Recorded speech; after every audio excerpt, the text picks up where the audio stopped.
Make up your mind. Decide to walk with me around the lake tonight. Around the lake tonight by my side.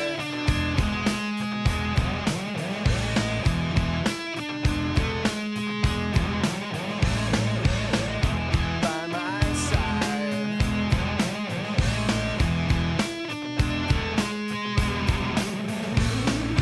I'm not gonna lie. I'll not be a gentleman behind the boathouse. I'll show you my dark secret.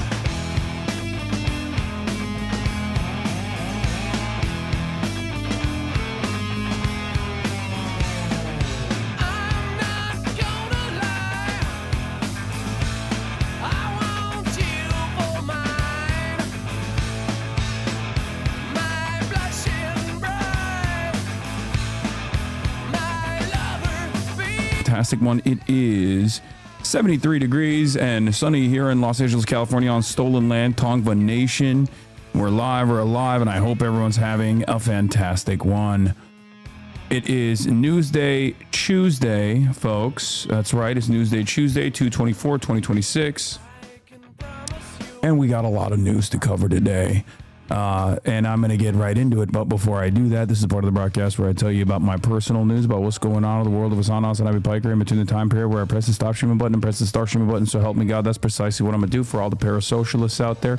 It's Tuesday, lads. It's Tuesday. It's Newsday fucking Tuesday, yeah. You already know it's Tuesday, innit? We got tenured professor on sabbatical outfit on Hassan today. Yes. Yes, very nice. Yes. It's Newsday fucking Tuesday. And I'm a professor on sabbatical. Currently in the hospital with my mother, delivering her first baby many hours from now. Thanks for being in my ear while we wait. Yeah, you got it. Is that a cutout of your dog? Yeah. No, it's just a rotisserie chicken. Anyway, folks, this is part of the broadcast where I tell you about my personal news. Okay, stream has been goated for the past couple of months, bro. You've introduced me to so many candidates and content creators and glimpses into life in other countries. Stream is usually goated, but we've been in good lately. Thank you for all you do, King. You're welcome. I'm trying my best. Thank you for watching. She do look like she had the heat lamp on her. She does. Yeah. So, folks, personal news-wise, I finished Game of Thrones last night. It was fucking incredible. Finished Game of Thrones last night. A night of the Seven Kingdoms. Is that what it's called? I don't know. Sir Duncan the Tall's saga ended, unfortunately. It was a great, I mean, it wasn't the best season finale, but it was a great show regardless.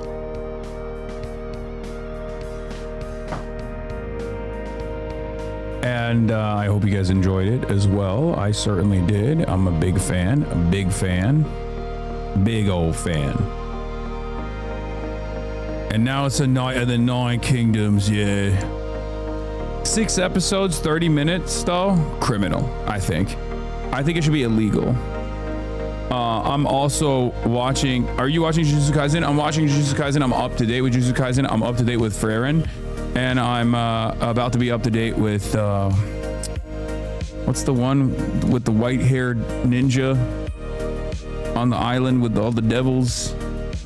I'm forgetting the name of it, but Frieren is so interesting because it's like not. It's just, I don't know. Jigo Kuraku? No, Hell's Paradise. Hell's Paradise. I've been watching Hell's Paradise. Also,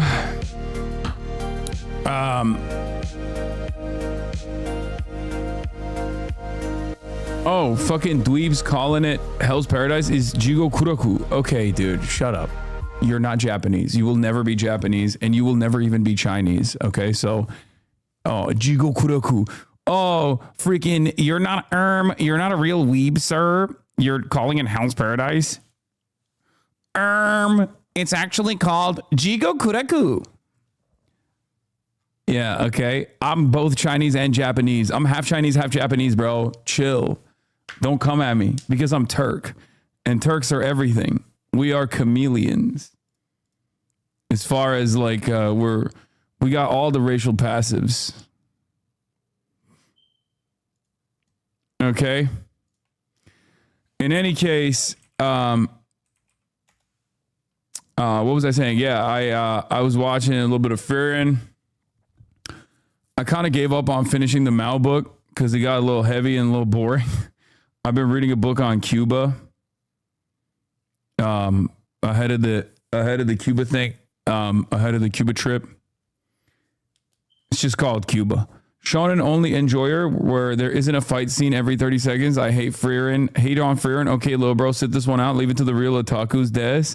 Yeah, oh my god, I love seeing a 700-year-old elf that looks like a 18-year-old run around Rome and just like walk for 95% of the episode. I know, I got it. You got it. It's just called Cuba. Holy Gatekeep.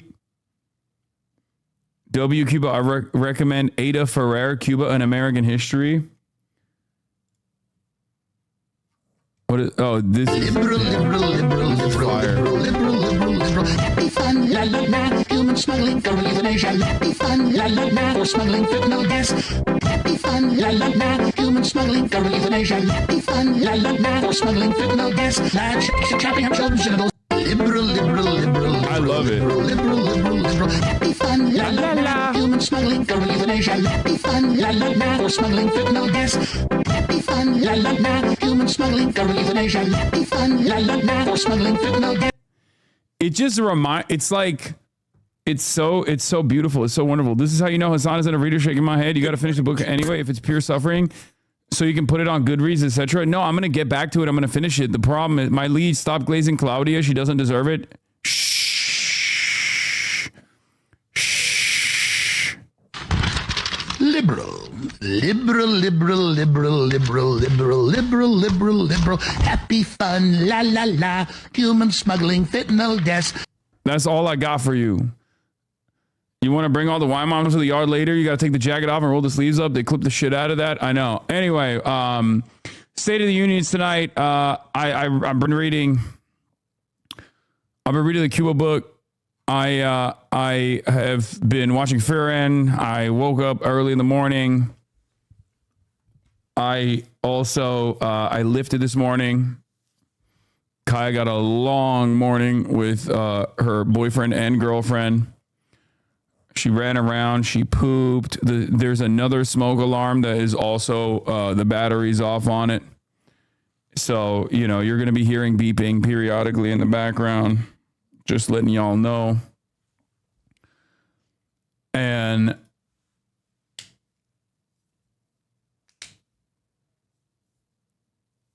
what? There's no way that is actually... There is no way that is actually there's no shot. It's real. Are you view botting? What do you think, man? I got 13,000 people in here. You think I'm like a 1K Andy normally? Is that what it is? 1K Andy view botting to 15K people 16 minutes in. Everyone that comes up to me in public and that's like, oh my God, you're Hassan. I love you. I love your work. I love your, videos. You've changed my life or whatever. They're all paid for it. They're paid actors. Keg W, lazy as bait. I mean, yeah, it is lazy. Get better bait. Get better bait. Can you confirm this? What is this?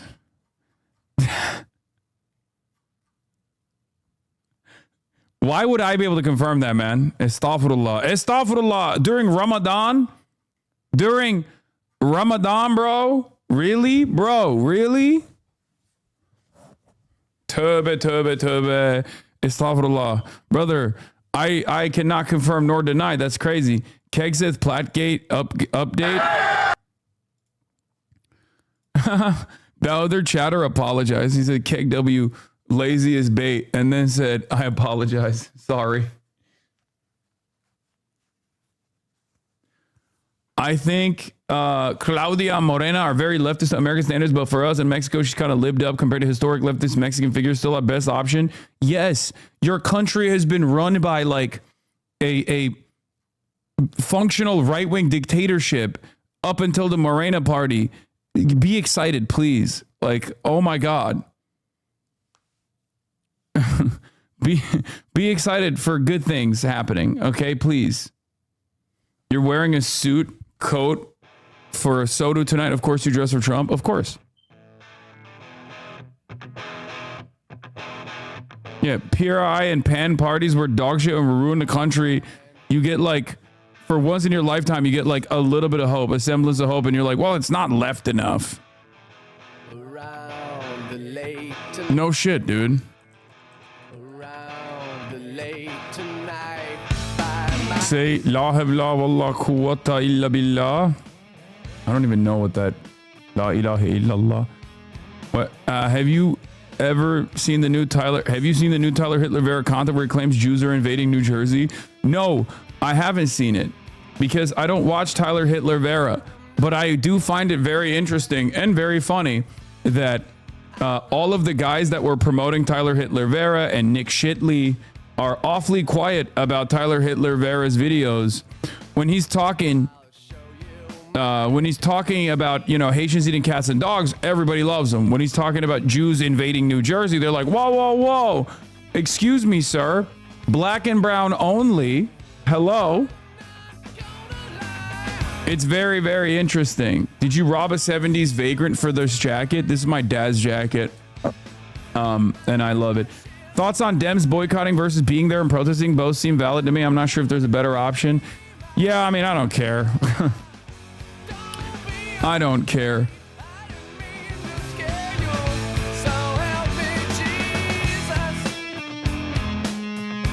So,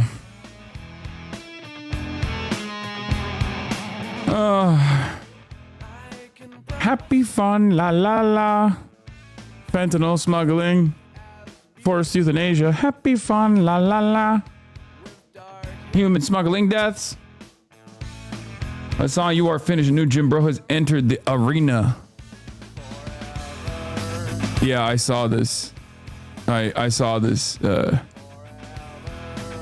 I know he's gonna get Brolic. I'm really excited for him to get Brolic. Chibi reviews. ASU frat leader? No. Let me blast off real quick and let's get it twisted. Let's get it popping. There's a lot going on in the world. We got a lot to talk about, ladies and gentlemen. 60% of the country hates the president. State of the Union is tonight. Claudia cooks the cartel, and then right-wing misinformation cooks Claudia. State of the Union tonight. Claudia cooks cartel. Right-wing misinfo goes after her. Iran strikes setbacks. Mar-a-Lago shooter is MAGA. Dem Coop over autopsy killed on Gaza. And a lot more. Get in now. www.twitch.tv/Hasanabi. Okay. Happy fun. La la la. Fentanyl addict. Fentanyl smuggling. Active euthanasia. I don't remember the lyrics. I don't know why. You should read Lazaro Cardenas, a goat of Mexican leftism from the early post-revolution era, right before the regime got fully implemented. Should be way higher if the Dem Party actually did their jobs as the opposition party. Yes. Donald Trump being unpopular doesn't mean that the Democrats are actually popular. You know, are you fasting? No, I'm not. Am I ready for the State of the Union address? I mean, look at me. I got the suit on. I'm suited up and booted up, baby. Can you switch the liberal soundboard to the song version? No. Also, Gavin Newsom is a couple different moments of indication here. One, I told you the Graham Plattner shit is out of my hands, and it's certainly out of your hands as well. And it turns out the people of Maine fucking love the guy. Okay, so that's number one. We'll be talking about the vindication on that front. New polls coming out on Graham, and people, I mean, the people are like, please, we love you so much. I wish we could have more, former Nazi tattoo having Blackwater mercenaries. We love this, okay? So that's number one. Number two, you can get mad all day, every day. You can't. The platmentum is real. The Nazi tattoo also shields him from communist allegations, I guess. Yeah. Anyway, we also have Gavin Newsom, Big Governor Gruesome, Big Gav. There's the Big Gav accusations. Will Menaker comes to my defense, says, didn't everyone get mad at Hassan last week for saying this guy would throw trans people and any other minority under the bus as soon as it was convenient? They did get mad at me for that. And yeah, people are they're still mad. It doesn't fucking matter, obviously. Like, it doesn't matter to these people at all because they don't actually care. They don't actually care about his they don't actually care that he would throw them under the bus because he's throwing them under the bus centristly, and that's the appropriate way to throw them under the bus, as opposed to anyone that would advocate for trans people loudly and proudly. That's bad and wrong. Your haters have no object permanence. Yeah.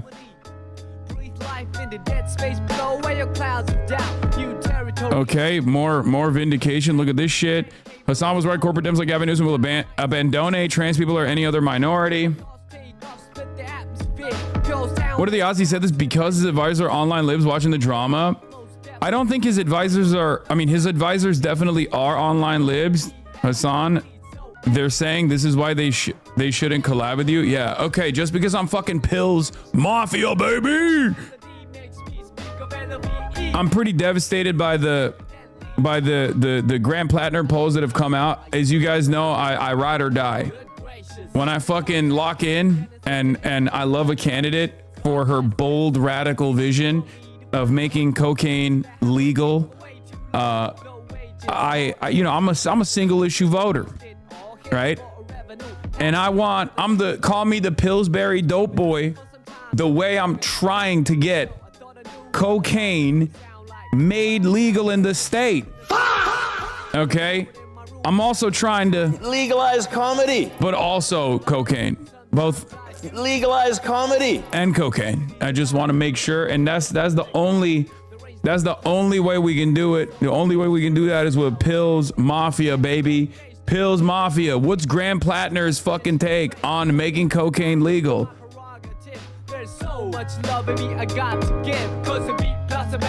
Don't forget about pardoning pedophiles. Yes. Bruh.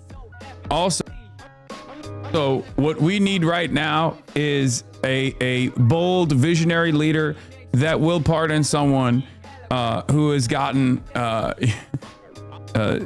sex offender charges against a minor, especially right now with all of our pedophilic elite.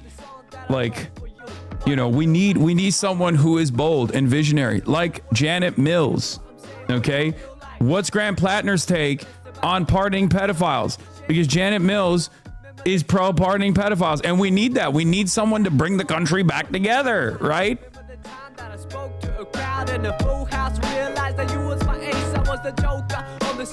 Far less than 30 minutes into the stream, by the way.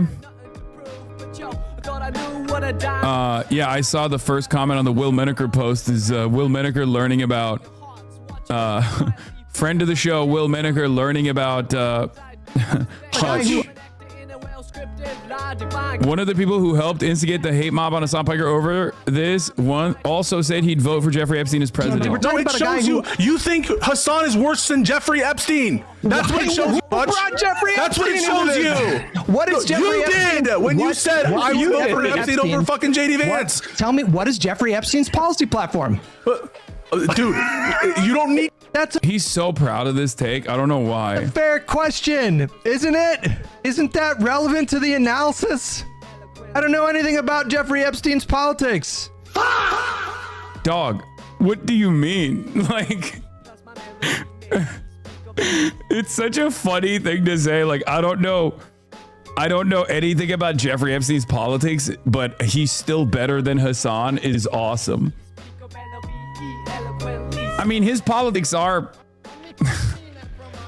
Let's be real. Jeffrey Epstein's politics are American politics. Like the American duopoly, the American bipartisan consensus is pretty much Jeffrey Epstein's politics. So, of course, it's not a wonder that Hutch would rather have him be in charge directly rather than someone like myself. Would he push for a public option?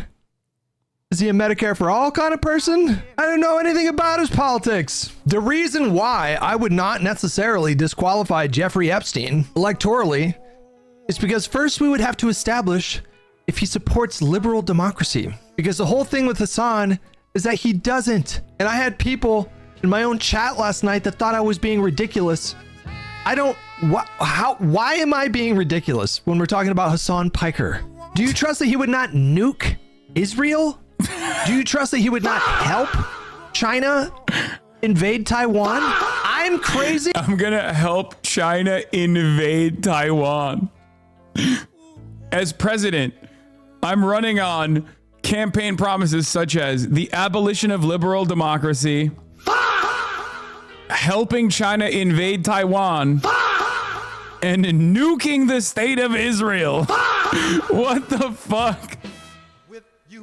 Like, what are they on over there, man?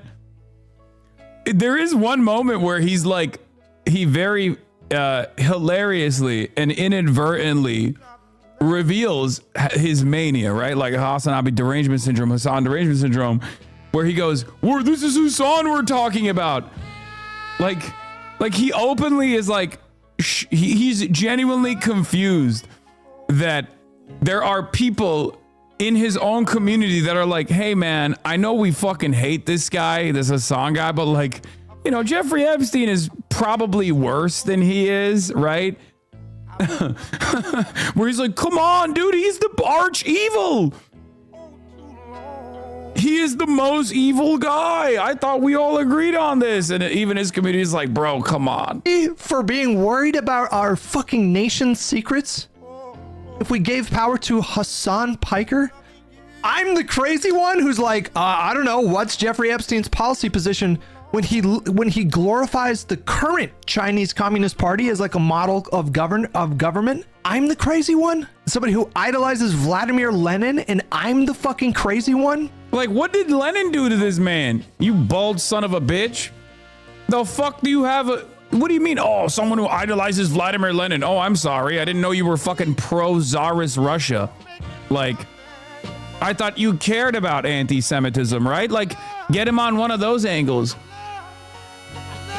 Vladimir Lenin is the great anti-Semite annihilator. Why the fuck do you think Nazis hate him? You know? What do they say? He's like, he was the one who initiated the 100 million goys death. 100 million goy death, right? Like, what's the problem? I mean, he literally was. Communism was a at least in the eyes of Nazis at the time, communism was seen as like a Jewish thing, you know? They were like, oh, you know, Jewish Bolshevism, like famously. Judeo-Bolshevism. My man is out here being like, no, the Tsar was actually pretty good. He was misunderstood, you know? He thinks this is you on Taiwan. Yeah, this is what I would do. I would unleash the Titans to walk over Taiwan. Is regular politics boring for them, so they have to do this pointless drama debate pervert shit? Bingo. That's precisely what it is. Also, Stacey K came out with the Gavin Newsom defense. This isn't how I would have said it, but he's got a point. Americans are sick of discourse about trans people, but right now the people talking about us the most are the Republicans. Dems can win voters by just not talking about us. They don't need to throw us under the bus. This is literally the gentlest way that Stacey K can be like, please don't talk like this. You don't have to lean into the anti-trans panic. Please, it's making it so difficult for me to defend you on the timeline. Mr. Gavin Newsom. Mr. Gavin Newsom, I've spent the last week yelling at people who are objectively better allies to trans people than you now. in their commentary, in their consistent defense. It's making my position look really bad. Can we go back to a point where you talk about your pro-trans legislation and not a point where you're, going to be the great trans annihilator if you are president because you think this is going to give you an electoral advantage? Oh, fantastic stuff. The worst thing they can ever say about leftists is that they're correct too early. I mean, look, Gavin Newsom has signed on a bunch of pro-trans legislation as the governor of the state, right? But obviously he is communicating a very different attitude when he's running for president. This is the attitude. This is what I was trying to draw out of Adam Mocklib, depending on your personal taste or distaste for his commentary. But that was what I was trying to draw out of him. I was like, listen, I know as the fucking governor of California, like he signed on 49 different trans protection bills or like multiple LGBTQ plus bills, including protection of trans folks. But the way he is communicating, the way he's trying to pivot to this weird center thing, his weird centrist pivot implies that he's going to run as a very different kind of candidate than he was as governor. So basically that's what I was trying to bring up, right? The defensive attitude ruins the narrative to protect trans people. You are under zero obligation to talk about we got to be more culturally normal, enough with enough with the pronouns, all this shit. Because there is no reason to bring that up. You can just literally be like, trans people are workers. They're wonderful earners. They're a part of our neighborhoods. They're a part of our communities. If you're hyper focusing on them, that's on you. You're a weirdo. You're a loser. You're a freak. Shut the fuck up. Donald Trump banned all NCAA trans athletes. Did that actually improve the grocery prices? Is rent more affordable? No, it's not, because you're a fucking idiot. He was duping you, and now we're in the aftermath of him duping you, and you're still crying about trans people. Trans people are not your landlord. Trans people are not your boss that's telling you can't take off work because your mom died. Trans people are more likely to be your coworker. Okay? Stop with this shit. Enough. Cut it out. You know who does a really good job with that? James Tallarico has a pretty solid approach to that subject, and I like it. And we'll see. Well, I'm gonna see if we have time. I'm gonna try to see if we can interview him leading up to the primary. It's so funny the liberals defended him so hard because he was pro-trans rights, and now he comes out and says, I will be the trans annihilator Lamau. I mean, that's an exaggeration. He's not saying that, right? He's not saying that. He's just saying he's trying to say we have to focus on kitchen table issues, but he ends up saying we have to focus on tabletop issues. No doubt that the It's pretty funny. Democratic Party needs to be, dare I say, more culturally normal. I believe that. Less prone to spending disproportionate amount of time on pronouns, identity, politics. More focused on tabletop issues, things that... You got to try to get the Chapo boys on board with Tallarico. They were talking some mass shit this week.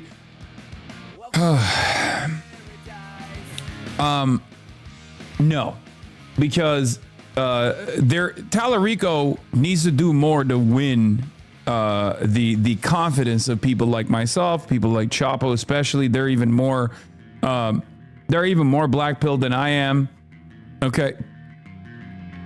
No, it's totally understandable that people are still suspicious of Tallarico. I'm still suspicious of Tallarico. Sure, he does a lot of this, but we haven't seen one. In some ways, I think a lot of candidates, I've begun to realize the more I actually talk to candidates, the more I realize establishment liberals, left flank candidates, they all don't necessarily have a clear vision of what they would do if they literally got the levers of power. And I would go so far as to say people who have been in Congress or people who have been in like the state assembly, like Zoran, have a better understanding of like what the confines are, what the limitations are, who the enemies are internally, the boring stuff. Because as much as I talk about like larger ideas, where the Democrats should go with their messaging, I also do get into the nitty gritty. I get into the boring shit. I get into the policy side of things, like what is possible? How do we gum up the works? David Dayen does a fantastic job with this stuff at the American Prospect. Like, I've been thinking quite a bit about the limits of the way that some people approach politics, because it's not just about the message, right? Like, it's great. I'm glad that there are bold, visionary candidates who are not shying away from saying the quiet part out loud, saying this is what we want. But there, you have to have an election strategy, number one, that sometimes does lean into the more traditional routes. Okay, there's a reason why the traditional routes exist, because they're effective, right? You can't just hyper focus on like social media and organizing and whatnot. And two, you also have to have an idea of like what you're gonna do when you go in to office, what you're gonna do when you actually win the power. A lot of people don't realize, but like Zoran Mamdani had both. That was really good. That's the reason why like there was more confidence in him from even like some liberals as well. I need to see Tallarico with a serious face. The smile isn't selling me on him. No, I think like Tallarico says a lot of the right words, but you know who else also was like saying a lot of the right words without actually leaning into the policy side at all? Fucking Kamala Harris. A lot of people were doing that in 2019, right? So you are making the experience argument. No, I don't think you need to have experience necessarily to develop a better understanding of like, because I don't have any experience. I've never run for a fucking office, right? And I've never been in office, but I talk to people who, study this stuff. I talk to people who have an idea of what the restrictions are when you are in office. Like in my dream world, every candidate, every left flank candidate, every socialist candidate would have both their social media teams, but they would also still have like enough funding so they can hire a more traditional campaign management structure as well, to have a more traditional campaign management structure as well. And then they would have like a visionary policy team, guys like David Dayen in their corner that's constantly telling them like, these are the ways in which if you win this specific position of power, whether it's the lieutenant governor of the state of California, whether it's a state assembly member, here are 5 identifiable areas, 5 identifiable positions that you can immediately tackle in a short period of time. Short-term goals and long-term goals. Long-term goals could be wide-ranging, all the way to like, I don't know, the seizing the means of production, right? I mean, obviously not for an election cycle right now, but like long-term goals could be trying to implement Medicare for all in the state of California. But then the short-term goals would still revolve around like what you can achieve in the interim, moving in the direction of these long-term goals. And I think like some people don't focus on that, where they just think like, oh, well, at least we have good, bold, visionary, change demanding candidates, and that's not enough, I don't think. But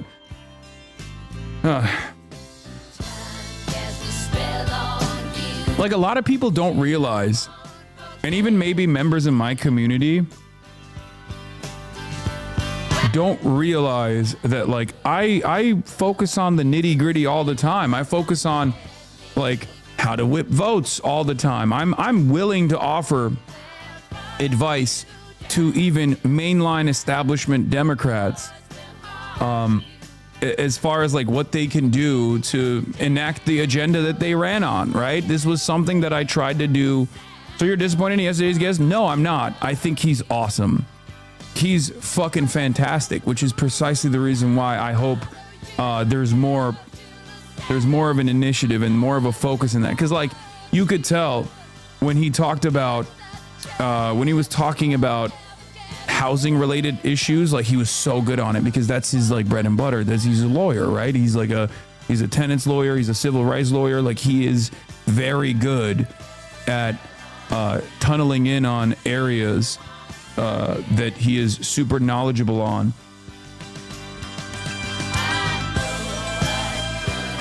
It's on Oliver TikTok. You are the first statewide candidate for any position that has been endorsed by DSA in history in California. I call it like the Zoran technique, but it's like if you were to give me 5 things that you want to be identified by, what would those policy prescriptions be? So I want to build a California where healthcare is free for Californians. I want to build a California where our state resources are invested in kids here, making sure kids have access to education, healthcare, housing, instead of bombing kids in Palestine. I want to build a California where immigrant families are safe and they are together with their families instead of being sent into for-profit ICE prisons. And I want to build a California where housing is for regular people and not for corporate landlords.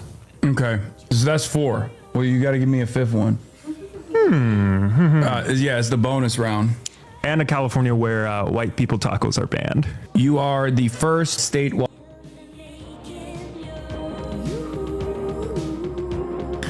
I'm not sold on Oliver Ma, but I like some of what he's saying. Dude, Oliver Ma is the closest I've ever had to a person. Like, he's even closer to my fucking worldview than even Zoran is, okay? In many respects. He's fantastic. That's not the problem. Like, he's awesome. He's incredible. But because he's awesome and incredible, I want him to fucking win, right? And in order to win, you do have to be, you have to lean into like the more traditional side of things as well, like the more traditional election side of things as well.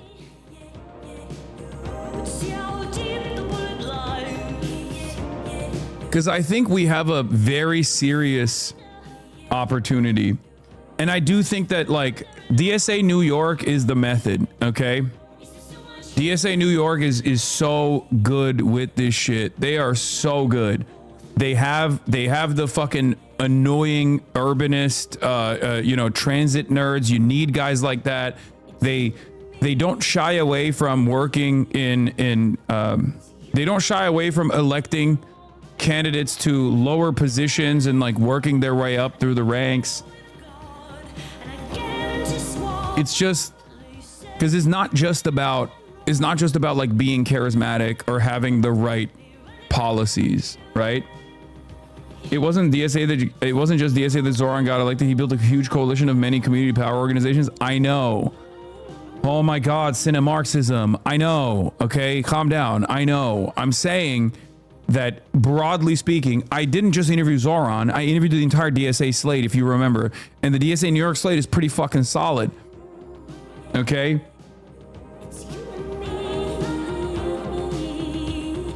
Like, that's what I'm talking about. They got statewide electeds. They got electeds in the New York City Council. Like, they have people everywhere, and you got to do that.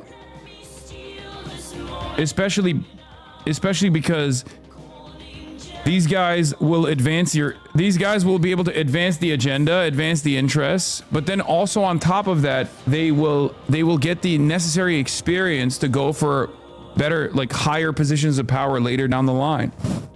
Okay? That's it. And you kind of need that. All right. Having said that, Oliver Ma, fantastic. Okay? Fantastic. Really cool. I really, really, really want him to win. I mean, he is super, super solid.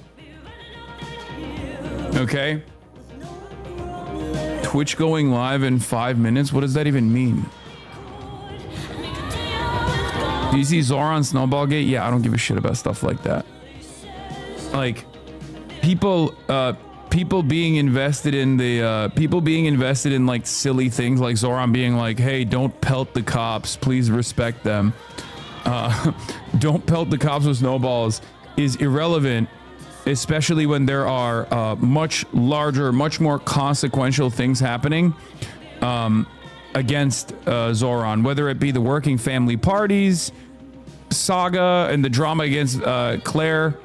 There was an endorsement issue there, or more consequentially than that, there is a group of villains basically forming on the sidelines with a lot of moneyed interest that are going to try and actively undermine Zoran Mamdani. Every step of the fucking way.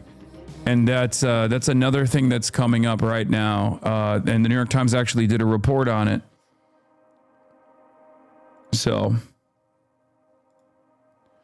I think the issue is that Tish is promising to investigate and charge the people that threw the snowballs. Oh my God, that's so fucking stupid. But yeah, Sally Goldenberg, who used to be a New York local reporter that went to went to New York Times, former New York Post reporter, reports on Mamdani's vanquished foes are plotting a comeback, if not revenge. We'll obviously talk about that. But yeah, there is some drama on that side as well, and we'll obviously get into that. Thoughts on these consulted, concocted positions against Trump don't work anymore. Josh shows you that the discontent is all nearly material. What is this? What is this? This tweet would have been career-ending or at least deeply embarrassing just a few years ago, and now I've seen several different well-received versions of it. Indicates where woke 2 is heading. The anchor of it has shifted from middle-class black people to somewhere else. What is this? Do black people think they are incapable of oppressing other people? This is literally just threatening to commit a hate crime. White man with Tourette's, call me the N-word, bet I'll show you an uncomfortable outburst. Yeah, you can't actually identify any initiatives or wherever like social movements are going from Twitter posts, for the record. It's very stupid. Anyways, did you see the Hunter College Good morning, shit? Coffee. No, what is that? Yeah, this stuff is really dumb. Unk, fix the back of your collar? What do you mean? Fix the collar at the back of your neck? I don't know what you're talking about. I'll keep it a $1.50. This kind of back and forth posturing is utterly immaterial and utterly irrelevant. Like, I talk about woke too. Med check, everybody. There is definitely a lot of discontent towards like anything and everything associated with the Trump agenda. And obviously anti-woke is a part of the Trump agenda, right? And therefore there's backlash towards the anti-woke, but I don't think it's as much of a driving force as you think it is. And I think it's more so just people wanting change in material issues, material realities. I guess Ed Germentum says something similar here. Okay, if we're going to talk about woke too seriously, it's not a real thing. It's a fun way of describing clearly economy-based discontent towards Trump, but it's not nothing else. We haven't seen any real leftward shifts in social attitudes that actually occurred in the 2010s.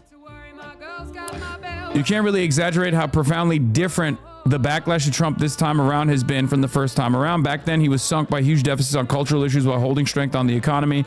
This time, the discontent is nearly all material. I don't fully agree. I don't fully agree on that side of things as well. I think there is discontent towards the culture stuff, but I think it's being anchored by the discontent towards the material. It's part of it is true.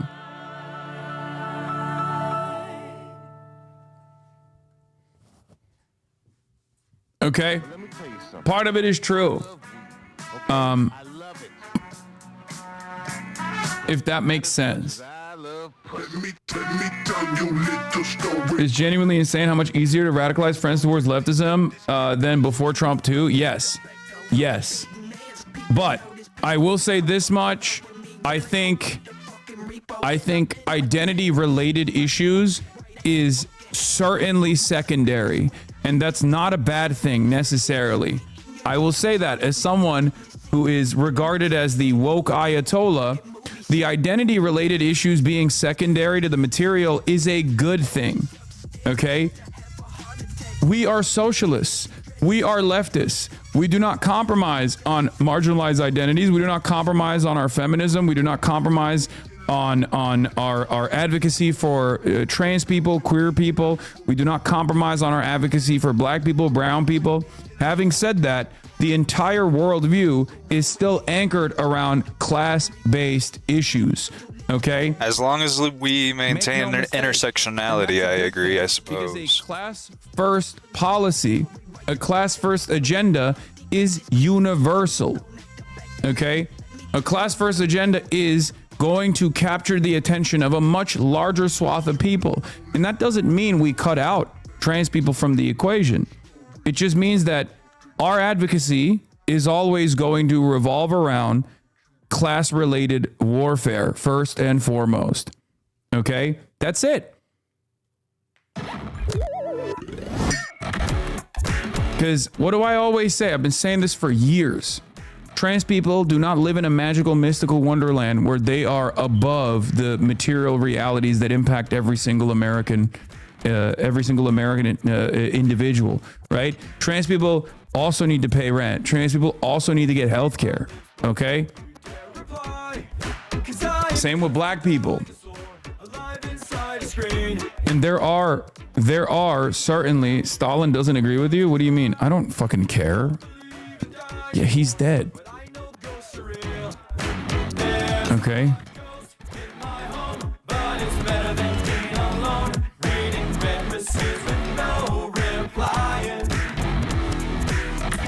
Don't you feel in some respects identity supersedes class? No, that's not a thing. No, there is no world in which identity supersedes class. That's ridiculous because racial warfare is still done on the boundaries of class. When you enact racial warfare against black people, okay, it still is done on the boundaries of class warfare. Okay, black people being enslaved is a great example of this. As far as like as far as the actual slotting of like which group gets to be on the receiving end of this this hatred or receiving end of this dehumanization, who's relegated to second class status, yes, that identification is done on the boundaries of race and identity. But the violence itself is class warfare.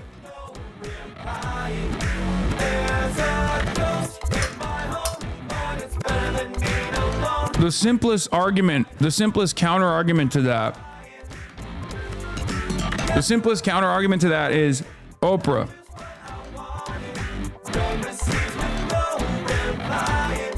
Oprah is a black woman. She's also a billionaire. At the end of the day, Oprah is in a far better position in American society than a white homeless person is. Okay? It's super simple. It's like it's an incredibly oversimplified argument, but it's the truth. Yes, LeBron James had the N-word spray painted outside of his gates, right? LeBron James also is a billionaire. At the end of the day, LeBron James is still a billionaire, okay? There was a point in time in the United States of America where you would rather be the poorest white person than the wealthiest black person. Obviously, that's not the same time frame that we, the same like existence that we're in now. That doesn't mean that people are not disproportionately targeted on the virtue of race, but the violence that they receive is still class violence. That's my point.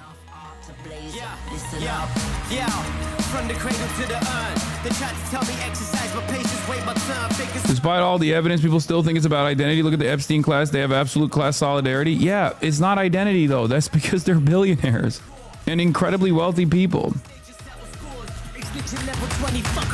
Okay, but as a black disabled woman who grew up upper middle class, I still face certain issues because I'm a black woman. Yes, 100%.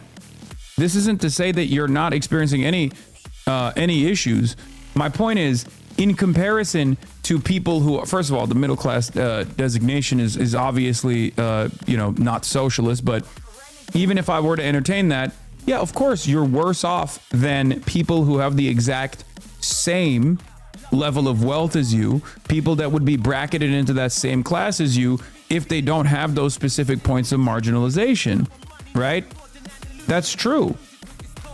Oprah is worse off than a white male billionaire in terms of the attacks that a white male billionaire would receive is nothing, pretty much, as opposed to Oprah, who is a black woman. The reason why I'm talking about like class still supersedes race in that regard is because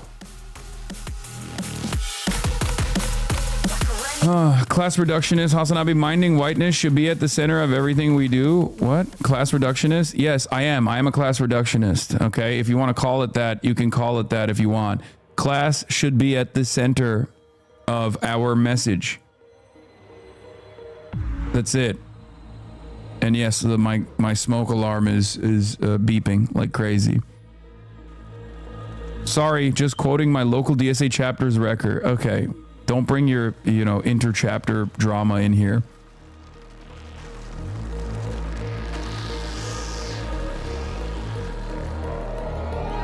They try to ignite the flame, keep it connected. The only one that they need, they should keep on protecting. They try to shut us down, but we keeping it stepping. Only the truest survive, only fighters record. I resonate deep in the roots. Casual plug of the book, Cast by Isabel Wilkerson, is libbed up at some points, but it explains this really, really well. Yes. That's a great book. I have not read the entire book, but it is a really good book. Anyway, where was I?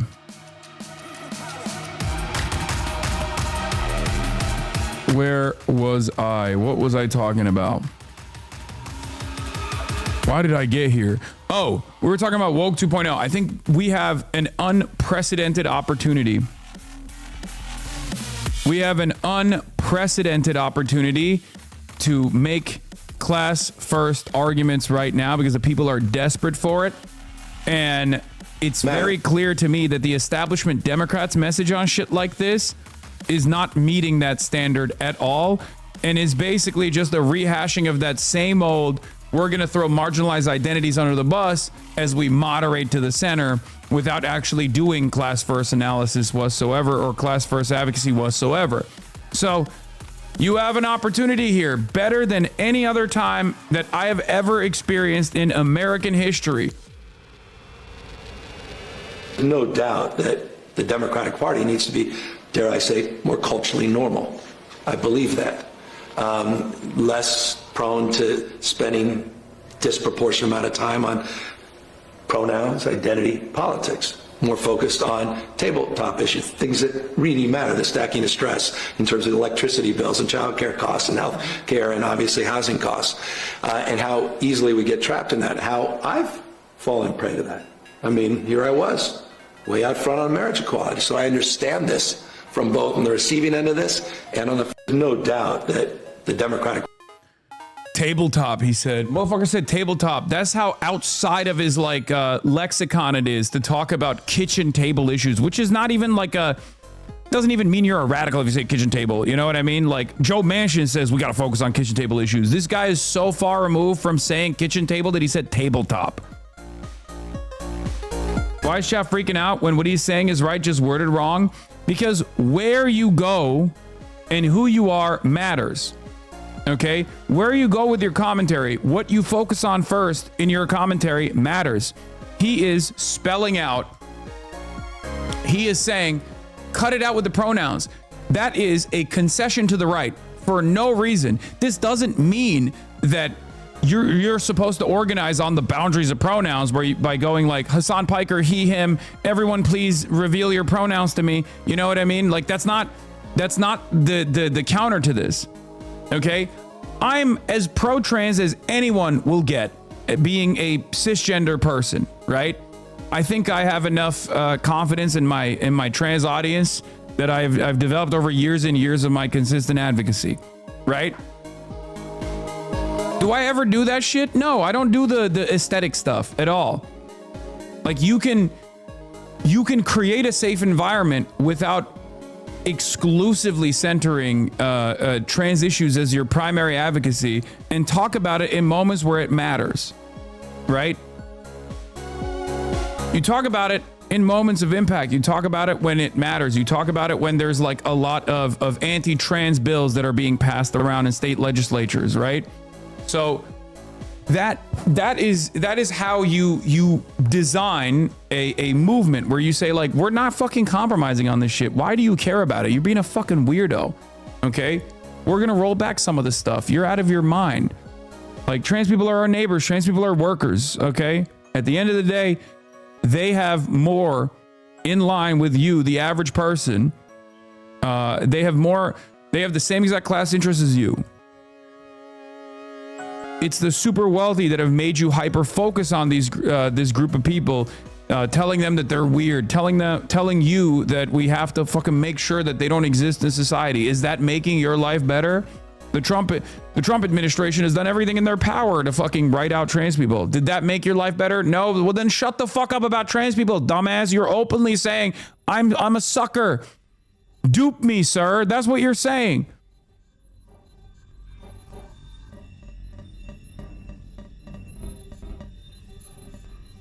You know what I mean?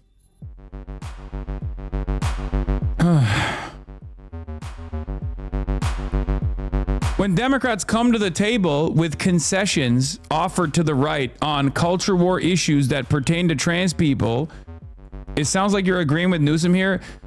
No. On the one hand, Gavin Newsom is trying to do the same commentary that I've been doing for years and years. But on the other hand, because he's not well equipped and because he's not a real one, because he's only invested in his own personal ambitions, he doesn't lead with his actual worldview. He doesn't lead with his actual, like, he's not communicating what his real opinions are here, if there is one at all, beyond make me president. You are under no obligation to start the conversation by being like, enough with this woke pronoun shit.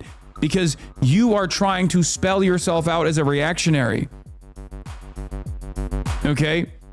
And then the other side of this, of course, is when he says tabletop issues, and then he starts talking about like, he's trying to say kitchen table issues, right? Okay. You're anti-billionaire tax. The fuck do you mean you care about kitchen table issues? There is no better uniting policy right now in the books that you could be advocating for beyond a billionaire tax. Virtually every goddamn American on the planet, regardless of how right-wing they are, how left-wing they are, agrees on this. And you can't get on board with it. So obviously you don't care about tabletop issues, kitchen table issues, right? That's it. If you're not pro socialized medicine, if you're not pro socialized housing, if you're not pro taxing billionaires, hopefully out of existence at some point in the future, then you're not on board with a unifying class first message.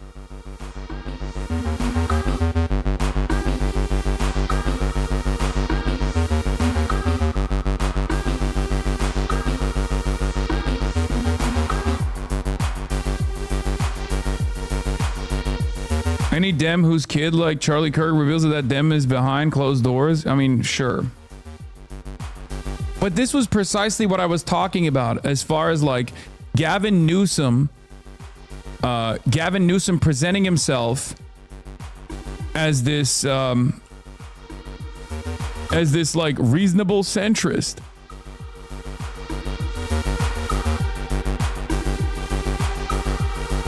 I love you, bro, but you're hating on Newsom for co-opting some of your shitty messages. I'm glad you're reading him to filth about his hypocrisy, but you need to understand that normalization is reactionary. What? Asking chat to be normal is not being a real one. Ugh.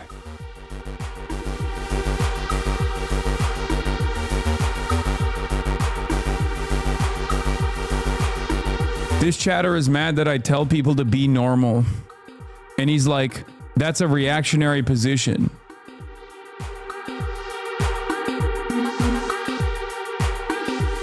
I feel like these are legit points. Yes. in your anarchist commune, those are legit points. Okay, when you tell, when you issue a trigger warning to your non-binary commune enjoyer by the name of Sock, before you demand that they actually do the dishes for once, this is a real problem in your hyper-specific organizational principles in your commune. Okay? But if you're gonna have a fucking broad-reaching message and you run around with that as your primary organizational tool, you're gonna get fucking laughed out of every room.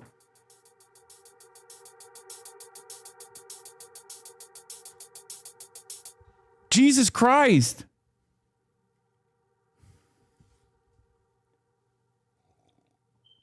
Be tight as fuck. People don't understand. They think like everyone should be like me, okay? Unfortunately, everyone is not like you. Everyone's not like you.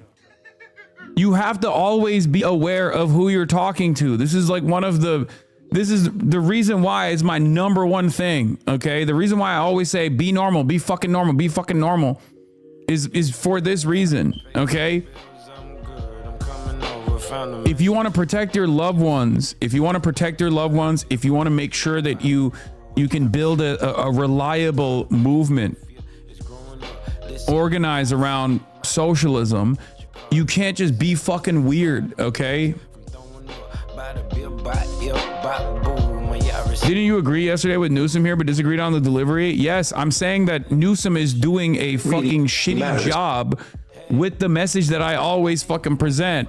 The issue is he also doesn't actually have any real advocacy for the class-based problems. He doesn't have any fucking class-based policy solutions. He doesn't have that at all. I just gave you an example of one of the most uniting, one of the most popular policies that Gavin Newsom is actively against, which is taxing billionaires. Okay? I think a lot of you guys forget that when I say be fucking normal, I'm not talking about like don't be trans. I'm talking about don't be transphobic. Okay? Many of you forget that peer pressure and social stigma is a reliable tool that you can use to chastise people. Okay? To show them as the outcast that they actually are. If you're running around being a fucking gross little nerd about, white supremacy or transphobia, being fucking normal actually is incredibly helpful.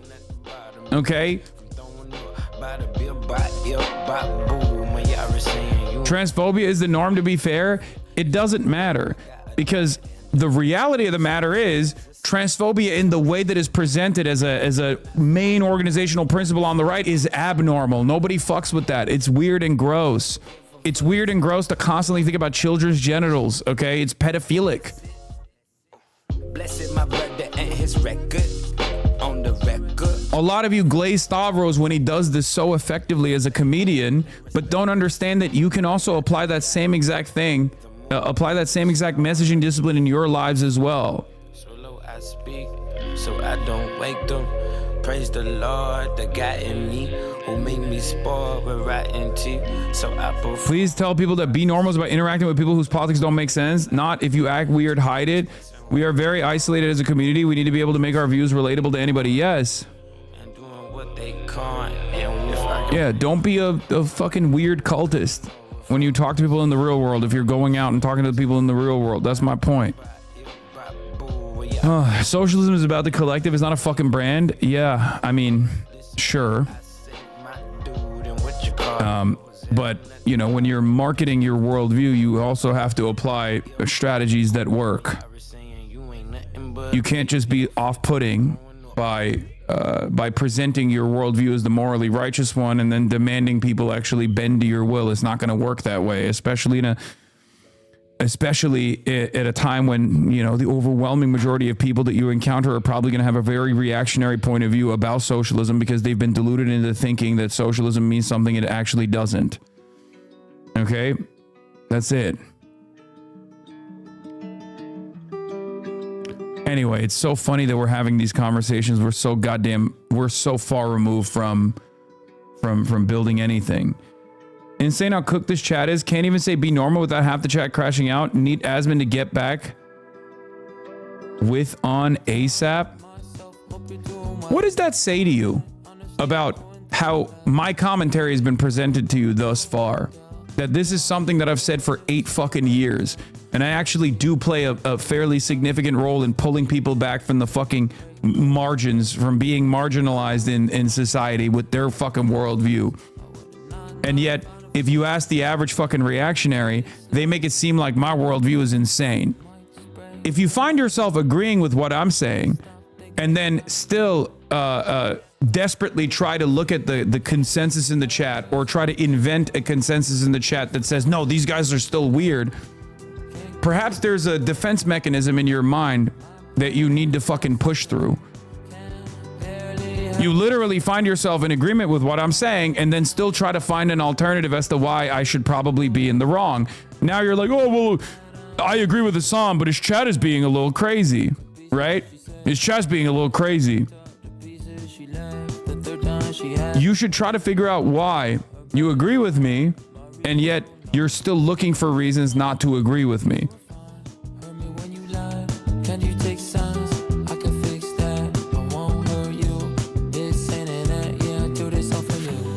Hassan saying be normal as ableist. Please don't do that. You're already on shaky grounds after yesterday. This is what I mean. Stop. I'm not on fucking shaky grounds at all. Okay? The shaky grounds that I'm in inside of your Splinter Discord is not actually real, is what I'm trying to explain to you all the time. Please stop. This is what we have to do away with. This is why I'm saying we need a uniting message. Okay?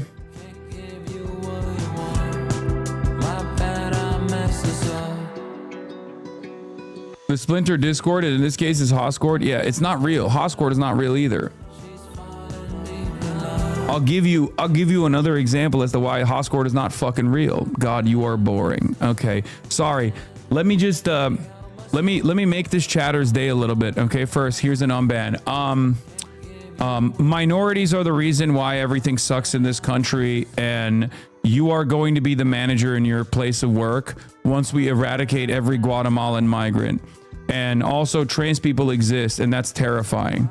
Is that better? Is that a message that you can get on board with? Is that what you want to hear?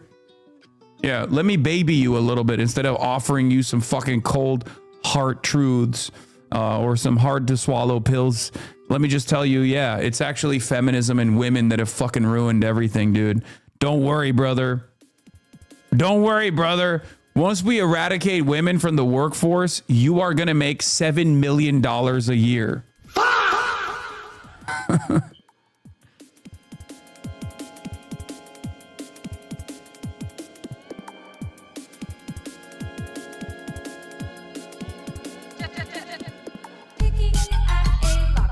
Is that better? Is that a message you can get on board with?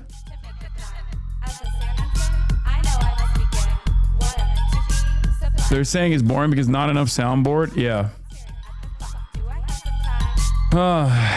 How the fuck can be normal cause a discourse and chatters arguing holy fucking shit be fucking normal? I mean, ironically, the people that hear that and then immediately react the way that they do are the ones who need to hear that message more than anybody else. All right. Trump set to address nation in the State of the Union. Historically unpopular President Donald Trump is going to talk to the nation about why they ain't shit and they should understand that, he is the glorious president that is bringing about American prosperity, and the ones who don't understand are fucking hater ass bitches. Poll numbers yet, President Trump said to address the nation ahead of challenging midterms and a possible war with Iran. Senior political correspondent Rachel Scott is at the White House. Good morning, Rachel. George, good morning to you. And even Republicans acknowledge this is not how President Trump wanted to head into his first State of the Union address of his second term, on the heels of that massive decision by the Supreme Court declaring most of his tariffs unconstitutional. Tonight, the president is expected to be just a few feet away from the justices that made that ruling, possibly even two that he appointed himself. He spent the last few days railing against them, saying that they and their families should be embarrassed, saying he couldn't care less if they come at all. Now, of course, we have seen some outbursts during these State of the Union addresses. Well, this morning we are learning that at least 39 Democrats plan to skip the speech altogether. There's a counter-programming event over on the National Mall. And all of this comes in a critical midterm election year. And as we are learning, the president is facing some headwinds in the polls. According to our latest ABC News Washington Post Ipsos poll, 60% of Americans disapprove of the president's job in office. The majority of Americans also disapprove of the president's handling on key issues ranging from inflation, tariffs, immigration, and the economy.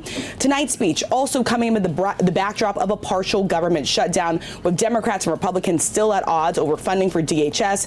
And one of the biggest questions tonight, will the president outline for the American people, for Congress, why he's possibly considering a military strike in Iran, George? Has not been done yet. Okay, Rachel, thanks very much. And all of you at home can watch the State of the Union tonight at 9 Eastern here on ABC. President Trump preparing to address the nation tonight. It's going to be a long speech because we have so much to talk about. On Monday, speaking to a gathering of families of Americans killed by undocumented immigrants, the president previewing possible applause lines. We have a country that's now doing well. We have the greatest economy we've ever had. We restored our border, and that's now totally secure, and our country is at the safest. I'm Brian Kilmeade if it's a fucking long speech, by the way. It is going to be a long speech, by the way. I'm just letting you know it's going to suck dick and balls. POTUS about SODU on Iran. Important negotiations Thursday in Geneva. Iran desperately wants a deal, but Iran can't say the sacred phrase, we won't build nuclear weapons. You know, call me crazy, but I feel like I've heard them say it quite a bit. I feel like I've heard them say that a lot, actually. They said that to Barack Obama. They said that to you. I don't know why. They just keep saying, Iran is not saying the sacred words. If those are the words you want to hear, I've heard it quite a lot. Okay? Kind of feels like you want something more than that. You want no enrichment of uranium, no civil use for the energy grid for no nuclear power for their civilian energy grid, and perhaps even more consequentially than that, the most maximalist demand you have is restrict the range of your ballistic missiles so you can't target Israel. Now, obviously that's not going to happen. Why the fuck would they do that? Now, I will say this.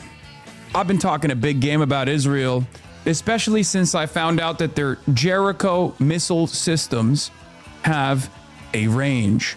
I thought they could hit anywhere around the planet. Israel, I'm talking about. Turns out they can't hit California. You notice that I've been talking a big game about Israel. They can't hit Mexico and they can't hit California. Okay?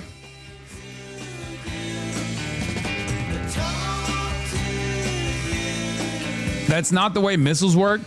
No, Jericho has a range. Jericho missiles, which are the delivery mechanisms for nukes that Israel has, they have a range. They can hit sea to make tsunami. Look.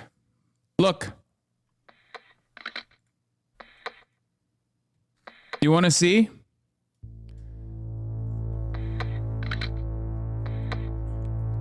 Countries that are within the range of Israel's Jericho 3 nuclear missiles. Look at that.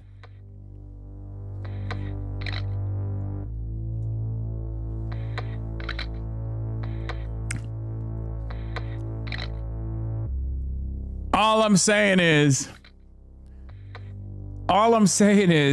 let's fucking go, baby.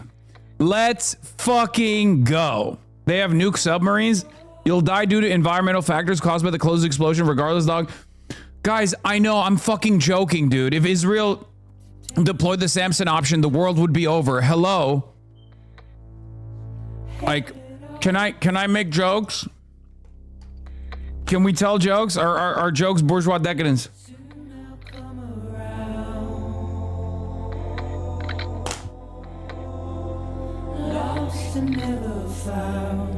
Submarines have a second strike capability. Oh my God, shut the fuck up.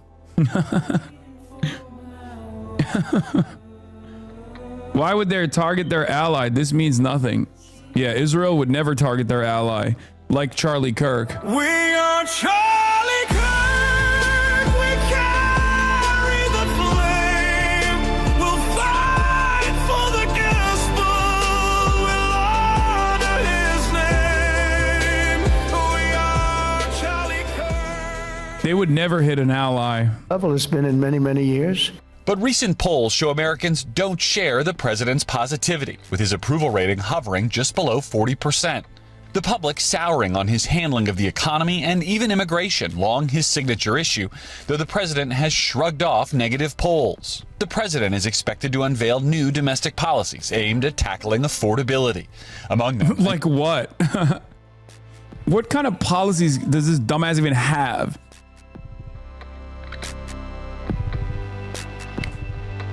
Like what policies around affordability? Where he has one button that he can hit: no trans people and no migrants. Okay, and he's been hitting those buttons nonstop, and it turns out that don't do shit for affordability. Oh, and tariffs. All three of those things, I guess maybe not like the trans one, but the undocumented migrants and the tariffs button that he's been hitting is actually doing the opposite to affordability. And now he only has two buttons anyway, because the Supreme Court took away his, tariffs power, or at least restricted his tariffs power, right? So where are we at with the affordability agenda? He's like, I'm going to do tariffs anyway. I'm going to do it anyway. new commitment from tech companies to pay increased electricity costs in communities where new AI data centers are being built. President Trump also expected to devote a portion of his speech to foreign policy against the backdrop of a U.S. military buildup in the Middle East. Dude, I can't get over the chatter saying, why would Israel attack an ally? I'm still... Hey, Anonymous, thank you for the 100 gifted subs. It's just...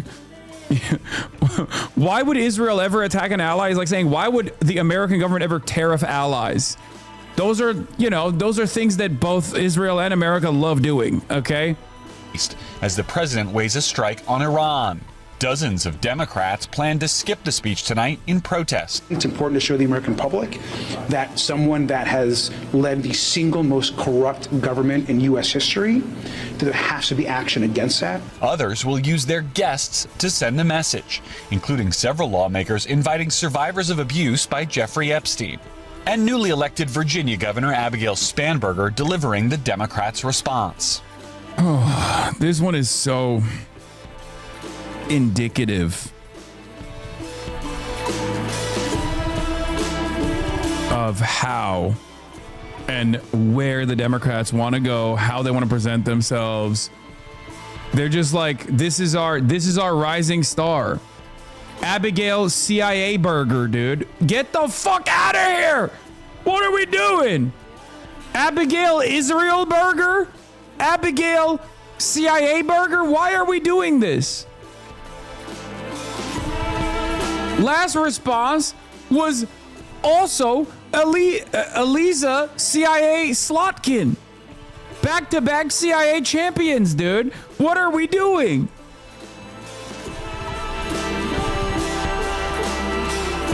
The Democrats have to have a bold vision for change. And that change is directly having CIA in the ranks of our electeds. I'm from VA. I saw this coming. I cannot stand her milquetoast neoliberal ass. And for the record, before people say, Hassan, what are you talking about? She won. And that's a good thing. And she's actually going to increase the minimum wage. Sure, that's fine. But you're putting her as the primary messenger of your party. That is a deliberate attempt to say to everyone that is watching, this is exactly what we want out of our new candidates. Okay? This is exactly what we want the party to look like. You have an incredible talent pool of bold, visionary, radical candidates. You have a talent pool of electeds that you could tap into. You're choosing out Abigail Spanberger on purpose. I'm shaking my head. They should have gone with Featherman. True. Why didn't I think of that? God damn it. Fuck Rashida Tlaib, Ilhan Omar, Summer Lee, Ayanna Pressley, AOC. Fuck it. If you want a white guy, Chris Van Hollen could have been a good choice. No, none of those guys. Okay? We need John Fetterman. That's what we need. We need Josh Shapiro. Why are we going with Abigail Spanberger? The president has spent the last several days slamming Supreme Court justices for overturning much of his tariff program, saying he was ashamed of them and that they perhaps shouldn't even be invited to the speech tonight. Well, tonight, any justices that choose to attend will be seated just feet away from the president, which could create some awkward... No one cares about the response. Yeah, except no one cares about the response is up to the Democratic Party as well. If you put AOC doing the counter messaging, a lot more people will fucking tune in. Are you kidding me? Also, I don't know what the yellow ribbon is supposed to indicate this time. Is it still the hostages? I don't know what he's like. Is it the veterans? Because the yellow ribbon used to be, it got fatter, but the yellow ribbon I think used to be like veterans or something. But now it's Israel kind of took that and made it the hostage ribbon. I don't know what this guy is trying to say with this one, but it's fat. It's fat. It's fatter than ever before. moments if he decides he has more to say about their work. Craig? Garrett Hake from the White House. Garrett, thank you. For more on what we can expect to hear tonight, we're joined by Kristen Welker, moderator of Meet the Press. Kristen, good morning. Maybe it's, is it Nancy Guthrie? Is that what it is? Is a yellow ribbon in honor of, yeah, it's quite anti-Semitic, I will say. It's for Nancy Guthrie, not Israel. Yeah, that's definitely anti-Semitism. I didn't realize that ABC Today or NBC Today was the N in NBC stood for Nazism.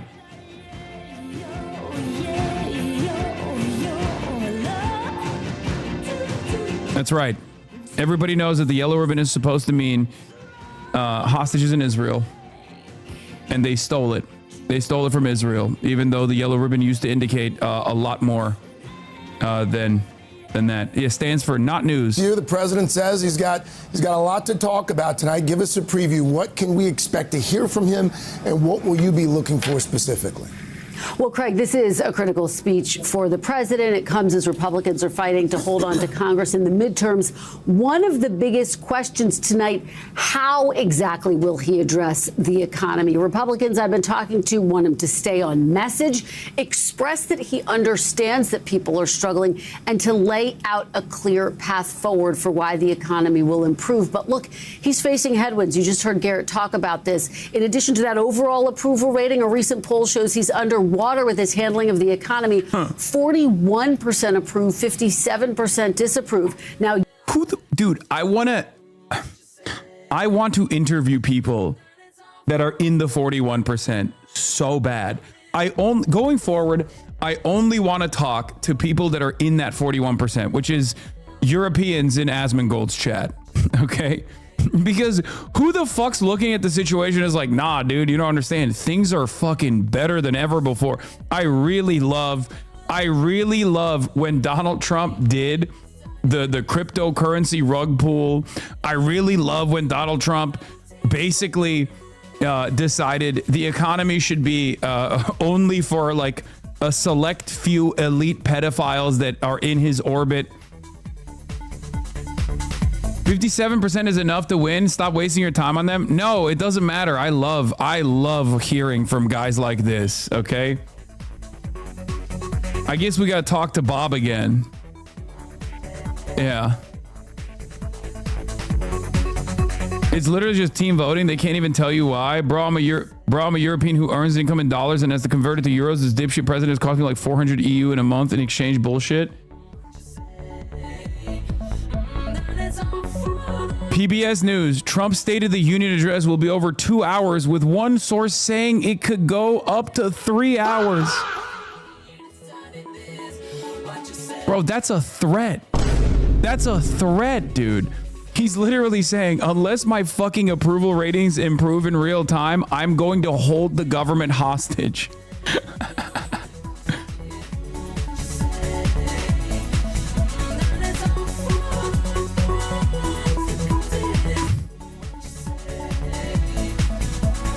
Bro, we need a bingo or something to keep us entertained for that holy. I'm going to be running all the Subway servers I possibly can.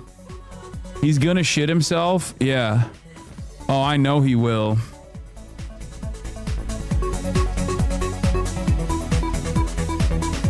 Do gaming with the State of the Union in the corner? No. I'm an Asmongold fan and someone that supports the handling of the economy under Donald Trump. Yesterday's nostalgia, Nate. Quick, explain to me how Donald Trump has improved your life in meaningful ways right now without talking about transgender athletes being banned from the NCAA. What initiatives has Donald Trump taken? Because you could very well be one of these like hyper-specific small business owners that has like domestic production or something, and the tariffs have like accidentally helped your, I don't know, cabinet business or something, and you happen to be the only guy in the country. Because there are like a handful of people like this. He got me out of jail on a drug charge.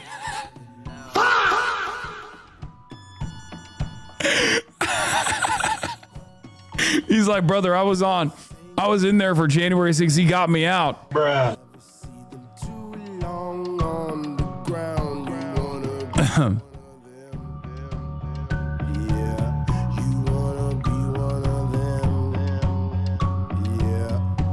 Also, that has nothing to do with handling the economy. I don't know if you know this, chatter, but you getting out of jail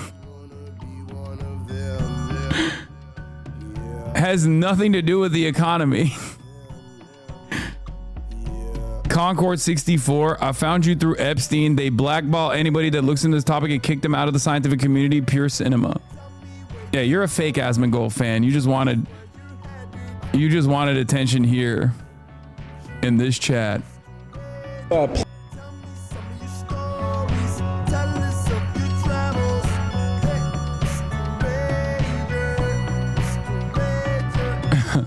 I would go so far as to say you being out of jail is probably worse for the economy. Get your ass back in jail, bitch.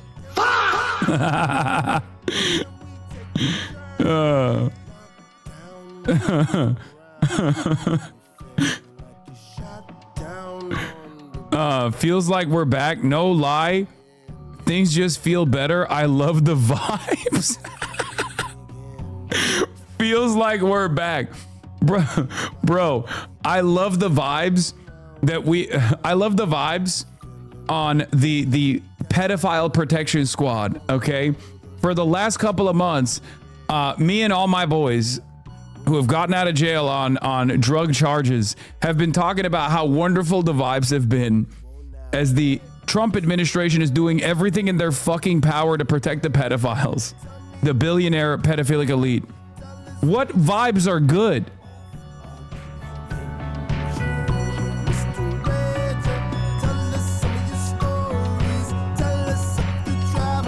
Anyway, all of you that are saying, ooh, I'm an Asmongold fan, please notice me. It's not going to work, okay? Yes, foreign policy will loom large too.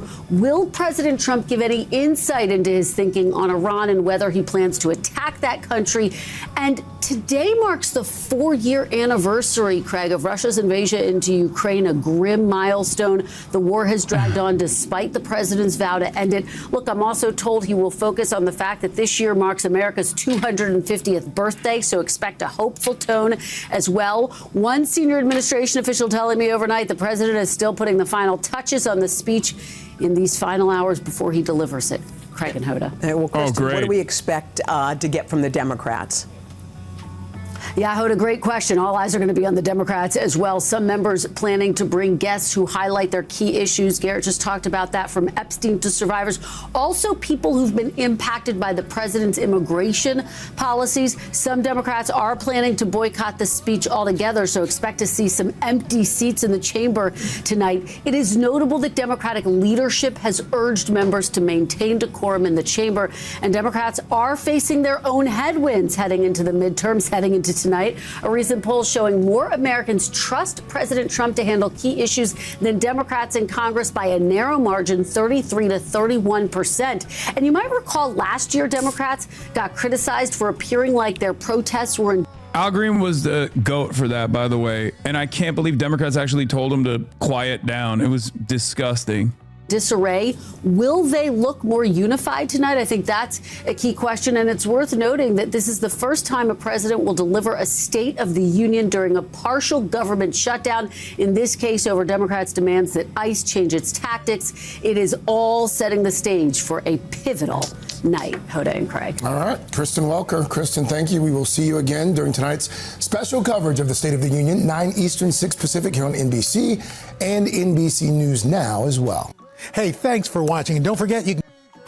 If you ask people in the nation's capital to describe the State of the Union, for some, answers that seem to match the gloomy weather. It's not a union. It's definitely not a union. There's too much division right now. Bro, it's literally, it's not even like a real division, honestly. It's just MAGA versus everybody else at this point. Straight up. It's just, are you a part of the cult, or are you outside of the cult? You could have been at some point in time a part of the cult, but you're no longer a part of the cult, then you're outside of the cult and you fucking hate it. Because Trump has zero redeemable qualities. Okay? Zero. Like nothing. There is nothing there for you. Nothing at all. And I guess the only people that are holding on to the fucking cult are holding on by a thread with the unlimited hatred that they have for, like, you know, elite libtards or something.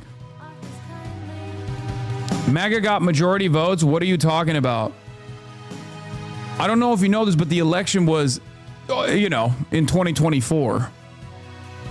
There was an entire year that you might have been comatose on if you think that, like, there's the majority of the country is still approving of Donald Trump. Okay? You can hold on to that electoral victory as much as you want to, but we are in 2026, chatter. You know? Motherfucker's got a 60% disapproval rating, and there's still people in the chat being like, well, you don't understand, bro. That means nothing. Remember when he won the election? Yeah, against an objectively weak candidate who did nothing to address some of the many issues that people were experiencing. And, you know, Trump won a marginal victory on a fucking economy election after voters experienced real negative real wage growth for a year and a half under the previous administration. And the vice president of said previous administration said, we're not doing anything to change. We're not moving away from the previous administration's failures at all. I will take ownership over it for no fucking real reason. Remember when all of that happened? Hassan taking the party over? What? Oh my goodness, I'm feeling good right now. There's a disturbance in the force. Okay, enough suggestions for the soundboard, okay? We gotta lock in. Thoughts on this from the average American? We asked 2,300 Americans about the best and worst things Trump has done. Trump wanted such a everybody is 12 take law. That doesn't mean people don't change their minds, and it doesn't mean Trump can literally do whatever he wants for 4 years. Yeah, but these guys have the brain of a child, the brain of an infant. And that's precisely the reason why they keep holding on to that, where they're like, what are you talking about? Trump won the majority, dude. What the fuck? Okay. Barack Obama won the majority. Democrats have won virtually every fucking majority. Did you agree with them? Think about a time when, there was a Democratic leadership in this country. The union today, I think, is divided in despair and asking a lot of questions. Garbage. Trump is back. This is a nation divided, in large part over support or opposition to U.S. President Donald Trump, who is deeply unpopular. One poll showing 56% of people disapprove of the job he's doing. Just 37% approve, the lowest. Yeah, Trump technically didn't win the majority anyway. He won the plurality, but it doesn't matter. He won the popular vote is what that dumbass was trying to say. And it is true. And it's only a unique position because we're talking about the Republican Party, which notoriously does not win the popular vote, even when they win the Electoral College. So that's the reason. In his second term. Many Americans believe the country is in an affordability crisis. That may not be reflected in official government statistics, though. While there was a slight increase in unemployment to 4.3%, there was a small decrease in inflation, a measurement of the cost of goods year over year, falling to 2.4% in January. One big increase, though, came through the cost of electricity, which rose 6.3%. And it is expected to continue to rise in part because of the president's attacks on clean energy projects.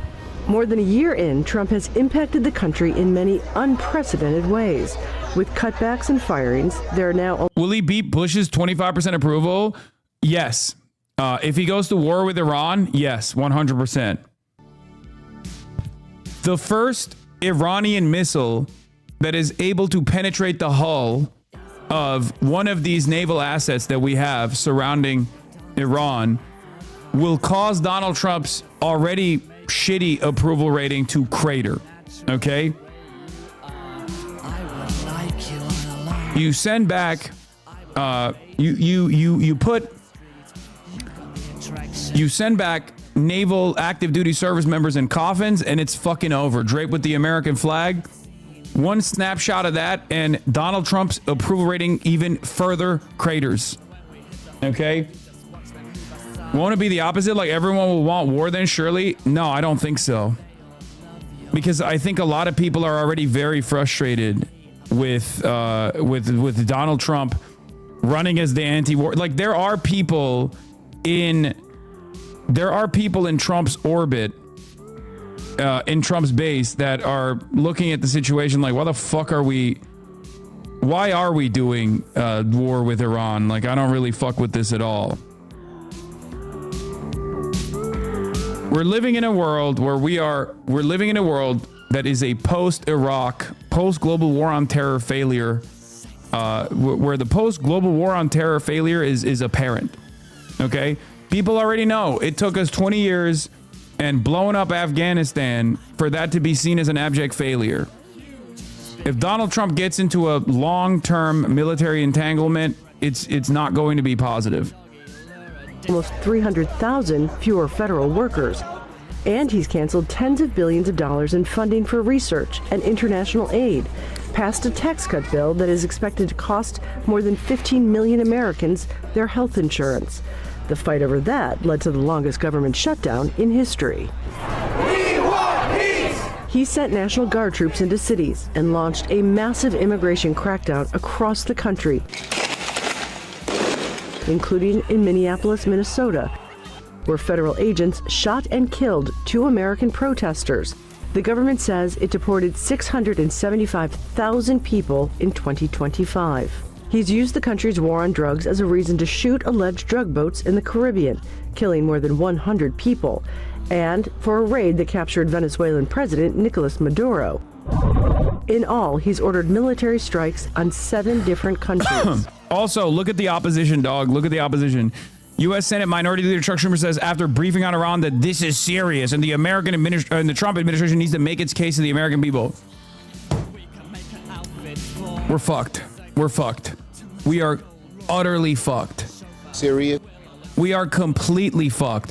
Following today's classified briefing on Iran by Secretary of State Marco Rubio to members of the Gang of Eight, Senate Minority Leader Chuck Schumer, Democrat from New York, stated to reporters, not his opposition under,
Like, what the fuck are you talking about? You're the governor of fucking Pennsylvania. What do you mean? What do you mean? We need the administration to explain to us why we're going to war with Iran. They're so fucking stupid. New York Times editorial board, WAPO editorial board, Chuck Schumer, Hakeem Jeffries, the official Dem Party media organs are entirely silent on Trump building up the largest armada in 23 years and threatening to attack Iran because they agree with it and think it's good, but must maintain pretenses. They have to make it seem like they have modest opposition to this, even though they 100% agree with it. Okay? They love that they get to have plausible deniability. That's it. They love that Trump is doing it because they don't have to do it. This is a win-win for them. Trump gets to be bold and brave in the direction that they want the American government to move in without eating any of the fucking negative costs. Okay? That's it. That's what's going on here. I'm sorry. You might fucking have a hard time coming to terms with that reality, but that is just the reality. Chuck Schumer is singularly focused on Israel. He wants the American government to attack Iran. There is plenty of evidence to suggest this. There's already a lot of reporting that we've gone over with people behind closed doors celebrating these decisions while trying to separate themselves from the Trump administration aesthetically, but not even doing a good enough fucking job separating themselves aesthetically from Trump's decisions here. You have Brett McGurk and people like that salivating at the prospect of striking Iran. 80% of the country does not want a war with Iran. 80% of the country.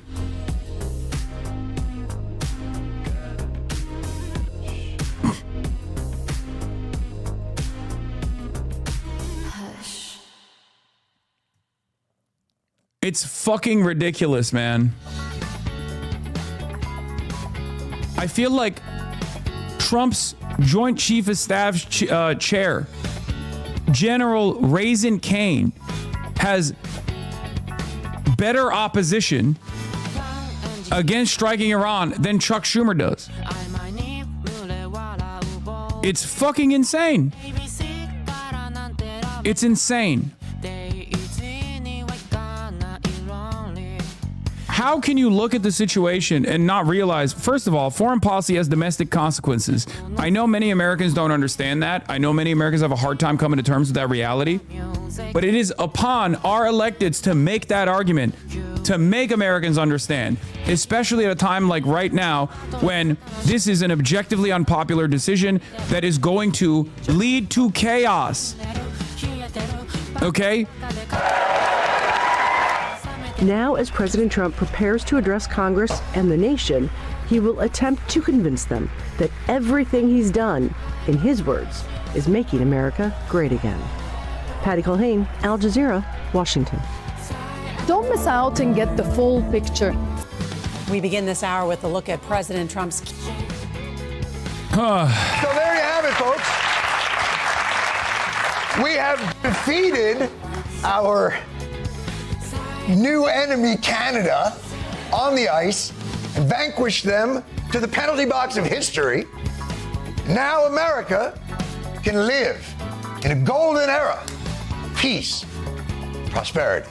The United States could be on the brink of war with Iran. What the f***? They don't even skate.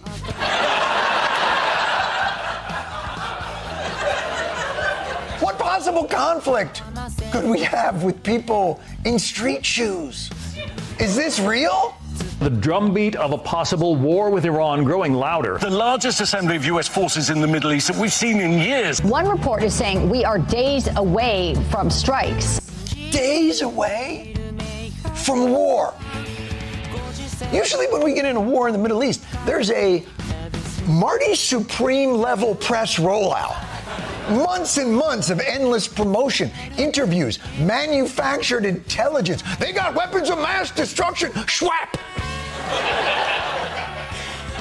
Until finally, we acquiesce to the war, just in the hopes that the selling of it will stop. And because it seems vaguely charming. But this war, one day it's nothing, and the next day we filled their waterway with giant ships. Why? What's the urgency? Special Envoy Steve Witkoff has this warning about Iran's nuclear power. They're probably a week away from having industrial grade bomb-making material. Oh my God. Yeah, it turns out the Fordow is still intact, I guess. Look, man, we got to bomb Iran one way or another, okay? It's gonna happen. It has to happen. They're a fucking week away, guys. An atomic bomb by Monday? Oh shit, when was this interview taped? Do they already have the bomb? Is it 5 business days to the bomb? Do Muslims get weekends? Do they work through? I gotta say, a week away from having the material for a nuclear bomb. I'm a little surprised to hear that. You know, I thought I remembered someone saying something about that nation's nuclear program being, what was the word I was looking for? Iran's key nuclear enrichment facilities have been completely and totally obliterated.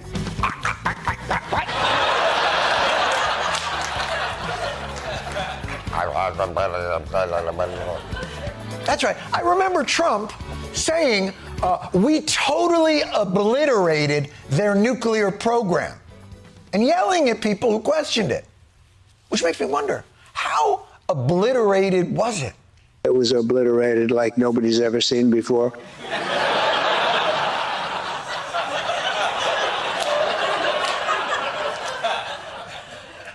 So the kind of obliteration that somehow re-obliterates? Almost immediately? Yes, no one has ever seen that before. We obliterated that building. The building we are currently standing on? Yes, that is correct. So is our plan now to re-obliterate their nuclear program every few months? Or is there a longer-term strategy?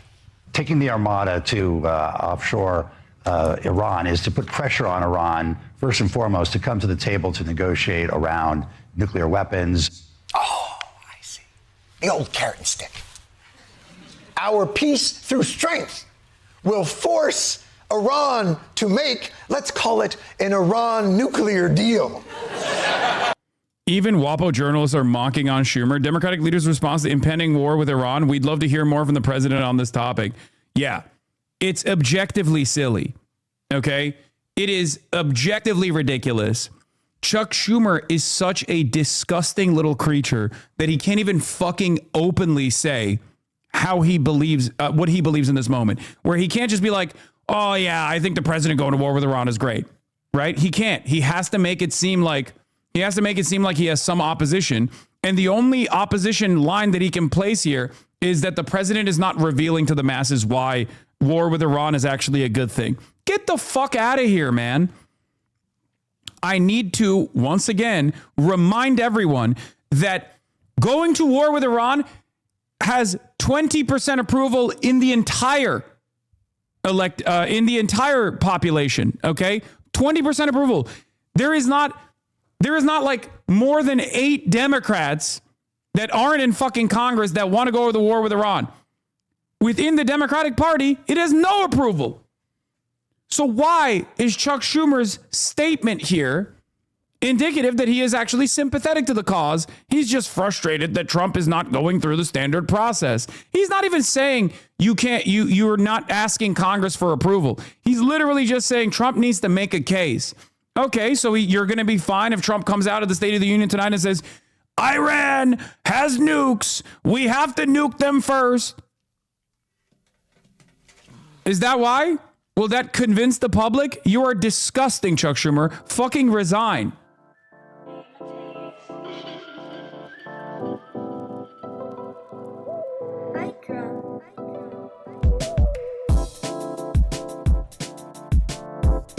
Raising Cain has launched stronger opposition to Donald Trump's warmongering rhetoric against Iran than Chuck Schumer. Think about that. Think about that. How can you sit here? I mean, John Hudson literally is a Washington Post reporter, and even he is criticizing this. Like, think about that. I'm not alone in this. We are not alone in our anger and resentment, okay?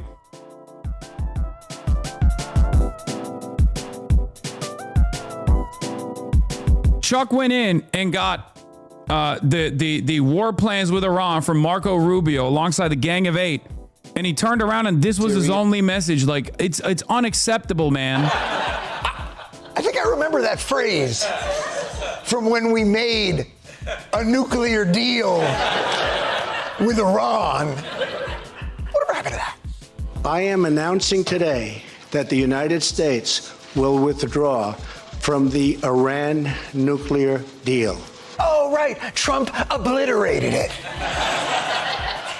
So just to be clear, Donald Trump is on the brink of war with Iran to either obliterate the program Trump had previously obliterated or to force them into signing a deal like the one Trump had pulled out of. It's all in Chapter 9 of Art of the Deal, eating your own asshole.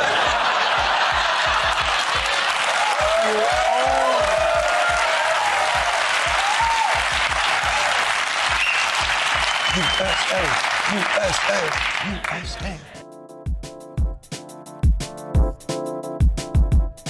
That's the other side of the story that frustrates me endlessly. Okay? I kind of want to have Ben on to talk about this specifically. Let me text him real quick.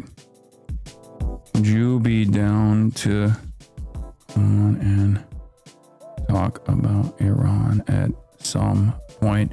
Talking about Ben Rhodes. Not Ben Shapiro, dude. Ben Rhodes. Ben Rhodes. Not Ben Norton. Ben Rhodes. Okay. Ben Rhodes the fucking goat. I didn't know you had it like that. Yes, he's awesome.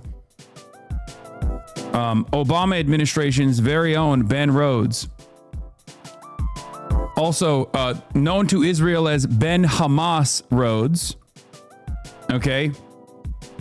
I wanna have him on to specifically talk about like the JCPOA and the fact that the Democrats aren't even making an argument to like go back to Obama levels, you know? It's so crazy that as much as like I have a lot of criticisms of Obama, you guys know this. I don't shy away from ripping the Obama administration foreign policy, right? However, there are areas where Barack Obama actually cut through the duopoly on Israel and actually operated against Israel's wishes in terms of our Middle Eastern policy. The Iran denuclearization deal was one of those issues, right? He was good on Iran. He was good on Cuba. It was objectively the correct thing to do. And Democrats didn't even go back to that when they won. Joe Biden was the vice president.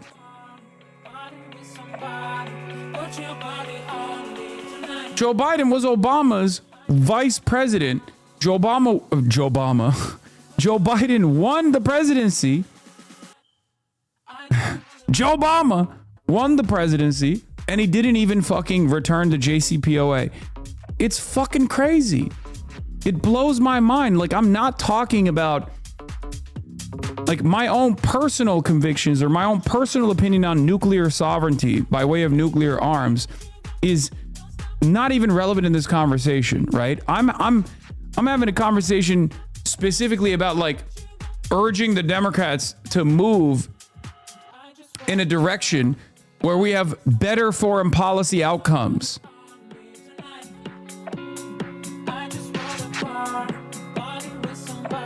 Our streamer is Brandonizing right before our eyes is true.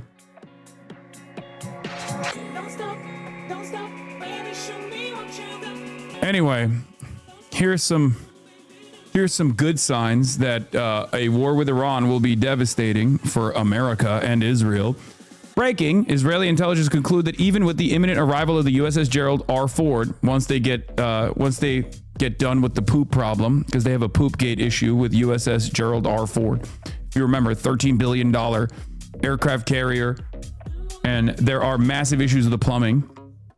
So they had the dock in Greece, in Crete, specifically, to fix the plumbing problems. Toilets are fucking backed up.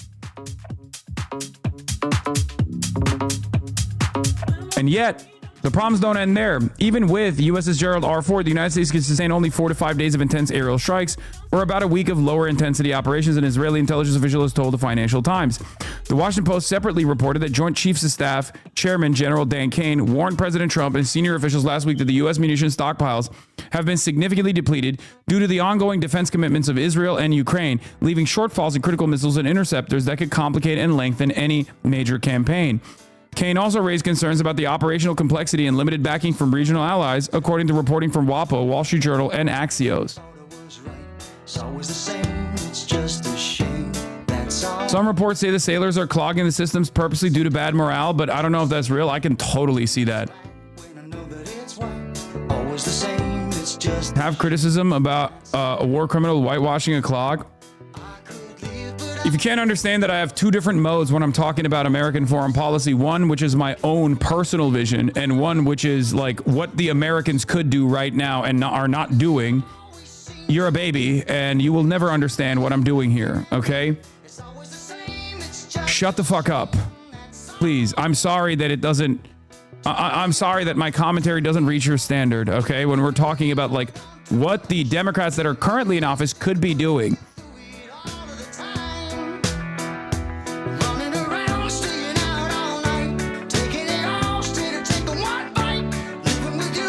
Jesus Christ.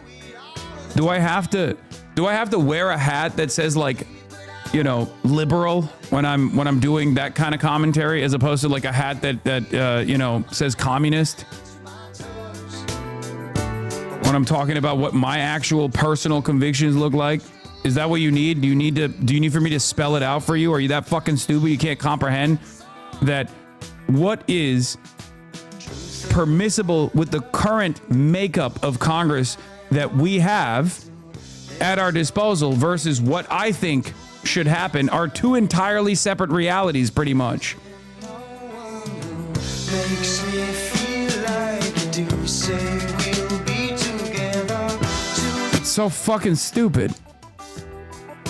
We got the leader of the Democratic Party, Chuck Schumer, straight up talking like war with Iran is imminent, and that's a good thing, but the only problem he has is that you haven't made a convincing case of the American population, one that convinced me, Chuck Schumer, and you're over here being like, oh, I don't understand, like, why won't you just talk about all the time, talk about how Iran needs to have nuclear arms right now, tomorrow? I do that enough, okay? You know what my personal opinion on the matter is.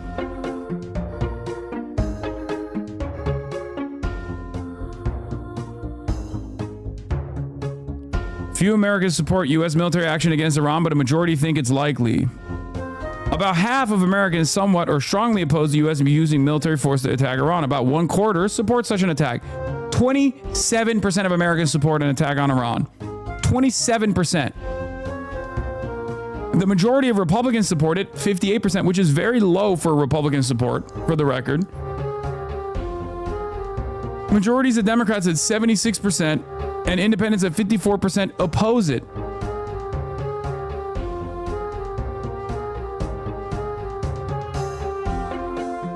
Yeah, if Iran had nuclear weapons, Trump would currently be exchanging love letters with Ayatollah Khamenei.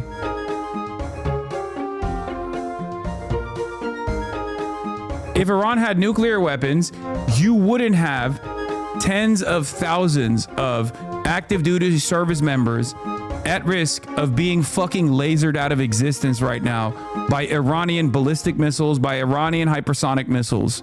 Okay? If you want to talk about it from the perspective of realpolitik, if you want to talk about it from a selfish perspective where you don't care about the Iranian population and what happens to them, but what happens to your neighbors, then we can have that conversation too. If Iran had nuclear arms right now, there wouldn't be all of this commotion in the region. It's that simple.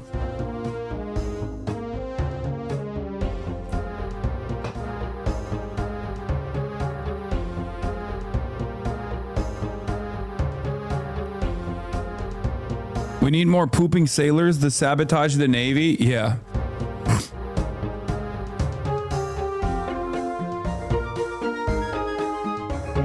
It's so funny that Os and Andes have been polluting the timeline with like videos of the USS Gerald Ford. I don't know if you guys noticed that. Because of Poopgate, which we covered yesterday, if you currently search USS Gerald Ford, okay, what you end up seeing is a good chunk of, like, aside from the fucking Poopgate breaking, preparations are being made for the USS Gerald Ford to attack Iran. But then it's all like, look at how fucking brave, look at how sick USS Gerald Ford is. It's the largest warship ever constructed.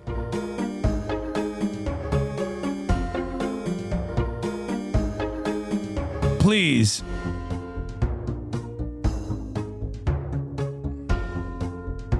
Please don't focus on the toilet issue. Think about how mighty our weapons are. Real patriots clog the toilet when they take a dump. I agree. Hell yeah, brothers. What was Lenin's theory on pooping till it's clogged? War is upon you, whether you would risk it or not. Said Netanyahu to King Trump and the masses be fucked. Yeah.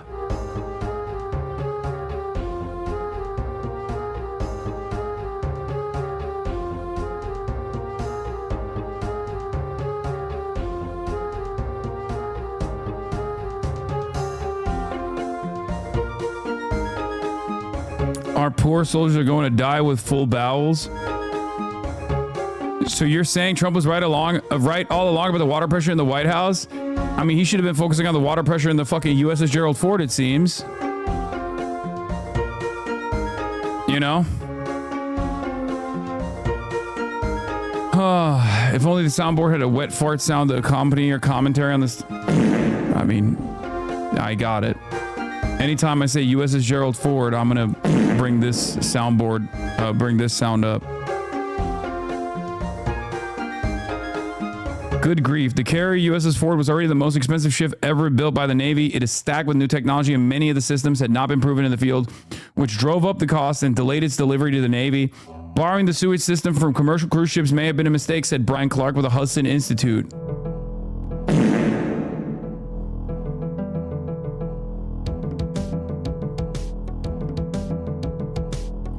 Also, speaking of which, this is Reuters reporting, Iran is close to a deal with China to purchase anti-ship cruise missiles, according to 6 people with knowledge of the negotiations, just as the United States deploys a vast naval force near the Iranian coast ahead of possible strikes. Why wouldn't you have that already? I mean, they already have their own indigenous development, right?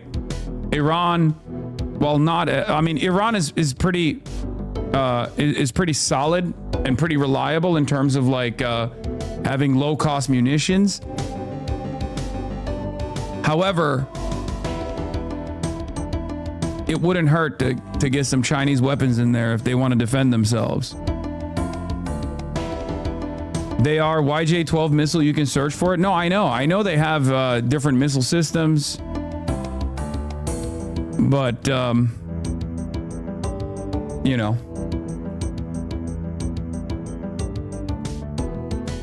because China sucks dick, they won't sell. I don't.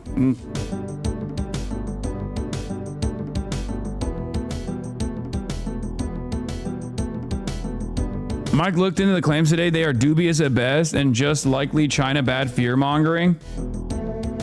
Yeah, from what I understand, China has already stopped their shipment of trains that they were supposed to send to Tehran. So it would be unlikely that Iran would finalize a deal of like actual supersonic anti-ship cruise missiles. Because from what I understand, I saw a video of I think it was like the mayor or something, like some local politician in Tehran complaining that China had denied the transfer of already paid for train carts that were supposed to be delivered to Tehran because they're worried about trade with the West or something. So if they're worried about sending train cars that they were already supposed to send, that Iran already paid for, then I doubt that they're sending fucking cruise missiles. I don't know. Iran's president Pezeshkian,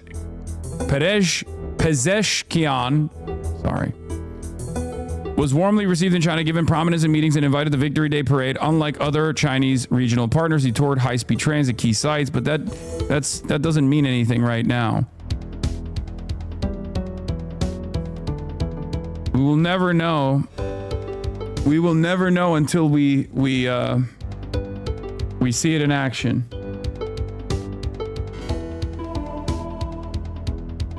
China does not see the arms embargo on Iran as valid judicially.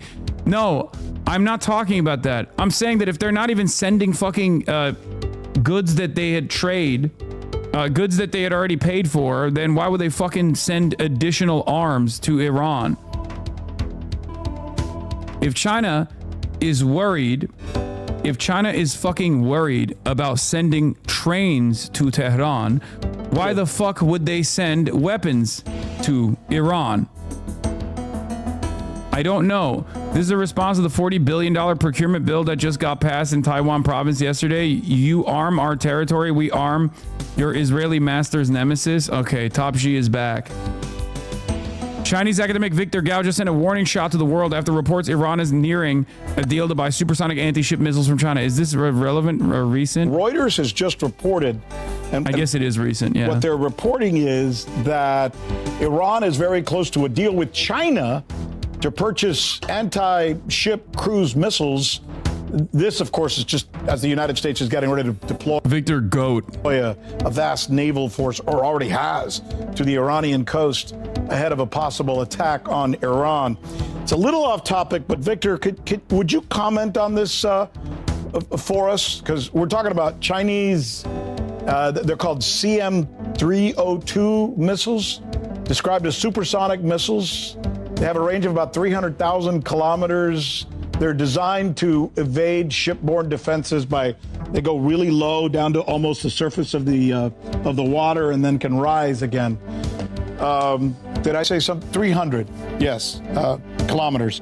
Victor, what do you make of this? What should we think of this? What does it say? Thank you very much. Both China and Iran are independent countries with their sovereignty. And there is no international law which prohibits China and Iran to engage with each other in commercial transactions. And China happens to produce some of the most sophisticated missiles of all kinds. And it's absolutely right for China and Iran to size up each other and engage in whatever economic and commercial transactions they desire to do that, including involving such military missiles. And I think the whole world should be put on notice that both China and Iran will have full sovereign right to do such commercial transactions with each other, and no country should pretend to be surprised. Bro, inshallah. Because remember, it's a great deterrence, okay? I want the people of Iran to be able to have, if they will have a revolutionary a popular revolution, I want them to be able to do that, okay? I want the people of Iran to be safe. I want the people of Iran to have sovereignty. And American bombs are not going to achieve that. American bombs are just going to kill Iranians. And if what that means in the interim is the Iranian regime, the Islamic Republic, having the necessary deterrence, then so be it. Justifying interventionism to themselves by thinking of it as trade maxing. Yeah. They're like, wow, you would like to purchase anti-ship missiles? Well, that's trade. And we love that. Iran lost much of its military arsenal during last year's brief war with Israel. Now the Islamic Republic is nearing a deal with China to buy supersonic anti-ship missiles, sources tell Reuters. This is also fucking bullshit.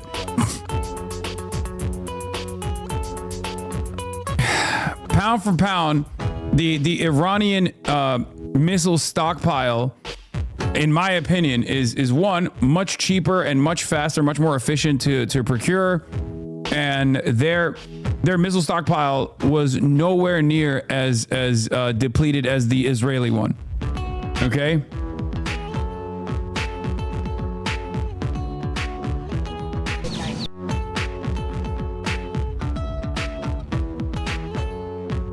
No nuclear program, but could theoretically try to get one. Describes every non-nuclear armed country in the world. So the Trump admin apparently reserves the right and the duty to go to war with the entire globe whenever it feels like it. Yep. Operation Midnight Hammer, the president touted the success of the military. One of the things that the president said, Iran nuclear sites were completely obliterated.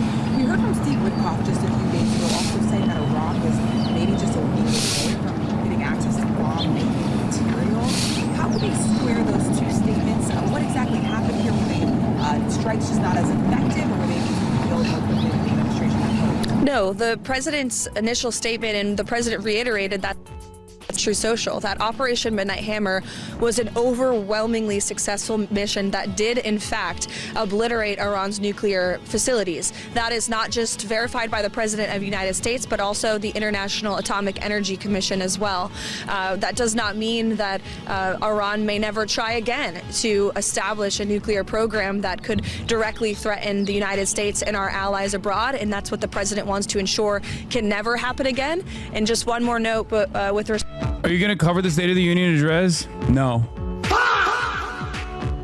Yes, chatter. Of course I'm going to cover the fucking State of the Union address. Turkey's thinking of invading Iran to prevent refugees from Iran coming in. If there's a power vacuum, you need to handle it, big dog. Okay. Back to Iran before I run into my morning meeting. Yeah.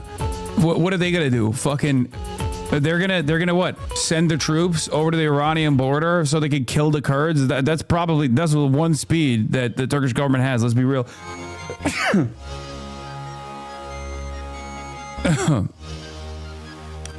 So that's unironically, despite Turkey being a NATO nation, that's probably going to be in favor of Iranian interests. President Trump's first They're gonna do the same thing that they did in Syria. option is always diplomacy, but as he has shown, he is willing to use the lethal force of the United States military if necessary. So it's always the president is always the final around here, and I've seen a lot of sensationalist reporting over the past day that is just completely untrue. And anyone speculating to the media, hiding behind an anonymous source, pretending to know what President Trump is thinking or a decision he will make with respect to action against Iran has no idea what they're talking about. Oh my God, Hakeem Jeffries commented on war with Iran. Briefing at 3 p.m. on Iran. What are your thoughts again on where this could be possibly leading with potential U.S. military action in Iran? The American people understand that under no circumstances should the Trump administration get us into another failed foreign forever war when we know the outcome, particularly in the Middle East. It's going to cost American lives. It's not going to lead to any decisive resolution. And it's going to waste taxpayer dollars that should be spent making. Okay, that's literally not as bad as Chuck Schumer. God, the bar is so low. The bar is so fucking low. I cannot believe that this barely sentient resistance, like bare minimum resistance. I'm like, oh, thank God. He said no forever war, which, by the way, still leaves room for a little bit of war, like a military strike that won't lead to forever war, right? Like he's still, he's still doing that, I guess. Life better for the American people. Congress needs to act and authorize military. Dog, no. Are you fucking kidding me? No, I was so wrong. I take back everything I said.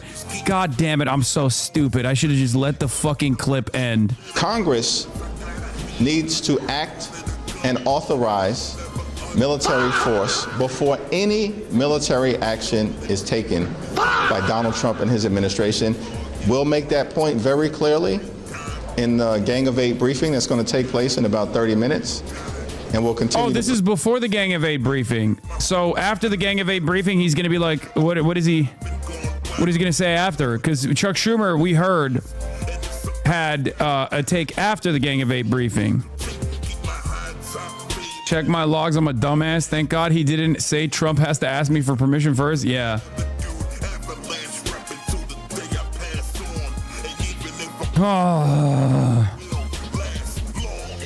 You don't learn, baby boy.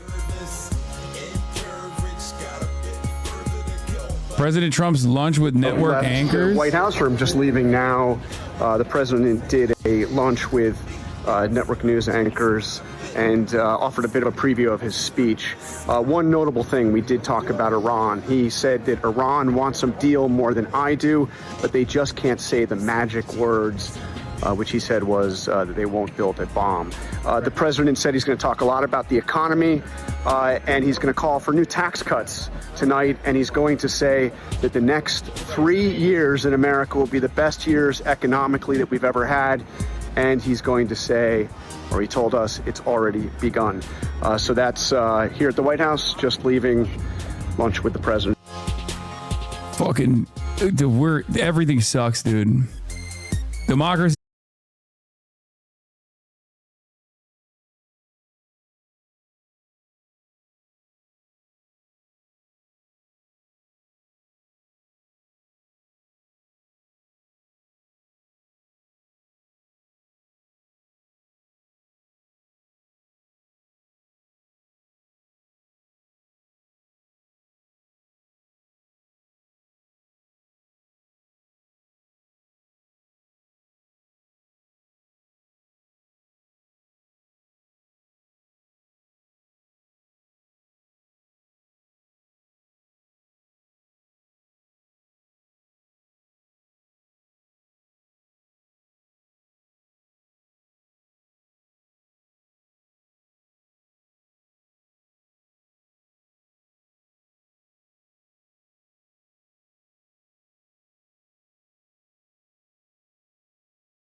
Looking to purchase advanced anti-ship CM-302 missiles from China. Seeing 8 Stratotankers spread along the CENTCOM airlift highway. These are likely escorting the F-22s that took off from RAF Lakenheath. There's also another rivet joint coming in over the Mediterranean. Channel 12. The U.S. will station fighter jets, including F-22s, inside of Israel, which, by the way, gives a clear opportunity for Iran to strike Israel once again. Yeah, AOR area of responsibility. Rubio is about to host a closed meeting with Congress regarding Iran just hours before the State of the Union. So they are actually giving. What do you call it? A briefing to Congress. They're just not getting the congressional approval. But once again,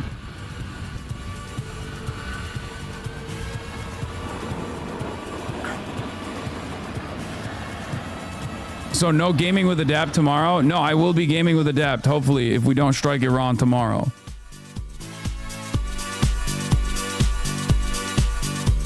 "14 former members of the CIA calculated that the agency alone was responsible for the death of over 6 million people between 1947 and 1987.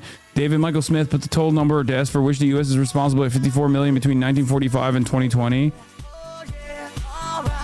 Yeah, I mean, that's all the destabilization initiatives. IRGC conducting a missile exercise on a target that seems to resemble the layout of the UAE's Al Dhafra Air Base, south of Abu Dhabi, where numerous U.S. Air Force and U.S. Army units are stationed.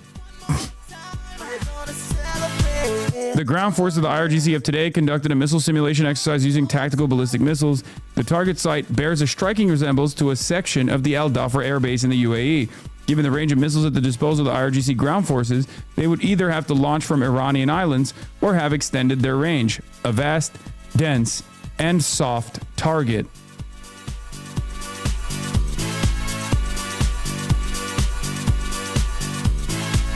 Kind of feels like he's going to do the strikes during his speech. I do worry about that. I do worry about that as well, because Trump is like, he loves doing weird shit like that. But I also think the higher priority here is to have the full scope of attention on Trump. And if he were to do the strikes during the speech, then people would pay attention to the strikes instead of the speech. And I think he's too narcissistic to do that. I've thought about that too. Unless he like wheels a TV over and presses like a big comical button. You can't stop. John Favreau says, I was head speechwriter for 5 State of the Unions. It's become a relic of a speech that barely matters for even the 24 hours anyone is paying attention, and people who are paying attention tend to be politically engaged types who've already made up their minds. This is true when the speech is a success and true when it's a disaster. Most are fine. The stakes are not high for Trump. The test is not whether he can stay on message or avoid picking fights or throwing his feces at John Roberts. The only thing he could do tonight to marginally improve GOP fortunes heading into the midterms would be to acknowledge that he hasn't been focused on people's financial struggles and lay out a plan to improve them. I'm sure he'll nail that. Yeah, he's not going to nail that. John is obviously being sarcastic. You just got 180'd? What do you mean? He's going to part the curtains and show bombing footage set to 1812 Overture, placing my Kalshi now. We're gonna celebrate and dance so free. One more time. Music's got me feeling so free. We're gonna celebrate. He's never going to do that. He doesn't do apologies. He'll say we're the best economy, we're winning, but that economy is in peril because of the Supreme Court, so I'm going to abolish the court. Yeah, I mean, we'll see. God save y'all from this. Breaking. Kamala Harris says she might run for president again. Still has not decided.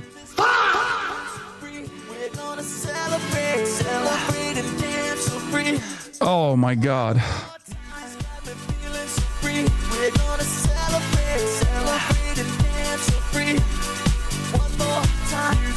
Oh my God. So fucking cooked. The whole bombing preparation is just Kalshi rug pull, but Trump and his friends to get us to bet that we will, then we won't, and they'll make huge money on Kalshi. You know what's really funny about that statement? Any other administration that moves tens of billions of dollars worth of assets within striking distance of a foreign adversary, I would say you're delusional. Okay? Any other admin, I'd be like, get the fuck out of here. Nobody moves tens of billions of dollars worth of naval assets if they're not going to use them. This is the one administration where there is a sliver of likelihood that that could be the case, like a rug pull that is imminent off of Kalshi. And that's the only reason why they're moving like this, you know?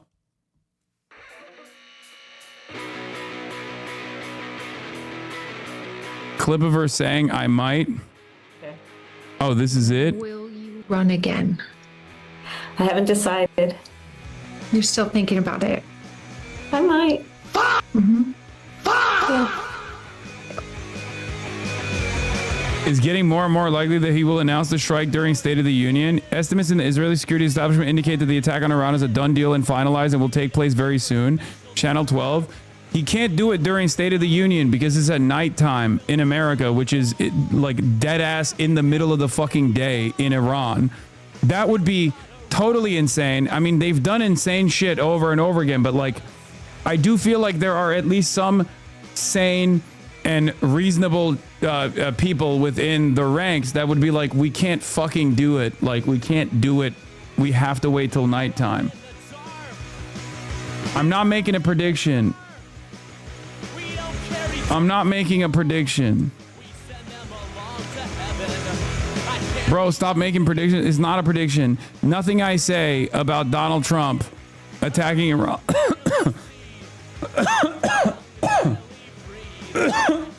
Nothing I say about Donald Trump is ever gonna happen. Okay, he is an insane person. Qatar have gained a new Turkish threat is emerging. I want to be very clear.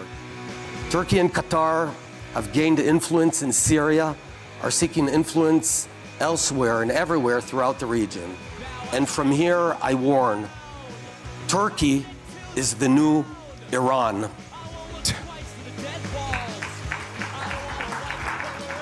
Erdogan is sophisticated, dangerous, and he seeks to encircle Israel. And while some senior Israelis were on Qatar's payroll, Qatar and Turkey are nourishing senior Israelis that are on Qatar payroll. Israel is Hamas. the Islamic Brotherhood monster that is growing and eventually might become as dangerous as the one created by Iran. Turkey and Qatar are gaining influence not only in Syria, but also in Gaza, through the front door, and everywhere, and trying to create a new choke ring. Turkey is trying to flip Saudi Arabia against us and establish a hostile Sunni axis with nuclear Pakistan.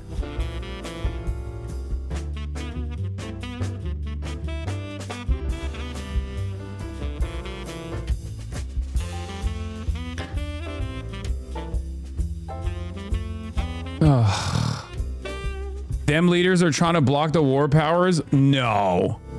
New top Democrats are working behind the scenes to stop a vote on the Kana Massi Iran war powers resolution, a vote that would force every member of Congress to go on the record over Trump's potential regime change war.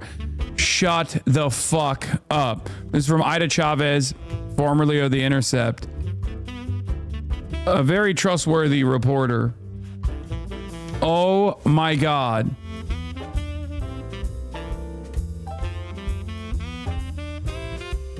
We are led by demons, okay? We have demons running the fucking show. Ain't you the one who abuses his dog? No, that's the secretary.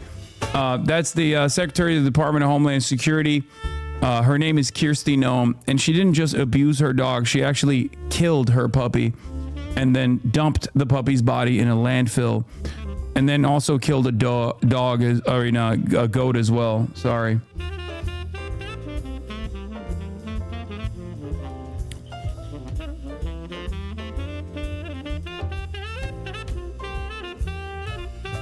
Calico cat lover.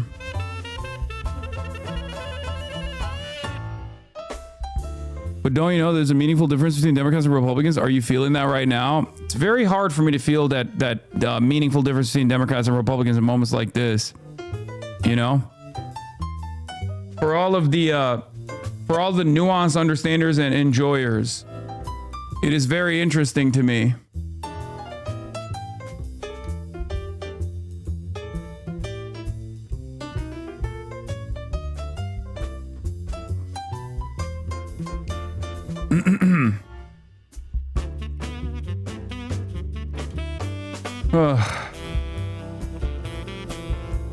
Bro, we need our progressive voice like AOC and Bernie calling Schumer and calling them out. It's fucking time. Zoran back in Jeffries is by far his biggest L. Yes. Fuck these people, dude. They just want to kill everyone. I'm getting triggered. Yeah. I mean, if you want to see what a real fissure with NATO would look like, it's when little America, also known as Israel, ends up fucking attacking a NATO country, Turkey. And not just any NATO country, but a profoundly important NATO country. Like far more important, far more consequential than even a country like Poland. Because Turkey not only has an indigenous arms industry that funnels weapons to Ukraine and all these other NATO allies, low-cost drones like Bayraktar, so much so that Ukraine literally fucking made a song about it. Turkey also happens to be the second largest military in NATO after the United States of America.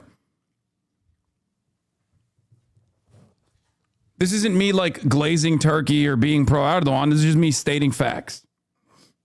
Okay?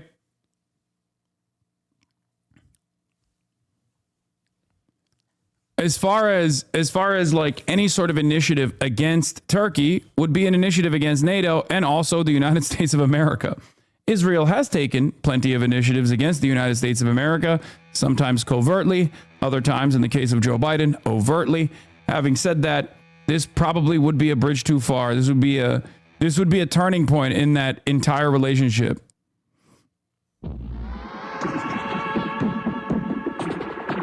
So while they posture against Turkey like this, I don't know if that'll go anywhere serious. I don't know if that'll be a real, I don't know if that'll be a real thing. Representative Richie Torres was asked, by the way, another one of my ops, Israel's greatest defender, Richie Torres, who hasn't been in the news lately because he's a little bit worried about primary challengers.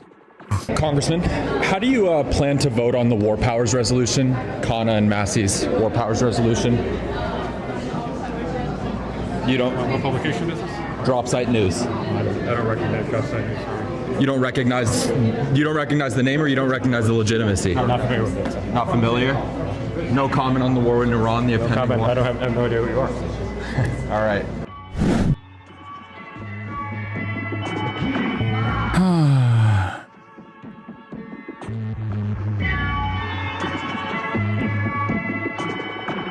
Someone from CNN should ask the same question. It's a really good question. It's a really easy to answer. I mean, it's a yes or no question. He knows what Drop Site News is, by the way. He's just a fucking massive piece of shit.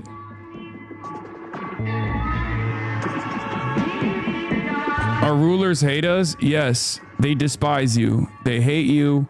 It's very obvious. They do not give a fuck about you. They do not give a fuck about your opinions. They do not care about your ambitions. It's just, the democratic process is it means nothing.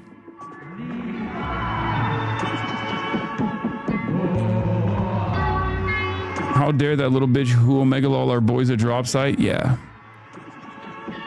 Hopefully he won't be in Congress any longer. So, what is this? Fix toilet. Okay, stop. It's like a fake account.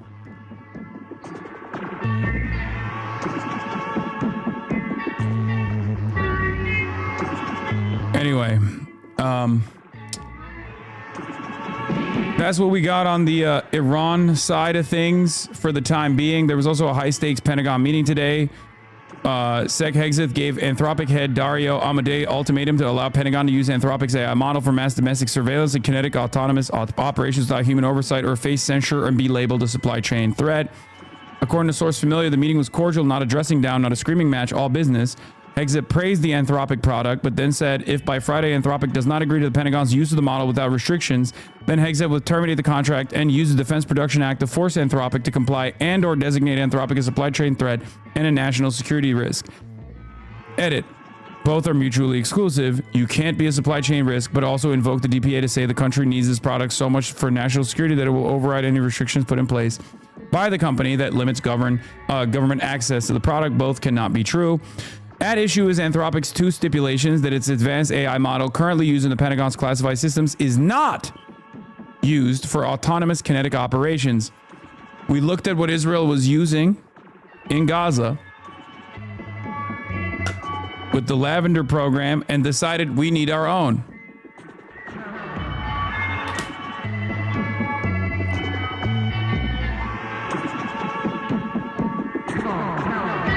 There was a big fuss about it internally at Anthropic, and they did not want to allow the government to use their AI models for kinetic strikes without authorization from a human being. Anthropic currently requires human oversight of autonomous operations when used to kill things for safety reasons because they don't know how the autonomous system will react and could even endanger U.S. soldiers using the model. Soldiers and others could lose control of the model and automatically start killing large groups without humans in the kill chain. Can you imagine utilizing Anthropic to create strike priorities, and then Anthropic realizes that the American military is a far greater threat to human life in the region and just starts lasering, using our weapons to start lasering our soldiers? If that's the world you want to live in, Pete, go ahead. Second, Anthropic bars its models from being used for mass domestic surveillance. Hegseth wants these restrictions lifted. According to a source familiar with the talks, Anthropic has never objected to the use of its models for legitimate military operations. It also told Hegseth that it never complained to the Pentagon or Palantir about the use of its models in the Maduro raid.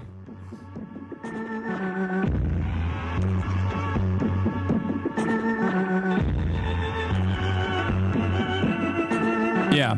Senior fellow or co-founder of 972 Mag, Dimi Ryder, who I sometimes am at odds with, but is probably one of the best Israeli journalists out there, or one of, if not the best Israeli investigative reporting outlet, plus 972, which is part of the reason why we know about Israel's AI targeting that they were using in Gaza. Says, not enough headlines are focusing on the fact that Hegseth specifically wants Anthropic to let robots roam and kill without human oversight.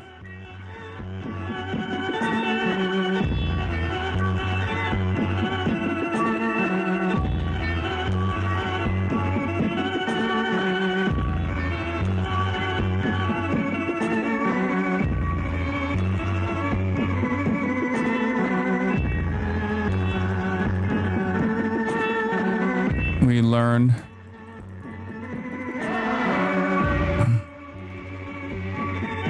laboratory.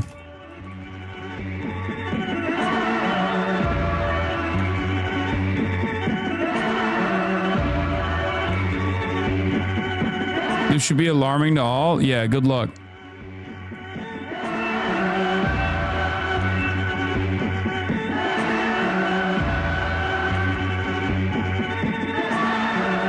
As an AI user, it's terrifying. AI makes mistakes all the time on the most basic shit. This is horrifying. Yeah. If you want to continue with the story, there's a CNN video on it. The CEO of one of the we'll biggest... cover it in a second. Hold on.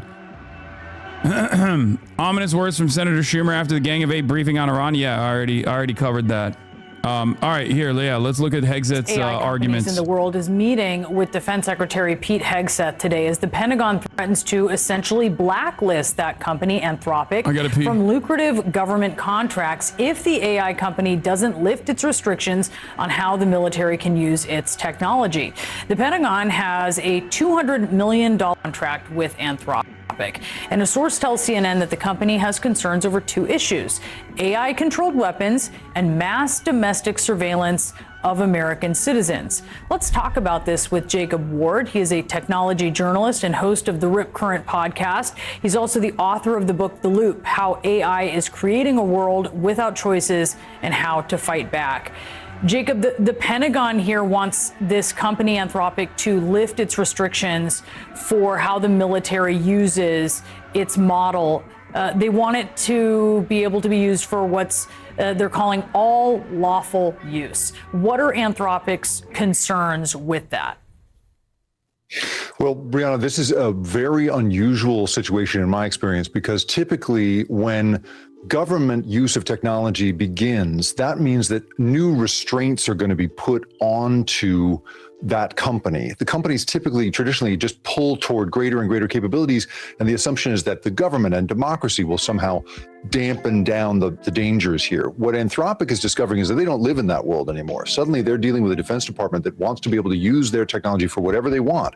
And Dario Amodei, the CEO of this company, who has written very openly about his concerns that his technology and the industry in general could be misused for all sorts of authoritarian purposes, is specifically objecting to the possibility that we could be using this technology to surveil Americans en masse, or to create weapons that fire themselves and kill people without human intervention. Supposedly the trigger here for him in part was discovering that his work was in fact used in the capture of Nicolas Maduro through Anthropic's partner Palantir in a way that he didn't know anything about. He evidently found out about that the same way we all did. And it is this effort inside a company that is making this world-changing technology to try to impose some restrictions on that technology that now has him running afoul of the Pentagon, Brianna. Can you talk a little bit about how AI maybe has been used for, say, controlling weapons and mass surveillance, and what concerns that usage has raised? Well, according to the reports we're seeing, Anthropic's technology, which is the only only company, by the way, that is allowed inside the most classified systems in the military, is being used for all sorts of things that it's supposedly great at, including things like cyber offense. You need to be able to exchange digital fire with an opponent in nanosecond time scales that human beings could never be part of. That's an incredible use of it. But at the same time, what AI makes possible is things like, there's technology that we've seen, research that we've seen. That AI is for plausible deniability. That's it. You can use it when it's not supposed to have a 100% success rate. It's good for creating new targets. If you don't care about what happens to those targets, whether it's for deportation or whether it's for kinetic strikes, okay? It's utilized by insurance companies like United Healthcare to deny people their valid claims for coverage. That's what the AI is for. It's not for something that's supposed to have a 100% success rate. Israel was using AI in Gaza, as we know, to create new targets. Why were they able to do so? Well, they were able to do so because they were killing as many civilians as possible. They didn't need to make sure that these targets were like actual valid targets. They're doing a genocide.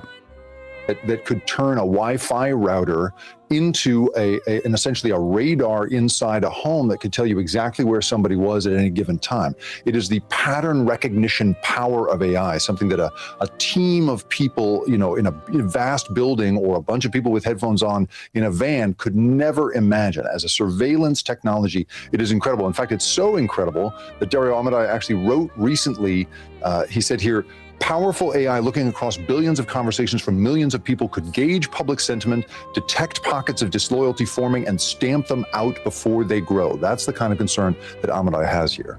Unbelievable. I mean, when you talk about the possibilities here. So the way this threat would kind of operate is Axios is reporting that the Pentagon would deem that they're threatening to deem Anthropic a what's called a supply chain risk. That would essentially blacklist Anthropic from having government contracts. It's an approach that's usually taken with companies that are extensions of foreign adversaries like China or Russia. If Anthropic doesn't play ball here, because as you say, they're unique in that they kind of plug into this top secret nature of the U.S. systems, is there another company that can provide those same AI services and that would be willing to capitulate on these potential human rights and civil liberties concerns? Yeah, can we find one that'll play ball? We need machine, like robots are going to kill people, okay? Whether you like it or not. Robots are going to fucking start slaughtering people. Which one is going to do it for us?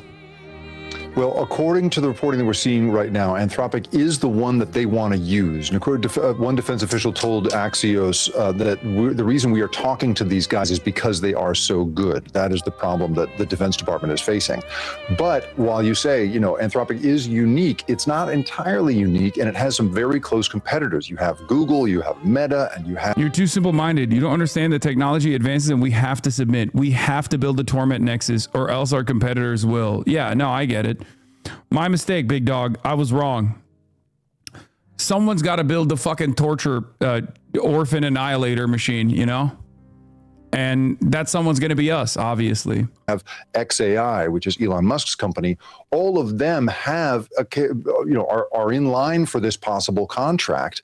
And at least one of them, and according to Axios, that's XAI, that's Elon Musk's company, has said they can use it without any safeguards whatsoever. They won't be bringing any of this, internal hand-wringing to it. They'll say, you go ahead and use it in any way you want. And it may be that could cost Anthropic this $200 million contract, unless the Defense Department figures out that technology is irreplaceable truly. But at this point, the heat is on in terms of the competition technologically. And so it seems to me that this is a real pickle that Dario Amodei has gotten into.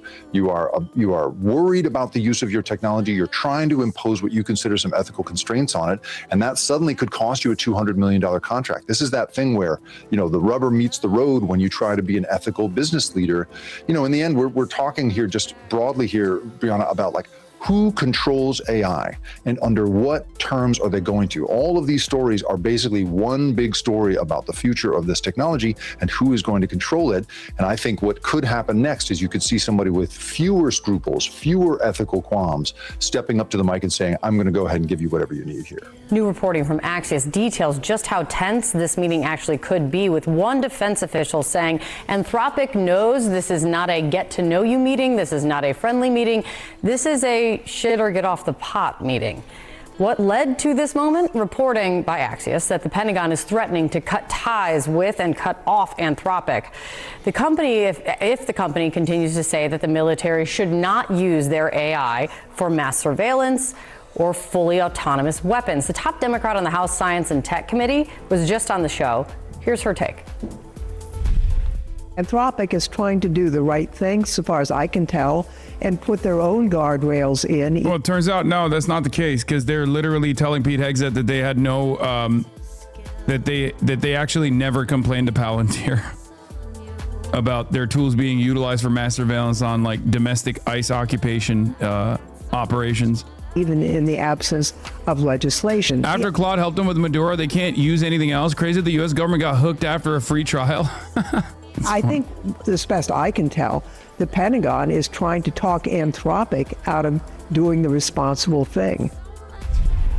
Joining me now is one of the reporters behind all of this new detail and reporting, Dave Lawler, the national security editor for Axios. It's good to see you again, Dave. Tell me more about what you're hearing in terms of what could happen in this meeting and come out of it.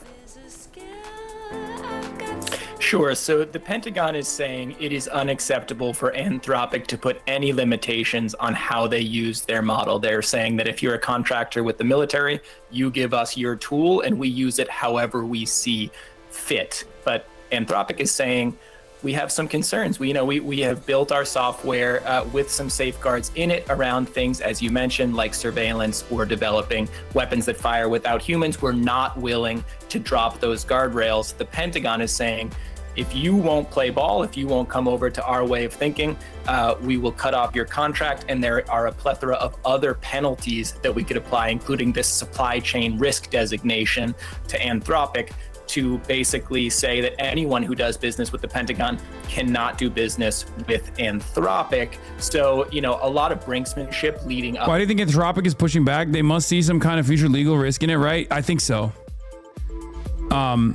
I think that the reasoning is quite obvious. I mean, the AI could literally fucking take control over targeting systems and literally laser U.S. soldiers. That's a likelihood. That makes sense. That totally makes sense. If the AI just makes a calculation, if it has somewhere in its code, it has a utilitarian concept of preserving safety of life or whatever, something could go fucking haywire and just start lasering the American soldiers instead. Okay.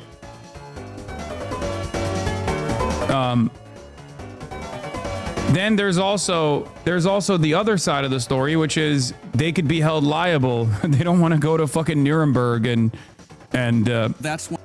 have to deal with the legal repercussions of having their AI systems be responsible for killing a bunch of children, or even if that's even a thing that we prosecute for. Let's be real, it's probably not going to happen. But responsible for killing Americans. Notice how I'm not talking about like the individual engineers and their moral arguments against it, because I live in the real world and I don't think that these guys have any sort of fucking moral issue with this. I'm sorry. Some engineers might. They have no tool to push back. So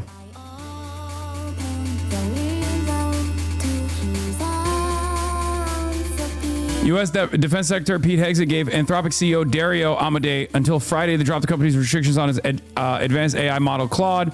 Can be used by the Pentagon, including its bans on mass domestic surveillance and autonomous lethal operations, or face losing its military contract. It could also face the possibility of supply chain risk labeling and the use of the Defense Production Act to compel access, sources told Associated Press. One reason. This was Anthropic CEO's refusal to back down on the Pentagon. I'm worried about. They're saying they're inconsistent. Like in public, they're saying they don't like it, but in private, it seems, according to the reporting that we just read earlier, in the private closed door meeting that they had with Pete Hegseth, they were like, no, actually, we don't have any objections. The autonomous drone swarm, right? So, the constitutional protections in our military structures depend on the idea that there are humans who would, we hope, disobey illegal orders.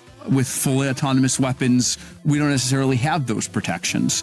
But I actually think this whole idea of constitutional rights and liberty along...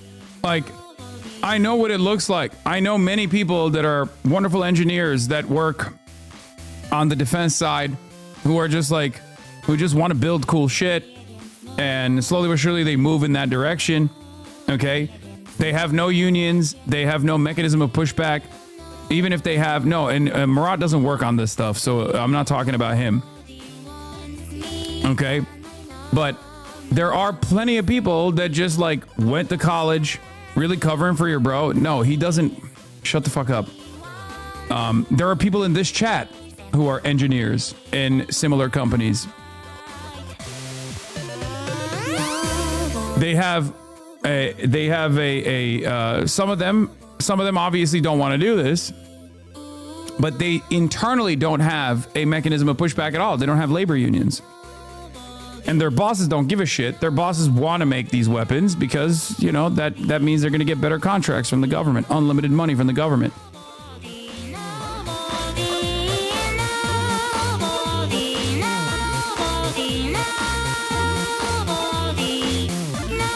That's it. So even if they have an issue with it, even if they take issue with it personally, even if they want this to stop, for example, they have no way of getting the government to stop or getting the company to stop.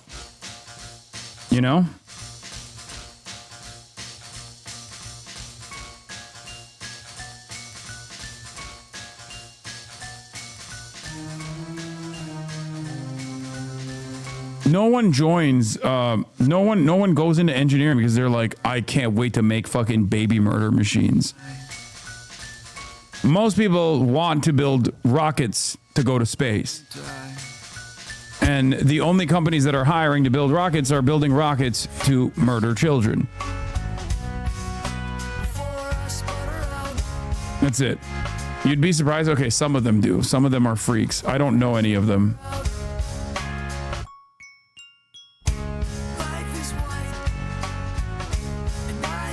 Many different dimensions, can be undermined by AI if we don't update these protections appropriately. So, think about the Fourth Amendment. It is not illegal to, put cameras around everywhere in public space and, record every conversation. It's a public space. You don't have a right to privacy in a public space. But today, the government couldn't record that all and make sense of it. With AI, the ability to transcribe speech, to look through it, correlate it all. You could say, oh, there's this, this person is a member of the opposition. This person is expressing this view. Yes. And make a map of all, 100 million. And so are you going to make a mockery of the Fourth Amendment by... I went into engineering to build Doggenheimer. Okay? To build the one weapon to rule them all, so I could shock all the dogs around the world by going place. And when I press that button, every dog around the planet gets shocked. by the technology, finding kind of technical ways around it. And so, again, if we had the time, and we should do this, we should try to do this even if we don't have the time, is there some way of reconceptualizing constitutional rights and liberties in the age of AI? Like, we don't need to write a new constitutional, but but you have to do this very do fast. We expand the meaning of the Fourth Amendment? Do we expand the meaning of the First Amendment?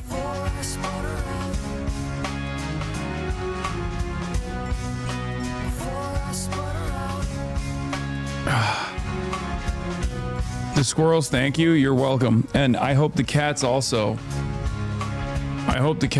thank me for that. I'm going to war with the dogs on the side of the cats.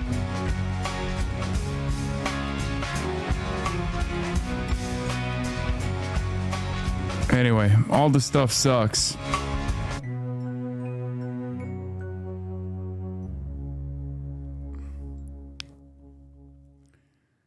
It's all terrible. Also, speaking of terrible, John Fetterman proudly welcomed AIPAC and a survivor of the Bondi Beach Massacre, a living reminder of the global scourge of anti-Semitism. My voice and vote will always stand and proudly support the global Jewish community and our special ally. He's posted up with his handlers. The ogre shouts out John Fetterman. Wonderful stuff. Bloomberg reports the focus on NATO's air surveillance in Turkey has shifted from Russia to Iran as the risk of a U.S.-led military campaign against Tehran mounts. Turkey's making preparations for a possible U.S.-led strike against Iran, which could force Tehran to make concessions on issues including its nuclear program. The government in Ankara has growing concerns about the likelihood of such a conflict, fearing it could trigger a new influx of refugees into Turkey and weigh heavily on the country's struggling economy.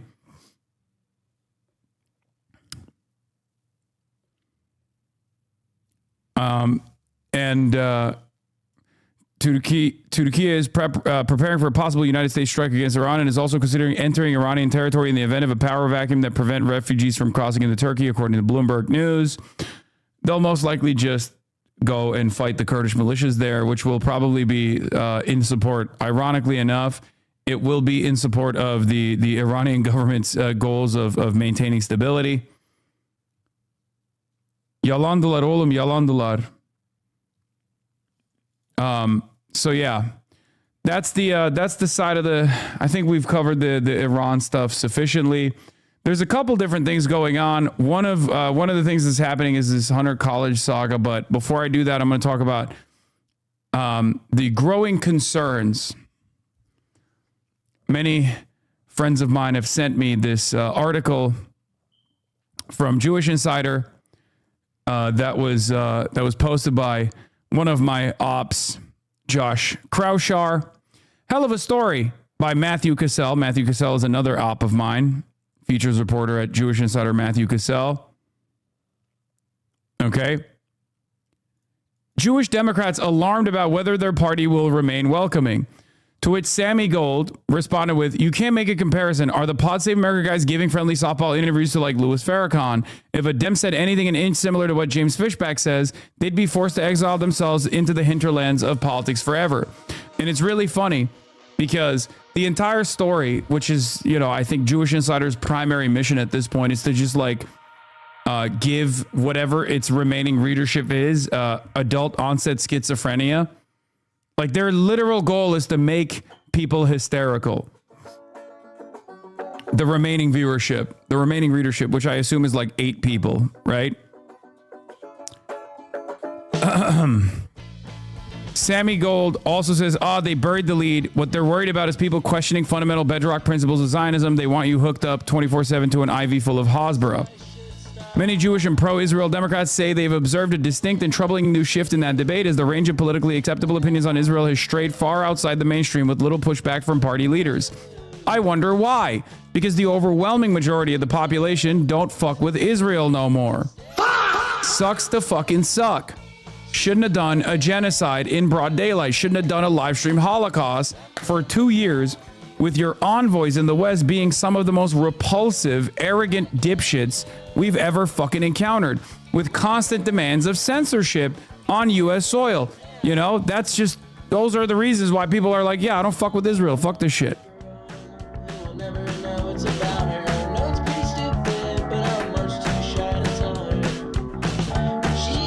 Yeah, zero accountability, full-blown capitulation to Israel's demands.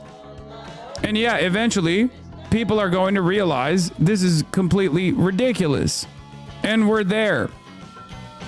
Amid growing claims of Israel committing genocide as settled fact, openly pro-Hamas demonstrators, ongoing efforts to demonize pro-Israel engagement in democratic primaries, and rejection of Israel's right to exist as a Jewish state, the political atmosphere is raising questions about whether the party is willing to collectively draw red lines around creeping extremism, or if it is now accommodating anti-Israel sentiment that, until not long ago, had been more commonly viewed as off-limits.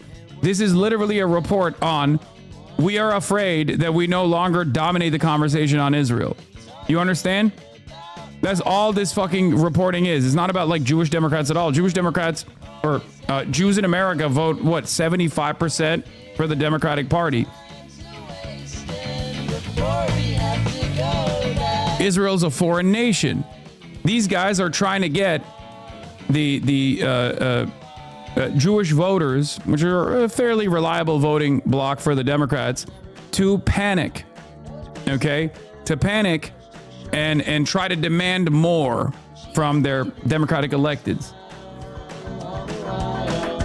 I'll always find it ridiculous that supposedly liberal people can mandate that you recognize the ethnic character of a state, or else you what? Republicans under 30 are all literally Nazis who love Hitler and murder, but somehow as Democrats, that's the unwelcoming one. Yeah, this narrative actually worked very effectively against Jeremy Corbyn in fucking England, okay? It did. The reason why it doesn't work anymore is because the overwhelming majority know what the fuck is up. And that's precisely the reason why they're trying to hit this narrative in America right now, where they're like, oh, guys, what are we doing? Come on now. Oh, or else you're an anti-Semite. Exactly. And it's funny because, of course, they regularly platform Hassan Piker in softball interviewed a guy who had a Nazi tattoo. In what way is Hassan Piker an anti-Semite? You could dislike him and even call him outrageous, but I cannot recall anything that crossed that line. In fact, he makes an active effort to condemn anti-Semitism, which I do. But of course, given the tendency for Jewish Insider and many other outlets like New York Post or Fox News Digital, Free Press, that constantly pumps the SEO with like Hassan is an anti-Semite style coverage, while this is an ineffective line of attack, the people who defend Israel will still use it no matter what. Brian Tashman calls bullshit on Matthew Cassell and Josh Kraushaw's result among Jewish Democratic voters in a September 2025 Washington Post poll. 73% believe Israel committed war crimes, 52% believe Israel committed genocide, 89% have a negative view of Netanyahu, and 63% disapprove of Israel's Gaza actions. These are Jewish Democratic voters, okay? These aren't just all Democratic voters. These are Jewish Democratic Party voters in a Washington Post poll of Jewish Americans from September 2nd to the 9th of 2025, okay? There are plenty of polls out there about Zionism, which muddies the waters, a right for Israel to exist, things of that nature. Those numbers don't really make sense, Law. What do you mean 73% believe that the war crimes have been committed, but only 63% disapprove? What do you mean? There are people who believe that Israel is committing war crimes, but it's a necessity. That's what that poll means. Hello? Are you unfamiliar with the likes of, for example, Benny Morris? There are plenty of people who find themselves to be, liberal Zionism is oxymoronic. It's a contradictory position anyway, right? It's like saying you're a liberal fascist, you're a liberal Nazi. So of course there are going to be people who are like, I really like socialized medicine, or I really like what the Democratic Party is doing with everything else, except for the fact that I agree that Israel has to do war crimes, but I also think Israel is doing war crimes. Again, Benny Morris. Benny Morris is Mr. Necessary Evil. Benny Morris, straight up, is one of the new historians in Israel that uncovered the truth about Plan Dalet and the extermination campaign of the early Zionist brigades, and then turned around and said it was valid. It had to be done so that Israel could exist. You know? So social fascists like Bernie. Yes.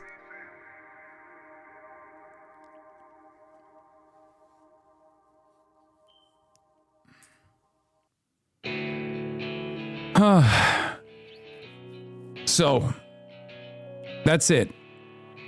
That's the situation here. So it's like utterly ridiculous that they're trying to do this kind of like idiotic reporting. The only reason why they're doing this kind of idiotic reporting is to freak people the fuck out. They're trying to freak people the fuck out. Lucky for us, they don't necessarily have a large contingency of readers. They're just chirping into the wind and trying to do their very best. They're chirping into the wind and trying to do their very best to muddy the waters in the SEO. That's it. All of these attack articles and things like that come out about my name, for example, is so that when you search Hassan Piker on the news tab, the number one thing that comes up is idiotic nonsense. Like, look at this. 20 hours ago, security blocks Hassan Piker from VIP section of Zohar Mamdani's election party from AOL.com from 20 hours ago. Full clip of Hassan Piker's bro tips resurfaces drawing criticism. 6 hours ago from Newsweek.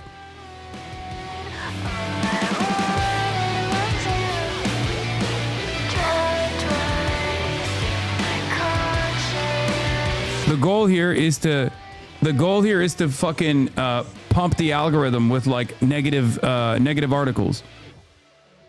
That's it. Why the fuck is AOL writing this? It's not even a real story. It's just like completely made up. Why are they writing it? Bring back bro tips of Make It Woke. Yeah, it's called Chad Vice Chatter. It literally exists.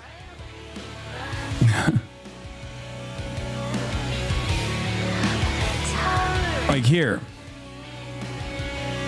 If you look up Hassan Piker UBC, look. You got UBC's Lind Initiative returns with Hassan Piker. I love when my enemies hate me. But the top news article is the Canadian Jewish News. 2 events, 1 campus. Nova survivor testimony and political provocation unfold simultaneously at UBC. Do you see? So this kind of stuff doesn't really work because no one is Googling my name like this, but they still do it. They still do it so that, you know, if someone in the unlikely scenario is Googling my name and looking for news articles, they still get like a negative approach. They still get like a bunch of negative articles that are boosted to the top. You should Google it on incognito. Sure.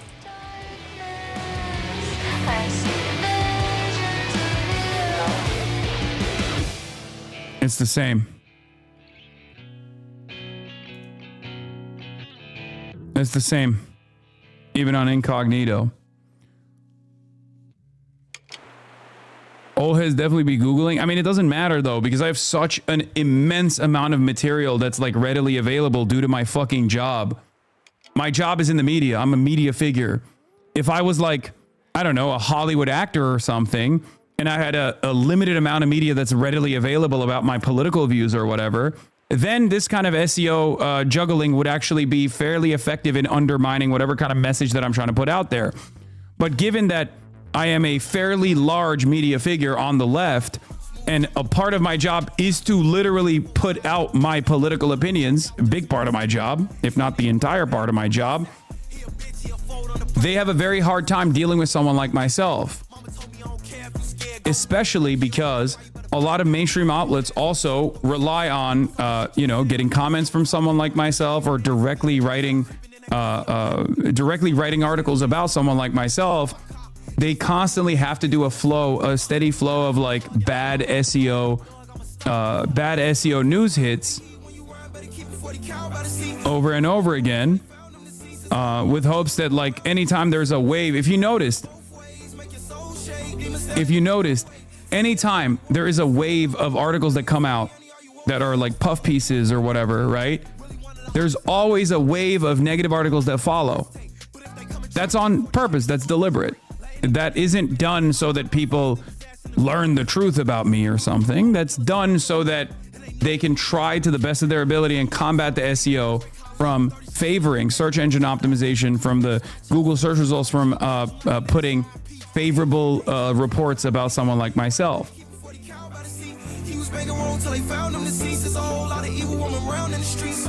So you better look both ways. Make your soul shake. Demon standing in the doorway. Tell me, honey, are you okay? Someone at my job today said you put a hit piece out on North Korea doing apology or something. Yeah, there's that angle too. It's like shit that my silly ass naysayers on the internet say that end up becoming like news articles from some of these places.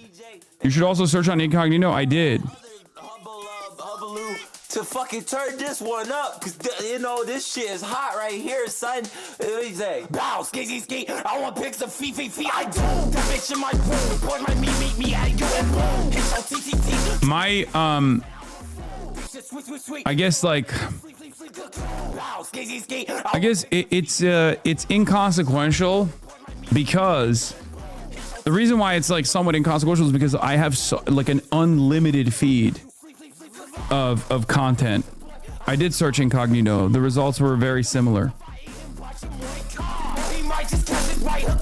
So mainstream media is not as like negative on someone like myself because they understand the position that I hold. They understand the place that I occupy.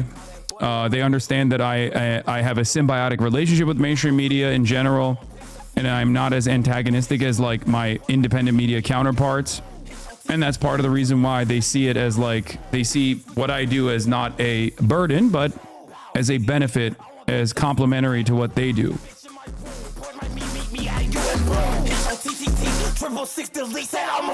I already did it incognito. Why do you guys keep saying that? Jesus Christ.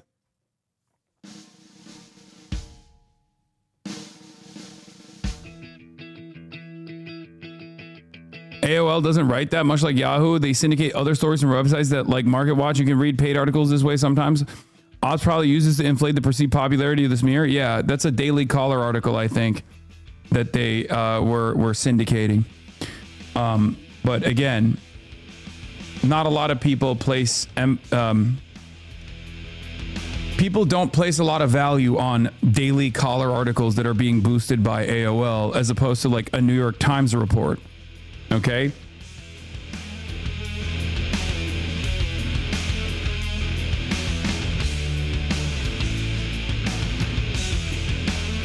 Anyway, Trump supporters conflicted over ICE policies as the president gives State of the Union address. We're getting back to State of the Union drama. Key supporters ahead of tonight's State of the Union address.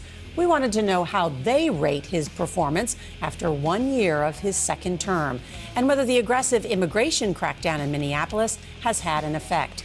So Caitlin Huey Burns went to Gastonia, North Carolina, which is in a county where 62% of the vote went to President Trump in 2024, to ask Trump voters how they're feeling. Over burgers and beers here at Whiskey Mill in Gastonia, North Carolina, Trump supporters told us they feel better off than before, but see room for improvement. If you could give a grade, what would you give? I'd say 70. Do you feel like you have been getting what you voted for? Not really, but... Wait. I thought this would be a reversal. I thought the first guy would be like, I hate it. And then this lady, you can't lose this lady. Okay? That lady, you cannot lose that lady. I'm sorry. This is like one person. I know. But she's not one person. She's every person. Okay? She is everyone in the MAGA cult. This is... If Darla's got suspicions that things ain't going too good, you are fucked. You know, as many problems there are in this country, it takes a long time. On immigration, Diane Hunt said what happened in Minnesota went too far. I'd like to see them stick with what they originally said they were going to. Oh my God. Oh, this is behind this. This is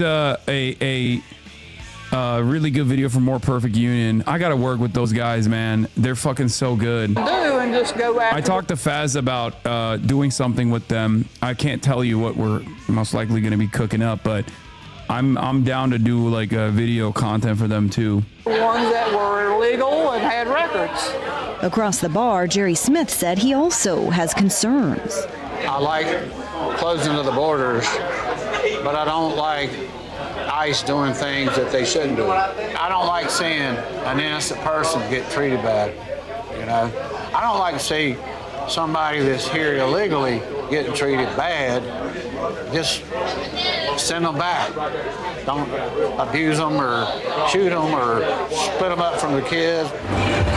To work off lunch, we laced up at Kate's skating rink and took a lap with Amy McElwain. That's my aunt. She listens to Asmongold too. That's why she's a free thinker. For like the administration policy and then like ICE, but then whenever I saw the episode happen in Minnesota, it totally changed my perspective on how they came and killed an innocent woman. People are scared, innocent people are scared, and they shouldn't be. If they're innocent and they're citizens, it's harassment to me. Skating nearby, we met Jack Wells, who had a different view. Anytime you get to the enforcement part of the law, it can get ugly. If you were to give the president a grade, what would you give him? I would give him a B+ to A to an A. As far as his policies, I don't have a problem with them. To me, they seem to be working. I mean, we needed a change. For CBS Mornings, I'm Caitlin Huey-Burns. I'd like President Trump to speak about the state of our democracy, the economy, to address the healthcare problem, crime and safety, the cost of living, the cost of groceries, the cost of gas, immigration, the Epstein files, the economy and cost of living, about Social Security and how it can be fixed.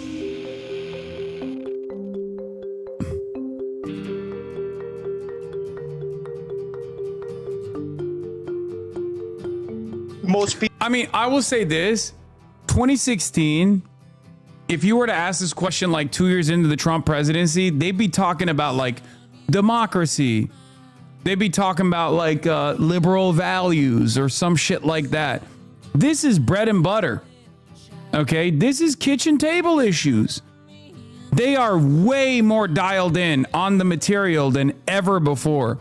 So much so that even the hand-selected CNN panel is openly saying, like, you know, affordability in healthcare, affordability in housing, affordability on groceries. That's huge. That's actually fucking huge. I promise you, liberal media had a stranglehold on what kind of messages got across in the last Trump administration, where they rarely ever talked about the economy. Right? And there was some reason for it. The economy wasn't as bad as it is right now for the average working class individual, but straight up, a lot of the people and their frustration in like 2016 and onward with the Trump administration revolved around like culture war stuff. Not to say that they aren't important. Obviously, Trump was still waging war against that. Against marginalized communities in the exact same ways. I mean, not with the same intensity, but, you know, the targets were still the same. But I think, you know, kind of feels to me like these guys don't know the Dow's over 50,000. That's what I'll say. People are losing things like SNAP, WIC, things of that nature, and they can't even afford to live yet. Buy food, but yet we're going to be getting taxed more. Also, I do want to say something. I don't want to give the game away, but I have a sneaking suspicion that the reason why people are focusing on affordability right now is because the Democrats didn't move the conversation in a place that is far away from the material, because they didn't do anything. They didn't do the liberal resistance like they put on a front. In the same ways that they did last time around when they gave a show for people to you know, rally around. This time they're playing dead. And when you don't actually mobilize the masses in a direction against Donald Trump, you don't get to be the leader of the message that is the most salient. So in a way, Democratic ineptitude has been quite beneficial for people like myself. I recognize that. So shouts out to Chuck Schumer and Hakeem Jeffries for not really putting on a fight at all, showing their bellies over and over again, which not only added on to the discontent that working class Americans are feeling, but it also caused them to try to identify what their real problems are rather than the problems that Democrats are telling them they should be focusing on. And of course, in this environment of instability, with no reasonable counter messaging initiative coming from the National Democratic Party, you see a lot of grassroots, populist, left flank candidates rise up to prominence. Zohran Mamdani's campaign was nationally significant. So we got to continue our fight. We have to continue making this message be known that we care about improving people's material conditions, that we care about the working class, that if the Democrats won't, we'll fight for people regardless. It doesn't matter if they're Republican, doesn't matter if they're lifelong Democrat voters. It does not matter if they don't vote. We want everyone to have health care. We want everyone to have college education. We want everyone to have a jobs guarantee. We want everyone to have housing, no matter what. And that's it.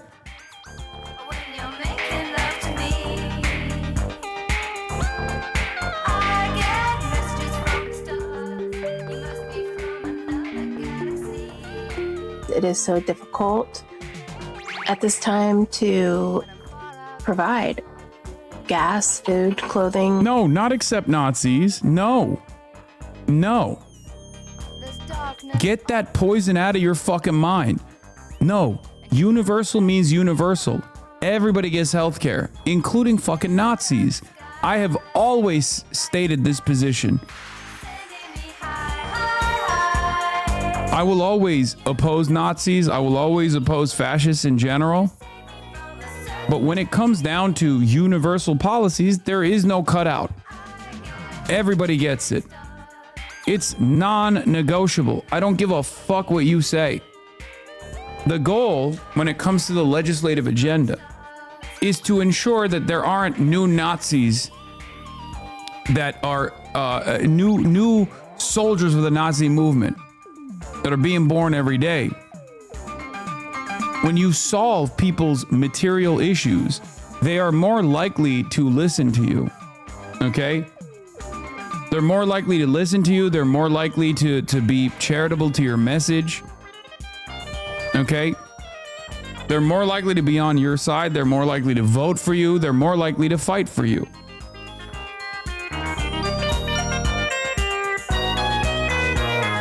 Houses, everything is so expensive, and our wages haven't changed. I would like Trump to speak on immigration, being the fact that there has been a lot of mass deportations lately, and there has been a lot of incidents going on about how ICE is handling them. I'm struggling with. That's liberal thinking. You need to address the institutions that produce Nazis. Man, it's not fucking liberal thinking at all. What are you talking about? Liberals are the first to be like, healthcare for all, for everybody except for Nazis. Like, no, get the fuck out of here. Universality means universality. If you're working class, we are going to improve your material conditions no matter what. Okay? What is the highest likelihood of eradicating the scourge of Nazism? Trying to actively isolate people on the point of their fucking ideology, which is impossible to do anyway, or trying to eradicate the underlying material inequalities that they experience that cause them to be angry, resentful, infinitely more malleable to the Nazi argument. There is no ideological means testing. The MAGA voter in that More Perfect Union vid literally experienced class consciousness after receiving a semblance of universal healthcare in Japan law. Exactly. I never expected at 75 years old. Everything has become so expensive. I have very little left for food or basic household items. So today is the State of the Union speech. What do you think the state of our country is right now? I'm just kind of bewildered and like disgusted at the same time. So it's like a fun mix. Troubling. We're giving them free healthcare does not remove their ideology. We have free healthcare and Nazis. Okay. What's better? No free healthcare and Nazis or free healthcare and Nazis? There you go. Harm reduction. Are on a bad path? Absolutely fine. The people are very hardworking. It's a nice atmosphere. Horrible. Why is that? Our food industry is absolute garbage. The way that everything is going with our finances, eventually it's going to be really hard to own anything, own any property.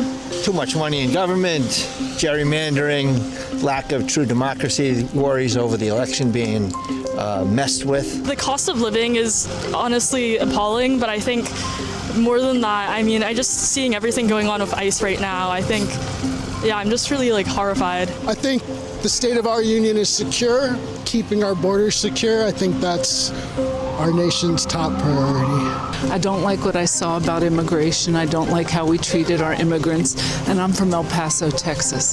So I think I have a differing point of view than the president on that.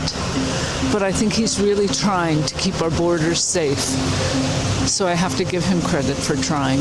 People are being pushed against each other, and I think you guys need someone that can gather people rather than divide people. You know, we're Americans. We're pretty tough, and we'll make do. All right, Jared's here live with us. Jared, great to be with you. While you were out talking with folks out there, what are the key themes that kept coming up for you? Yeah, well, to start, the state of New York City is a lot colder than where you are right now, as you can see by the snow. But the big things that people talked about, to answer your question, and you heard it there, federal immigration enforcement around the country right now. People stood on either side of the issue. Affordability, the price of groceries and housing, and younger people being able to buy houses as they get older, and also political division and democracy, both right now and in the future, the future of our country.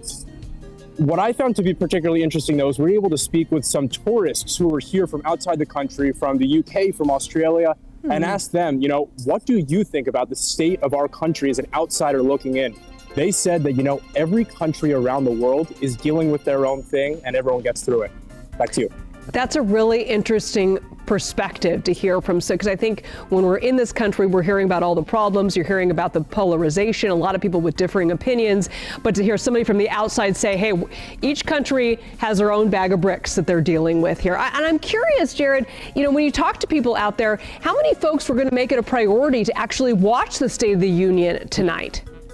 You know, a lot of people we spoke with didn't even know it was happening tonight. Really? So some were grateful to hear that. But after we mentioned that, they said they're going to tune in. And I think that's the lesson that you just taught us there, is that we all need to take a vacation to another country to get another perspective on what's going on. The grass is always greener. Exactly. All right, Jared Ochacha, really. We have a country that's now doing well. We have the greatest economy we've ever had. We have the Bro, everyone in Australia thinks America's cooked, which means we are too. Yeah, when America fucking sneezes, the world catches a cold. And also, the entire world is looking at us in abject horror. most activity we've ever had. I'm making a speech tomorrow night, and you'll be hearing me say that. I mean, it's going to be a long speech because we have so much to talk about. The president tonight will address both chambers of Congress, U.S. Supreme Court justices, and members of his own cabinet. The most important viewers of the State of the Union address are the American voters. President Trump is only 1 year into his second term with an aggressive policy agenda for the next 3 years. And a recent Fox poll shows his approval rating on par with Presidents Obama and George W. Bush to this point in the second term. A bit earlier this morning, I sat down with the Faulkner-focused voters' voices ahead of President Trump's big speech. Welcome. Let's meet our voters, left to right. First in the front row, we have Dwayne, a Republican and New York committeeman. Marie. Law Hassan got so many viewers now that Asmongold is offline. Brother, I have like 6,000 more viewers. That means I have 6,000 additional hogs, which I love. You know?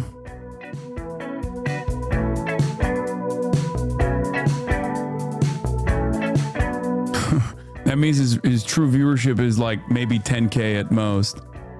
Yeah. Mia, a Republican voter, and Kevin, an independent. But yeah, welcome to the roaches. How do you know it's still not bots? Would it be exaggerated? We can check the chatters. Yeah, there's 34,000 chatters, so no, it's not bots. There's 34,800 chatters in here and 42,400 total viewership, which is fairly consistent. Left to right in the back now, Dylan is here, Republican, Adam in the center, an independent, and Jay on the end, a Democrat. Again, welcome to all of you. Look, I just got some good notes about what the president will be talking about or focusing on in the State of the Union tonight. And the big theme is going to be affordability. And from the prep that you did with my team, I know that that's a big issue with all of you. Jay, I'm going to come to you first and talk with me specifically about what you'd like to hear from the president on that issue tonight. What I'd like to hear and what I think is going to happen are two different things. What I'd like to hear is the president say, I understand the tariffs have cost the average American person an additional $1,700 a year. I'm going to rework this. If I'm going to really stay committed to this, I'm going to rework this so that we can lower that number, because it is actually being felt, and it hurts a lot of families. So as a Democrat, you had affordability, no doubt, on your list already with former President Biden. It was a big issue toward the middle to the end of his term. Inflation at one point was 9.1%. Yes, ma'am. On his watch. We are almost at the target set by the Federal Reserve of 2%. We're still hovering at 2.3. I just put that information out there. Do you want to hear how he gets us closer? Yes, ma'am. Okay. Yes, ma'am. I think under the Biden administration, we went from 9.3-ish% to about 3%. So I think that was a great reduction. And I do not think that we have gone as far as we should have. But, you know, as always, I hope that the president is actually listening and actually making plans to address these things. Maria, what do you want to hear from him on affordability tonight? How would universal healthcare help us achieve lower bill for us on lower income? Asmongold, you're here. Hey man, won't universal healthcare drive up everyone's bills across the U.S.? Brother, if you're low income, if you're a low wage worker, you don't even pay anything in healthcare. Like, you understand that, right? Universal healthcare lowers the burden that you have from the amount that your wages take. Top of the hour got him. Wait, what? I didn't see that this was a 13-month subscriber. I mean, it's a good question regardless, and I'll answer it, right? If you're a low-wage worker, there is a percentage of your income that your boss takes from you to pay for your private insurance if you're actually fortunate enough to even have a job that pays for healthcare. Okay? Under a universal healthcare system, your tax burden is going to be far lower than the percentage that is taken from your salary. Therefore, you'll have higher wages that and more disposable income, so you can subscribe to the Hasanabi broadcast at the top of the hour, in the middle of the hour, whenever you want to. If you want to support the show, that's all you need to do is subscribe. You can do that for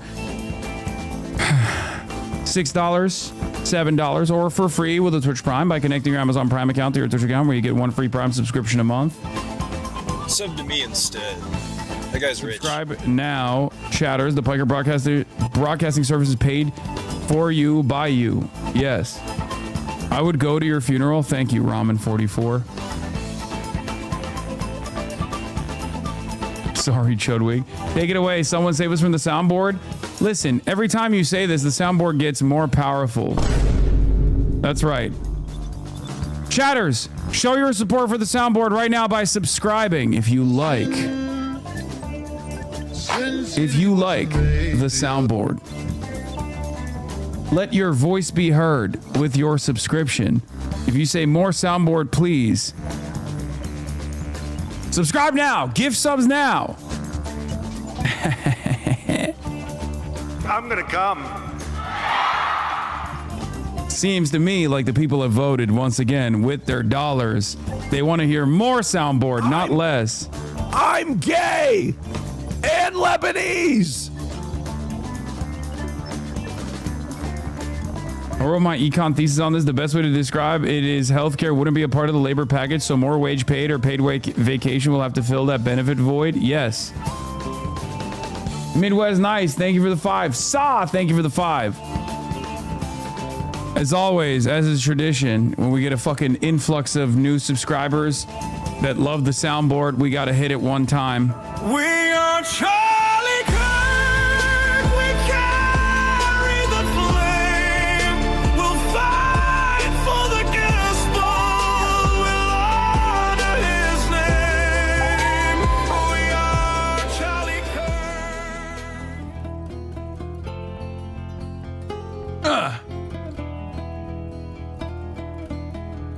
It's so funny that Kaya knows when I'm getting a drink, she immediately lifts up her leg to get a belly scratch.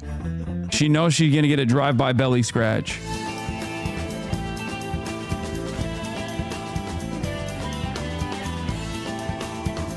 There's a sequel, by the way. Wait, what? To what? What? They made a second one? Bro, you already reached perfection. You already reached perfection. Why would you tarnish it? Ida's mom, thank you for the 10 gifted. Drop Dead Lexi, thank you for the 5. Tits and Macaroni, thank you for the 5. What the fuck is that? There's a part 2? They made a...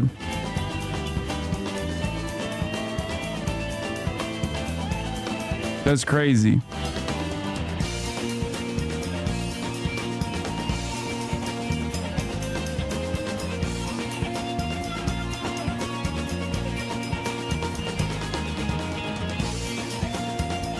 Last, I promise private healthcare plans have a deductible amount you pay out of pocket before insurance pays. Universal healthcare pays on day one. You don't have to avoid going to the doctor because you're short on money. Indirect, but still lowers bills. Yes, universal healthcare is the best policy. Straight up, is literally cheaper. It's only a little bit more expensive in what you pay for in your taxes than you would literally pay for right now if you're like super duper wealthy. You don't have to worry about that though. None of you motherfuckers have to worry about that. Okay?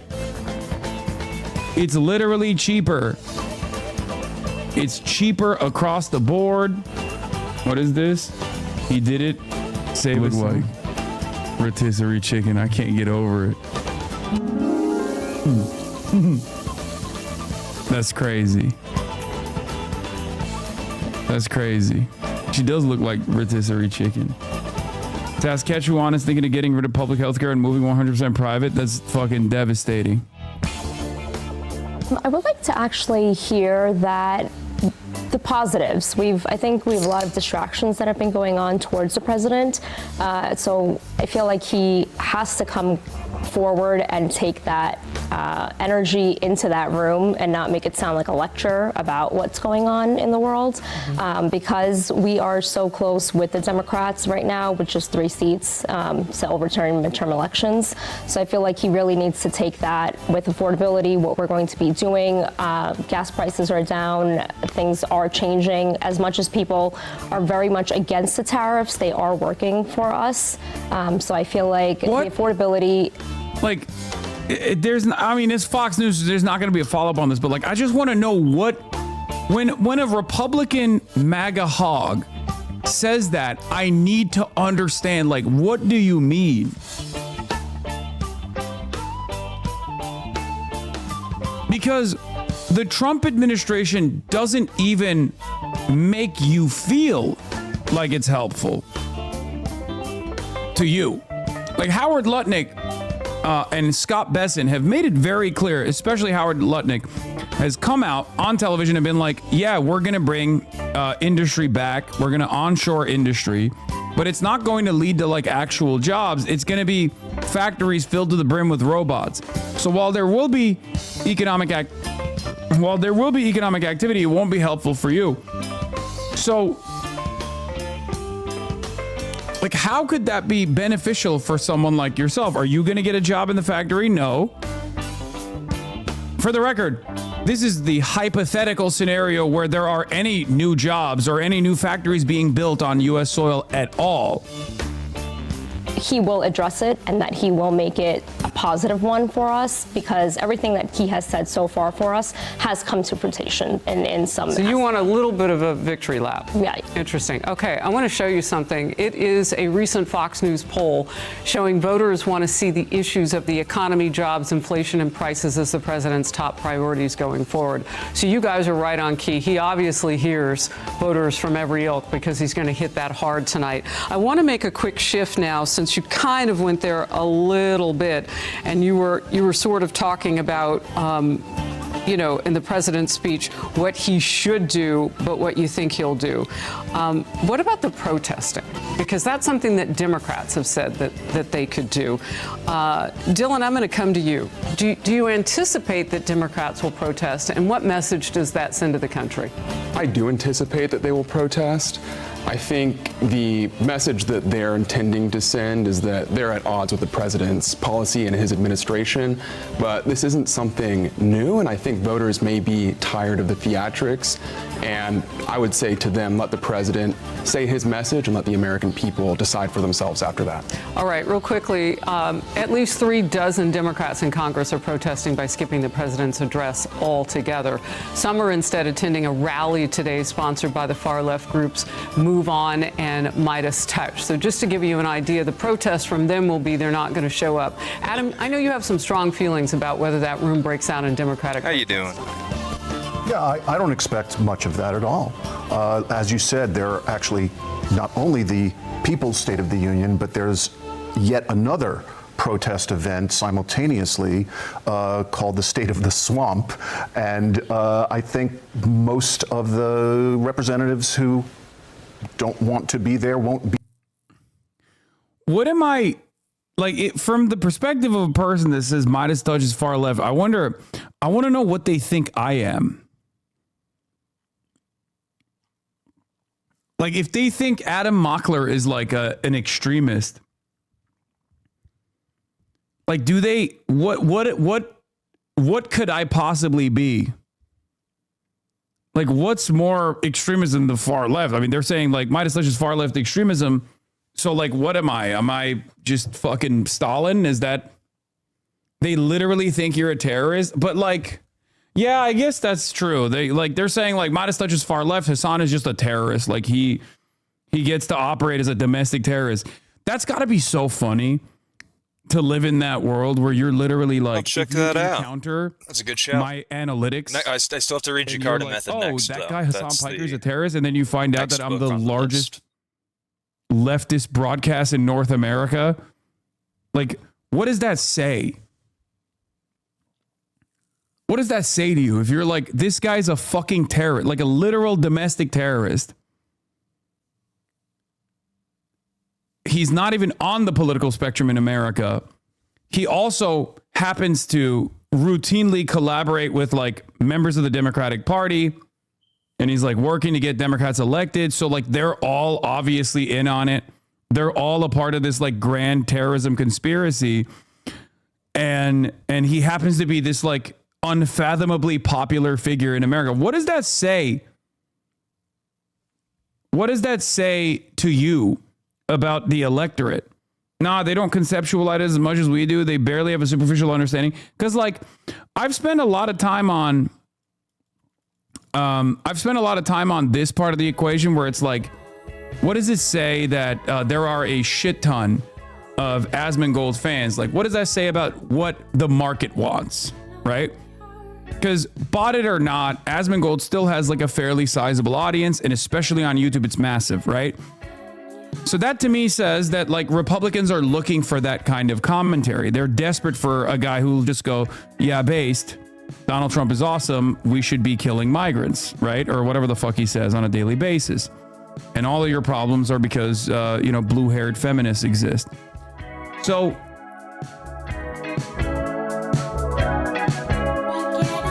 it made a lot more sense when I found out that Asmongold's audience is like primarily European. It made me realize that like having a universal fascist message that a lot of European right-wingers respond positively to, like that makes a lot more sense. My audience is mostly American, right? Overwhelmingly American. And a little bit in Canada too. So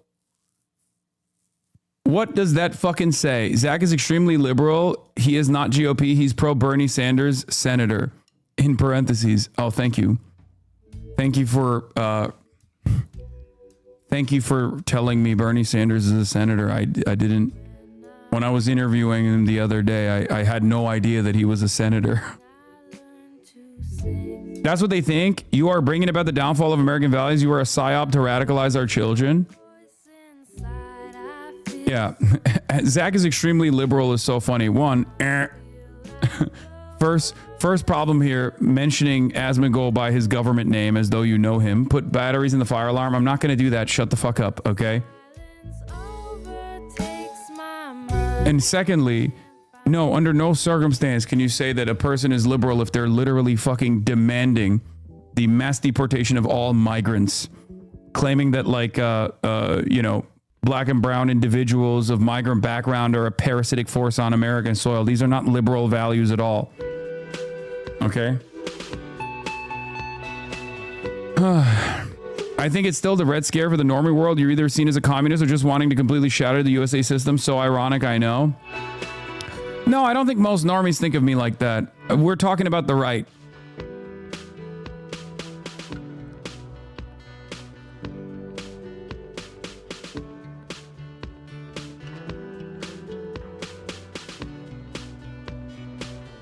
For the right, they think I'm a terrorist. And I know for the pro-Israel liberals, they also think I'm a terrorist. But for most people, they look at me and they go, okay, he's making some reasonable fucking points. Even if they don't know who I am, or if they've never actually encountered my perspective at all, there are so many Americans out there from all different backgrounds that unironically recognize that feel that same anger that I feel, right? That feel that same exact anger and frustration that we all feel in this community. The resentment that they have towards Donald Trump, the anger that they feel towards the duopoly, towards both parties seemingly never really putting working class individuals first and foremost in their campaign and in their legislative agenda, but instead constantly getting money from the machine and constantly defending the interests of the super wealthy, corporations and the like. An anger and resentment that they have towards the Epstein class, anger and resentment that they have towards not getting the democratic wishes across, no matter how hard they fight for it, right? There are a lot of issues where we unite on, no matter how far right an individual may be, right? Unlimited support to Israel is a great example of this. Nobody fucking wants it, yet it happens all the time. Seemingly, both parties are completely united on that message, right? Another one is obviously taxing billionaires, taxing mega corporations. People don't want that. Another uniting message is lowering the cost of housing in this country. Whichever way it gets done, most people don't give a shit. They want it. They want it really bad because it's something that they need for survival. Universal healthcare is another value or another issue that we can all unite on. Asmongold is not MAGA. He's a fucking grifter. He goes where the money goes. This is from someone that's watched him for years, since the early days of WoW. You only noticed this when you followed him for a very long time. I mean, I've said that already. He is MAGA right now. What? Ayo, sorry, but you accuse Asmongold's chat of being dead with 30,000. This shit got the chat of a 10K stream, not gonna lie, not being a dick, just saying. Do you really want the chat to start spamming? Because you understand that I'm pausing the chat, right? Now that you said that, everyone's going to start fucking spamming.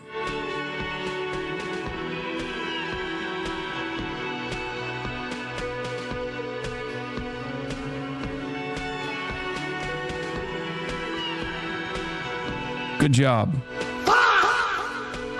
Be there, and so I don't expect to see. Now you much in the bricked way the of fucking theatrics. chat. Do you think that's okay? Are you good with the patriotism that's obviously different for those people?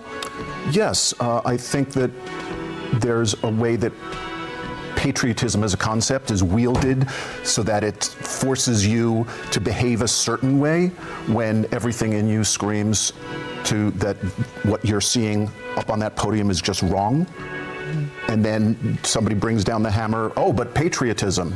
I don't see what you're doing for the country by sitting there and applauding dutifully at every third I sentence. grew up a military brat. I see patriotism as love for the country. It's a little bit different. It's not a concept. It's a dedication and a feeling. But Dwayne, what do you say to Adam on that point? I think we're just falling into tribalism, to where if you don't agree with the president, it's okay to be disrespectful to the country. It's okay to be disrespectful to the Constitution and not to act to have civility.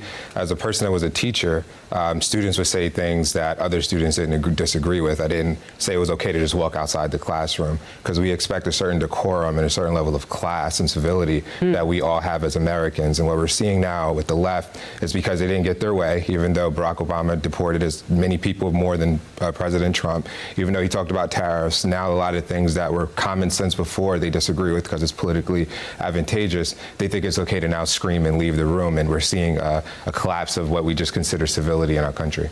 Yes, I understand, like the civility and decorum of January 6th. That's okay. That was Or we great could talk civility about and decorum. as many times as agents have came under attack in Minneapolis, and they've done nothing about that. Agents, So yes. yes, They're federal just agents, federal agents, right? Who are masked and running around. Right. Okay, and, so I guess and it's okay to brutalizing people who don't deserve it. How So many as we people spoke have been before, killed it's how many not- people have been killed by illegal immigrants in this country? Does that Not matter? that many. Okay. In fact, of all the We have an Angel Family Day as of yesterday, and so this network, I don't know what the others did, carried live those family members. And so those numbers are detrimental to the reputation of what you're saying. We're not saying that it doesn't Facts happen. don't So pull out then, what you're saying. Real quickly, Jay, I families want to must get you be in, and then we're thrilled going to when move their on. family members get killed by white Americans, right? I mean, Adam, I said you had a lot of. Ooh. Fight. Strong feelings. We're not saying that it I doesn't want to hear happen. from Jay. We're not saying that it doesn't happen. What we're saying is that number is so small that the response is not proportional.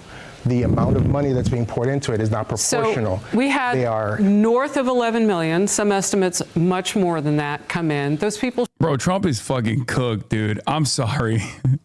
He's so fucking cooked. He better hold on to that cult, man. I mean, dude, this past weekend, a 21-year-old white American from North Carolina traveled from his home in North Carolina, went into a Walmart, and purchased a gas canister and a shotgun. His final destination was Mar-a-Lago. His attempt was to kill the President of the United States of America, Donald Trump. This didn't even make a blip in the news because a lot of white boys are trying to kill the president, seemingly. The other reason why I'm bringing this up, however, is because he was once again a fucking Trump supporter. Okay? He was a Trump supporter. He was mad about the Epstein files. He got shot and killed by Secret Service before he could make his way into Mar-a-Lago. Donald Trump wasn't even at Mar-a-Lago. He was in the White House that weekend.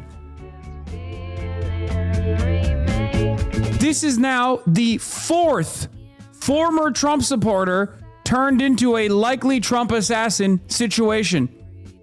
Okay? Ryan Ruth obviously was a NATO defender and wanted to kill Trump because he loves NATO and Trump was going to break NATO. He wanted to defend Ukraine. Also a former Trump supporter. It's crazy. Wait, it's not four. Sorry, it's the third.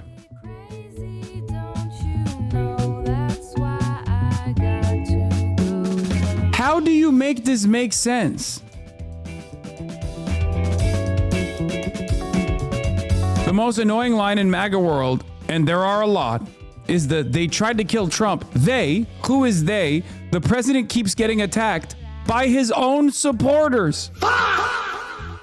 Breaking, the 21-year-old man shot dead after entering Mar-a-Lago with a shotgun and gas canister on Sunday was an outspoken Christian, a strong Trump supporter, and obsessed with the cover-up of the Epstein files, according to people who knew him.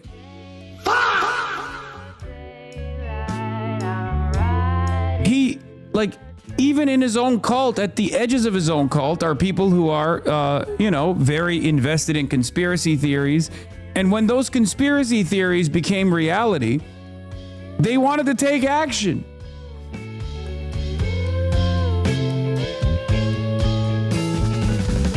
So where does this go? Where does this go? How do you build a movement? How do you keep your movement when you're not offering them the treats or even the material improvements that you claimed you were going to bring about? When you are just very clearly going, I love the Epstein pedophiles. I am one of them. I will defend them unconditionally. You deserve less. You deserve less if you live in the American heartland. It's breaking people's fucking brains.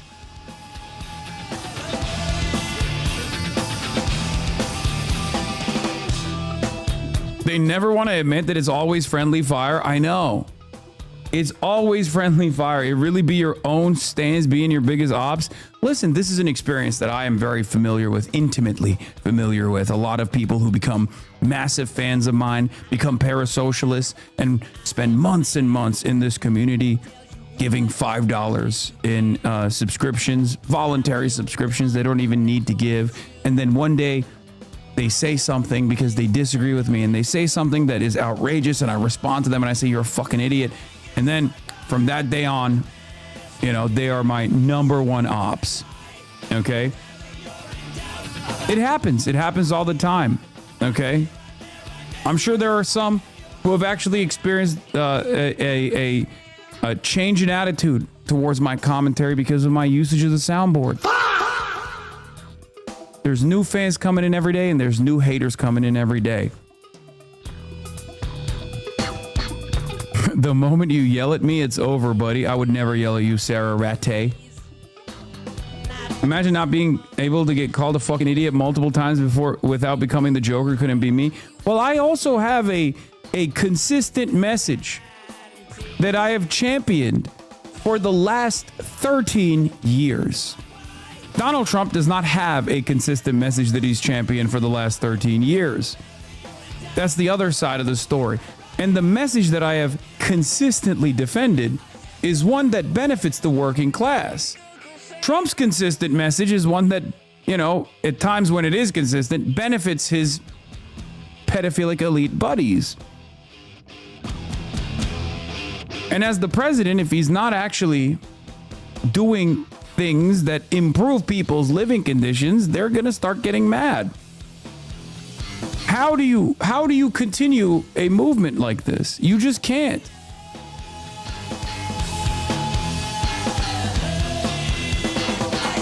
Obsessed with you, bro. I just learned you exist today. 58-month subscriber.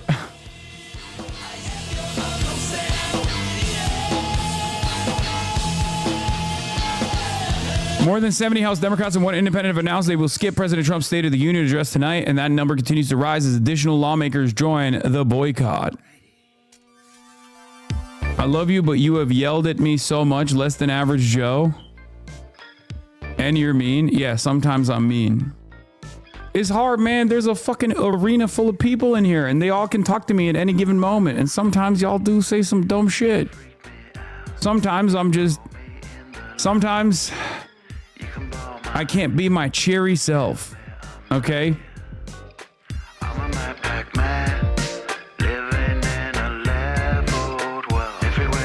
And I apologize for that. But the uniting principle in this community is our advocacy, is our worldview, is not whether you like everything that I'm saying at any given moment or not. It's about the broader message, the broader movement. You have to remember that. You can't just drop your worldview, your perspective, your advocacy, the things that you believe in because, the streamer yelled at you. You got to have a moral backbone. You know, you're cheerful usually. Sometimes I am. When I'm hitting the fucking... That's when I'm at my most cheerful. Should not be in the country if they are here illegally. And I know on the left what many of you will say, and I look at you, Adam, because you say you're a progressive. You say you're independent, but progressive isn't a party. So you're much farther left than the moderates in your party. And you agree with that. That many illegal... You're a little too right-wing. True. Aliens coming in who were not vetted. This is what we have been handed as a nation. And we must think of it that way, not as an individual party, one way or the other. And if some of us are hurting and being killed, that hurts all of us, right? And so it takes a force to... Yeah, not when ICE is doing the killing, though. When some of us are hurt, we're all hurt. Only when it's like some random fucking undocumented migrant that's responsible for one murder in a nation where there are thousands of murders happening. 1,000 specifically in the hands of the police, and many more thousands in the hands of American citizens, American-born citizens. But that one murder is significant. Why? Because it actually corresponds to a policy agenda that we're trying to design here to do propaganda over endlessly. Of course, when it's ICE that kills random American citizens that are protesting against ICE activities, that are kidnapping 600,000 plus American neighbors, you know, living on U.S. soil, some of which are documented, some of which is documentation is expired, you know, that sort of thing. Fuck the judge and the prosecutor for hanging me dead. Then it's fine. It's just, you know, it's the cost of doing business. Do that. Barack Obama had 57 deaths on his watch, and never talked about it in those incidences. You're nodding. You know this. That's a fact, right? Never talked about it. No, 5 billion people. Bro, this is supposed to be a panel. Dude, this is supposed to be a panel where she's supposed to ask questions and hear what their perspective is, and it turned into a fucking debate because she hates what some of the panelists are saying. That is awesome.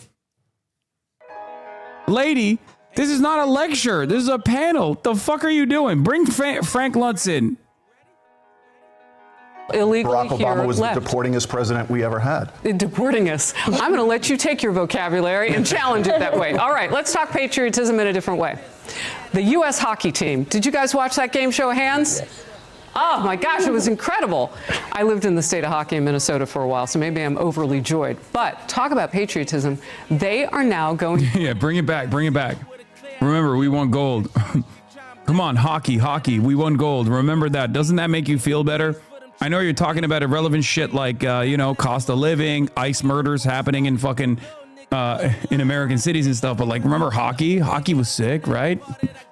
To the White House to see this president taking some criticism for being invited to the State of the Union tonight. I want to go around and just get an idea. Kevin, I haven't come to you. Your thoughts? Well, I think, again, it comes back to decorum. If you're invited to come to the State of the Union, to the White House, you have to set politics aside. It's just the way we should function in this country, and decorum has been in check for a while, I think. So I think it's okay that they go. You know, there shouldn't be a debate about that. Like, what is this conversation? They asked, like, what are some of your top line issues? Okay. And everyone's universally saying affordability. And in order to land this fucking plane and avoid a plane crash, she's like, well, what about people yelling at the hockey team for visiting the White House, going to the State of the Union address? It's like, who cares? What the fuck? I think it really comes back to our start of our conversation, which is about the economy. Everybody's focused. Say fuck Jack Hughes or don't come back to Canada. Listen, I am an American, okay? So I will say, as much as I love Canada, America did actually do the damn thing. They were the underdogs. I love an underdog story. I apologize, but you know, they fucking did it, bro. Turn this shit off. It's so ass. What are we going to do about that? Healthcare, food, everything is going And up. he'll get to that. Yeah. Meanwhile, the hockey team. Maria. I think my favorite part. Yeah, let's get the entire panel's take on the hockey team. Towards the end, I just caught a clip of it. I did not actually get to watch the game. Was when they went and got the children onto their teammates who had passed away from a drunk driver. They made sure that those kids were actually involved and made that a huge part of them, that just said that we're one, we're together, we're here. And I think it's a great thing that they're going to the White House for this. Outside, we do have a lot of sports, and it's a big part of America. I work for Canadian Border Patrol. You ain't coming back after that, brother. I am not even remotely worried about you because I know there's going to be like 8 Asian baddies that are also working next to you, and I will rizz them up to be able to enter the country with ease.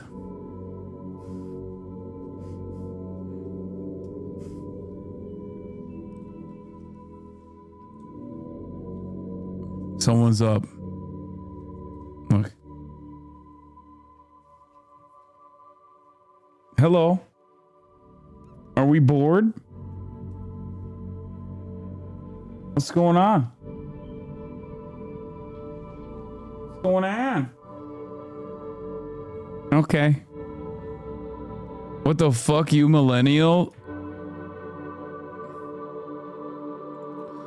Yeah. How much did you guys like Kash Patel, the FBI director, chugging beers with the boys? Whether it's football, whether it's baseball, hockey, absolutely. If you're invited, you should go. Dylan. Well, first of all, what a game. And I know, right? Second of all, I think this... Can you explain why you're pro-sex work again? It's not a gotcha. It's a genuine question because it feels a bit out of place for the rest of your commentary. It's not out of place for the rest of my commentary. It's labor. All labor should be protected. Back to an earlier point, may dampen some of the ability for the Democrats to protest because we're bringing in American patriots, and I think that to celebrate America, especially on the eve of having won such a big game, should unite us left and right. Do you think it will, Jay? I don't think it will unite us, but I think that they're... In that room, you don't think they'll get a standing O? Oh, I'm sure they will. I'm talking about the country at large. I don't think it will unite us, and but in that room, yes. And I don't have any issue with them going. As mentioned, like, if you're invited to the State of the Union, and you can put the politics aside, if you have adverse, go. If you cannot because you are so inclined, or you feel that that is your patriotic duty to not go, don't. But I don't have any feeling either way to come on, man. Or not. All right, show of hands, who's watching the State of the Union tonight? Oh my goodness. Well, that brought you all together. Look at that, everybody agreed on that. Great to have you all. Thank you. Voters' Voice is always a pleasure. Thank God we got united on the hockey situation. New CNN poll shows record low Trump approval ratings. Now, I love that CNN is forcing their anchors and shit to do these like vertical videos in the age of Twitter where they're like desperately trying to get Jake Tapper on to do like vertical videos. It's fucking hilarious to me. It's got to be humiliating for these guys. New CNN exclusive poll shows Donald Trump hitting a record low job approval rating with independents. It is a huge warning sign for the president and his party. 26% of independents approve of the job Donald Trump is doing. That's the lowest score he's gotten with that group, not just this term, but across his first term as well. That's not the only rough number he's facing in this poll as he prepares to address the country at the State of the Union address this week. Nearly 7 in 10 Americans say that he is not focused on the right priorities. Nearly 6 in 10 Americans say his policies would put the country in the wrong direction. And he's losing support among key demographic groups that helped him win the White House in 2024. Among Latino voters, his job approval rating is down 19 points in just 1 year. Among young voters, 18 to 34-year-olds, down 16 points in job approval in just 1 year. And that precipitous 15-point decline. Chat, is this good? I can't tell. Is this a good thing? Like, is he doing fine? I can't tell. Among independents. His overall job approval rating is at 36%, also on the low end of Donald Trump's history as president. And what do Americans want to hear from him in the State of the Union? Overwhelmingly, 57% say they want most to hear from him on the economy and cost of living. No other issue comes close.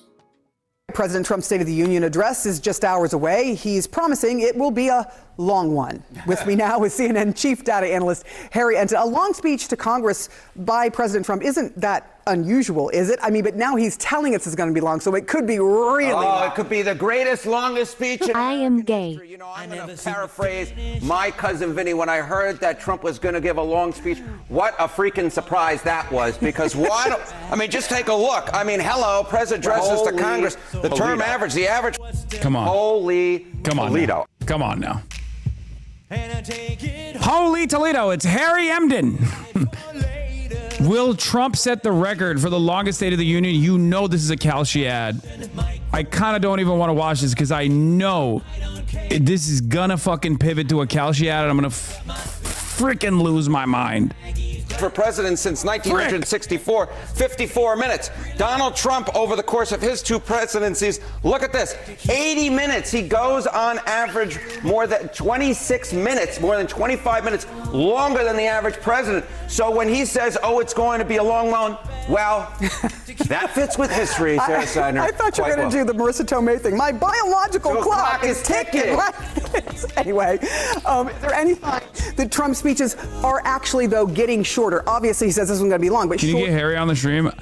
I wonder if he knows that he's a character on our stream. I wonder if he has any idea. I will, however, say that I don't think he's a fan of my worldview and my politics.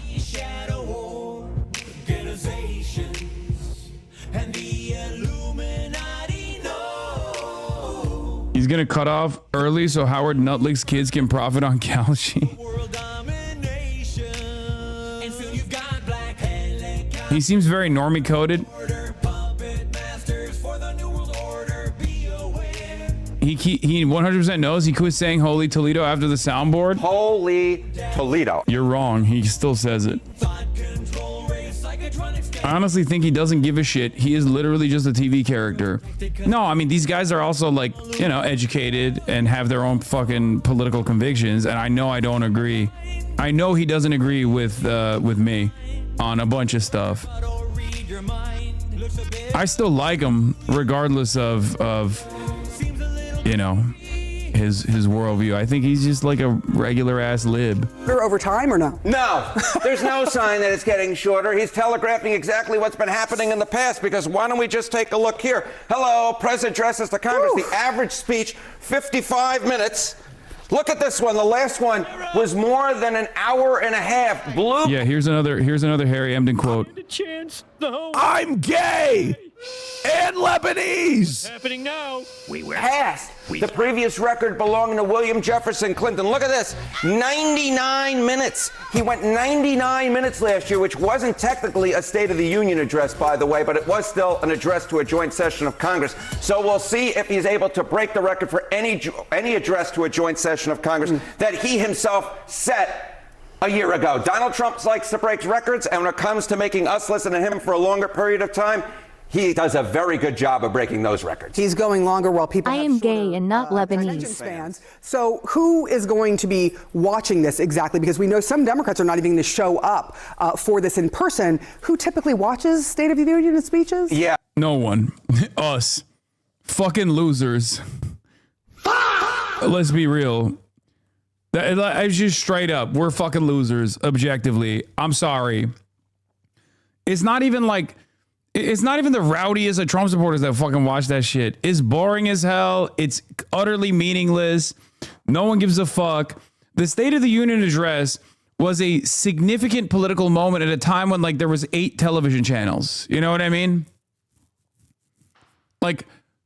Back in the day when people didn't really have a lot going on, when they didn't have a diverse media diet, when they didn't have TikTok and all this other shit, and you just kind of camped around the TV and watched it in the 60s, 70s, 80s, and onward. Yeah, that was when it was popping. Nowadays, nobody cares.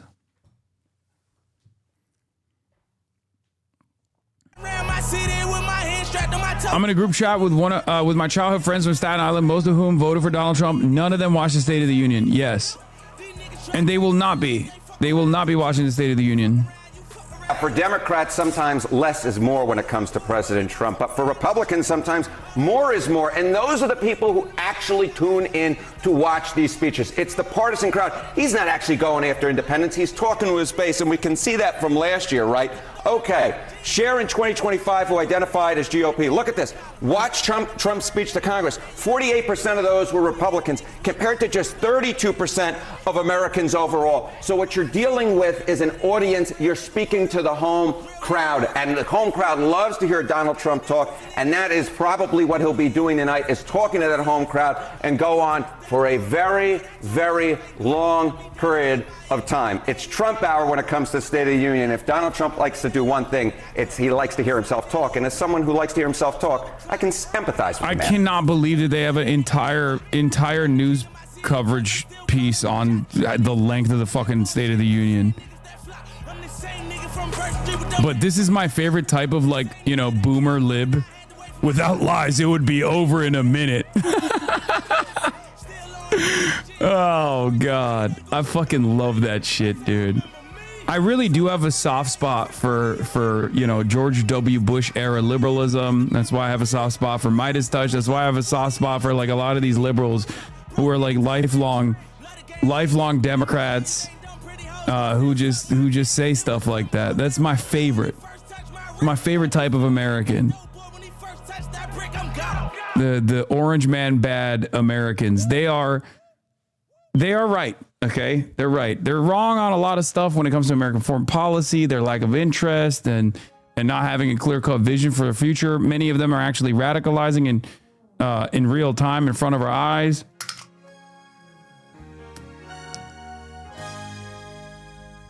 Yeah, you can tell when he's lying because his lips are moving, brother. Exactly, that type of guy. Let's get to CNN's Elena Treen live at the White House this morning, where I have to believe, Elena, preparations are underway. Oh, absolutely, John. And he also spent a good portion of yesterday, I'm told, the president preparing for tonight as well. I do just want to go back to that clip you played of the president with him saying it's likely to be a long speech. I'd remind you that last year he gave an address to Congress. It wasn't an official State of the Union address, but essentially it was. And that was 99 minutes. Him saying that this is going to be a long speech tonight, it could have ultimately hit the 100-minute mark. We'll have to see. But look, he's really planning to tick through what he deems as his administration's biggest accomplishments from his first year in office. A lot of that is going to be him talking about his policies that he ushered in last year with Congress, you know, the tax cuts included in that. I'm told he's expected to talk about what he's been doing to try and lower prescription drug prices. But a lot of this as well is going to be kind of marking a big milestone this year for America. America's 250th anniversary, something that the president has been very much hyped up about in his second term. And a lot of that is going to be him trying to say that he's ushering in this new era of exceptionalism. However, one of the key questions, of course, is how he actually talks about the issues that Americans want him to be talking about. And the big one is going to be the economy and affordability. That is an issue that his team here at the White House, his top advisors in that building behind me, John, have been trying to get him to stay not only on message, but on the right message. And I'm very much keen to see how he talks. Good luck. About that tonight, particularly when you see recent polling showing that a lot of Americans are not happy with his handling of the economy. A recent poll from CNN actually said 57% are very much eager to hear about him talk about the economy tonight. From what I've been told from my sources, he's expected to kind of talk through and specifically actually talk about American stories that he believes kind of props him up on this issue. But another thing I'll be watching for, of course, is the people that he's going to have in front of him. You mentioned the Supreme Court, that tariff decision on just Friday where they really rebuked him. A lot of those justices are going to be in front of him. He's going to have to deal with that, as well as a lot of Republicans who have been pushing back on some of his key policies. All of that, though, will be wrapped into this speech tonight as he tries to tout what he believes was a great first year in office. Some Democrats are going to boycott the speech, and House Minority Leader Hakeem Jeffries says he expects those who do attend will show some decorum.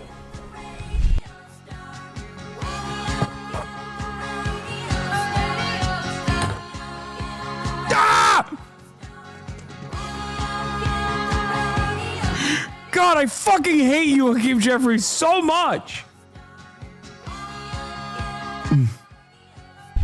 It's my expectation that I want to members just like who shove my choose to fist attend in my will be mouth. there in silent defiance. Of course, skeptical of the remarks that the president is going to try to deliver in terms of his spin But he's not going to be able to spin his way out of the failures that have occurred over the last 400 days or so. Joining me now are Margaret Telev and senior contributor for Axios, and Jackie Kucinich, the Washington bureau chief for the Boston Globe, where it has been freezing, but luckily you're both in D.C. So first to you, Margaret. The latest CNN poll has President Trump at 30. God, he's so fucking hot. I'm still thinking about how sexy he is, dude. Real sexual dynamo. 6% approval rating. Trump says it's going to be a long speech because he says we have so much to talk about, and he praised his own economy. What do you expect to hear in that speech?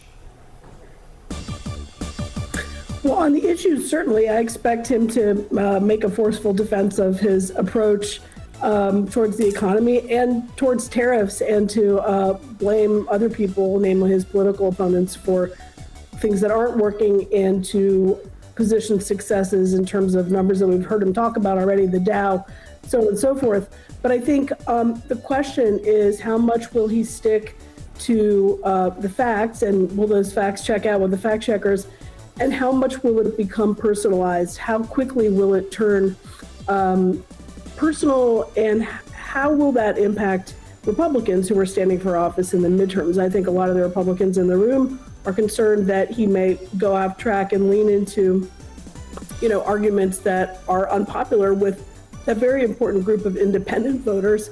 He's lost some important voters in that most recent CNN data, and they do include. I swear to God, Donald Trump's approval rating could reach like 15%, and the Democrats would still be like, hold on now.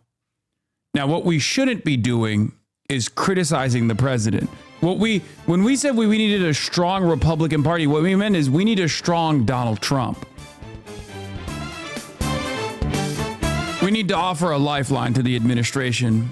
There's unfortunately too much pushback coming from not only our base, the independents, but also the Republicans too now.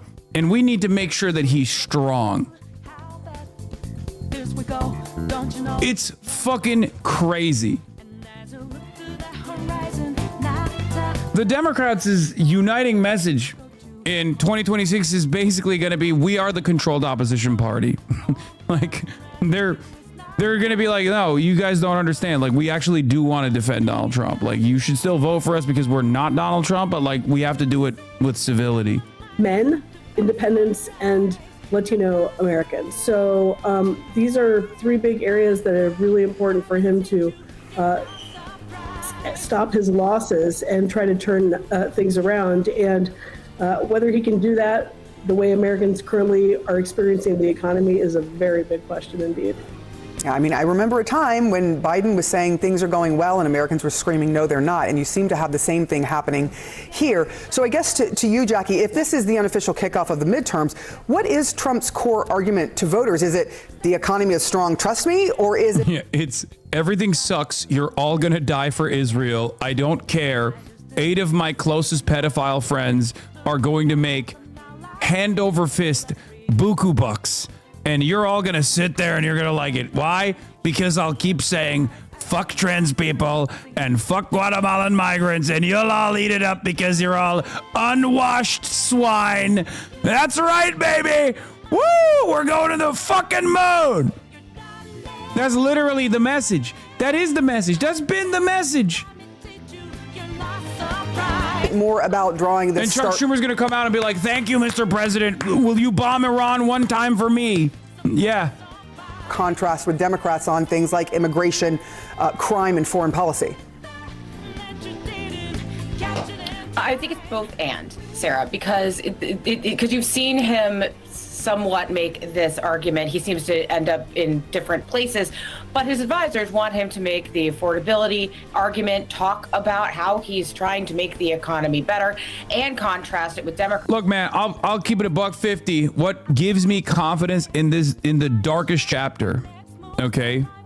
Maybe not the darkest chapter of American history, but certainly the darkest chapter in modern American history is the fact that people are frustrated, and because there is no real opposition coming from the Democrats at all, that there's no uniting message around a controlled opposition party. People are fucking mad at the Democrats too.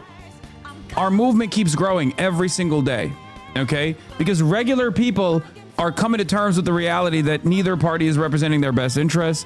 And there are those, at least on the Democratic Party side, that are closer to where they're at. And we got to lean on them, okay? We got to lean on them. We got to do whatever we can to keep organizing. And as long as this movement continues, as long as we can continue mobilizing the masses, we will be fine. Okay? That's it. The question is, can he do it past tonight? I'm a little skeptical about the weight of this particular speech because the State of the Union used to be the one opportunity where Americans really were plugged into the president. He had everyone's full attention. This president in particular is kind of at the center of a lot of things. He isn't someone who isn't shy about the media, being on camera, being front and center in everyday Americans' lives. So I think a lot of people are kind of used to him talking. He gives speeches all the time. Now, this one is one that historically he's been able to stay on script, which is Neek Skid. Is there a time not to criticize the president though? Like obviously generally criticize the other team, but the State of the Union historically bigger than base politics? Patriotic left is so sometimes it hurts to see things that should be bigger than politics get pulled into the mud, even if criticism is fair. Neek Skid. No. He don't believe that. No. He don't believe that. He's faking. No one is like this. Liberal. No one is like this. Ain't no fucking way. Oh, I'm glad to have unbanned Neek Skid. Come on, dude. That's a bit. He's trolling too hard right now. Criticize Trump, thought he is still on the what? Criticize Trump, thought he is still on the bad team.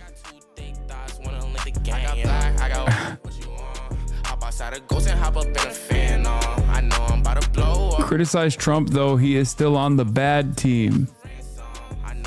Kyle is using a soundboard too now. Let's go. My corrosive influence on American political discourse. deviation from some of the things he does on the stump, or even in and about the two things that I did that were incredible successes, even though there was tremendous pushback from the chat, the soundboard, and also unbanning Neek Skid. That's 2 for 2. Chat 0, Hasanabi 2. Okay, let's be real. White House. So we'll see how he drives these themes home that we know his staff and his political people want him to do. A planned snowball fight in Washington Square. Okay, we got to talk about the Snowball saga. This is Snowball Gate. It's fantastic. It's incredible. I'm really glad it's happening. I want to issue a trigger warning for all of the cop-friendly members in the community. What you are about to see is a total brutalization, a total annihilation of our boys in the blue. As you guys know, I get down on my knees and suck the cock of every police officer I've ever seen. That's what you're supposed to do. They are the bravest in the United States of America, perhaps around the world. This was basically an October 7 packaged with 9/11. Our brave boys in the blue were trying to keep the peace amidst a snowball fight that was taking place. And unfortunately, they got pummeled. That's right. They got fucking pummeled. They got destroyed. They got owned. This video cracks me up because their PR department wishes this could have been one of those touching viral clips that are supposed to make cops seem like humans, but they're so juiced up and stupid that they couldn't help but escalate. Guys, this is what we were all worried about. Zohran Kwame Mamdani, the Musliman, okay, during Ramadan, mind you, as the mayor, which is somehow kind of like a president, but of New York City, decided to allow a 9/11 style incident to take place, as our law enforcement officers, our boys in the blue, were entangled in a kinetic incident with rowdy urban style teenagers. I'm going to show you the video. I know it gives me no pleasure to show you this video. It's terrifying. Okay. Afghanistan has been taken over by rowdy urban-style teenagers, and they're doing their bidding, and they're doing it Muslim style.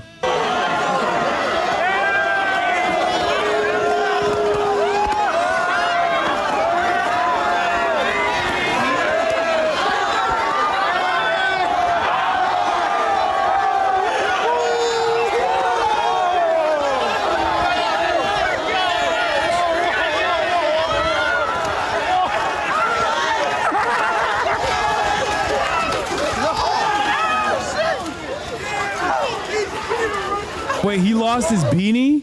No. No. No. I didn't even realize. Oh, no, he never had a beanie on to begin with. That's terrible. Our boys are so defunded. This law enforcement officer didn't even have a tactical beanie to save him from the cold.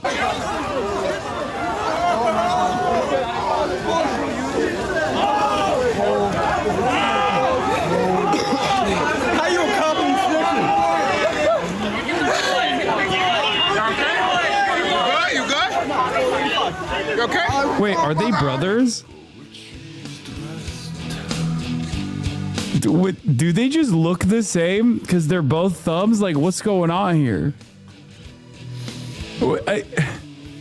Is this AI? What the fuck is happening? They look the same. Officer Los Pollos is down. Officer Los Pollos is down. Ladies and gentlemen, it brings me no pleasure to tell you, Officer Los Pollos was in a tactical kinetic style incident.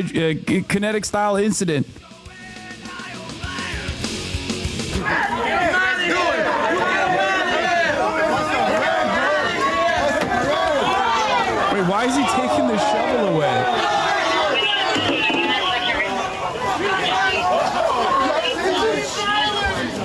Why do they go back for a second serving? It makes no sense. They're getting pummeled. They can't do anything. They're surrounded. They thought they could get one of those, like, look at our beautiful cops, like, enjoying this wonderful afternoon and the harmful, harmless fun. It was not harmless. Wait, what? It was not harmless fun as they walk away unharmed while everyone else is having fun. The Detectives Endowment Association statement from DEA President Scott Monroe. What we saw in Washington Square Park today was not harmless fun. It was deliberate, outrageous, and dangerous attack on uniformed police officers. The Detectives Endowment Association is calling on Mayor Mamdani and District Attorney Bragg to ensure every individual responsible for this illegal behavior is prosecuted. No free pass. No get out of jail free card. Make no mistake. Detectives will do what they always do. They will identify those involved and they will apprehend them. We will kill you. We will kill you in your fucking sleep. Our men and women in the blue deserve to be safe. They deserve to be protected, and they deserve to be respected. They earn it every single day. Oh, it's so fucking awesome. The amount of crying about NYPD cops getting hit with snowballs out here is hilarious. Do you morons even realize you're making these cops look like even bigger pains as they already do in the videos? By the way, found another angle.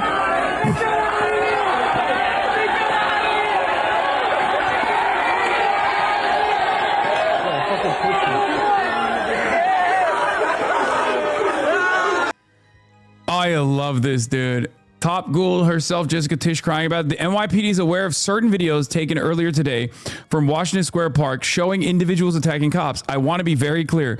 The behavior depicted is disgraceful and it is criminal. Our detectives are investigating this matter.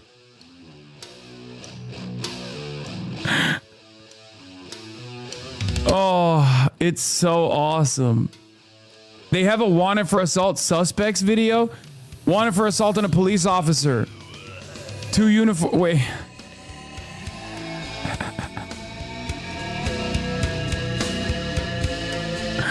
Two uniformed police officers were inside Washington Square Park when two individuals intentionally struck the officers multiple times with snow and ice, causing injury to their head, neck, and face. Oh, this is a fucking hilarious story, dude. I love this so much. I love it so much. It's got everything, okay? More context clips. This is what the kids were doing before the police came, having fun. I think they were still having fun when the police came too. They just had more fun, this time with the police. Anyway, let's watch the media coverage of this big news story. Park on Monday is now drawing sharp criticism after some people began pelting multiple NYPD officers with snow. Tim McNicholas is live in our newsroom to explain. And Tim, what are you hearing?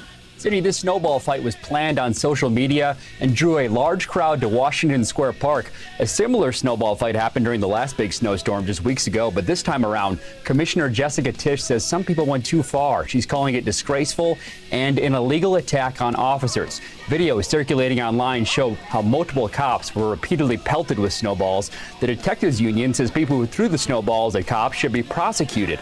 The Police Benevolent Association agrees. This was disgraceful. It wasn't a joke. It wasn't a game. It was a vicious attack, an assault on 2 New York City police officers that landed them in the hospital. Mayor Mamdani also reacted on X, saying, I've seen the videos of kids throwing snowballs at NYPD officers in Washington Square Park. Officers, like all city workers, have been out in a historic blizzard, keeping New Yorkers safe and cars moving. Treat them with respect. If anyone's catching a snowball, it's me. Dude, oh, come on, dude. He's not.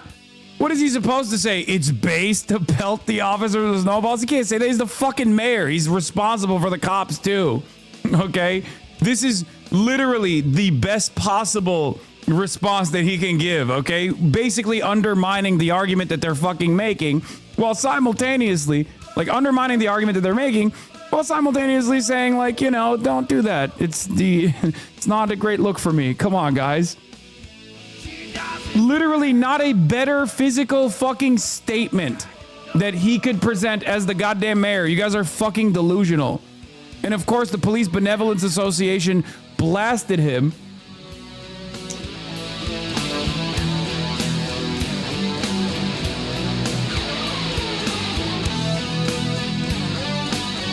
Saying, PBA President Patrick Henry, the mayor's response is a complete failure of fucking leadership.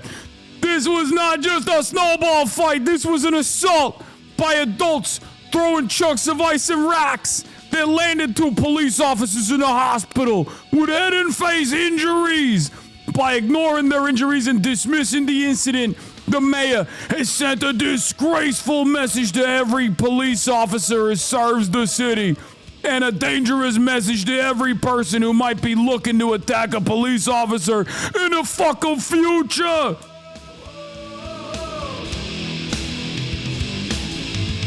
Some of the cops got snow inside of their ears. Do you know how terrifying that is?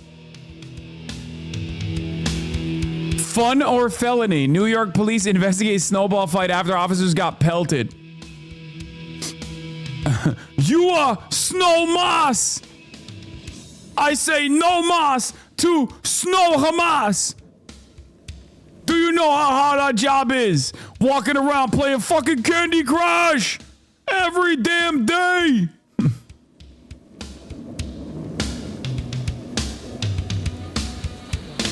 Breaking. New Yorkers are shocked after Mayor Mamdani refuses to push charges against the criminals who hospitalize NYPD officers. That I've seen, it looks like a snowball fight. I think that there were 2 officers who were facing lacerations on their face. Call for prosecution of those who pelted them? Look, I've seen the videos of this snowball fight. I think that it was a snowball fight. The NYPD says no arrests have been made, but the investigation remains ongoing. Election.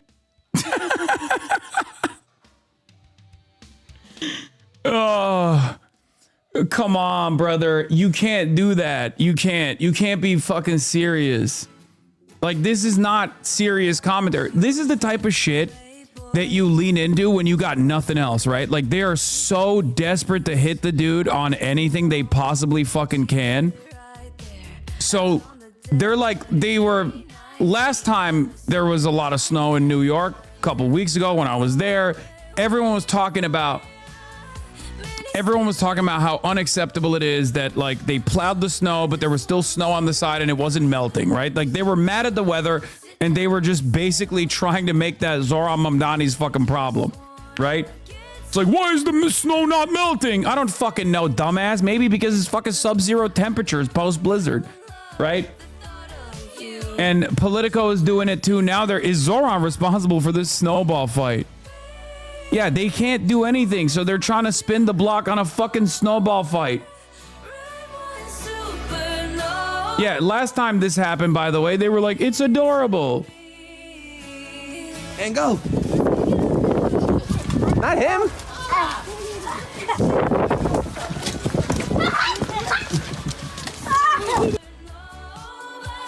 Snow instead of bullets is a big improvement. Good for these NYPD cops.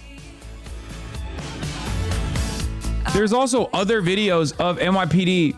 There's other videos of NYPD being like, posting on Twitter being like, oh, like, it's snowball season, that kind of thing. Sounds like workman's comp to me. Jesus, just give them some health care, a day or two off, and a hug from their mommies at a pacifier.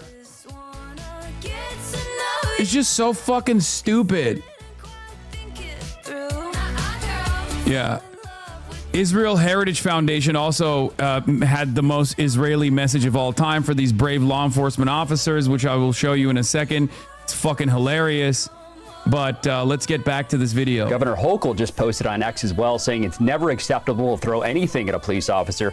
No major injuries were reported, but police say at least 2 officers took themselves in for treatment. We're also waiting to hear back from the organizers of the snowball fight. Cindy. All right, Tim McNicholas live from the newsroom. Tim, thank you. That should be taken. And on the snowball incident, are people overreacting? You know, I'll leave it to others to share their opinions, but I've shared mine. Marsha, go ahead. Mr. Mayor, I want to follow up on the snowball incident. The head of the PBA says that the people who were involved in attacking the police officers should be charged criminally with assault on a police officer. I wonder if you agree with that, if those people can be identified. You know, I don't. From the videos that I've seen, it looks like a snowball fight. Thanks. So I've seen videos of kids throwing snowballs at members of the NYPD in Washington Square Park. And first I want to say that officers have been on the front line of helping our city respond to this blizzard.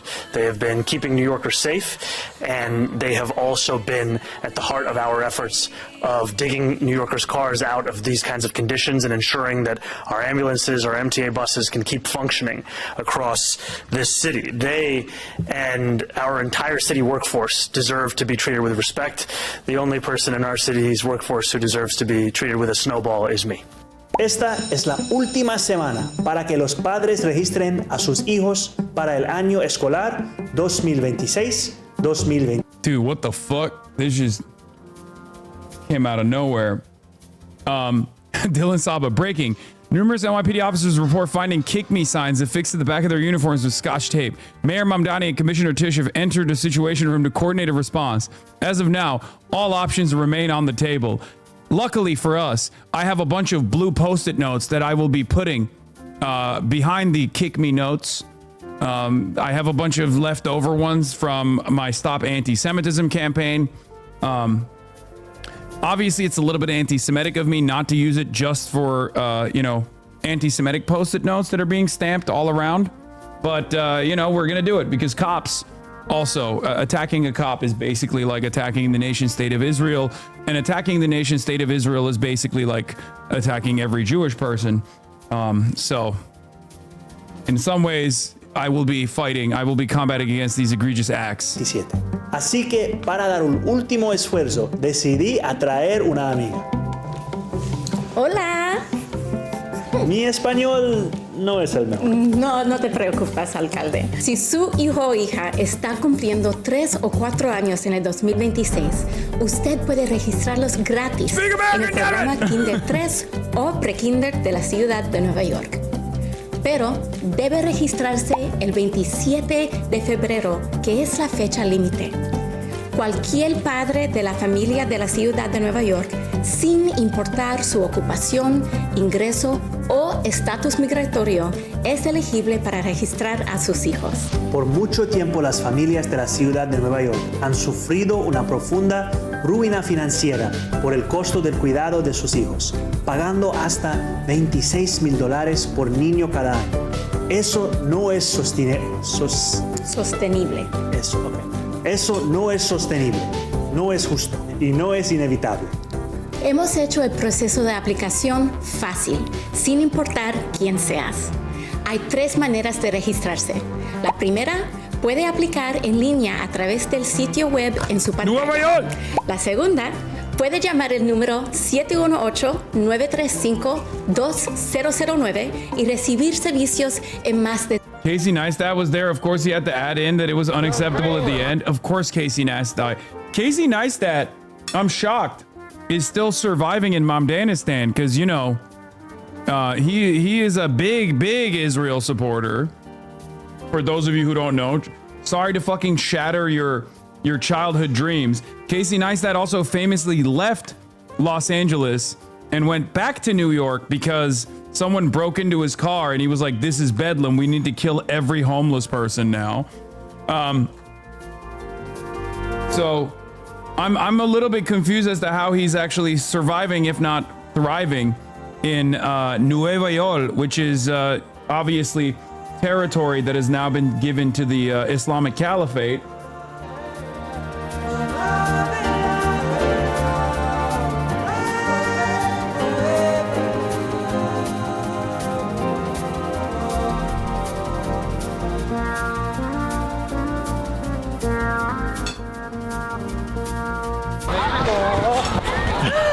Oh my God! The last snowflakes are falling and the blizzard of 26 ends with a small snowball fight here in Washington Square Park. We ready? You ready? Yeah, let's do it.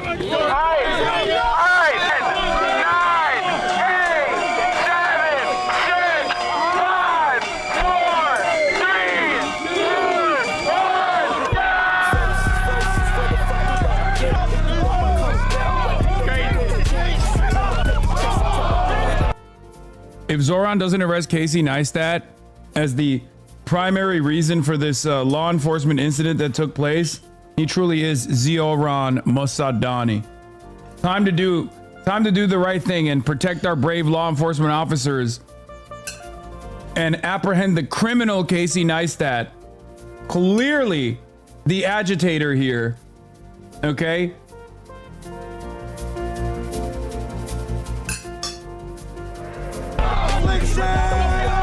Got more breaking news tonight related to the blizzard. A tense scene this afternoon when several New York City police officers were injured when they were pelted with chunks of snow in Washington Square Park. They were responding to a call about people who got on the roof inside the park. You see, New York, this is why we can't have nice things. Oh, shut up. Great blizzard, though. Otherwise, great blizzard.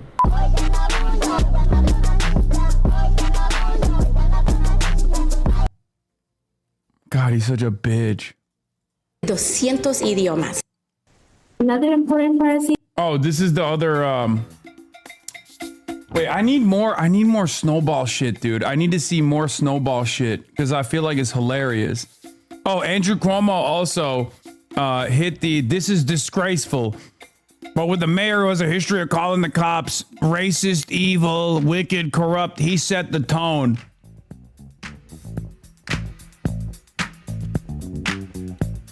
Words have consequences. We are seeing that in the growing disrespect for law enforcement, just as we've seen it in the rise in anti-Semitism.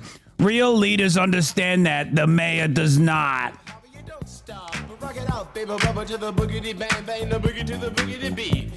Now what you hear is test. I'm rapping to the beat. And me, the groove, and my friends are gonna try to move your feet. You see, This is the whole point of the extremely forced, ridiculous, hysterical, coordinated snowball outrage cycle and his desperate bad faith because these losers have nothing and they're very mad about being irrelevant. Yeah. New York City's plutocracy is very mad that he won in spite of their intervention, and there are a whole bunch of losers eager to cater to the appetite of very insecure, paranoid rich men. who would rather blow a fortune opposing him than pay a fraction more in taxes to improve life. Nobody truly offline cares about this as outrageous.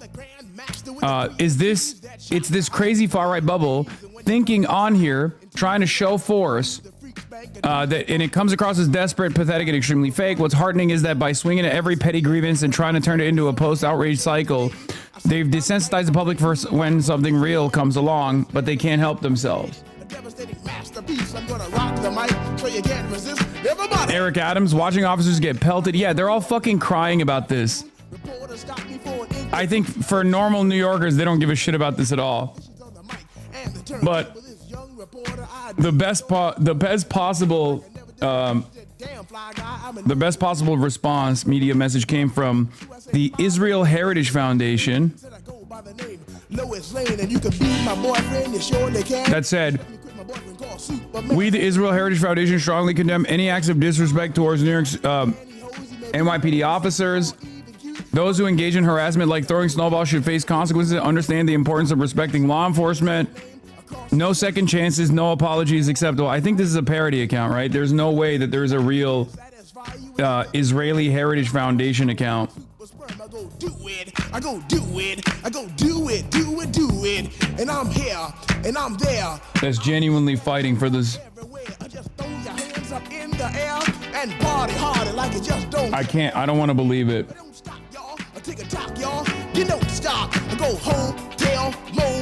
But yeah, it's fucking idiotic. It's not a real story at all, and it's awesome. They have nothing, so they go with this. Anyway, now we're going to talk about a real story. Hunter College professor under fire after hot mic remark about black students branded blatantly racist. Is, for me, is our speech program. I've been receiving speech services since first grade. I attend Mr. Bowman and 2 other students on Fridays. He delivers lessons and helps us fit those skills into our lessons. Schools that like they're too dumb to know they're in a bad school. I mean, apparently Martin Luther King said it. Like, if you train a black person well enough, they'll know to use the back. You don't have to tell them anymore. They just Allison Friedman, what you're saying is absolutely hearable here. You gotta stop.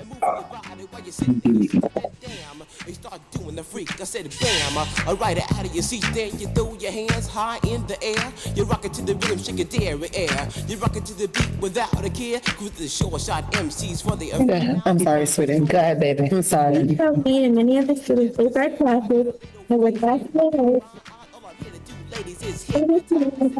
Students might not be able to have these safe spaces and supports.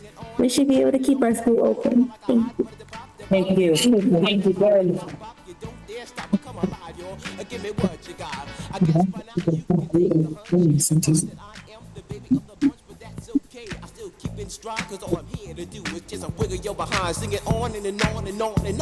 The next speaker is Miles Mason. Remind people at home to mute yourself. Remember, as Stephen Sondheim said, the children will listen.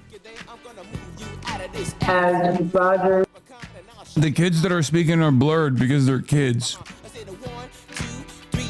Come on, girls, get on the floor. Come alive, yo. Give me what you got, cause I'm guaranteed to make. Hunter College is a part of CUNY, the City University of New York.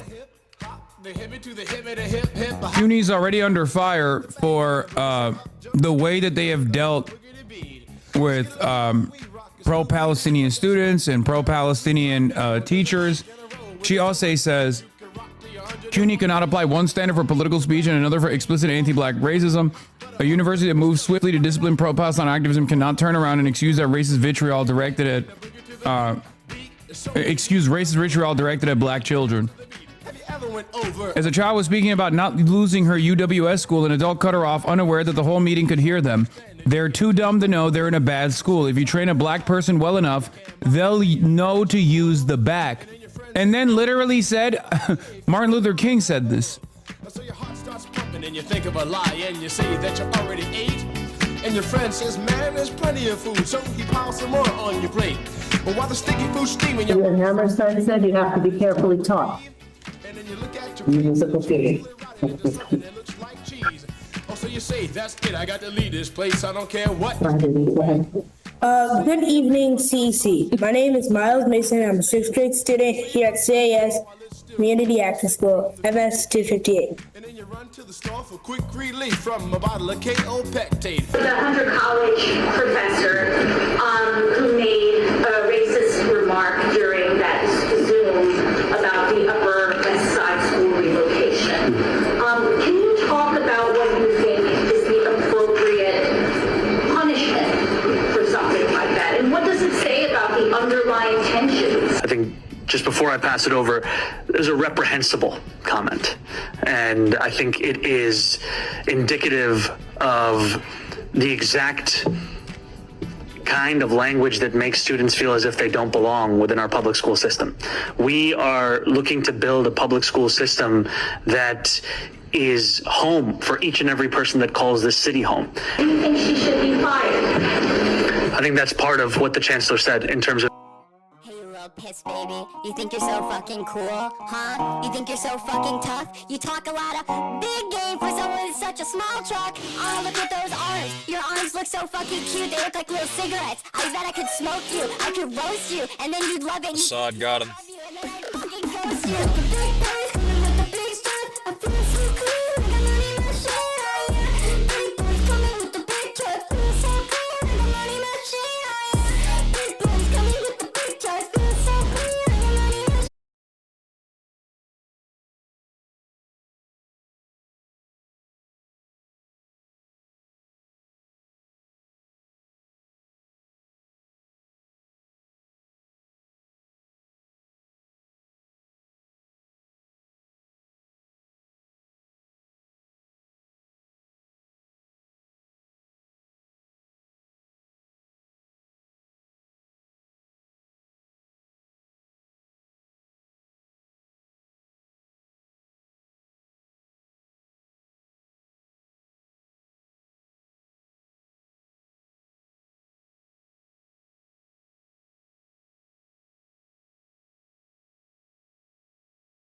bit rate to 5,000, so it's like a little bit easier to watch.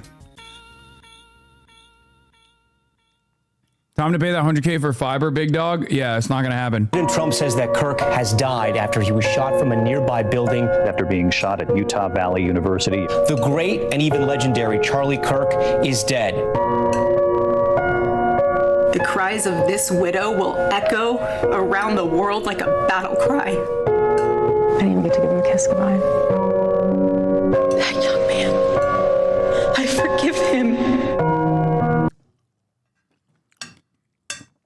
Fuck. The download is so ass, it's not gonna download any fucking videos. God damn it, dude. They gotta fix this shit ASAP. God damn it. I can't believe. Unbelievable. Unfucking believable.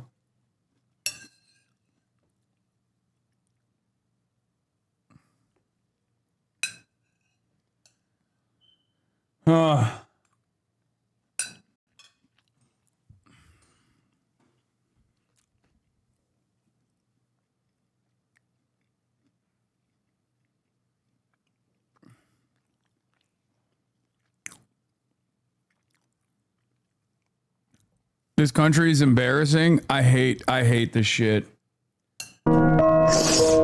Take your time.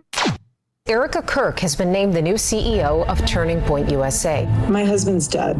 Like, I'm not trying to be morbid, but he's dead. It's weird to say excited. Describe your husband's funeral as the event of the century. 1,000 plus orders.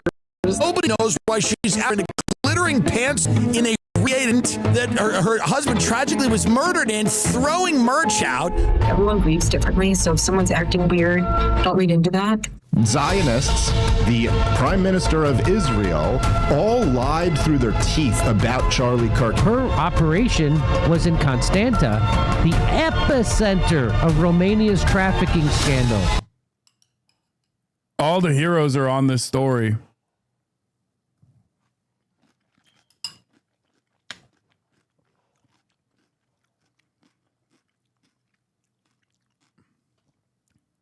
Is it effing a little bit?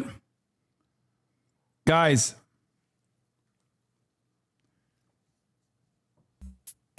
Bro, this operation is falling apart.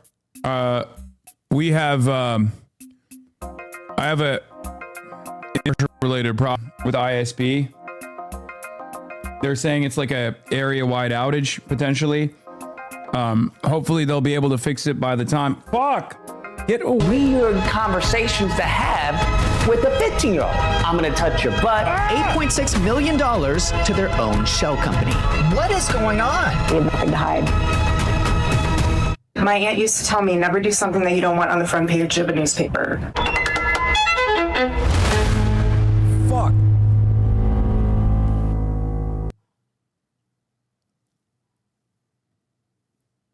I just fucking dabbed myself with sauce in my hand because I was trying to kill a fucking fly. About a 15-second delay. Yeah, there's not really much I can do about it. Hopefully it's going to be fixed by the time the State of the Union comes around.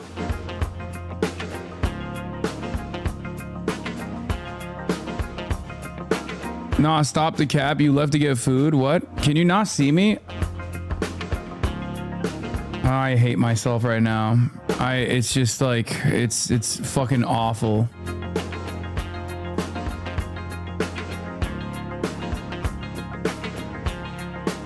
But anyway, Candace Owens made this video series.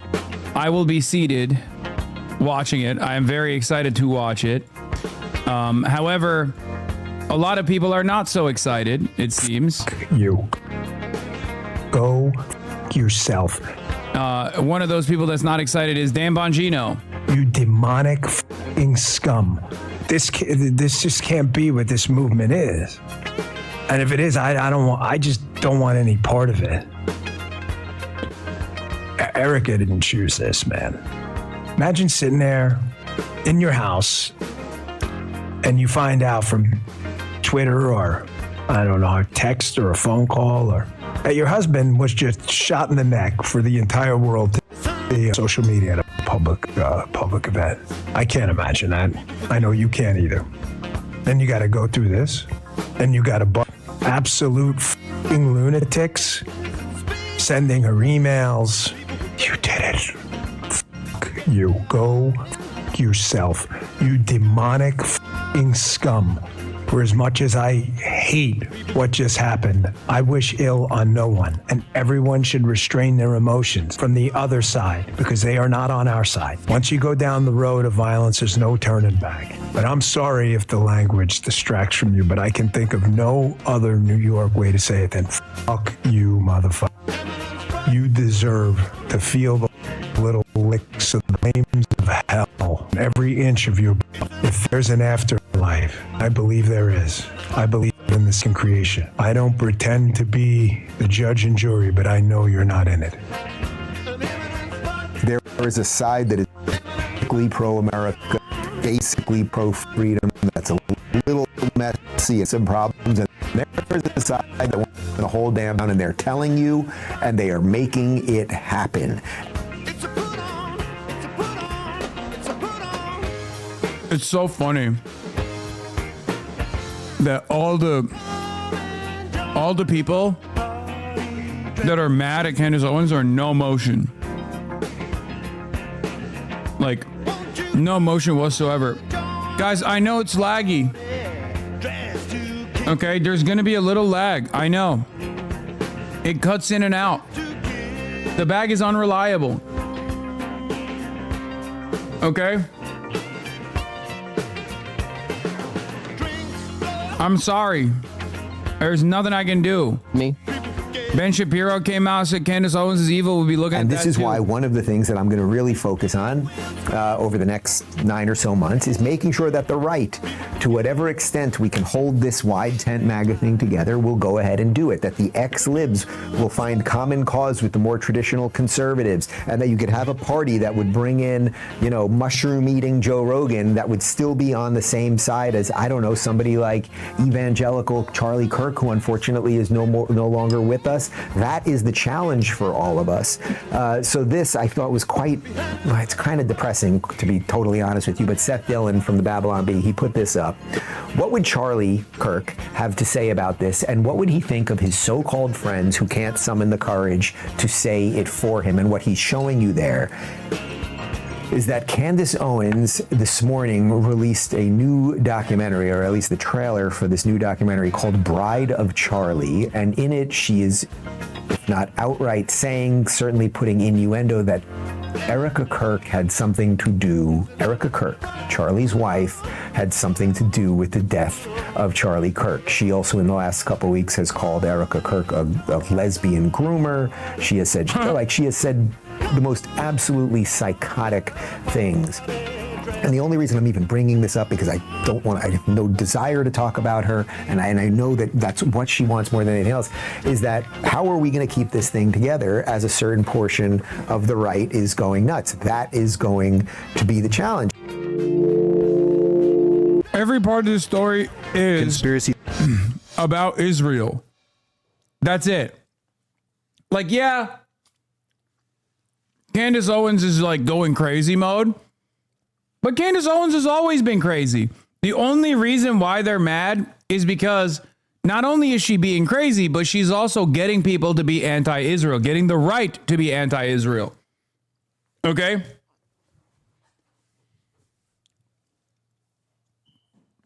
Candace Owens is always trafficked in conspiracy theories. Candace Owens is trafficked in anti-Semitic conspiracy theories. About Candace now isn't that she's doing all of those things. What's different about Candace Owens currently is that she's also anti-Israel. Okay? Make no mistake. That is the fucking problem. Like, yeah, of course it's not great that she's like shitting on Erica Kirk or whatever, but the real problem, the hidden underlying problem here that no one wants to fucking admit is Israel.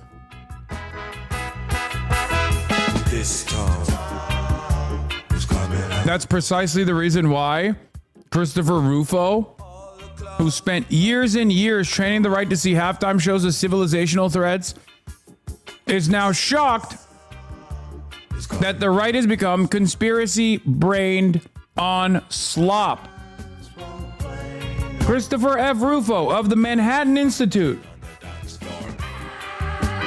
has the audacity to say, the guy who is like, we are going to use CRT, critical race theory, as a primary vehicle of animosity to drive voters to vote against the Democratic Party. The guy who highlighted the Haitians are eating cats and dogs conspiracy theories.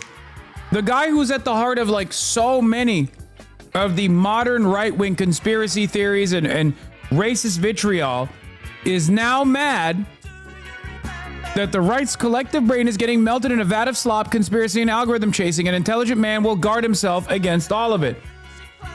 I know from people who know Chris Rufo personally. I have talked to people who know Chris Rufo personally, who used to be friends with Chris Rufo, who have told me that he doesn't even fuck with Israel that much personally, but his boss certainly does. And that is the only reason why these guys are all super mad. They're super mad at Tucker Carlson. They're super mad at Candace Owens. They're super mad at conspiracy theories on the right. They all played a role. Not only did they play a role in Candace Owens becoming a household name, like Ben Shapiro personally played a role in that, but they all played a role in trafficking in conspiracy theories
They never touched Israel. They never said anything mean about Israel.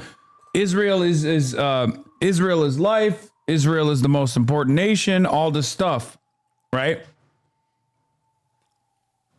And there were plenty of people who were anti-Semitic, but they also loved Israel. They never really thought about Israel. There were some in the edges, like Nick Fuentes, who were both anti-Semitic and also anti-Israel, but they did not make a movement. Okay, a movement they could not make. Now we live in a very different reality. And that is precisely the reason why you're hearing from the likes of Christopher Rufo complaints about conspiratorial elements within the right. A conspiratorial right that they designed. At the top of the show is an evil, twisted human being. Now, the reason I say that today is because Candace has spent the last several months attacking the widow of Charlie Kirk, Erica Kirk. It took her just a few days after Charlie's sick murder in order to start casting aspersions at Turning Point USA, people who work there all the way up to the highest levels, up to and including Erica Kirk. She was doing that very, very quickly, and she's been doing it for months. I mean, truly for months. Yesterday, she came out with something that she had announced she was doing, which is a series. This is a trailer for a series, a teaser trailer, that is titled Bride of Charlie, which is supposedly now an expose on the evil, nefarious, predatory nature of Erica Kirk. I promise you, these people are not dignified human beings. Even if they had major opposition to Candace Owens, like shitting on Erica Kirk like this, if she was a pro-Israel voice, they would not be talking about it. They'd be talking privately. Every now and then they'd be like, well, we got to hold our coalition together, but it's fine. I promise you they're using this because they think this is a solid attack line against Candace Owens. Because Candace Owens has become a fucking monster, a behemoth, a force on the right to make the right anti-Israel. Yeah, Israel is spending millions aimed on an effort aimed at Christian right in the U.S., allegedly as a part of an attempt to combat anti-Semitism. Haaretz reveals a network of pro-Israel sites. They are trying to hold it back. They're trying to hold back the wave of not only anti-Semitism, but anti-Zionism, anti-Israel sentiment on the right. And that's all they're fucking doing. The widow of Charlie Kirk, who again was shot in the neck, not by some sort of vast conspiracy involving French intelligence and Egyptian airplanes, but by a trans-loving gay man who is a furry. That is the actual story. And because Candace Owens is either going through the throes of mental illness or because she is a sick human being, or both, she has decided that she is going to turn her fire on the widow. Don't believe me? I know. Listen, there are a lot of people who listen to Candace. She has a huge audience. This is what she does. This is who she is. She is a conspiratorial, evil person. Dog, you built this. It's Subway, bitch. My brother in Christ, you built a sandwich. You know? Enjoy it. You built the shit sandwich. You fucking hired her. Candace Owens said Adolf Hitler simply wanted to make Germany great. Okay? That's what Candace Owens said. A year after she said that, Ben Shapiro hired her for the Daily Wire. Miss me with this fucking bullshit. You did that shit. You did her. You made her. But back then, she was super pro-Israel. She was anti-Semitic, but she was super pro-Israel. When she became anti-Semitic and very anti-Israel, all of a sudden, oh, we got problems.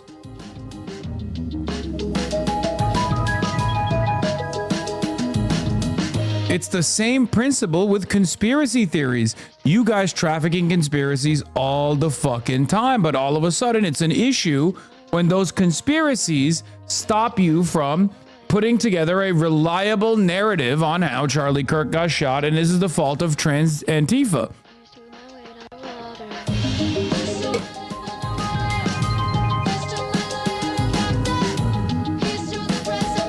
That's it. You made this. Your unk is destroyed on Piers Morgan about Iran. Talking about a country. We'll do that. Because that's who would do something like this. A conspiratorial, evil person. Now, the only reason that I'm playing this trailer is so you understand the extent of the evil that Candace Owens is perpetrating here. Because obviously I do not wish to promote her propagandistic horror that she is now pushing on a grieving widow with small children. The entire purpose of this is so you understand what Candace Owens is and what she is doing. I have to show you this thing so you understand that I'm not exaggerating, that I'm not making it up, that the thing that I'm saying is a thing Candace is doing, because otherwise it would be kind of unbelievable. I get this all the time with regard to Candace. I get it with regard to other personalities too, but what happened to her? Does she really mean this stuff? Does she mean the kind of stuff that she says? Take her at her word. Here is what she is doing. Here is the trailer for her hot... We get it, bro. Oh my God, he's such a bitch. He's like, here's a trigger warning, trigger warning, trigger warning. I'm only showing this video to show you how bad it is. We got it, bro. It's bad. Garbage fire of nonsense conspiracy mongering defecation. I think one of the funniest parts about this is that Erica Kirk is, unfortunately for all of these people, insufferable and also looks crazy. There's a reason why people respond to Candace Owens' message, no matter how fucking crazy that message might be. And that's because when you watch Candace Owens talk about Charlie Kirk and you watch Erica Kirk talk about Charlie Kirk, one objectively seems closer to Charlie Kirk, and it's not the wife. Okay? That's it. So there are a million different reasons as to why this media cycle was foreseeable for anyone with a fucking working brain and eyes to see. People like myself, I've been talking about this. I've been warning about this for years, about the dangers of right-wing conspiracies and misinformation cycles. I never would have foreseen the right fully leaning into anti-Semitism and anti-Israel, though. I never thought that the right would actually do that. That certainly has been a shock to even myself. I mean, I've always talked about the right's anti-Semitism and whatnot, but I never thought that they would be fucking anti-Israel. Ever. Sorry.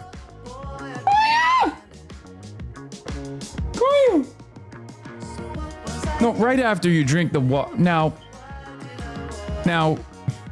right after she drinks the water, she comes over and plops her wet ass jowls on my lap.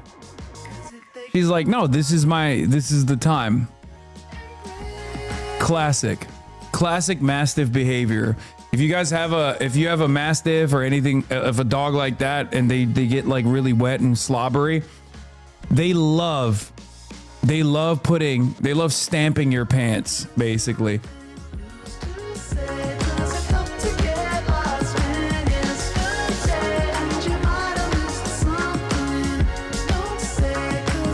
You're just a napkin to her? Yeah.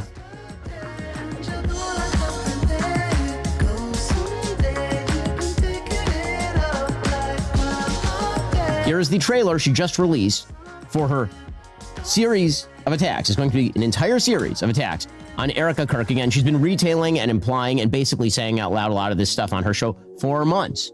4 months. People cannot claim that they were ignorant that this was happening. They know it was happening, and they let it go. We'll get to them in a moment. But here is the trailer that she released yesterday. President Trump says that Kirk has died after he was shot from a nearby building. After being shot at Utah Valley University. The great and even legendary Charlie Kirk is dead.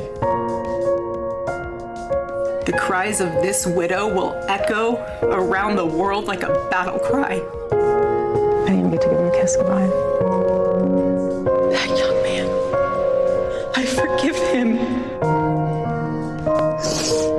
Take your time. Erica Kirk has been named the new CEO of Turning Point USA. My husband's dead. Like, I'm not trying to be morbid, but he's dead. It's weird to say excited. Describes her husband's funeral as the event of the century. Merch, hats. We have 50,000 plus hat orders. Nobody knows why she's out there in a glittering pantsuit in a recreated tent that her husband tragically was murdered in, throwing merch out. Everyone grieves differently, so if someone's acting weird, don't read into that. Zionists, the Prime Minister of Israel, all lied through their teeth about Charlie Kirk. Her operation was in Constanta, the epicenter of Romania's trafficking scandal. Weird conversations to have with a 15-year-old. I'm gonna touch your butt. $8.6 million to their own shell company. What is going on? We have nothing to hide. My aunt used to tell me, never do something that you don't want on the front page of a newspaper.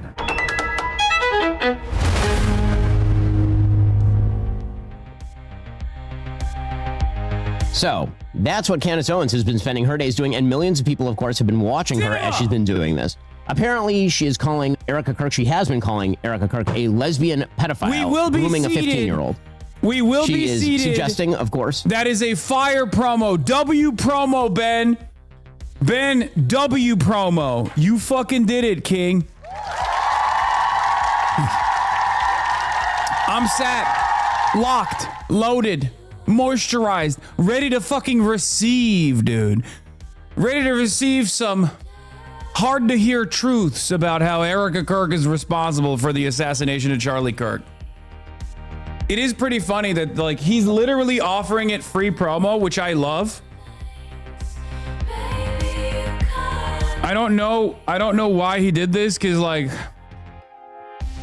he already has a minuscule audience in comparison to Candace Owens.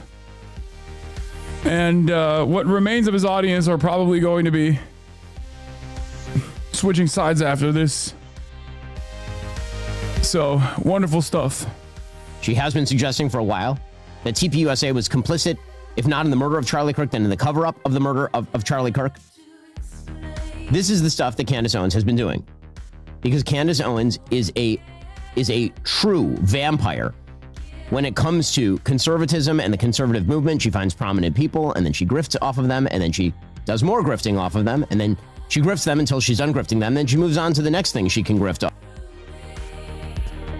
Truly evil. You lack for words. There is a biblical injunction for those of us who actually care about the Bible. There's a biblical injunction in Exodus. For those of you who care about the Bible, I don't.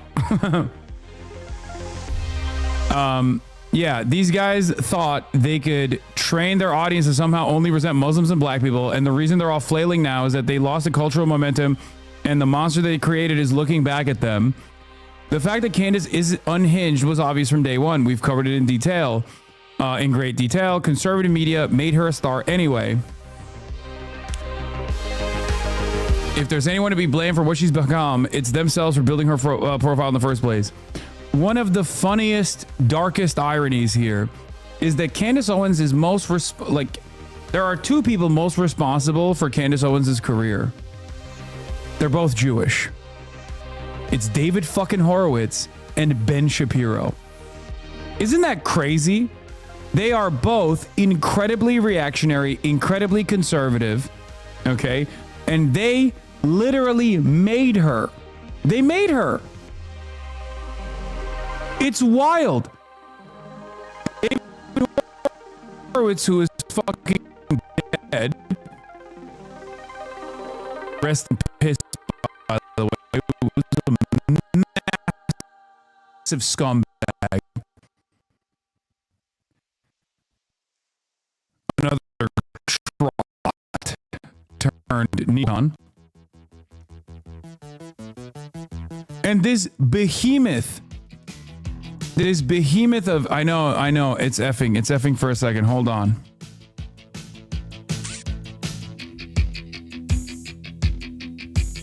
It's not Spectrum. It's not. It's gonna be fine. It's gonna get back.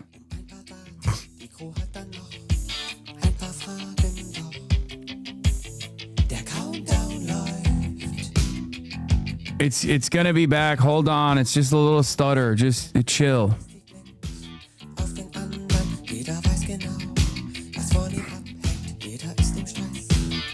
Oh.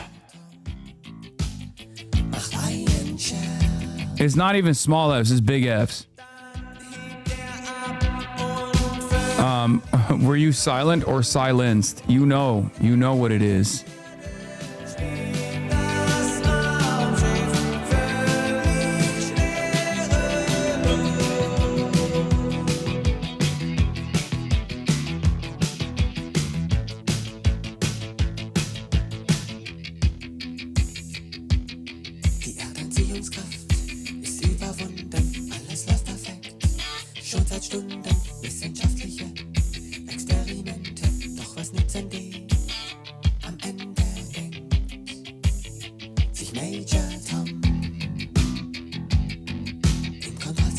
Okay.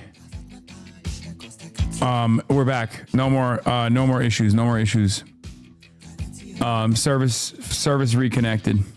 We're good. And I'm on the Ethernet again, so it's not the backpack any longer. It won't. Hopefully, unless there are more service disruptions like area outages or something like that, I should not have any issues any longer. So that's good. You with your Wi-Fi issues remind me of Michael Parenti and his mic issues. I mean, I want a refund on the sub I was gifted 4 months ago. You will never get it. You should subscribe right now, actually. Subscribe right now! Anyway, is there a delay? Let's do a delay check.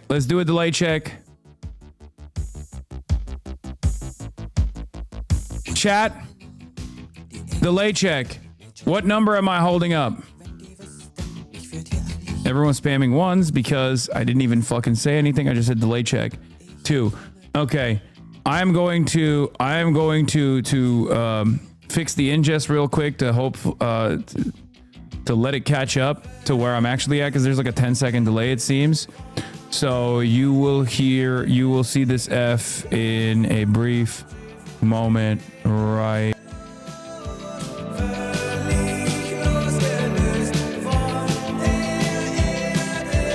Okay. So, I'm back and no longer delayed. Subscribe to fix the delay, chat. Subscribe with a $6 a month subscription or a free one in the form of a Twitch Prime to fix the delay. Subscribe to the Hasanabi broadcast. Subscribe to the Piker Broadcasting Service, PBS, sponsored by you, the viewers, for you, the viewers. Your voluntary contributions in the form of a Twitch Prime, which is $0, is free. Your voluntary contributions, your gifted subs are what? F this thing. It's the same effing lag every effing day. Can't effing fucking take it any fucking more. Okay, calm down, dude. Calm the fuck down. Take this pink ribbon off my eyes. I'm exposed, and it's no big surprise. Don't you think I know exactly where I stand? All right. Thank you, Hex Effect. Thank you for the 5 gifted.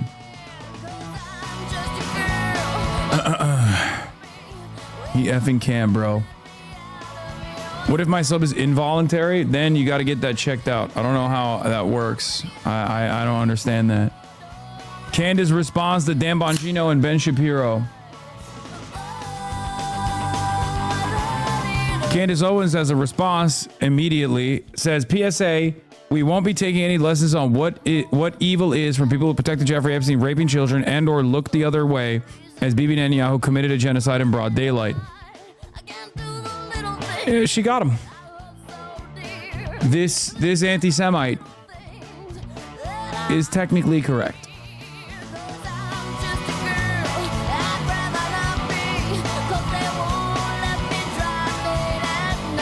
Zionists are putting in real work hours promoting our upcoming series. I would like to extend them all my deepest gratitude. We are a small team and couldn't do it without your steadfast commitment to hysterics. See you tomorrow. This was my $10 super chat to Candace Owens was probably one of my greatest donations of all time. It is paying back dividends, okay? The infighting that we are experiencing on the MAGA side would not exist if it wasn't for Candace Owens, okay? So for that, I have to thank her.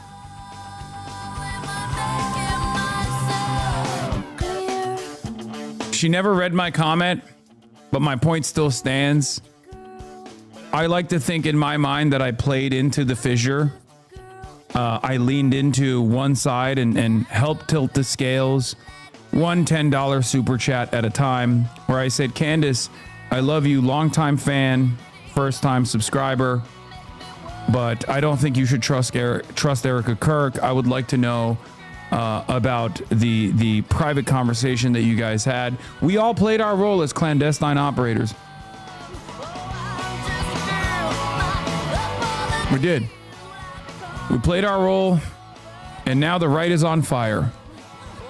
But as Jared Holt, who is a long-time right-wing watcher, literally used to work in an outlet called Right Wing Watch, says this sort of thing is happening all across MAGA media right now. Why are people saying F? Don't fuck with me. They poured gas on the fires of conspiracy, hate, and division to gain audience and power. Now they're staring down the inevitable consequences of doing that, losing control, coming under attack, and looking insane. Now, there are, like I said, there are some people who look at this and go, oh, conservatives are mad at the realm of conspiracy. They're not. They traffic in conspiracies. The correct analysis here is not necessarily that Candace Owens is a rabid conspiracist. It's that she is anti-Israel. And not only is that the problem, but the most effective way of making young right-wingers anti-Israel is through anti-Semitism. Because obviously they don't have any sort of like universal anti-Zionist, anti-fascist, anti-genocide principles that they hold on to. They're fucking Nazis half the time. Or at least close enough to being Nazis. Maybe they're not anti-Semitic. Okay? Initially, but then they become anti-Semitic because they realize, like, wait a minute, if we're gonna shit on all non-whites, why would Jews get a pass here? Some of them literally will tie back the pro-immigrant agenda to Jews, which is ironically what Adolf Hitler also did, right? Why are people spamming cum and like all these other random letters, man? Please stop. I don't know why you guys are doing that. Please stop.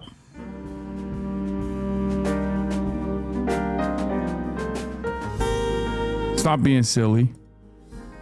No silliness allowed, I say. You want to know why? Because we're covering some really important stuff. We're covering Candace Owens right now. It's the most important part of my broadcast. That's why I wore the suit, not for the State of the Union. Conspiracy theorist Candace Owens has unveiled yet another addition to her list of controversial podcast series, this time focusing on Erica Kirk, the widow of Turning Point USA founder Charlie Kirk, who was shockingly assassinated during a public event last year. The dramatically edited trailer mostly features short sound bites from the widow with little context, as well as clips of other podcasters and personalities criticizing her in various ways. The short snippets focus on Erica's reactions to her late husband's tragic death and her appointment as Turning Point USA's new CEO, and even insinuate her being connected to conspiracies involving Israel and Romanian human trafficking. The announcement of the self-proclaimed investigative series titled Bride of Charlie, which seemingly plays on the horror movie title Bride of Chucky, drew intense backlash from the right online. Notice no mention of Erica's numerous lies. I have to watch the evidence before judging. Bogino doing the Bojingles dancers. Anyone with a brain has never been more excited for anything their entire lives. Bring it, Candace. Dan Bongino chiming in lets me know she might be onto something. She forgives the shooter but gets mad on Candace. Why is she mad at someone trying to find out who shot her husband? So weird. Careful, your bias is showing. None of them, and I mean none in the conservative spectrum, are on the side of Erica Kirk. Okay? They're not. It's all the commentariat, and a lot of these guys don't realize that the more they lean into this shit, the more they defend Israel, or the more they even like try to fucking come after Candace Owens, the more their real organic audiences are going to move away from them. It's fucking spectacular. Okay? Now, Donald Trump is going to try to do his very best. He's bringing Erica Kirk to the State of the Union, and I suspect that he will try to, like, you know, revitalize Turning Point USA, try to defend Turning Point USA. This is the real testament to Candace Owens' power. We will find out tonight, depending on what Donald Trump does with Erica Kirk tonight. Normally, he's a very good room reader. If Donald Trump hugs and kisses Erica Kirk or tries to defend Erica Kirk actively or actually calls out Candace Owens by name or some shit like that, because this has become a major problem, this will be a true testament to which side conservatives will lean into. I know it sounds incredibly inconsequential. I know it sounds so stupid, but I need you to understand something. This is what American political discourse is about nowadays. Okay? We are a brain-broken nation full of Hitlerites. And that's just the unfortunate reality of it all, especially the conservative movement. The MAGA movement is extra Hitlerite. And if there's one person that can fucking untangle the Trump base of support, it is Candace Owens. So we shall see. 22. You ought not to oppress any widow or orphan. Now, the reason that I focus in on this is because aside from the fact that Candace drives huge numbers through slander.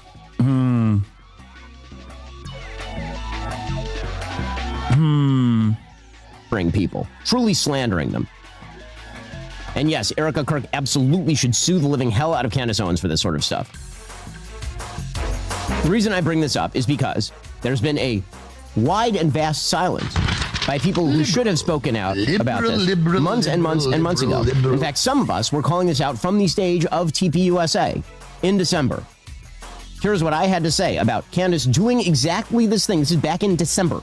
It is now nearly the end of February, and the same people who I suggested were silent then are silent now.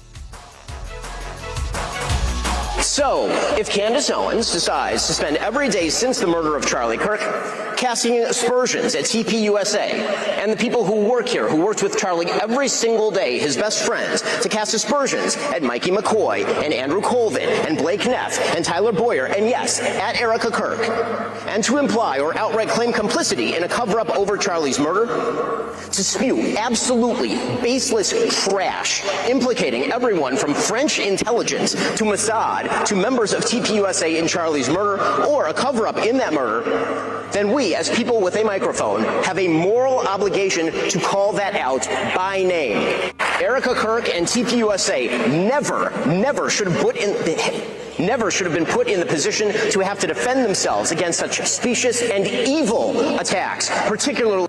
God, you're such a fucking nerd, dude. Clandis clears. We're clandestine operators. Your career is over, Ben. I love this, dude. I fucking love this so much. It's like a gift for me and this community. You know what I mean? All of these like pivotal figureheads of the conservative movement for years and years. I watched from the sidelines. I was like, why the fuck are they doing this?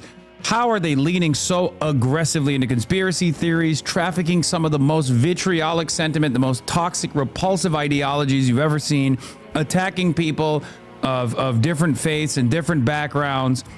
And now all of that is looped around and is ass fucking every single one of these like major drivers of hate and animosity. It's fucking awesome.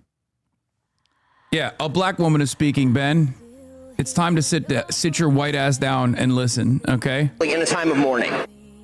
And the people who refuse to condemn Candace's truly vicious attacks, and some of them are speaking here, are guilty of cowardice. Yes, cowardice.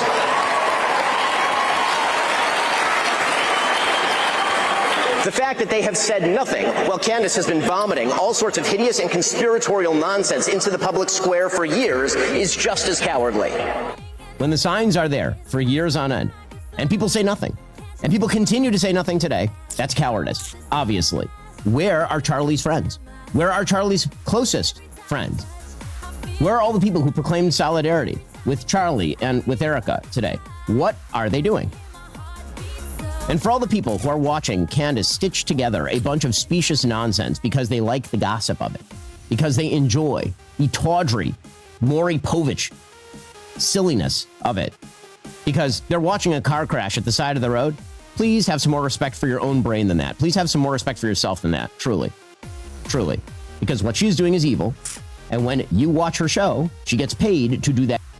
Don't watch. You dumbass. You just fucking played the goddamn trailer. The only reason why nobody gives a shit about this is because nobody gives a shit about you. So you are probably only promoting this to, your tiny audience, but don't watch. I'm gonna watch. I'm gonna fucking watch, dude. You know I'm gonna watch. Do not come. I'm gonna come. Do not come. Oh, yeah. At evil. That is how she is making her money. She is making money off the murder of Charlie Kirk by literally implicating his widow and everyone else at TPUSA in that murder, and then trying to dig up pseudo dirt on the wife of the person who was murdered. I don't know what to call that other than evil trash. Real Candace Owens is Evil got 16K likes on here, 1 million views, but it's fake because it's on Twitter. Let's take a look at what he got on YouTube. Let's see if they botted this one or not. Oh my God, Ben Shapiro's got 1.3 thousand viewers watching. Friendly Fire State of the Union address live, 1.3K watching. Oh, he's so fucked. Oh my God, I never thought I would see this fucking day. Candace Owens is Evil, 149,000 views. Probably his highest performing video. Yep. One of his highest performing videos, dude.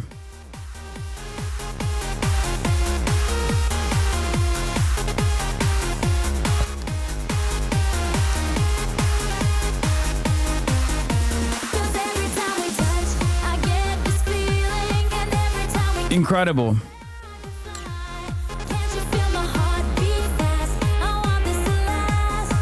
Oh, it's so awesome. All right, let's see what Dan Bongo Bongo had to say. 1K Andy is crazy. Yeah, he's cooked. I don't think you guys understand. Every single one of these clowns that fucking went face first into defending Israel lost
And I'm sorry if the language distracts from you, but I can think of... Were they teaching him how to fake cry at the FBI? Oh, no. No other New York way to say it than fuck you, motherfuckers. You deserve to feel the little licks of the flames of hell on every inch of your body. Fuck you. If there's an afterlife, oh, and I believe there is, I believe in the second creation. I don't pretend to be the judge and jury, but I know you're not in it. Guy who covered up billionaire child rape ring wants you to know he's judging you for correctly pointing out how sketchy Erica Kirk has acted since her husband was killed. Bro, they're all so good. It's so fucking good. It's so goddamn good. Oh, I wished for times like this. Mr. Naftali. What is this? And in fact, I followed up with the former Prime Minister Naftali Bennett, and what he told me is that Mossad has not been active in the United States against the United States since the Jonathan Pollard scandal of 1987, when a U.S. Army contractor who's actually working for the Navy revealed classified information to the Israeli government. He was prosecuted by the United States government and ended up in prison for almost 30 years. And so Israel since then has not spied on the United States with Mossad. And in fact, yeah, I wonder why people fucking hate Ben Shapiro, dude. Must be because he's Jewish. I mean, there is definitely a lot of people who hate him because he's Jewish. Let's be real. But like, it's a lot more people that hate that in his audience. And once again, I cannot stress this enough. I need you guys. I'm going to keep hammering this point over and over again.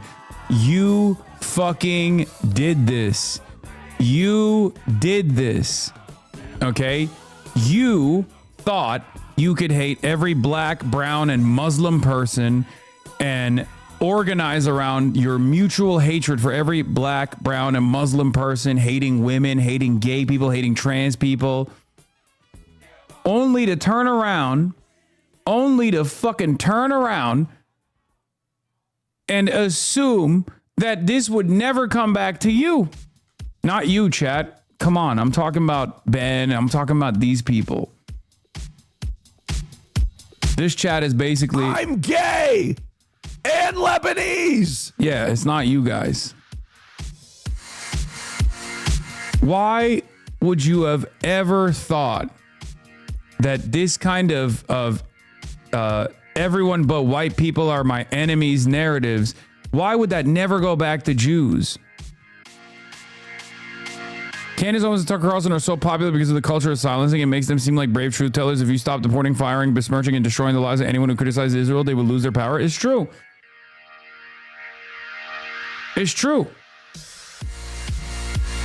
And because of the way that the media ecosystem works, the right always have been champions of like anti-cancel culture, shit like that, right? They're seen as like bona fide heroes when they get attacked for their speech. This is just how the right-wing media ecosystem is designed, right? And what's interesting is no such situation exists, no such dynamic exists on the left. And another part of the another way that the censorious nature of a lot of Zionist institutions have created this market where Candace Owens and Tucker Carlson have become fucking behemoths is because they were able to effectively stamp out people like myself, people who aren't anti-Semitic, but people who are anti-Israel, people who are anti-Zionist. They did this. They carved out this niche piece by piece. First, by allowing all matter of hatred to go on, unchecked and uncontrolled, and all matter of conspiracy to be trafficked on the right. And then by actively trying to deplatform people on the left. You're still a loser, buddy. I know you saw my comment. Wait, what?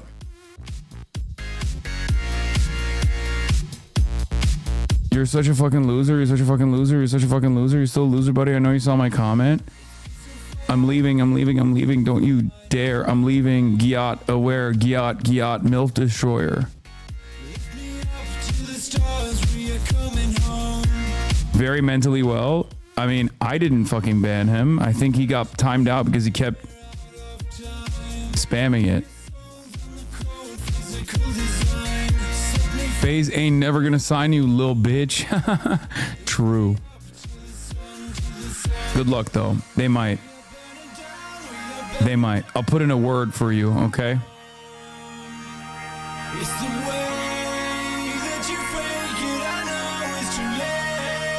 Just realized, what if Roachman is not live because he's actually at the State of the Union? That would be awesome.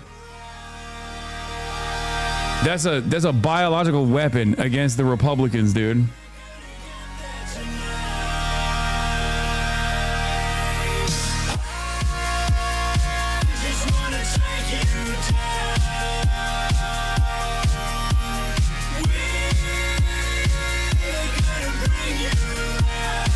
I don't think that a person who believes in Jewish exceptionalism has the presence of mind to fully understand what they did technically. What do you mean? Elaborate. Yo, little bro, I'm a sub just to clip that, little bro. Lamau, stay mad. Yo, little bro, I don't want to be a part of your little cuck fest. Yeah, TTV Malone. Thank you for not being a part of our little cuck fest, bro. You are fucking epic. You are epic and based. But yeah, as I was saying, they designed this environment and now it's an uncontrollable behemoth. It has snowballed into this massive issue on the right, and I'm here for it. I think it's fucking awesome. Speaking of Dan Bongino, a whistleblower just disclosed that FBI experts were delayed by at least a day in deploying to investigate Charlie Kirk's assassination. Why?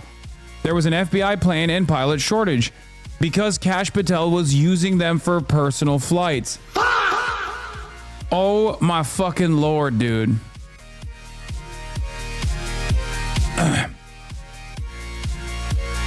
It's so awesome. It's so fucking fire. God, everything is collapsing. Everything that they've built is collapsing. It was basically the House of Cards anyway, but fucking amazing. Now their top content creators are like Nick Shirley. And the other half is complaining that the previous Nick Shirley, before Nick Shirley, Tyler Hitler Vera, is going full Hitler and talking about how Jews are invading New York and Jews are invading New Jersey. From this day forward, it's going to be only America first. America first.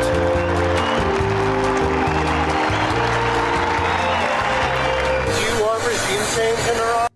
Hassan, you embarrass yourself in front of 40,000 people daily? Dude, I know. My life is so fucking embarrassing. Yeah, they took his Patreon out. He came out hot, talking about Jews are invading New Jersey after his Jews are invading New York video. And Patreon got snipped. You're a clown? That's cool. Come on. What do you mean? Be a cool cultist, yes. Like someone is literally trying to get a point off Thanos snap. Haha. Okay. Okay, chatter. Calm down.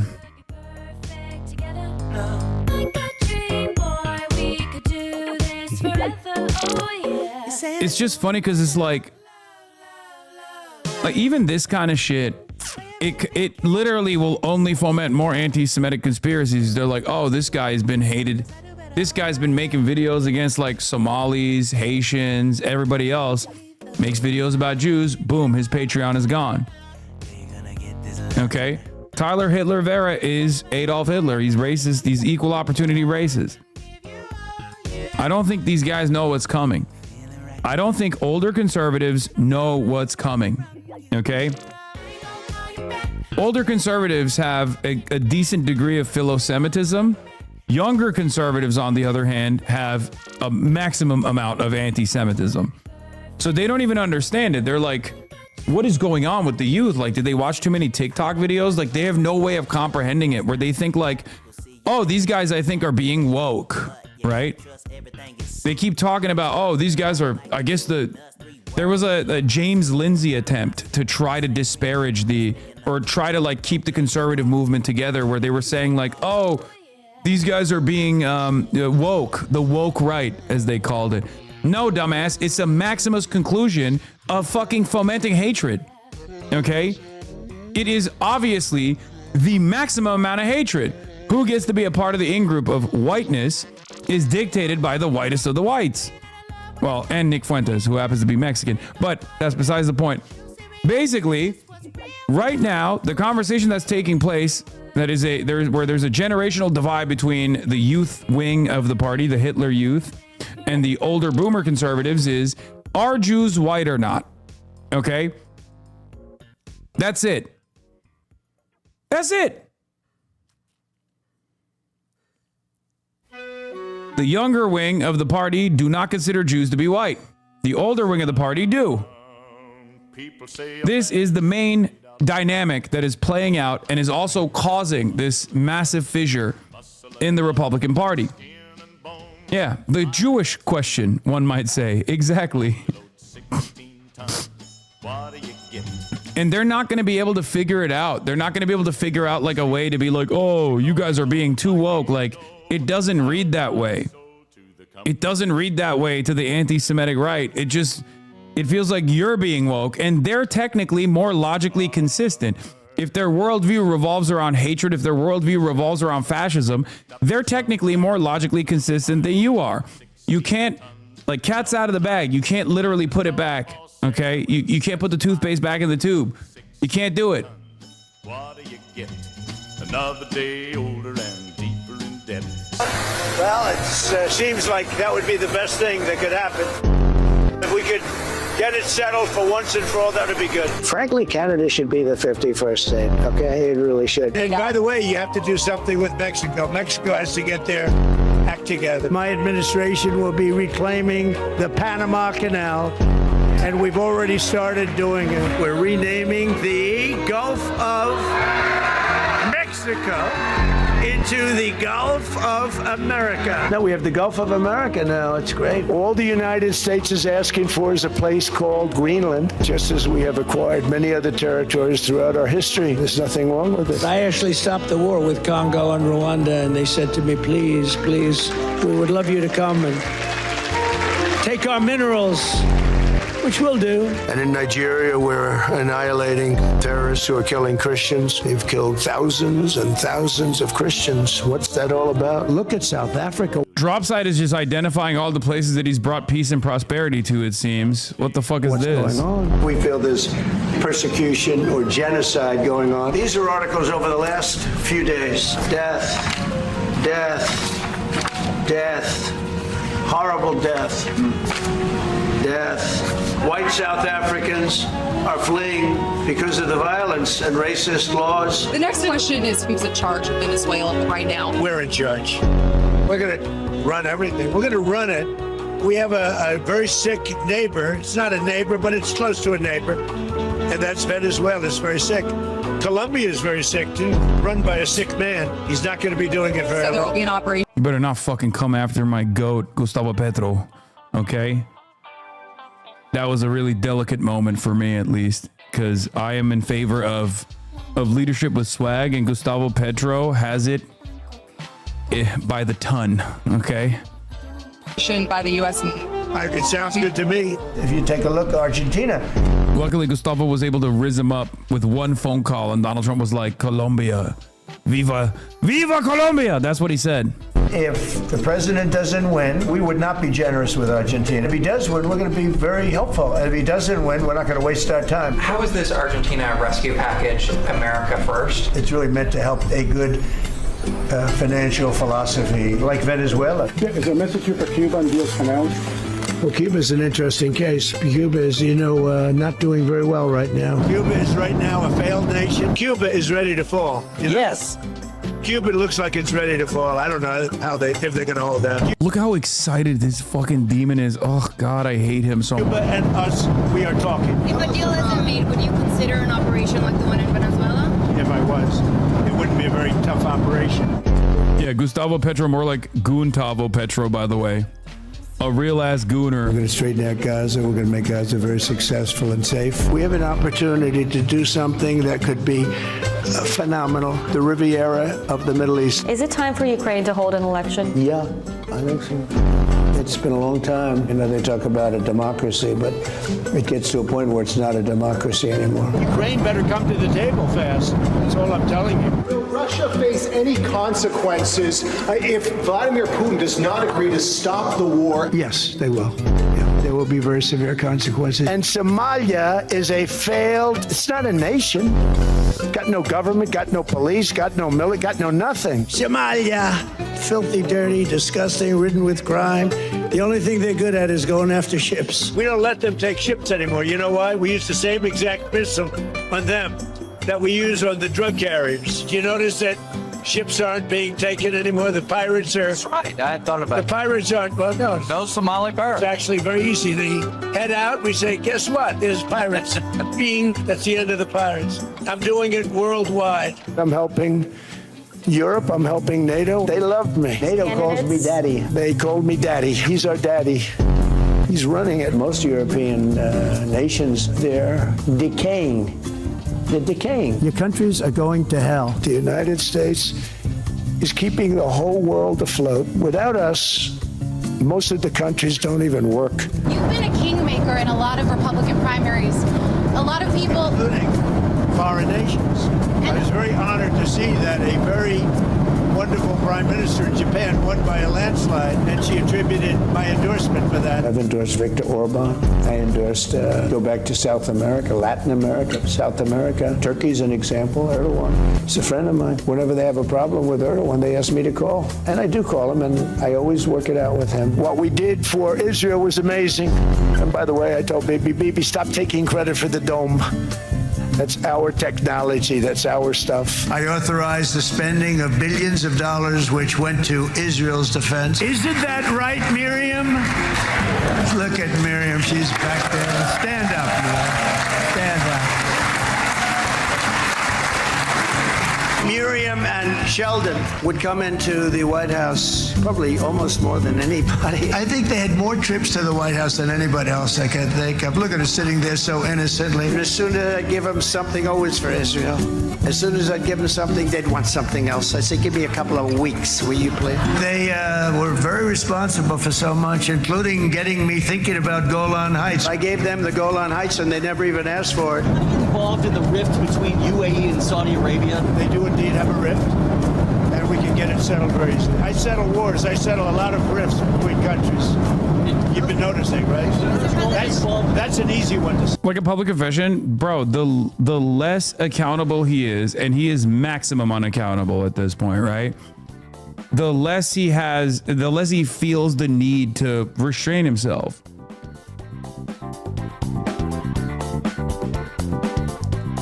And also, why should he? It's not like the pigs give a fuck. They love it. His stupid ass, pig ass audience loves this shit. They're like, yeah, bro, I don't care as long as the libtards are being owned or whatever the fuck they're thinking at this point. Yeah, there's also the dementia. That's also probably another factor here as well. I can't wait. For me personally, I can't wait. This State of the Union is going to be boring as fuck, but it'll be worth it for at least some of the different instances where he'll just say something so truly fucking unhinged. Can you acknowledge this isn't normal and we aren't this? What is this 2016 liberalism? We are this, chatter. We are 100% this. Okay? Before we overthrow the Jeffrey Epstein pedophile class, we are just this. Like, what do you mean we aren't this? There's a fuck ton of people that are this, okay? They're not the majority, they're not the plurality, but there's enough of them that this shit's still holding on. And until the actual left flank presents a serious opposition towards this, we are this. The real acknowledgement should come from the fact that we've always kind of been this, okay? This is not new. 2016 liberalism dictated Trump as an aberration. They decided that Trump was an aberration that must be excised. They made it seem like Trump was unique. The reality of the matter was Trump was the logical conclusion of the failure of liberalism and the logical conclusion of fascist, Republican, reactionary politics. 2024 Trump is an evolution past that point, where they're moving beyond liberalism. We can't go back to liberalism after this. We just can't. Because liberalism yielded Donald Trump. It produced Donald Trump. We have to do away with it. And yes, I will be at the tuning in of Border Patrol agents in Minneapolis, as the time nears to SODU. Started the beginning of a very stark change NBC, to Trump's immigration policies. They've now ABC at any moment. And Julia, I only jumped in here. I don't want to interrupt you, but we saw the president's chief of staff walk out CNN, of the White House, which suggests we're getting close. Some other aides and advisors as well. As we expect to see any second now. Oh my God! Look, this is what I mean. This is what I mean, dude. I'm sorry. Peter, you've done. We can't defeat fascism with a media ecosystem that still feeds the mouths of the likes of Rahm Emanuel. Okay, it's just not going to happen. It's not going to happen. It's not going to work. Like, if you think Rahm Emanuel is going to be the solution to Trump's fascism, we're fucked. We're totally fucked, especially when, like, Israel is, whether these guys want to admit it or not, whether they want to see it or not, a major fucking part of this problem. Rahm Emanuel is a huge Israel dick rider. It's going to lose the These guys don't understand it. They don't understand it. They don't get it at all. They think like they can just just as the Republican Party thinks they can brush this conversation to the next election cycle, maybe, or build a coherent movement without addressing some of these major questions, like whether on their side it's whether Jews are white or not, obviously, but on the Democratic Party side or on the broad left side of American politics, the question is, who do you care about? Do you care about the American working class, or do you care about the billionaire elites? Do you care about the Epstein class? Do you care about Israel? Or do you care about democracy? People like Rahm Emanuel, people like Gavin Newsom, people that are definitely on the establishment wing of the party, are openly saying, no, we care about maintaining business as usual politics, maintaining liberalism. We care about Israel and we care about the billionaires, and we will do everything in our power to preserve that. And it doesn't matter if that project fails once again, we are going to fail with our own design. We're going to do it with you or without you, is the attitude. If that's the attitude from the establishment liberals, the establishment Democrats, we're fucked. They need to step the fuck out of the way. Framing, and in his Trump style, pivot to what matters to the American people. What matters to the American people are energy prices, what their take-home pay is in comparison to how things cost, affordability. How does he frame that? And how does he frame his tariff agenda, his deregulatory agenda, his tax agenda in a way that benefits the American people? He's got to start owning those policies that the Republican Congress, Republican majorities put in place in a law, and that they need to remind the American people the benefit thereof between now and Election Day. Patrick, you would agree, no president thinks they get credit for what they've done. So that will start as his premise that I got to justify. If you only knew what I have done for you. Okay. I don't care about the commentary ahead of time. We will be watching it unfiltered, unvarnished, the truth, right out of Donald Trump's mouth in a brief moment. But one of the things that I wanted to cover here also was two polls. One, Graham Plattner is absolutely fucking cooking. Okay. As I told you, and there was a big fucking atom bomb that exploded in this community where all the people were like, he's a right-wing reactionary. He's a Blackwater mercenary. Turns out the Janissaries, all of us, we were wrong. Okay? Graham Plattner is still very much cooking, and he deserves it. He has said all of the right things on virtually every single issue. Okay?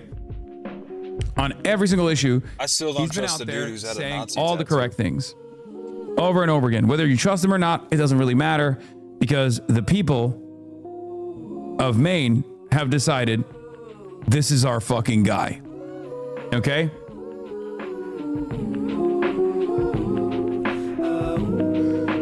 That's number one. Out of all of the left flank candidates out there, all the Bernie-crats out there, he has the best message. Like he communicates it with clarity. He does a very good job at it, and he's being rewarded handsomely for it. In the general election, it says he's going to get 49% versus Collins at 38%, and Mills has a 1 point advantage over Collins as well. But in the Democratic primary, Plattner gets 64% as opposed to Janet Mills, Pills Mafia. It's very obvious to me that the people of Maine believe in the electability argument favoring Graham Plattner's politics. That doesn't mean to say that you're okay. The fatal part of this poll for Mills isn't even the massive lead Plattner has, is the 10 points more electable against Collins, which is the real priority for Maine voters who don't want her in office anymore. Exactly. Also, for those of you who kept saying Graham Plattner would likely be a John Fetterman, you guys are wrong. As I told you before, the likelihood that Graham Plattner would be a John Fetterman is very low. It's just entirely dependent on whether he gets stroked out or not. Okay, that's a unique situation with John Fetterman. He could potentially be a Tulsi Gabbard, but I don't think he will. Okay?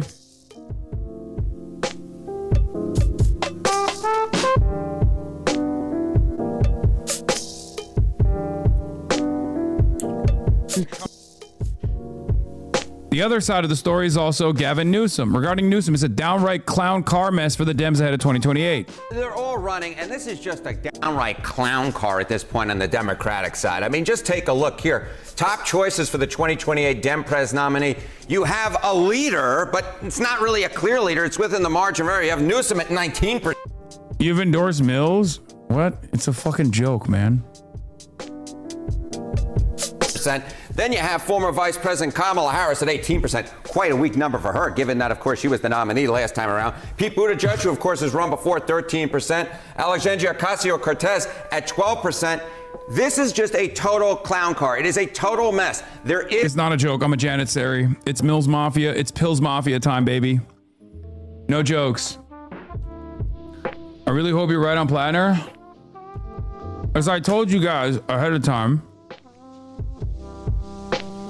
when you were all yelling at me, when I was trying to describe to you that Graham Plattner, in spite of all of his red flags, seems to have a real clarity in his commentary, in his vision, one that actually a lot of voters respond positively to, trying to show you the fucking positive side of this story.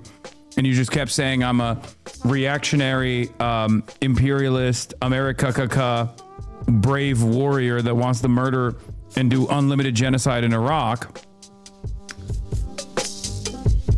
Turns out none of the fucking voters have your fucking dumbass concerns. Your concerns are not even wrong, technically, but most of the voters don't think that way. I know I did say those things. I was wrong. Okay, well, I'm glad. I think you were right about him after all. He's clearly just not hella smart, which does explain a lot of being duped in the Nazi military service. He passes my checks as an honest dupe and not a malicious poser. There you go. Motherfuckers were trying to tell me his brother-in-law is an IDF soldier, and therefore he himself is in the pocket of Israel, not realizing that fake story, which wasn't even fucking fake, but that story, you know where it came from? Jewish Insider. It was Josh Krautner or whatever the fuck, or Matthew Cassell that wrote that story because they were trying to fuck him over.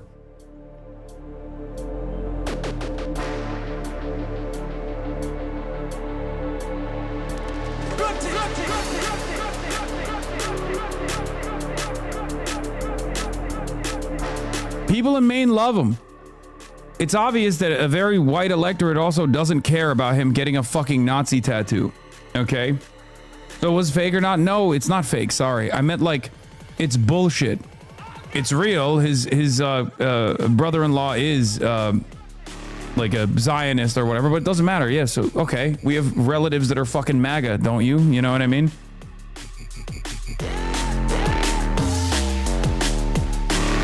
What do you mean they? Like, as in Jewish Insider, the institution, the news publication. You know you can use they after you signal, like in normal conversation. It doesn't automatically imply Jews, right? In this case, it's Jewish Insider, a newspaper, an outlet, a Zionist outlet.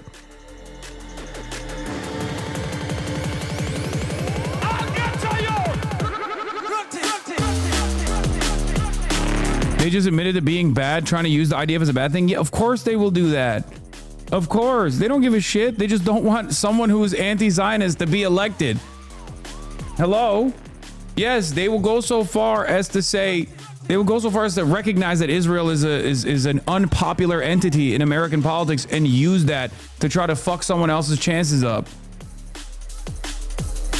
Of course.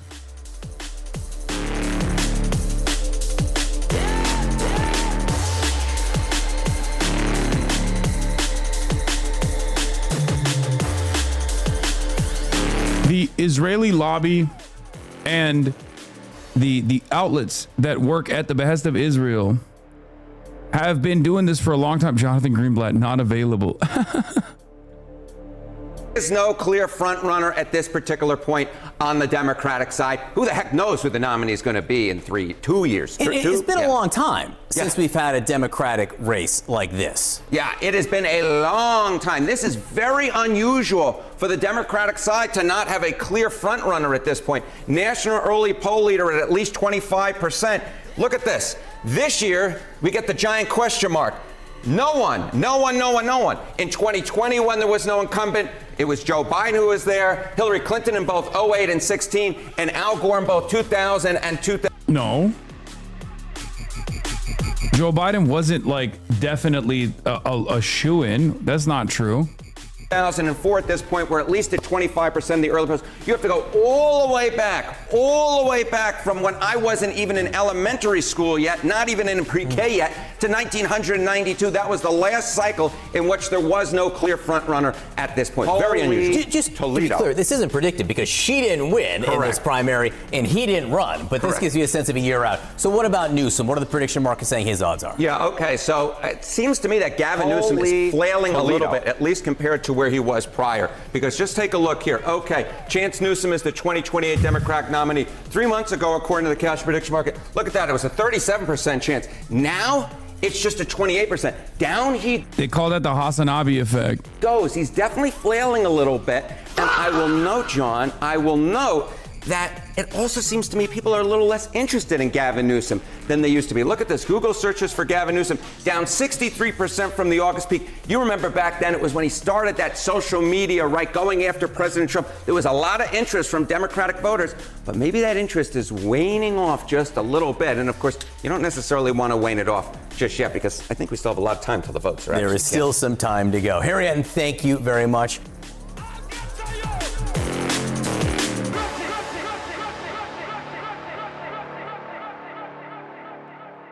If you had a slowed down version of Fa, I'll sub. Okay, well. These are just Kalshi numbers? Yeah, I mean, it's fucking bullshit. He got me. He got me to respond to Kalshi numbers. Fuck you, Harry Emden.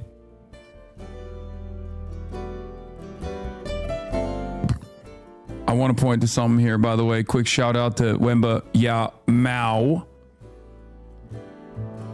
We're never going to let the talent of one guy take away from the collective. In modern basketball, he said, we see a lot of brands of basketball that don't offer much variety in the dangers they pose to the opponents. Lots of isolation ball and sometimes kind of forced basketball.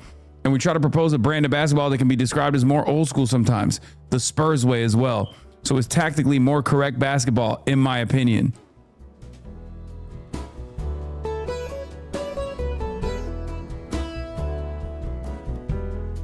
Bro, I joined DSA and that shit is so much work. No joke. You never mentioned that shit is like a second full-time job. What do you want to do, man? Organizing is tough. Okay? It's difficult. But I'm proud of you.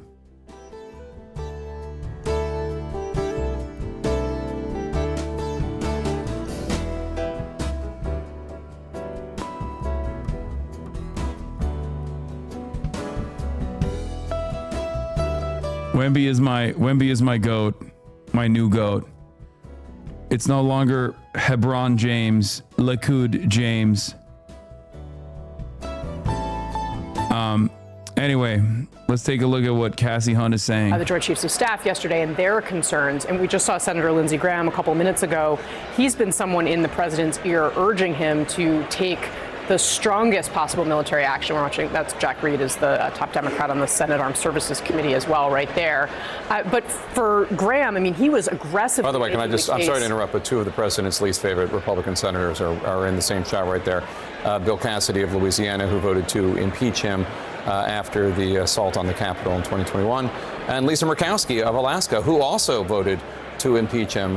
President Trump, it is said, can withstand a vote against his tariffs, can withstand against a vote against his tax cuts, but impeachment was a bridge too far. Facing a significant primary challenge. His controversial HHS secretary confirmed with Cassidy. Okay, there's also another Republican who called him Adolf Hitler, and he happens to be his vice president, so he doesn't really give a shit that much. I think he hates Thomas Massey the most. Own kind of political bona fides that, you know, it would be almost impossible to beat her in her home state of Alaska.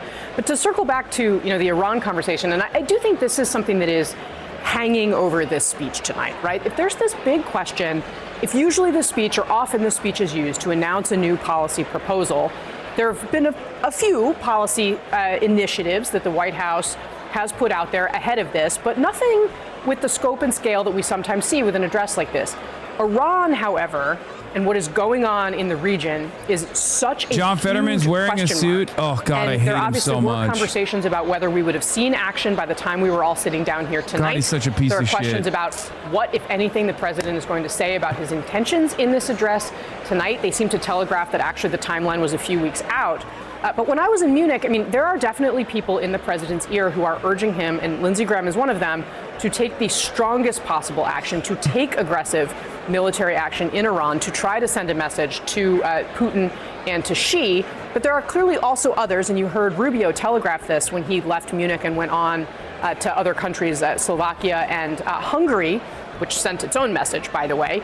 But he was talking about the deal that they could potentially craft. And there's our Manu Raju there on that special shot that you get for a few seconds on the balcony. One of the things, Caitlin, about what exactly President Trump wants out of an Iran deal, it has been telegraphed that they obviously want a commitment to end Iran's nuclear weapons program as opposed to the nuclear program.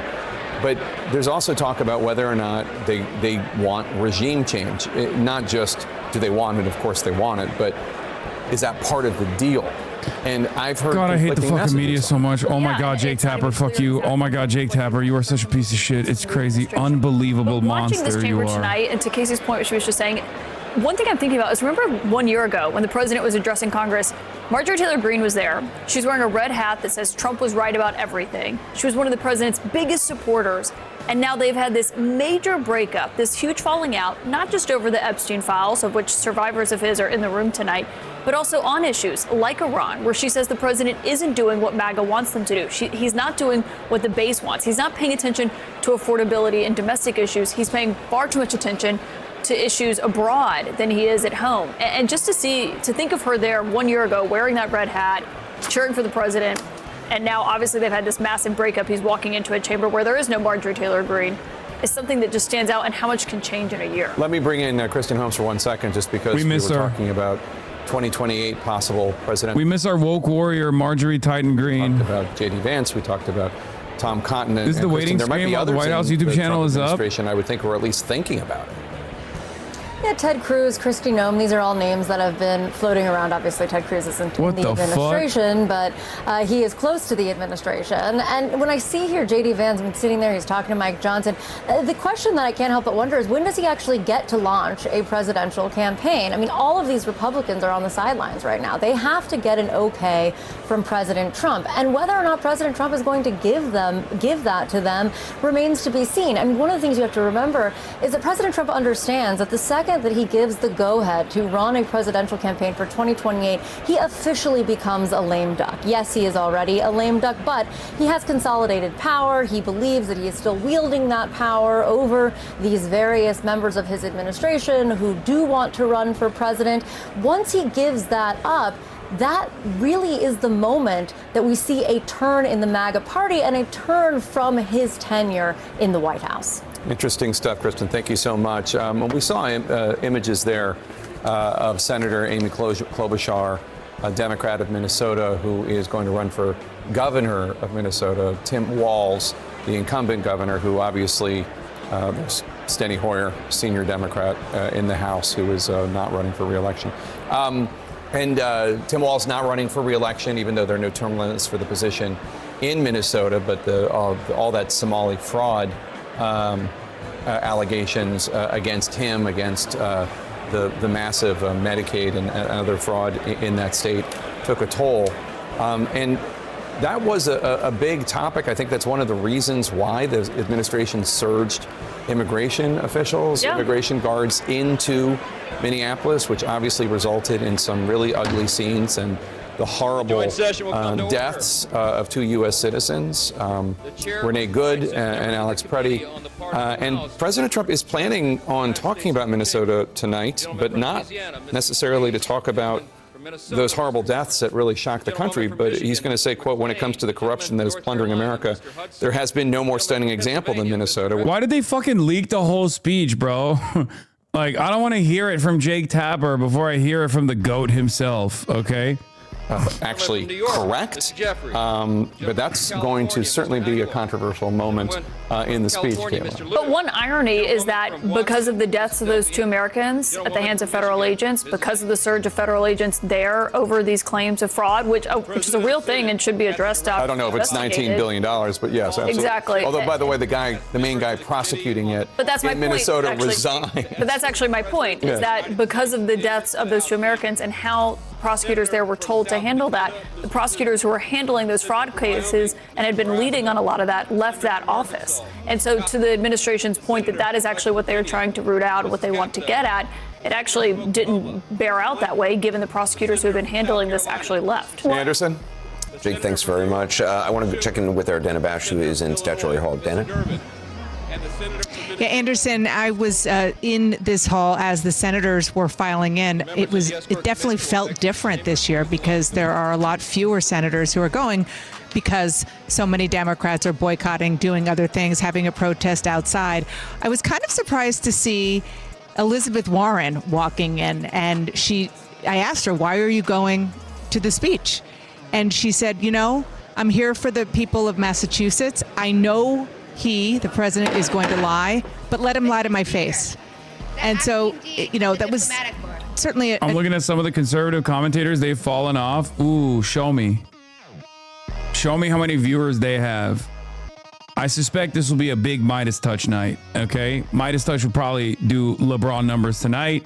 A lot of liberals are going to go tune in there. I mean, the White House's own fucking broadcast got 25,000. Not very good. Let's see what Ben Shapiro is at. Ben Shapiro, 2.6K views. And it's a star-studded cast nonetheless. No fucking motion. Tim Pool. Let's take a look at Tim Pool. Let's see what Tim Pool's at. Tim Pool, not even live. That's crazy. Motherfucker's not even live. Midas Touch, the people have spoken. Midas Touch has 121,000 people watching. Much higher. Oh, Timcast IRL is 22K watching. Oh. Holy shit. Let's see what Crowder's at. Let's see what Patrick Bet-David's at. Steven Crowder, 10K watching. Patrick Bet-David, 30K watching. Everyone is fucking cooked.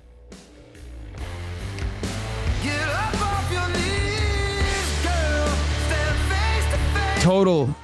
Nick Fuentes currently 42K on Rumble. That's fake. Rumble numbers don't mean anything, for the record.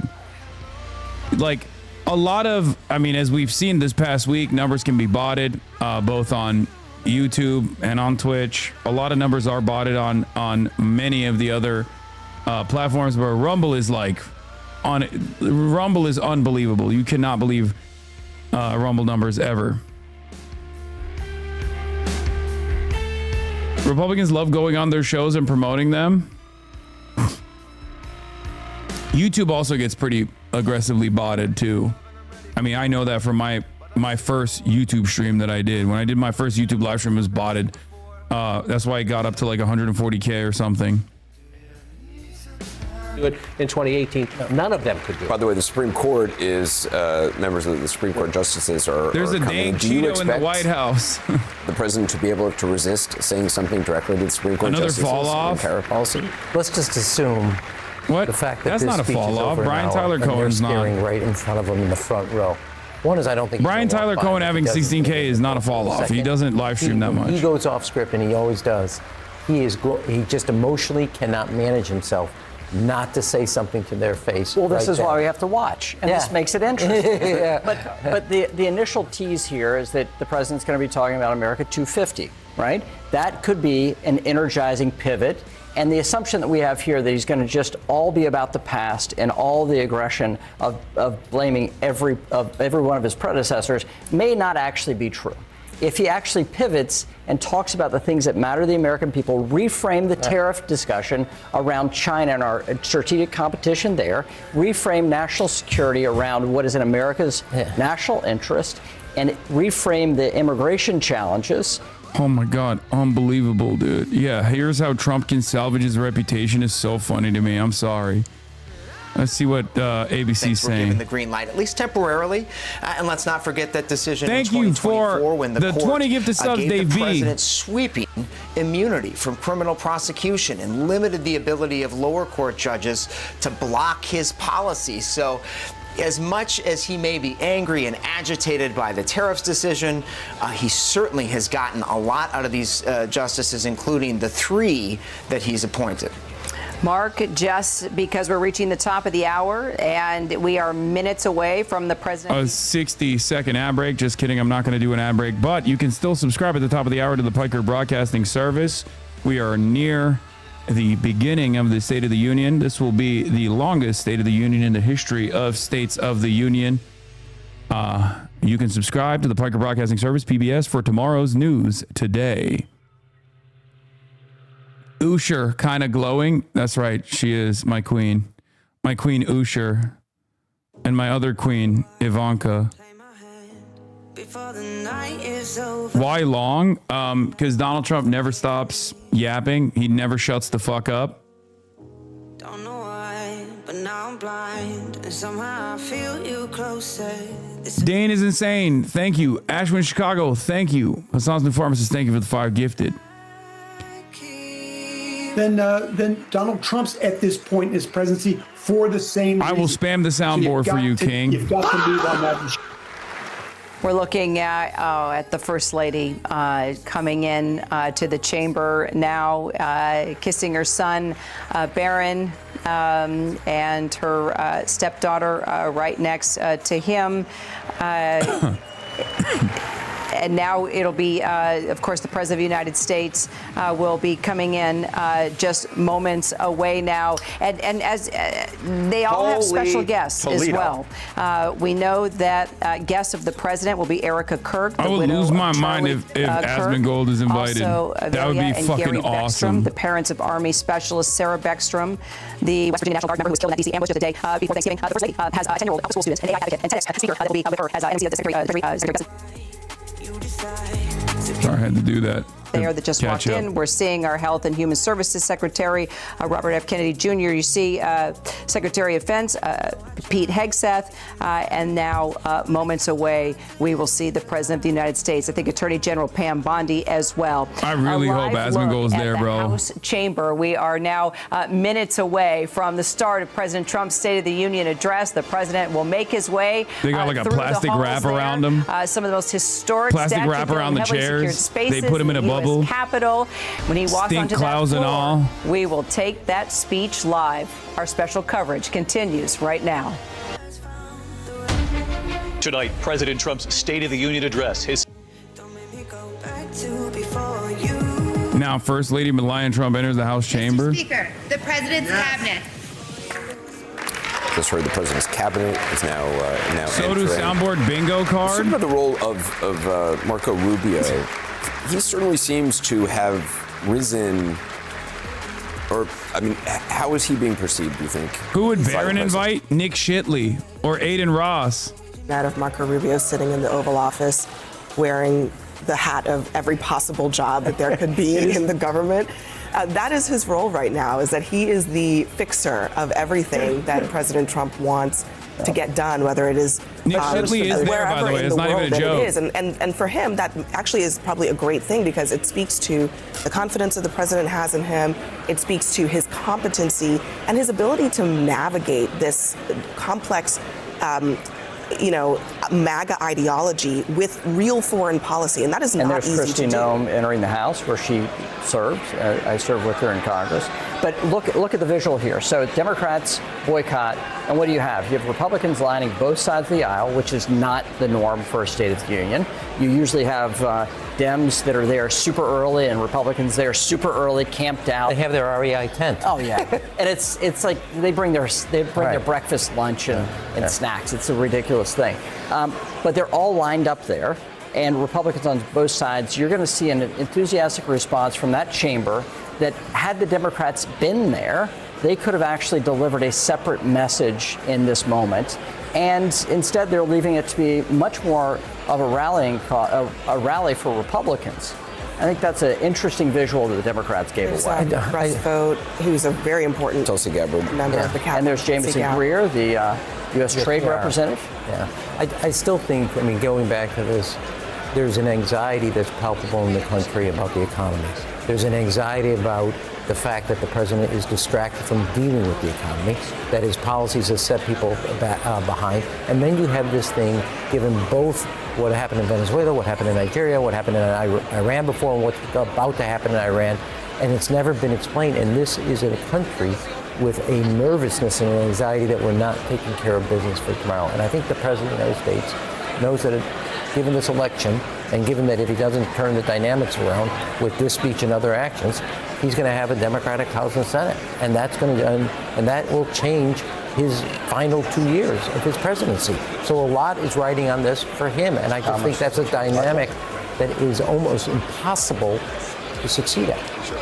I do think to this point about what Democrats are or aren't doing tonight, the leadership's decision to send a clear message that if you can't sit down and behave, don't come, that probably might end up being the right call, because creating a scene in that room, I don't know that works for Democrats. So for the people who didn't think that they could sit there without reacting, them not being in the room, I'm not sure it's going to make a difference to the people. I think the people that are likely to stand up on the Democratic side will be there and force it. We noticed my friend and former colleague Al Green. He showed up. He made a scene last time. Dating back to my time, sitting in the same row with my calm, quiet colleague from South Carolina. You and Schumer and Lutnick shaking hands. Joe Wilson called him a liar. So two people that are both there will be some. Two people that have been involved with Jeffrey Epstein. I think this will be a bad precedent for the Democrats, that they will rue the day they did this by not showing up. It's JV. There's the White House Chief of Staff right next to Kristi Noem as well. Jake, let's go back to you. Thanks so much. Yeah, Kristi Noem, who is, I think it's fair to use the term controversial and possibly even embattled, the Secretary of the Department of Homeland Security. There is the president's family. We have Tiffany, Don Jr., Eric, Ivanka, and Barron, who is in college. There is Energy Secretary Chris Wright. Is that correct, Caitlin? That is. Okay. And there's, of course, the First Lady, Melania Trump. Everyone hates us for watching and this. Producer of a documentary about Melania Trump. What do you mean? Midas Touch is watching it. Controversially run on Amazon. And we're playing the parlor game, right? Of trying You're to figure behind out who Skip Forward. No, CNN live feed is always on like a 2-minute delay. I know. When the thing actually starts, I'll move away. Holy shit, he's here. Asmongold spotted. They brought him out, dude.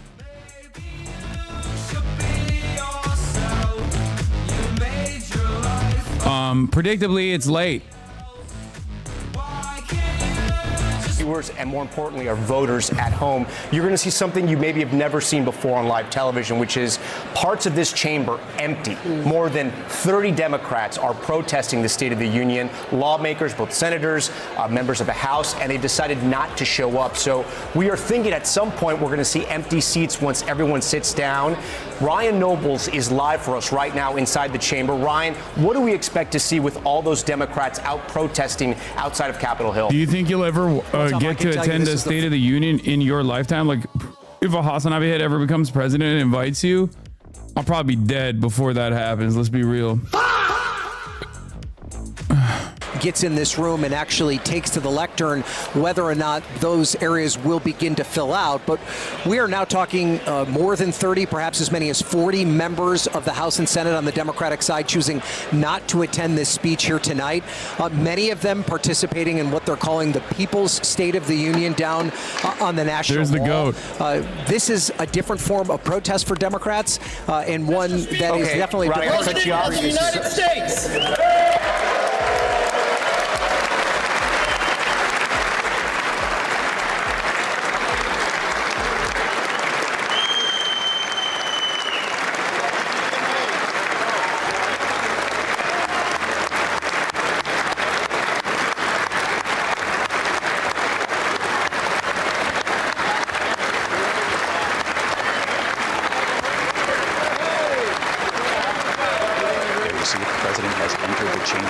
This moment is a pivotal moment for him. He was saying, we should point out, John took us behind the scenes here, it is customary for the anchors of the networks and some of the cable news hosts to be invited to the White House under Republican presidents, under Democrat presidents. On the day of the State of the Union, the president did invite a few of us for lunch, and he made it very clear that he will address the economy tonight. Obviously, the polls, this White House very aware of his handling of the economy in terms of the American people, that they can look at the stock market, but also can look at their grocery bills and recognize that they're not feeling this quite yet. You can see the very warm welcome that he's getting from his Republican colleagues there in the chamber. Let's go right to Rachel Scott, who's also in the chamber tonight. And Rachel, what do you make of what you see so far? And why do these people like him? The reason why people like him is because they're also pedophile defenders. Like, that's it. They all serve the same masters. They are all servants of capital at the end of the day. And as long as the Dow is over 50,000, they're going to be fine with it, you know? That's it. Post that the president had on his social media account, a racist post that was offensive. That clearly a sign of protest there. Also notable as the president's making his way down toward the Supreme Court justices, David, is some Democrats didn't even bother to turn around as the president entered the House chamber tonight. And Democratic leadership, notably Hakeem Jeffries, was seated. we just saw the president obviously shake the Chief Justice's hand. There's Justice Elena Kagan, Brett Kavanaugh, Amy Coney Barrett. Of course, he chose Amy Coney Barrett for the bench. She was one of the justices who did not vote in his favor and did not shake her hand there. Did interact with the Chief Justice. Oh my God, the drama. With none of the other justices. And John Carl, this was a question for the president today. Obviously didn't want to go on the record, didn't offer any answer to us. Fuck but you. It was clear to you us stupid at the White fucking House ogre. That he didn't quite know how he was going to handle the justices when he got there tonight. Yeah, interesting that shake, very quick shake with John Roberts, and then going right by Amy Coney Barrett, who he put on the court. My dad just said it's disrespectful for the Democrats to not be there. Yeah, you know what's disrespectful? Every single thing that Donald Trump has done so far in his second term and also his first term, down to the insurrection, but not limited to the insurrection, okay? Which included in that, Gorsuch, Justice Gorsuch not there this evening, along with the other justices who are not there. Every single one of these fucking lizard monsters wearing suits today are all pedophilia defenders alongside Donald Trump. This president knows this is a critical midterm election year and that the Republicans hold very slim majorities in both the House and the Senate. David, tonight is the president's best chance to defend his first-year What does Al Green's try to sign sway say? skeptical voters to back Republicans in the upcoming midterms. He needs to convince Americans that he is laser-focused on that issue that is top of mind for them, the cost of living. He's going to argue his policies are working, but as we know, the polls show... Bro, you couldn't have had a sign that said like you're a pedophile protector or something. Like, that's, I mean, the energy's there. The energy's there. Scalise tore it down. Al Green just held up a sign that said black people are not apes. As Trump walked by, Scalise pulled it down.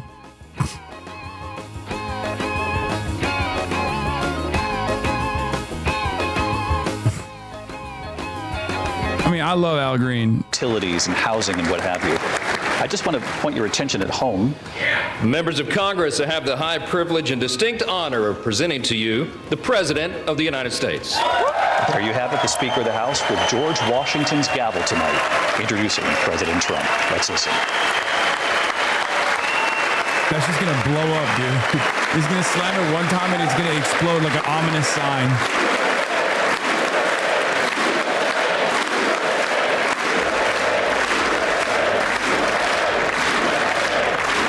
It's so funny to think about like the average age in that room, which is like 854 years old, and they're all chanting USA like they're a bunch of fucking drunk frat bros. Speaker Johnson, Vice President Vance, First Lady of the United States.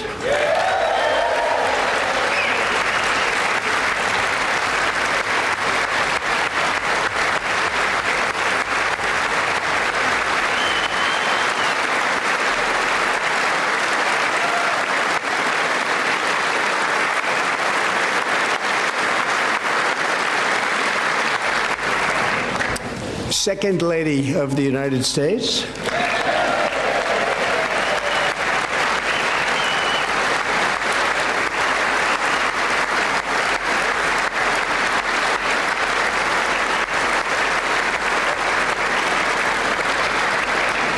Members of Congress and my fellow Americans, our nation is back, bigger, better, richer, and stronger than ever before.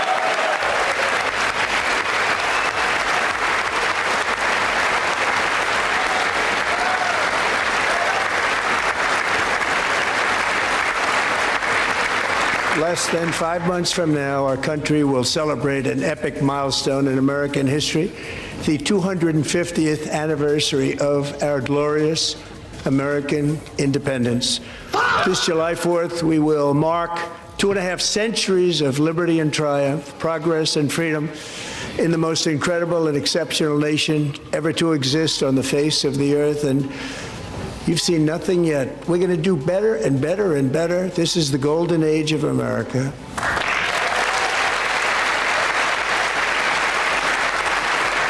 They're getting up. Dick riders, bro.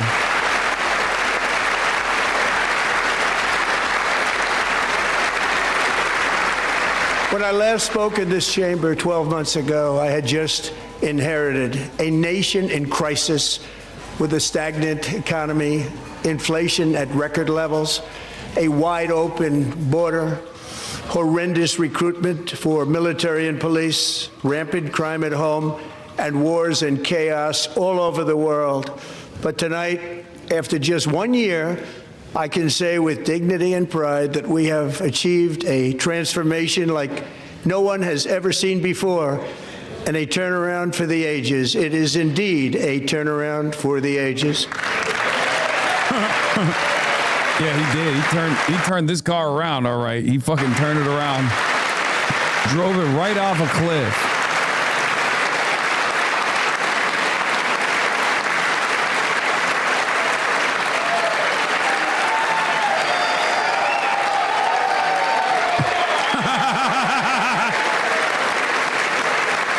And we will never go back to where we were just a very short time ago. We're not going back. Today our border is secure.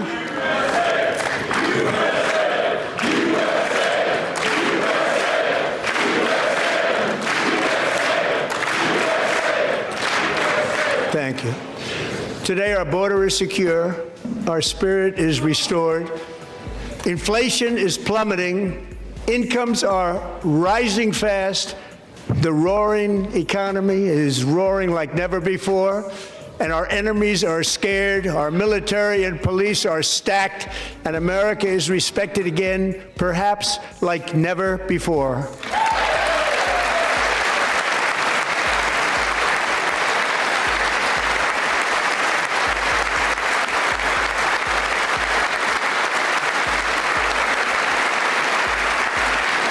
After 4 years in which millions and millions of illegal aliens poured across our borders, totally unvetted and unchecked, we now have the strongest and most secure border in American history by far.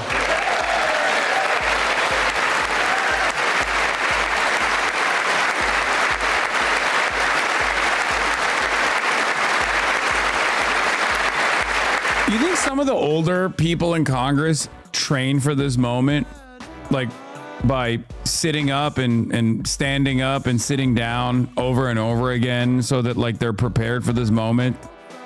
Because like, I'd assume if you're like 80, you probably don't, you know, this is the most exercise you're ever getting. We will always allow people to come in legally, people that will love our country and will work hard to maintain our country.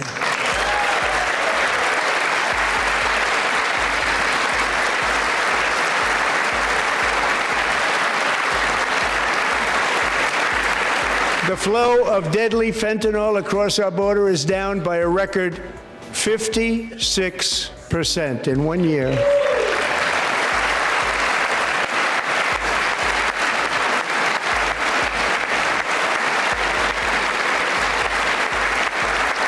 And last year, the murder rate saw its single largest decline in recorded history. This is the biggest decline, think of it, in recorded history, the lowest number in over 125 years, year 1900. In fact, substantially before my wonderful father, I had a wonderful father, Fred. Did they used to stand this much in previous States of the Union? No, right? Like only in the beginning and end. It's a long time ago.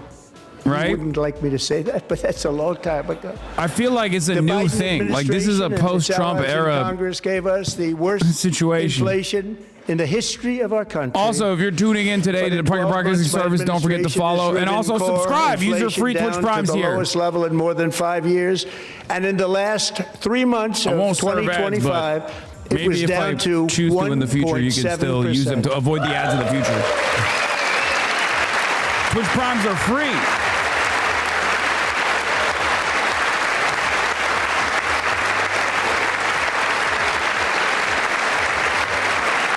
Gasoline, which reached a peak of over $6 a gallon in some states under my predecessor, it was quite honestly a disaster, is now below $2.30 a gallon in most states. Thank you for the 20. And in some places, $1.99 a gallon. And when I visited the great state of Iowa just a few weeks ago, I even saw $1.85 a gallon for gasoline.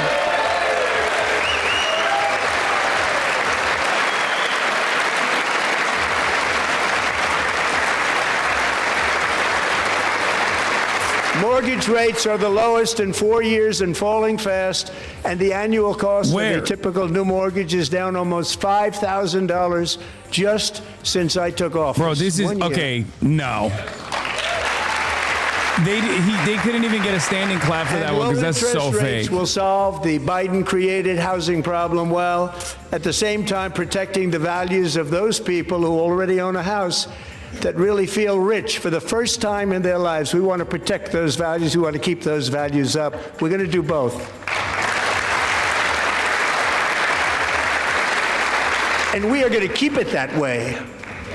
The stock market has set 53 all-time record highs since the election. Think of that, 1 year. Boosting pensions, 401ks, and retirement accounts for the millions and millions of Americans. They're all gaining. Everybody's up, way up.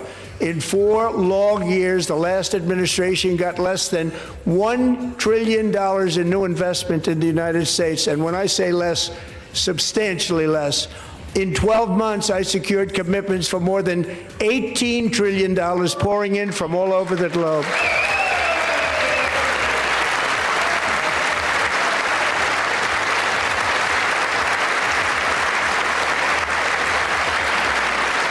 Think of it, much less than $1 trillion for 4 years versus much more than $18 trillion for 1 year. What a difference a president What's the Dow makes. at? Below 50K, we're fucked.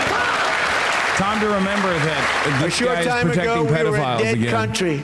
Now we are the hottest country anywhere in the world. The hottest.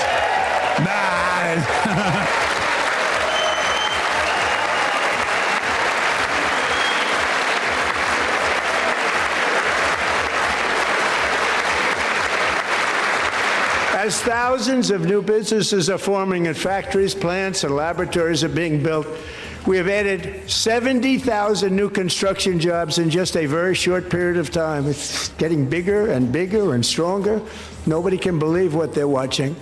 American oil production is up by more than 600,000 barrels a day, and we just received from our new friend and partner, Venezuela, more than 80 million barrels of oil.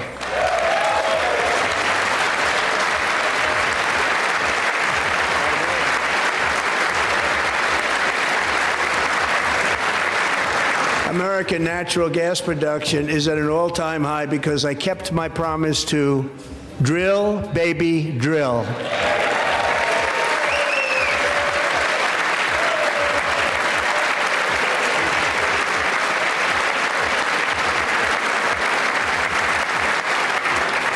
More Americans are working today than at any time in the history of our country. Think about that. Any time in the history of our country, more working today, and 100% of all jobs created under my administration have been in the private sector. Dude, it's so crazy that there is literally two different Americas. Like, this is America B shit, right? Which is not real at all. But there are like 10% of the population truly believes every word that's coming out of his mouth right now. And they're like, oh, yeah, we're fucking killing it.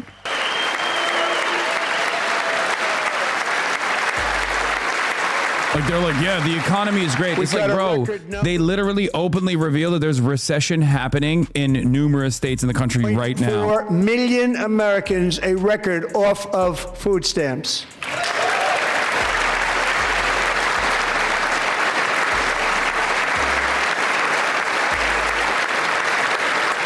And for all of these reasons, I say tonight, members of Congress, the state of our union is strong.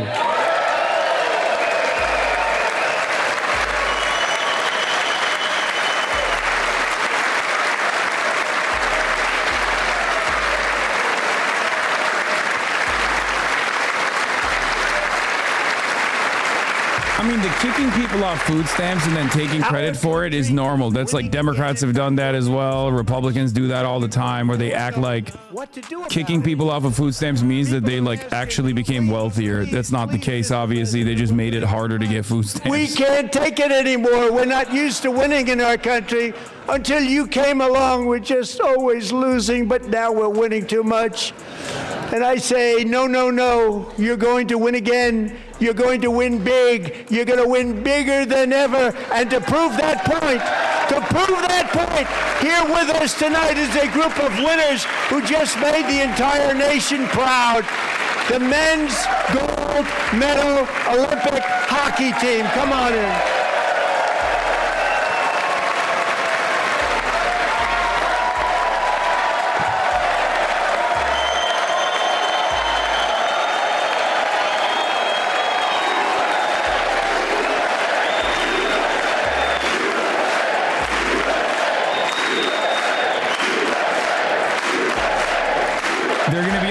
The Democrats hate America because they didn't clap for the fucking hockey team. That's what they're gonna do. They love doing this, where they'll bring up like victims of like immigrant crime or whatever, and they'll be like, "See, Democrats fucking love when you know, people die in the hands of immigrants because they weren't sufficiently patriotic in that moment."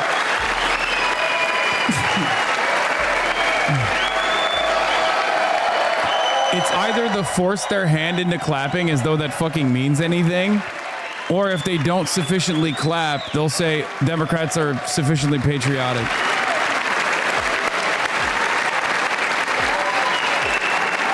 By the way, real shame for the fucking, this will be remembered. That is an unironic shame for the hockey team. It's not an honor to be there for Donald Trump. I will say it. I don't really give a shit that much. Like, but straight up, you are fucking pawns, okay? You are 100% pawns for the Nazi government, and the fact that you're willingly participating in this song and dance implies that you don't really give a shit. You don't really see it. You'll turn around and try to hit the apolitical line and go, oh, well, you know, it's the American government. Like, this is for America. We did it for America. No, the fuck. It won't be read that way. It will be remembered not as fondly as you think it will be. So as did the American... You know, like those black and white photos that you see from like Nazi rallies and shit like that? This will be in history. This will not be remembered fondly if we have a future at all.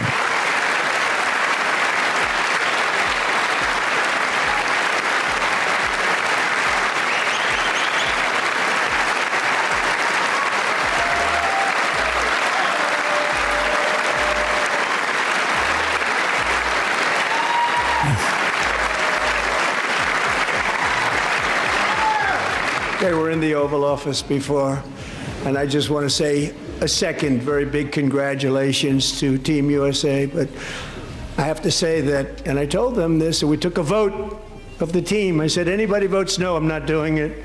So they stood there, and they weren't about to say no, because I've never seen a goaltender play as well as goalie Connor Hellebuck.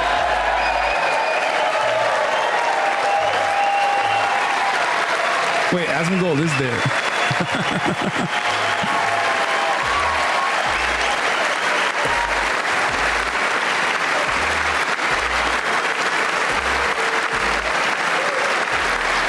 The women's team is not allowed to show up. I don't think the women's team would come if they were invited.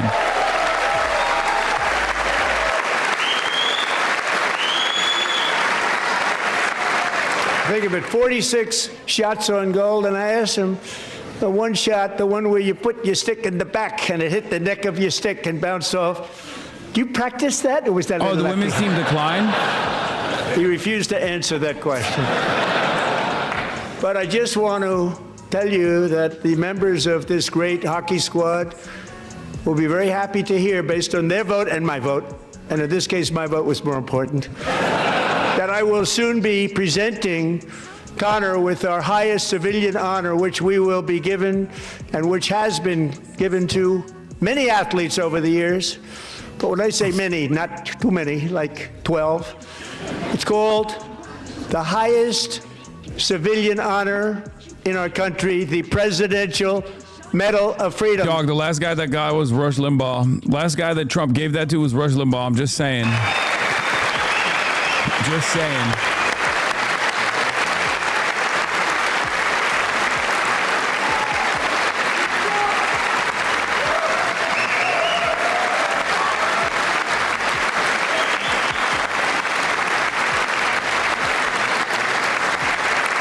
Great athletes have gotten that, very great, the best, and I thought he deserved it. And I did take a vote, every single one of them. I said, I'm not giving it if anybody goes no, and every single one of them rapidly put up their hand.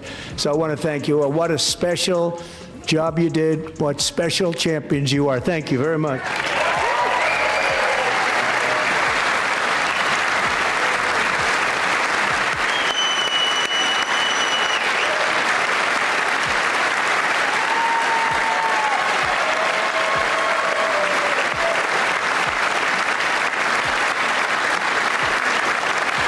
I'm also pleased to say that the next time the Olympic torch is lit, it will be here in America for the 2028 Olympics, and it's the summer version right in Los Angeles. We're going to do a good job in Los Angeles.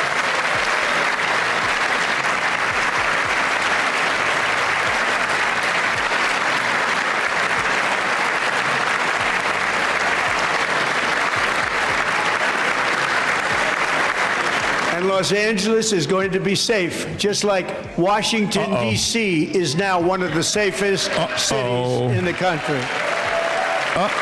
That's a threat, bro. He said we're going to invade Los Angeles. And this year, and I must say I got them both. I got them in my first term, and I was disappointed because I didn't think I'd be the president when this happened. But strange things took place. And now I've got them because I got the Olympics and I got the 2026 FIFA World Cup, and I wanted to claim the 250th, but I didn't get away with that one. I couldn't claim that one for myself. but we're getting the World Cup. So we have the World Cup and the Olympics coming, and that is exciting news.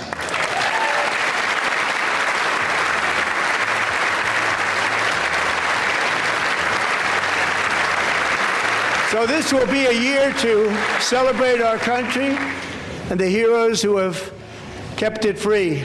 Men like Buddy Taggart. At age 17, Buddy volunteered to defend America in World War II, serving in the Pacific under the great General Douglas MacArthur. Dog, you're literally a Nazi. Famous Battle of Manila. You're literally a Nazi. He was badly wounded and almost killed by enemy machine guns in Luzon. Like, oh, wow. Remember the last time we fought fascism? Well, fascism won. You know, they're inside of the White House now. One of the largest anywhere in the world. But he earned many honors, including a Purple Heart and a Bronze Star, came home, started a family, and tonight he is in the gallery looking forward to July 4th, 2026, his 100th birthday.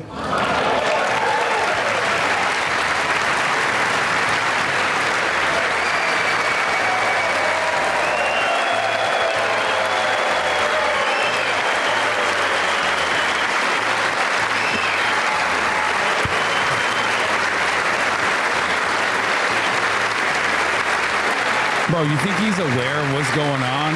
That motherfucker is oblivious of the fact that it's the Nazis have won, okay? So, buddy, you're a brave man, and we salute you. We should make him a senator while he's there. You know what I mean? The spirit of 1776 has always shone through very brightly. It was July 4th of last year when floodwaters tore through a girls' summer camp in Central Texas. One of the worst things I've ever seen. I was there, rising 26 feet in the matter of minutes, tragically claiming many, many lives. You all remember that one. As the waters threatened to sweep her away, 11-year-old Millie Kate McClament closed her eyes and prayed to God. She thought she was going to die. Those prayers were answered when Coast Guard rescue swimmer Scott Ruskin descended from a helicopter above. Nobody knew where he came from. It was Scott's first ever rescue mission, a young guy, but very brave, very, very top, always top in his class, and he lifted not just Millie Kate, but 164 others to safety.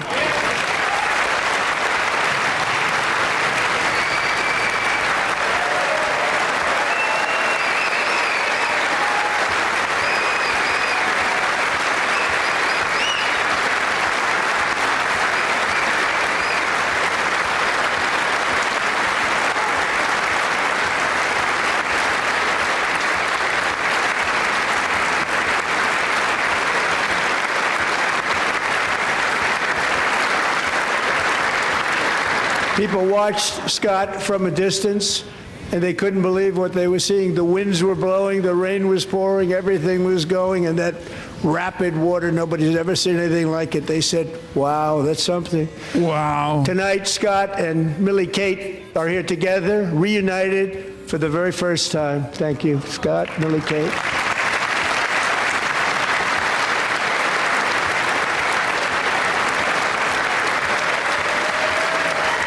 Wow. Hey, maybe it's just me, but I would not bring a child there. I'm just saying, this is probably the least safe environment for a child to be in. And Petty Officer Ruskin, I'm pleased to inform you that I am now awarding you the Legion of Merit for extraordinary heroism, which is what it was, extraordinary heroism. Thank you. And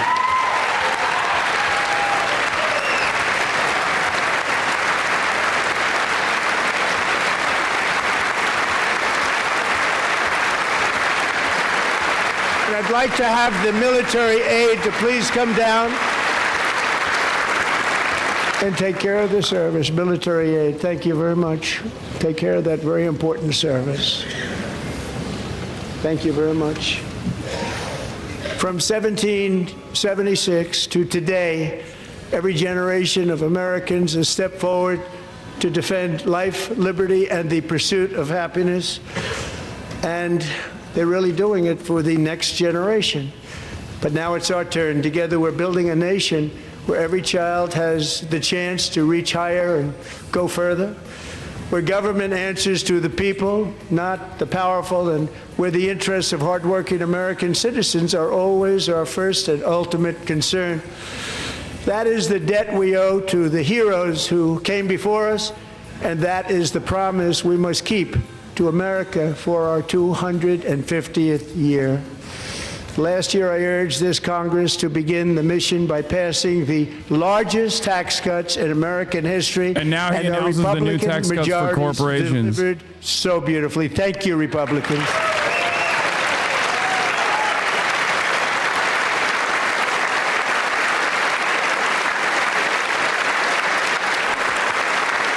For the Epstein class, another tax cut for the Epstein class. It's so big, it's so beautiful, it's the best. Every single one of them voted against these really important and very necessary massive tax cuts.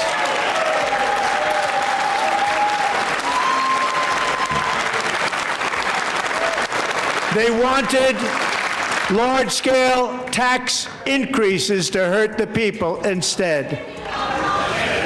But we held strong, and with the great, big, beautiful bill, we gave you no tax on tips, no tax on overtime, and no tax on Social Security for our great seniors.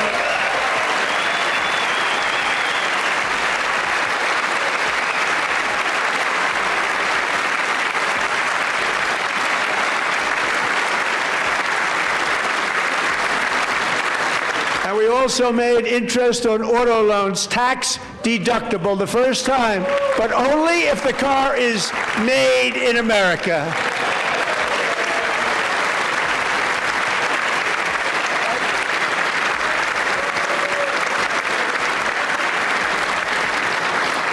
Recently in Pennsylvania, I met Megan Hemhauser, a devoted mom who's homeschools her children. Beautiful, 2 children, during the day while waiting tables at night as her husband works overtime operating very heavy equipment. Megan is here this evening, nothing, and she's Chatter, who just tuned happy in. to tell you that she is so much richer because with no tax on tips, no tax on overtime, and her expanded child tax credit done again by Republicans, Megan and her husband will take home more than $5,000 extra just for the year, cutting her tax bill in more than half.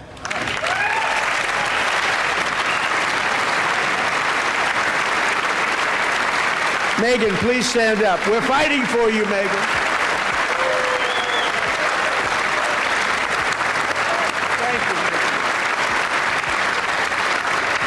Thank you, Megan. We're fighting for you, Megan. Under our bill, parents like Megan can also activate their children's brand new Trump accounts. And I didn't name it. I did not name that.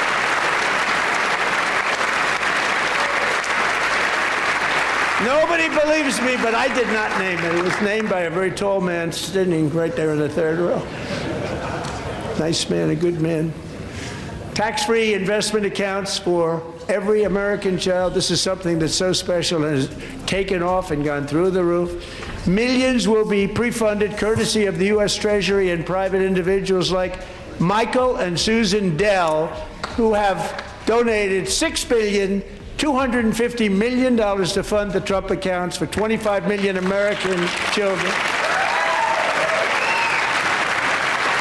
They're great people.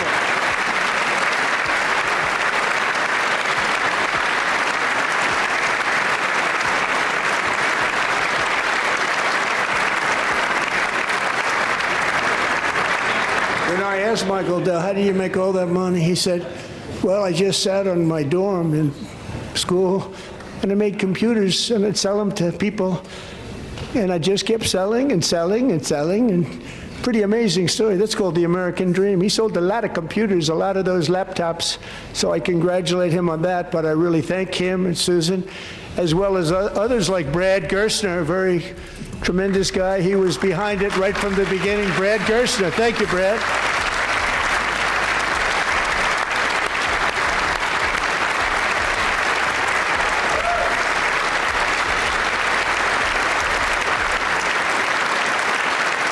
So with modest additional contributions, these young people's accounts could grow to over $100,000 or more by the time they turn 18. Think of it. How much money is that for somebody that started with nothing? Over 100,000, could be much more than that.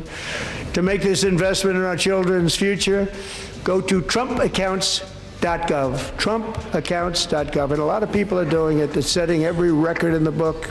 It's popular. They knew what it was going to take. I'm so proud of them. I'm so proud of the people that got it started. And now it's just taken off. One of the primary reasons for our country's stunning economic turnaround, the biggest in history, where the Dow Jones broke 50,000 4 years ahead of schedule, and the S&P hit 7,000, where it wasn't supposed to do it for many years, were tariffs. I used these tariffs, took in hundreds of billions of dollars to make great deals for our country. Today we mourn the loss of economically and on a tariffs. National security basis. Because Everything of was the working well. disrespectful Countries that Supreme were Court. ripping us off for decades are now paying us hundreds of billions of dollars. They were ripping us so badly, you all know that. Everybody knows it. Even the Democrats know it. They just don't want to say it. And yet these countries are now happy, and so are we. We made deals. The deals are all done. And they're happy. They're not making money like they used to, but we're making a lot of money. There was no inflation, tremendous growth, and the big story was how Donald Trump called the economy correctly, and 22 Nobel Prize winners in economics didn't. They got it totally wrong. They got it really wrong. And then just 4 days ago, an unfortunate ruling from the United States Supreme Court. It just came down. It came down. Very unfortunate ruling. He's like, you should kill them. They're here right now. Republicans, fight them now with your fisticuffs. That they already made, right, Scott? Knowing that the legal power that I, as president, the traitors to the nation are in the room. The Supreme Court. And therefore they will continue to work along the same successful path that we had negotiated before the Supreme Court's unfortunate involvement. So despite the disappointing ruling, these powerful country-saving, it's saving our country, the kind of money we're taking in, peace-protecting. Many of the wars I settled was because of the threat of tariffs. I wouldn't have been able to settle them without. Will remain in place under fully approved and tested alternative legal statutes. And they have been tested for a long time. They're a little more complex, but they're actually probably better, leading to a solution that will be even stronger than before. Congressional action will not be necessary. It's already time-tested and approved. And as time goes by, I believe the tariffs paid for by foreign countries will, like in the past, substantially replace the modern-day system of income tax, taking a great financial burden off the people that I love.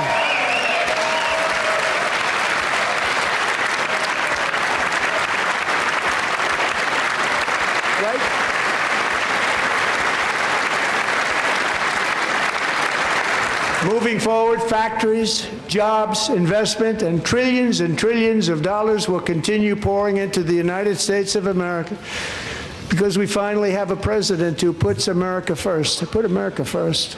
I love America.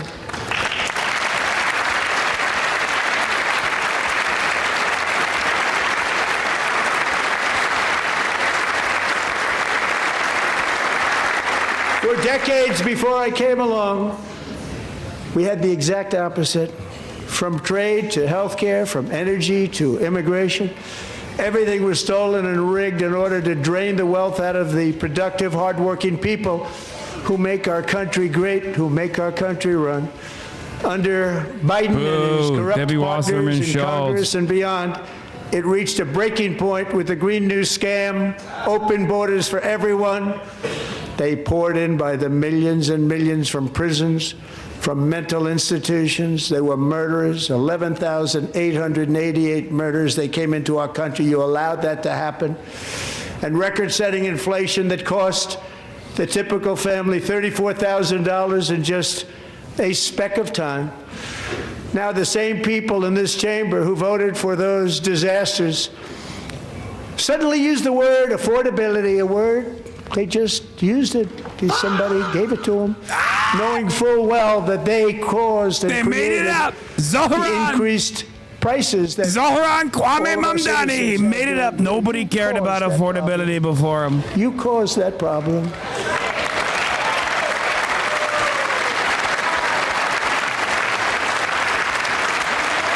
God, my sexual dynamo, Hakeem. He's so fucking hot. They knew their statements were a lie. They knew it. They knew their statements were a dirty, rotten lie. Their policies created the high prices. Our policies are rapidly ending them. We are doing really well. Those prices are plummeting downward.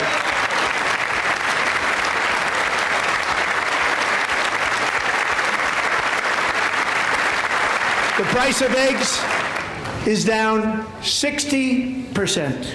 Madam Secretary, thank you. The cost of chicken, butter, fruit, hotels, automobiles, rent is lower today than when I took office by a lot. And even beef, which was very high, is starting to come down significantly. Just hold on a little while. We're getting it down. And soon you will see numbers that few people would think were possible to achieve just a short time ago. Nobody can believe when they see the kind of numbers, and especially energy, when they see energy going down to numbers like that, they cannot believe it. It's like another big tax cut. I'm also confronting one of the biggest ripoffs of our times, the crushing cost of health care caused by you. Since the passage of the Unaffordable Care Act, sometimes referred to as Obamacare, big insurance companies have gotten rich. It was meant for the insurance companies, not for the people. With our government giving them hundreds and hundreds of billions of dollars a year as their stock prices soared 1,000, 1,200, 1,400, and even 1,700%, like nothing else. That's why I introduced the great health care plan. I want to stop all payments to big insurance companies and instead give that money directly to the people so they can buy their own health care, which will be better health care at a much lower cost.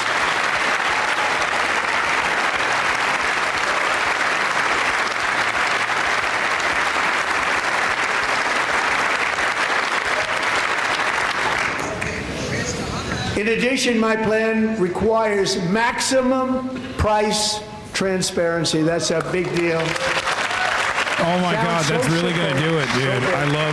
I love having maximum price transparency when I negotiate which emergency room I want to go to with a fucking bullet wound in my gut. Doing a very bad thing for the people. Of course, we're going to after ice agents shoot me. I'm bringing them way down on health care and everything else.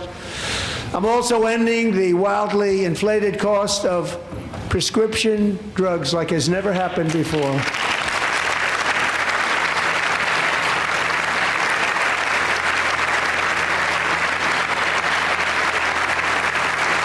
Other presidents tried to do it, but they never could. They tried.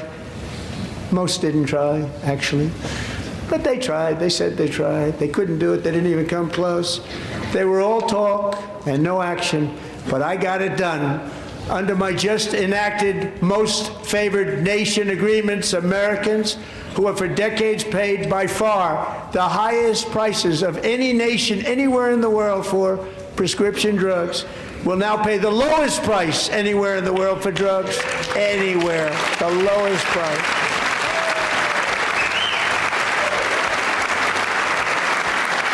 That's literally not real. That's so funny. So in my first year of the... It's free. In many countries, it's free. So I don't... Strange things happen. I took prescription drugs, a very big part of healthcare, from the highest price in the entire world to the lowest. That's a big achievement.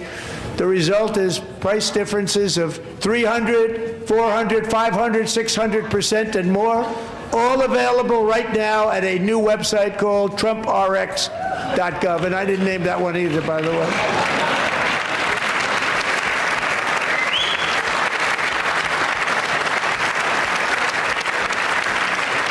tonight is the very first customer ever to get that big discount, and it is big.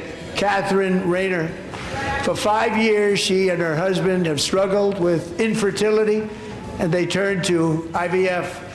One drug has been costing Catherine $4,000 to purchase. But a few weeks ago, she logged onto the Trump RX website and got that same drug that cost $4,000, got it for under $500, a reduction of much more, actually, than $3,500. Catherine, we are all praying for you, and you're going to be a great mom.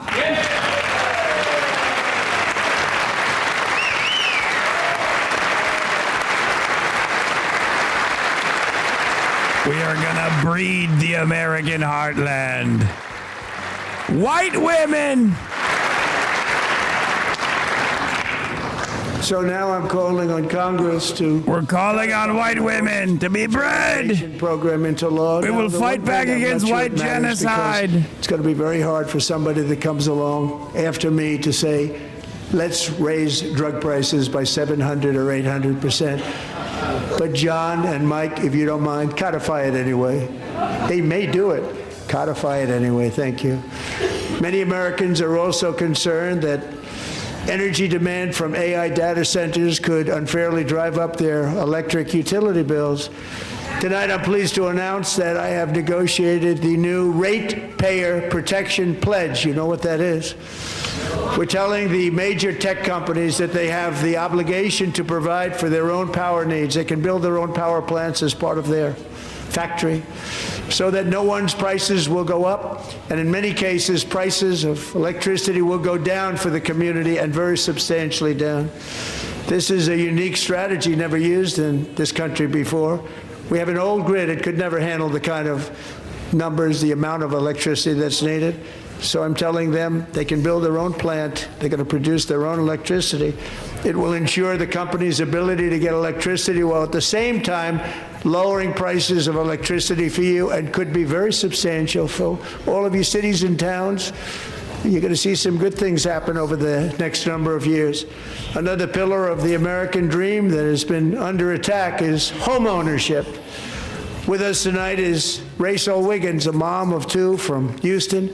She placed bids on 20 homes and lost all of those bids to gigantic investment firms that bypassed inspection, paid all cash, and turned those houses into rentals, stealing away her American dream. She was devastated. Stories like this are why last month I signed executive order to ban large Wall Street investment firms from buying up into thousands single-family homes. 0% chance this is a thing that they materialize. Yes, I saw the guy sleeping. I didn't miss it, chat. And now who isn't fucking sleeping through this? It's boring as shit. Permanent, because homes for people, really, that's what we want. We want homes for people, not for corporations. Corporations are doing just fine. Rachel, thank you very much. Good luck with your home. You'll get one soon.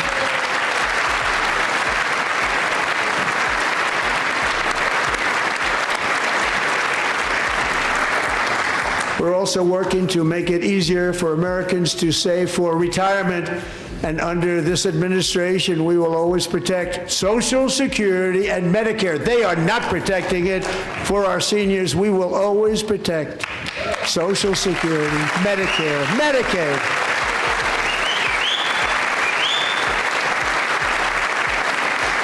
Since I took office, the typical 401k balance is up by at least $30,000. That's a lot of money. We have millions and millions of people, because the stock market has done so well, setting all those records. Your 401ks are way up. Yet half of all of working Americans still do not have access to a retirement plan with matching contributions from an employer. To remedy this gross disparity, I'm announcing that next year my administration will give these oft-forgotten American workers, great people, the people that built our country, access to the same type of retirement plan offered to every federal worker. We will match your contribution with up to $1,000 each year. As we ensure that all Americans can profit from a rising stock market, let's also ensure that members of Congress cannot corruptly profit from using insider information. This looks fine, dude.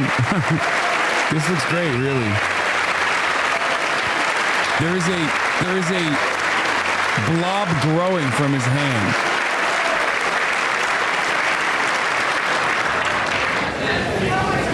They stood up for that. I can't believe it. I can't believe it. Did Nancy Pelosi stand up if she's here? Doubt it. Pass the Stop Insider Trading Act without delay.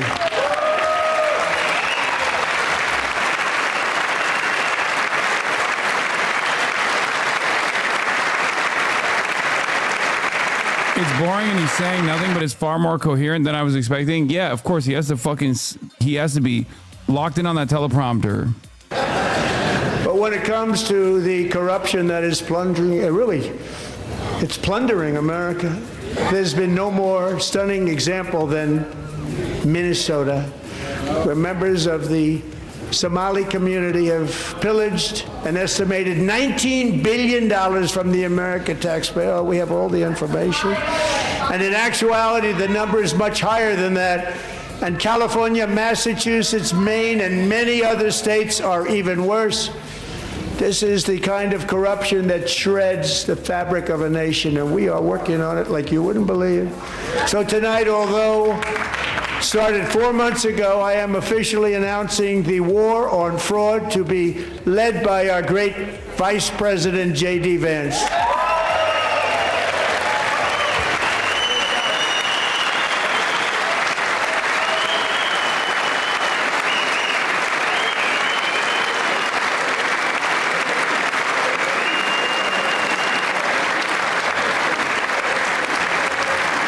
We'll get it done. And if we're able to find enough of that fraud, we will actually have a balanced budget overnight. It'll go very quickly. That's the kind of money you're talking about. We'll balance our budget.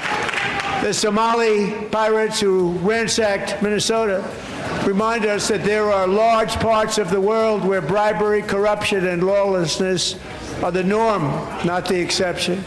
Importing these cultures through unrestricted immigration and open borders brings those problems right here to the USA. And it is the American people who pay the price in higher medical bills, car insurance rates, rent, taxes, and perhaps most importantly, crime. We will take care of this problem. We're going to take care of this problem. Damn. We are not playing games. Delilah. She's a fuck ice cream. God, I love Rashida so much. And Ilhan, too. This is a fucking Nazi rally, man.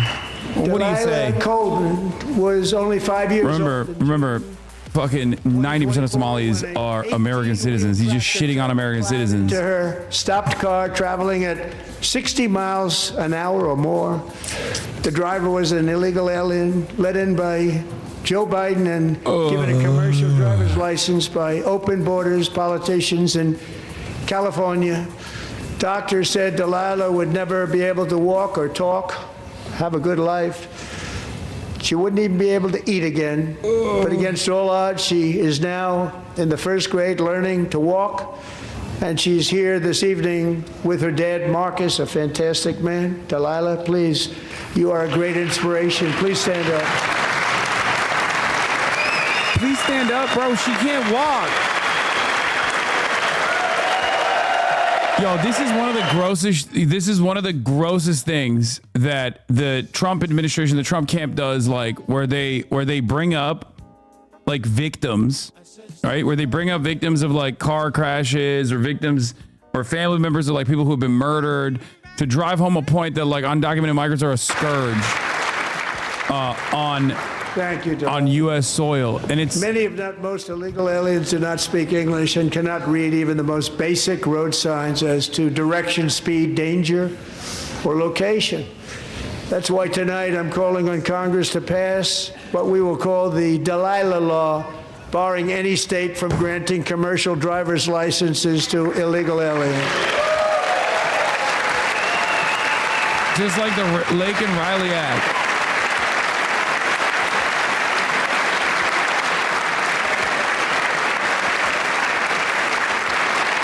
And yesterday, as you probably saw at the White House, I hosted a ceremony with Americans who lost their treasured loved ones to the scourge of illegal immigration. People came into our country, how we allowed this to happen with our open borders.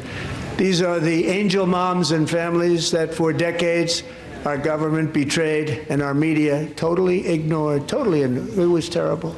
Hard to believe, actually. In 2023, a 16-year-old high school cheerleader named Elizabeth Medina was supposed to perform in her town's Christmas parade, but she never arrived. Her mother, Jacqueline, went home to look for her, and she found her lying dead in a bathtub, bleeding profusely after being stabbed 25 times. Elizabeth's killer was a previously arrested illegal alien who had broken in and brutally extinguished the brightest light in her family's life, violently and viciously.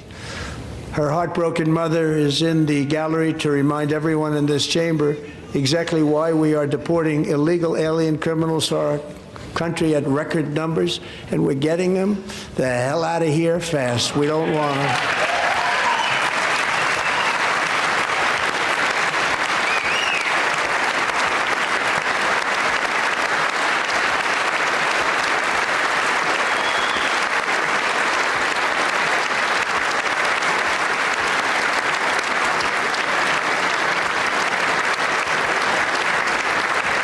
Thank you very much, Jacqueline. Thank you. We can never forget that many in this room not only allowed the border invasion to happen before I got involved, but indeed they would do it all over again if they ever had the chance. If they This is ever my got elected, this they is would like open up the those most like borders to unbearable aspect some of of the the State worst of the Union criminals is shit anywhere in like the that is when they do these The only like thing standing unique between individual heinous Americans and a crimes, wide open border and then they just right now decide is like President Donald J. tens of Trump millions of and people our living great on U.S. Republican soil are patriots in responsible for Congress. the Thank you. heinous crimes of one person. It's such a fucking it's such a clear cut racist bullshit mode of propaganda. As we speak, It's unbelievable. Democrats in this If you want to understand it, it's like imagine if he was like, imagine if he brought up like victims of a Jewish person to be like, this is why we got to bar all Jews, or victims of a black person, a victim of a black person to be like, this is why we got to ban all black people, we got to jail all black people. Like, it's exactly the same thing, right? But because they're migrants. People don't have the capacity to understand that, like, this is not the adequate measure to take here at all. Tonight, I'm demanding the full and immediate restoration of all funding for the border security, homeland security of the United States, and also for helping people clean up their snow. We have no money because of the Democrats, and it would be nice. We'd love to give you a hand at cleaning it up, but you gave no money. Nobody's getting paid. It's a shame. So you have to think about it. We have, in case you didn't know, a pretty large snowstorm out there. One of the great things about the State of the Union is how it gives Americans the chance to see clearly what their representatives really believe. So tonight I'm inviting every legislator to join with my administration in reaffirming a fundamental principle. If you agree with this statement, then stand up and show your support. The first duty of the American government is to protect American citizens, not illegal aliens. Yeah, and then it's like, oh, the Democrats don't stand up. They obviously care about only supporting illegal aliens. Like, that's what it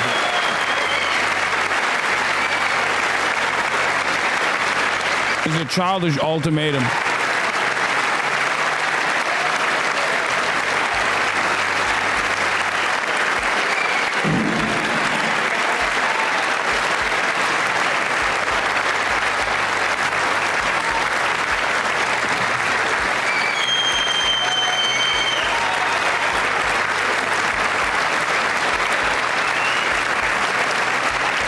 It's literally, it has the same effect of being like, child abuser says what? And if you say what, you're like, oh, got him.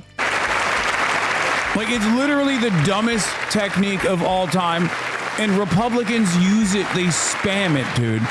They love spamming that shit.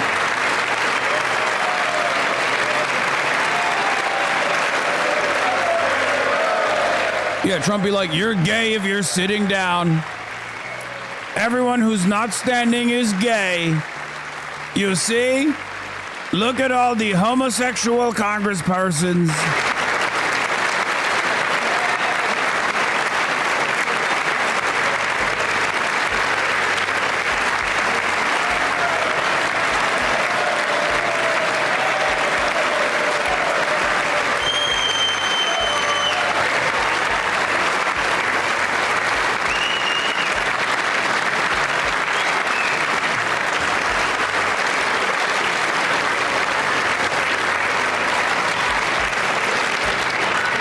Isn't that a shame? You should be ashamed of yourself not standing up.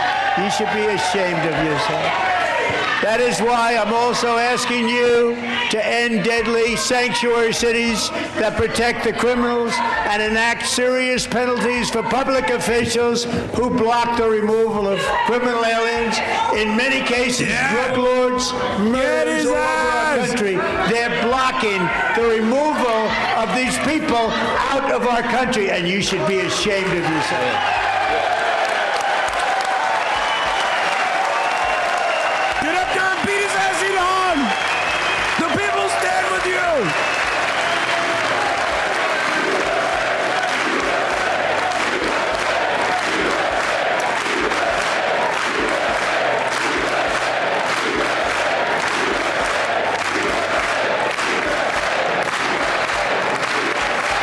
And perhaps most importantly, I'm asking you to approve the Save America Act.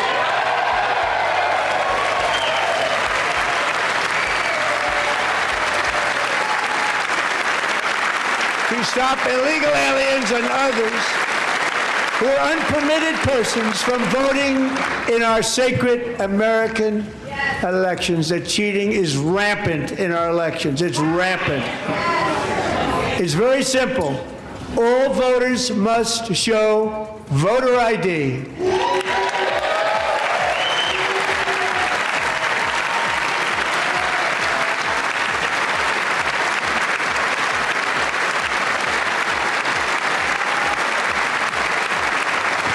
All voters must show proof of citizenship in order to vote.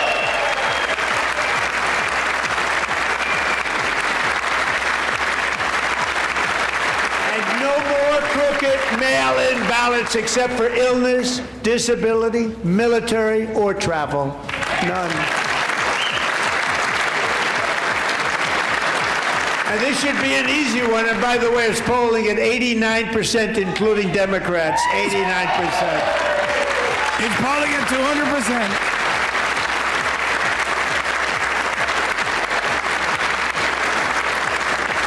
And even the new communist mayor of New York City, I think he's a nice guy, actually.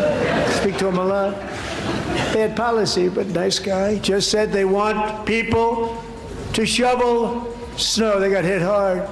Wants them to shovel snow, but if you apply for that job, you need to show 2 original forms of ID and a Social Security card. Yet they don't want identification for the greatest privilege of them all, voting in America. No, it's no good. Yeah, he's paying them, brother. The city is paying them. If he didn't do that, you'd be like, oh, he's giving undocumented illegals money. And Congress should unite and enact this common sense, country-saving legislation right now, and it should be before anything else happens.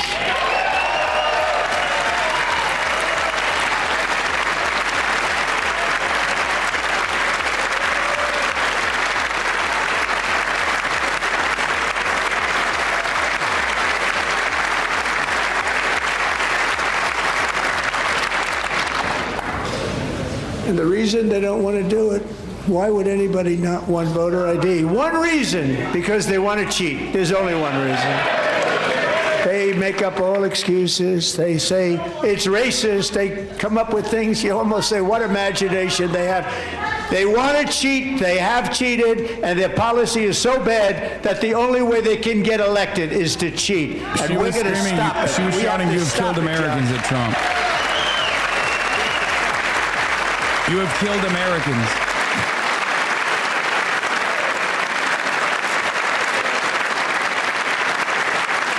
And here is one more opportunity to show common sense in government.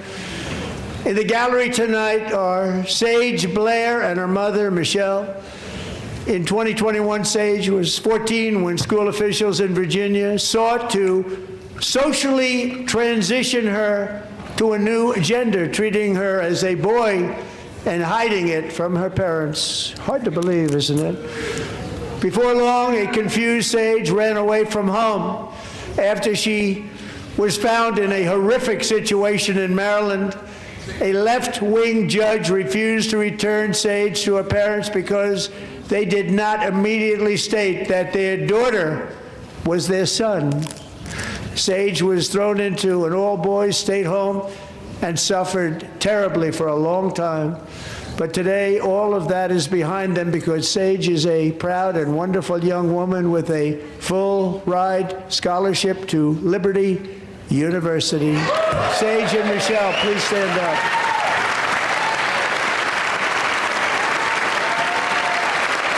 What is this?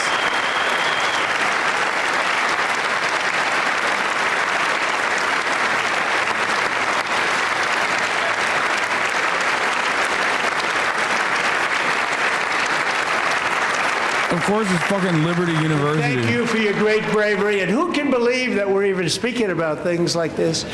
15 years ago, if somebody was up here and said that, they'd say, what's wrong with him? But now we have to say it because it's going on all over numerous states without even telling the parents. But surely we can all agree no state can be allowed to rip children from their parents' arms and transition them to a new gender against the parents' will. Who would believe that we're even talking about this? We must ban it, and we must ban it immediately. Chat, I know what the fucking finger gesture is an indication of. I'm saying, like, this is black queer culture, and she's doing it at the fucking Nazi rally as a detransitioner that is, you know, playing a role as a prop at the Nazi rally against trans people.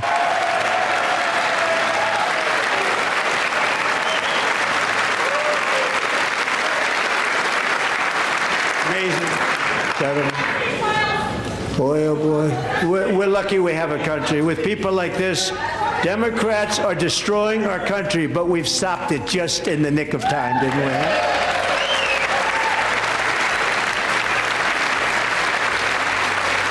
I think they should be way more fucking loud. It's free ball. Any Democrat that disrupts the proceedings right now is going to get endless amounts of praise, dude. You have nothing to fucking lose. Now a movie star. She's a movie star. Can you believe it? Who would have believed that? Oh Over my the past God. year, she has This is literally Erdogan. We are straight up a third world country. I'm sorry, no disrespect to developing nations and shit, but like this is literally developing nation shit. This is literally third world. This is like dictatorship in the third world shit. Like, look at my beautiful wife. I made her a movie star. had a lot of bipartisan support. She gets much better bipartisan support than I do. I get none. We have Turkified America at an alarming rate. Someday you're going to have to tell me how you did that. And students and educators in every state have joined the First Lady's efforts in the You're insulting your own country. AI challenge, I'm insulting keeping both of my America's countries. next generation They deserve it, positioned both of to them. Succeed and strongly succeed in the future. Tonight we welcome two young people whose lives reflect the First Lady's impact, Sierra Burns and Everest Nevermont. Thank you both, and Melania, thank you. I know how hard you worked on it. Thank you very much.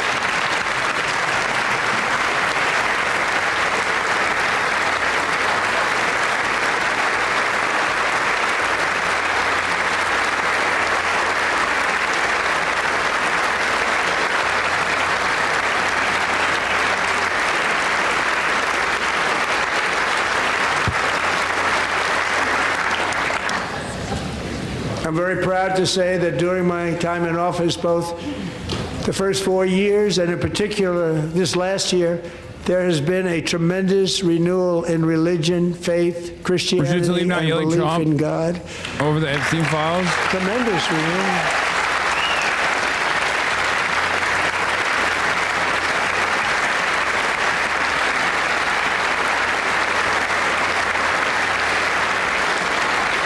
This is especially true among young people, and a big part of that had to do with my great friend, Charlie Kirk, a great guy, great man. Oh, it's time. Come on, give me something good, baby. Come on, baby, give me something good. So give me last year, something good. Charlie was violently murdered by an assassin and martyred for his beliefs. His wonderful wife, Erica, is with us tonight. Erica, please stand.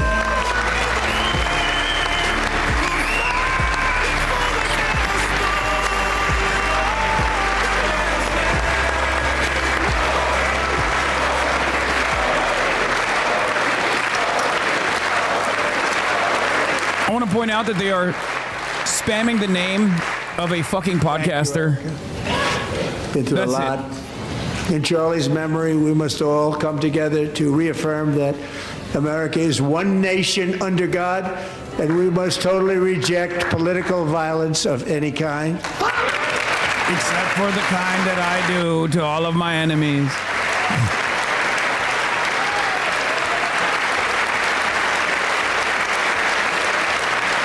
We love religion, and we love bringing it back. We love religion. And it's coming back at levels that nobody actually thought possible. It's really a beautiful thing to see. Above all, unleashing America's promise requires keeping our communities safe. We have made incredible strides, yet dangerous repeat offenders continue to be released by pro-crime Democrat politicians again and again. We are honored to be joined tonight by a woman who's been through hell, Anya Zaretska. In 2022, she and her beautiful daughter, so beautiful, what a beautiful young woman, Irina, fled war-torn Ukraine to live with relatives near Charlotte, North Carolina. And by the way, what's going on with Charlotte? Last summer, wait, this is the only time he's gonna mention Ukraine? Ain't no fucking way, dude. The train when a deranged monster who had been arrested over a dozen times and was released through no cash bail, stood up and viciously slashed a knife through her neck and body. No one will ever forget. There were people on that train. No one will ever forget the expression of terror on Irina's face as she looked up at her attacker in the last seconds of her life. She died instantly. She had escaped a brutal war only to be slain by a hardened criminal, set free to kill in America, came in through open borders. Mrs. Zaretska, tonight I promise you we will ensure justice for your magnificent daughter, Irina. I thought they said that they didn't want their daughter's death to be used as a political prop, by the way, which is crazy because, like, Irina was woke.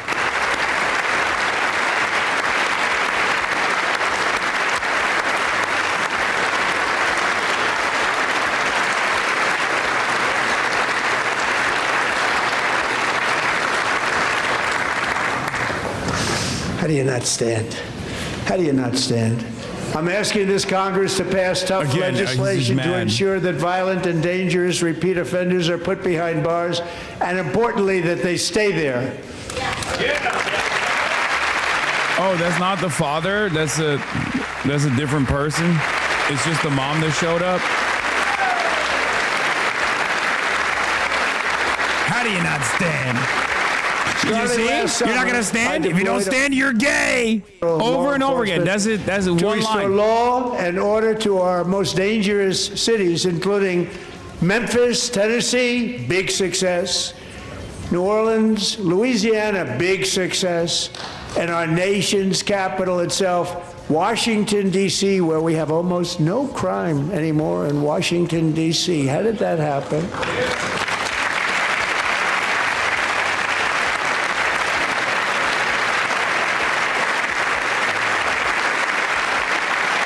In fact, crime in Washington is now at the lowest level ever recorded, and murders in D.C. this January were down close to 100% from a year ago.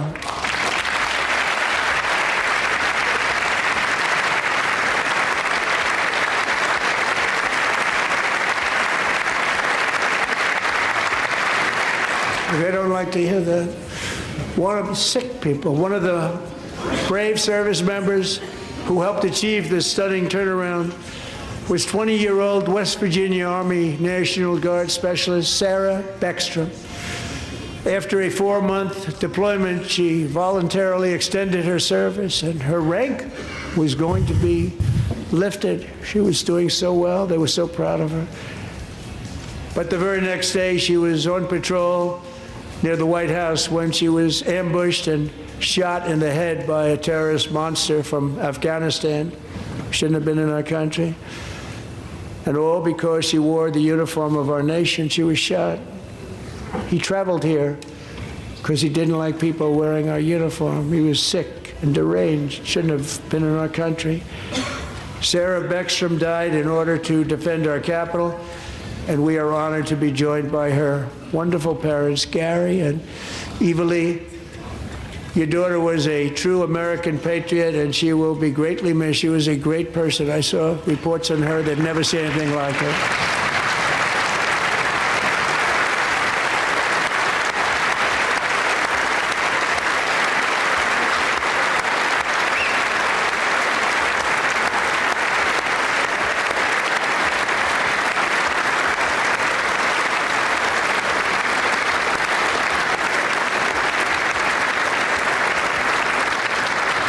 So sorry. Thank you very much. A great young lady. I saw reports that were like, perfect. She was perfect. Serving alongside Sarah that day was Staff Sergeant Andrew Wolf. The terrorist shot Andrew in the head, and no one thought he could possibly make it. The two of them, Sarah and Andrew, both shot violently in the head. Neither was expected to make it. They weren't even given a chance, except his wonderful mother, named Melody, who I spoke to the same night. It's kind of weird to be like, oh, one of them made it, by the way, and he's awesome for making it. But his mother said, no, Mr. President. Both of the families are there, you know what I mean? I've never seen anything like it. I mean, he was given almost no chance. Also, Trump is the opposite of Joe Biden. Like, Joe Biden is the griever in chief, right? Like, he's so good at grieving. Trump is so violent with the way that he describes these sorts of incidents. Like, I'll never forget when he had the hostage families on him, behind him on stage, and he was like, they were ripped away and they were being decapitated and raped brutally. You know, and he's just like such a psycho because they're like, their family members are like right there. Great father felt the nasty things they did to these hostages of the family members right behind me. But she turned out to be right. Right, Melody? She turned out to be right.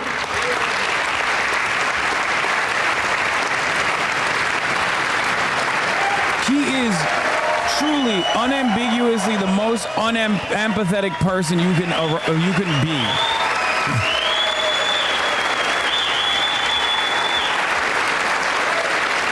If you don't stand up for this guy, I'm gay and Lebanese. You're gay and Lebanese.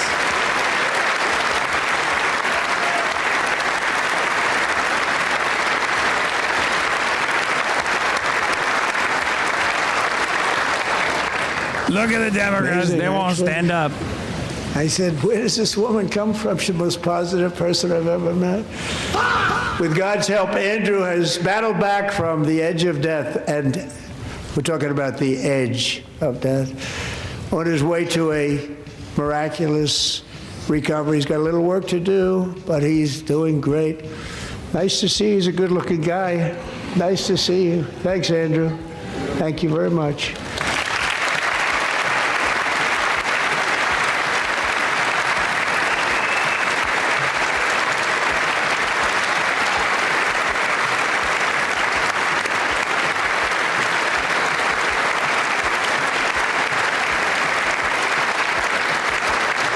So Andrew while you're up, now I'm going to ask a highly respected General James Seward to present Staff Sergeant Andrew Wolf and the great family of Sarah Beckstrom with the award created by our late great President George Washington himself. It's called the Purple Heart.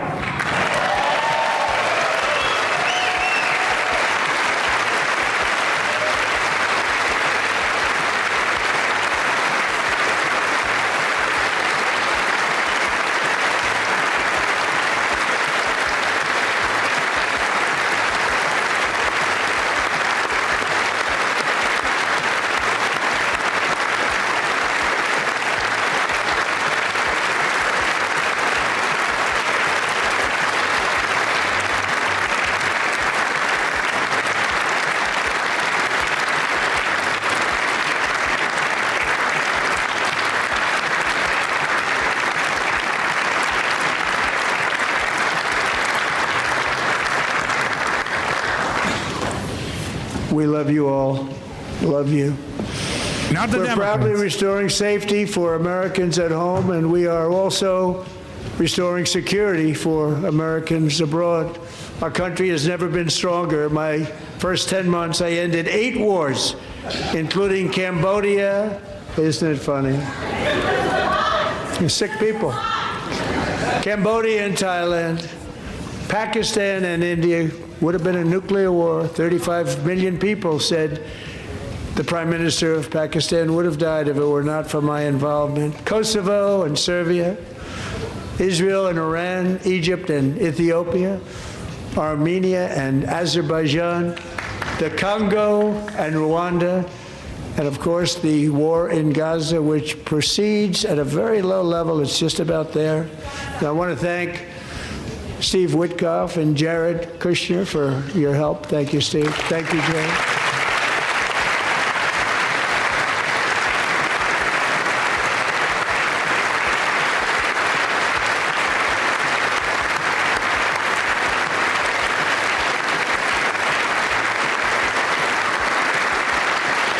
And I also want to thank We're officially at an hour and 20, and it's fucking so bad. Marco Rubio. Thank you, Marco.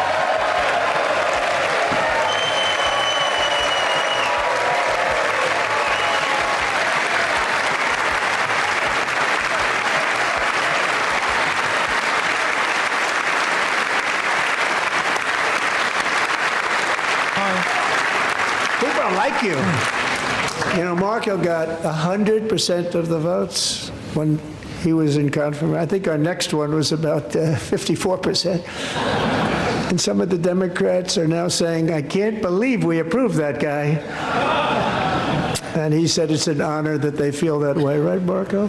You have done a great job, great Secretary of State. I think he'll go down as the best. Oh, yeah. Bernie Sanders looking right at you, big dog.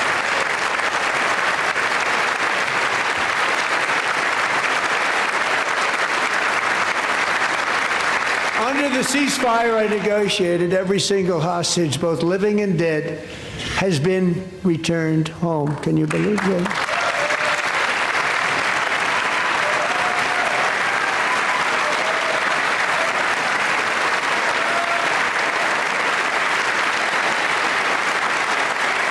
Nobody thought it was possible.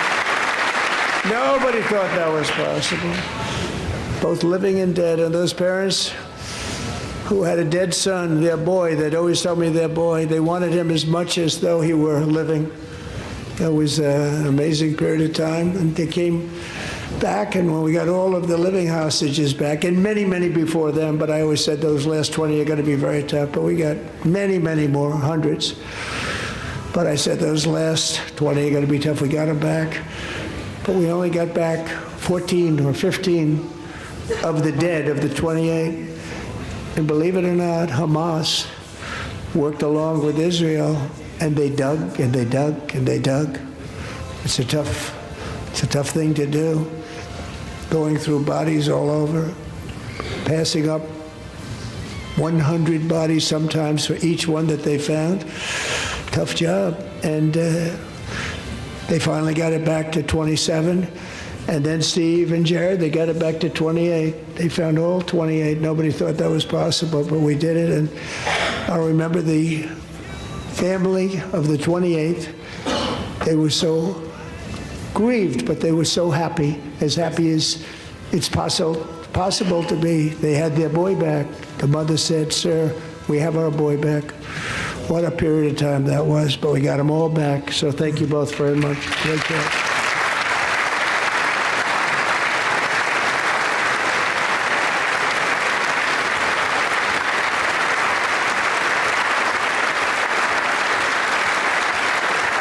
And we're working very hard to end the ninth war, the killing and slaughter between Russia and Ukraine, where 25,000 soldiers are dying each and every month. Think of that, 25,000 soldiers are dying a month. A war which would have never happened if I were president, would have never happened. As president, I will make peace wherever I can, but I will never hesitate to confront threats to America wherever we must. That's why in a breakthrough operation last June, the United States military obliterated Iran's nuclear weapons program with an attack on Iranian soil known as Operation Midnight Hammer.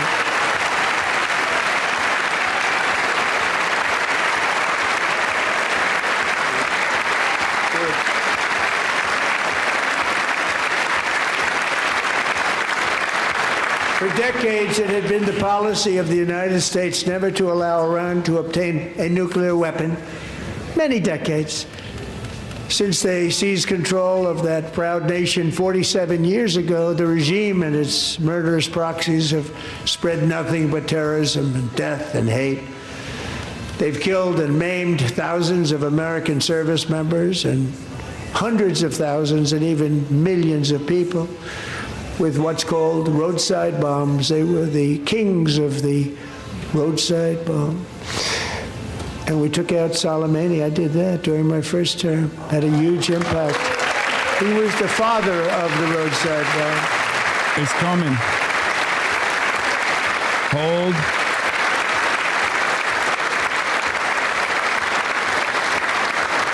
And just over the last couple of months with the protests, they've killed at least, it looks like, 32,000 protests. 32,000 protesters in their own country.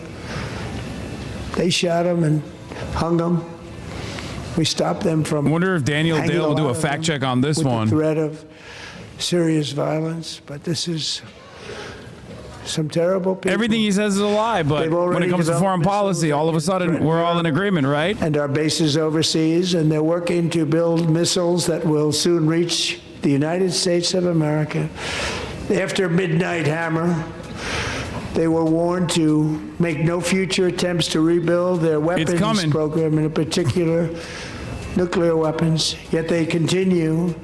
They're starting it all over. We wiped it out, and they want to start all over again. And are at this moment again pursuing their sinister ambitions. We are in negotiations with them. They want to make a deal, but we haven't heard those secret words. We will never. Yes, you have. They've said it nuclear so many times. My preference. They've literally nonstop said it. Let's see if the Democrats clap for this one. Oh, Democrats are getting up for this too. Oh, Democrats are getting up. Elizabeth Warren got up. My preference is to solve this problem through diplomacy. Fuck this country. One thing is certain, I will never allow the world's #1 sponsor of terror, which they are by far, to have a nuclear weapon. Can't let that happen.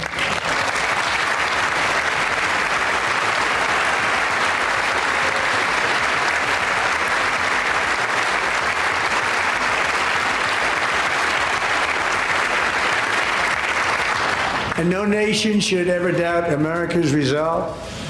We have the most powerful military on earth. I rebuilt the military in my first term. We're going to continue to do so.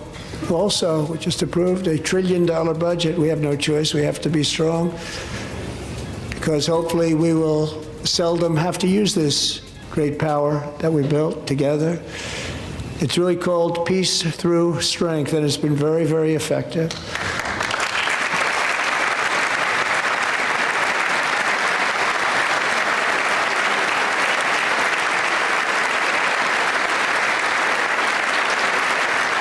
So thanks to Republicans in Congress, we're investing that record number of dollars, have no choice, in the United States Armed Forces.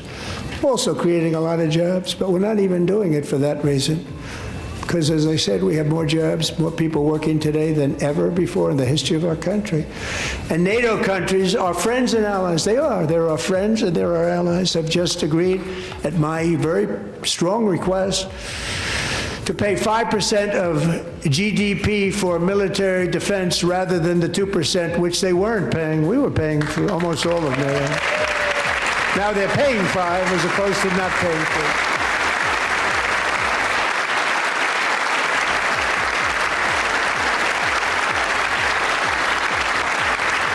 And getting that 5% was something which everyone said would never be done, could not happen. We got it really easily with one meeting. And big difference between 2% that's not paid. We were paying the freight of many of them. Very few were paid up. Now 5%, then they're paid. And everything we send over to Ukraine is sent through NATO, and they pay us in full. They pay us totally in full. Every branch of our armed forces is setting records for recruitment. This is so exciting. And every service member recently.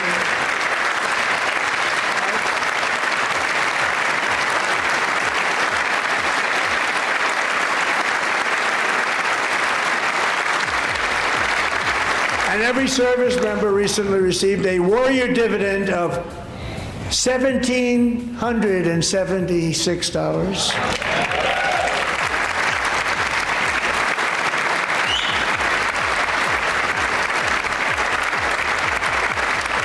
You know, they put it on my desk. We got the money from tariffs and other things, a lot of money we have. We have much more money than people understand. Have to rebuild that program a little bit, but it won't take long. But we got the money, and it was $1,775, and they wanted my approval. And I said, what's the number? $1,775. I said, wait a minute. For one more dollar, we can have $1,776. It's going to... I said, we're going to figure that. I never asked anybody if we could afford it. One more dollar. I said $1,776. And I said, that's good. And I'll tell you what, our military, that was 4 months ago, our military, I never see a person in the military that doesn't thank me for it, so we're honored to do it. They deserve it. And we call it $1,776. It was great. And we love our military. We love our law enforcement. We love our firemen. You know, the firemen don't get mentioned enough. We love our firemen. We're also...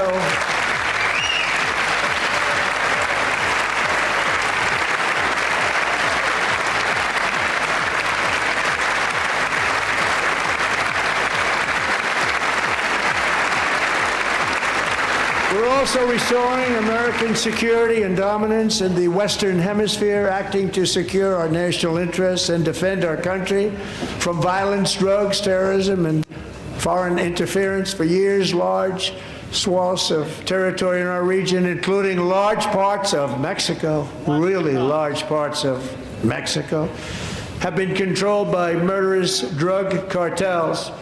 That's why I designated these cartels as foreign terrorist organizations, and I declared illicit fentanyl as a weapon of mass destruction.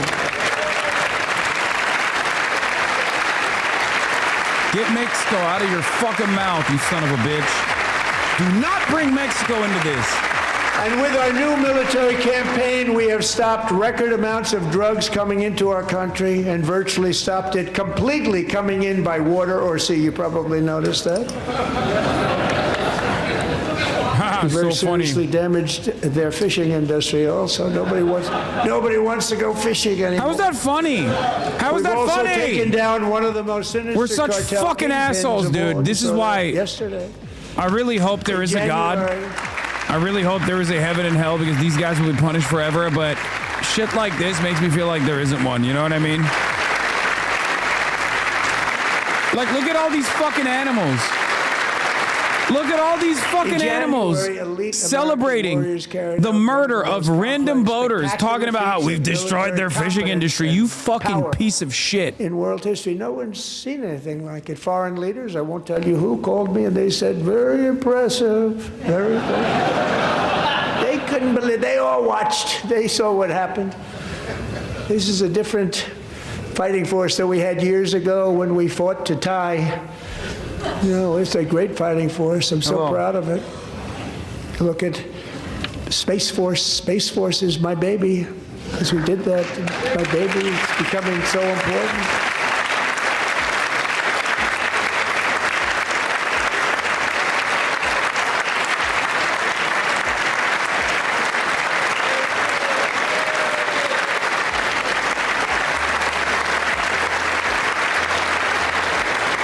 And America's armed forces overwhelmed all defenses and utterly defeated an enemy, good fighters, to end the reign of outlaw dictator Nicolas Maduro and bring him to face American justice.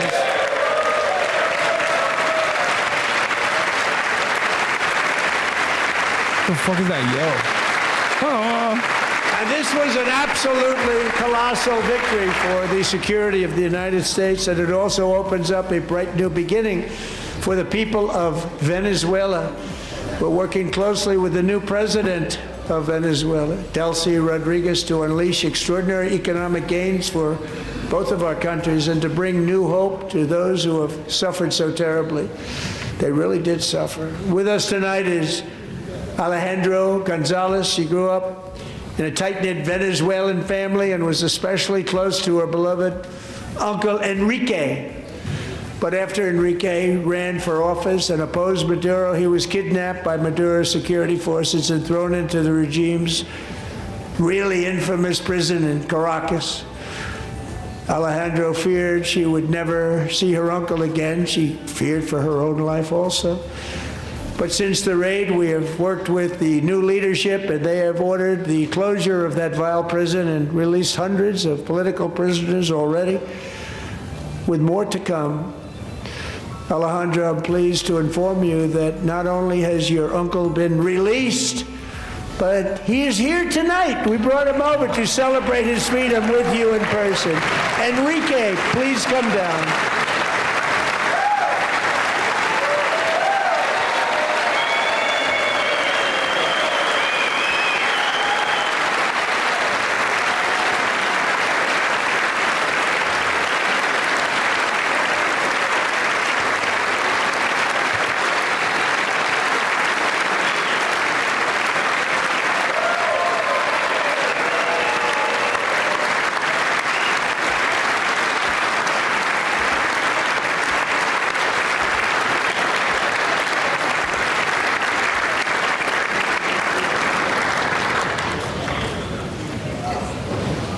Thank you, Enrique. Have a good time.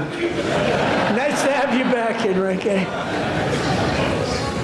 There were many heroes on that January raid to capture Maduro. Really great heroes. It was very dangerous. They knew we were coming. They were all set. But the deeds of one warrior that night will live forever in the eternal chronicles of military valor. Chief Warrant Officer 5, Eric Slover, planned the mission and was the flight lead in the cockpit of the first helicopter. A big, beautiful, powerful helicopter. It was a massive Chinook carrying, as you can imagine, many, many American warfighters. Wearing the dog tags, his wife Amy. Bro, it's so much more boring that, like, he's a reality TV guy, so the expectation is that he's gonna cook, right? Under the cover but this shit's boring as fuck. Swiftly upon Maduro's heavily protected military fortress. This was a major military installation, protected by thousands of soldiers and guarded by Russian and Chinese military technology. How did that work out? Not too good. While preparing to land, enemy machine guns fired from every angle, and Eric was hit very badly in the leg and hip. One bullet after another. He absorbed 4 agonizing shots, shredding his leg into numerous pieces. And yet, despite the fact that the use of his legs was vital to successful helicopter flight, legs are the most important part of flying a helicopter, to deliver the many commandos who would capture and detain Maduro was the only thing Eric was thinking about. Then, even as he was gushing blood, which was flowing back down the aisle, helicopter lands at a steep angle. The machine gun stood right in front of him. They were right in front of him, two machine gunners who escaped the wrath of the previous planes. Eric maneuvered his helicopter with all of those lives and souls to face the enemy and let his gunners eliminate the threat. Turned the helicopter around so the gunners could take care of business, saving the lives of his fellow warriors from what could have been a catastrophic crash deep in enemy territory. Only after safely landing the helicopter with all the warriors aboard in the exact right spot, which was vital to the mission, probably would have had to maybe cancel the mission if that didn't happen. Eric told his co-pilot, also wounded but not as gravely, to take over. I'm about ready to pass out. The success of the entire mission and the lives of his fellow warriors hinge on Eric's ability to take the searing pain. It was unbelievable what's happened to his legs of the bullets and keep on flying and landing, and people knew what was happening. Everybody in the back of the helicopter knew because they saw the blood pouring down the aisle. Chief Warrant Officer Slover is still recovering from his serious wounds, but I'm thrilled to say that he is here tonight with his wife Amy. Eric and Amy, come on in.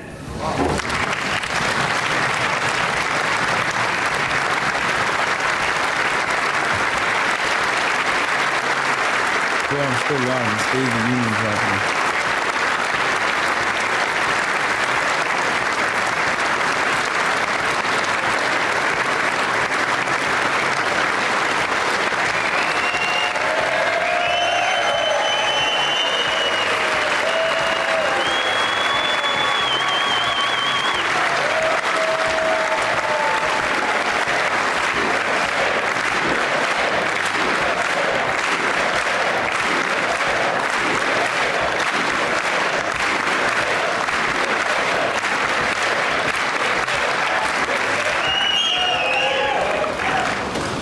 So we have a surprise for Eric and Amy.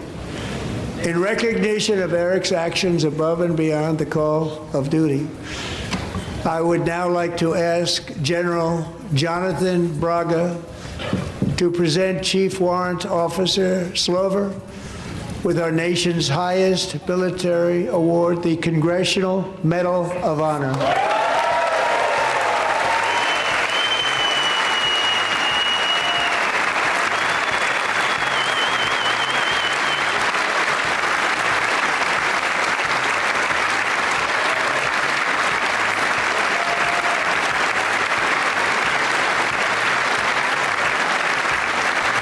Oh my God, I'm so fucking bored.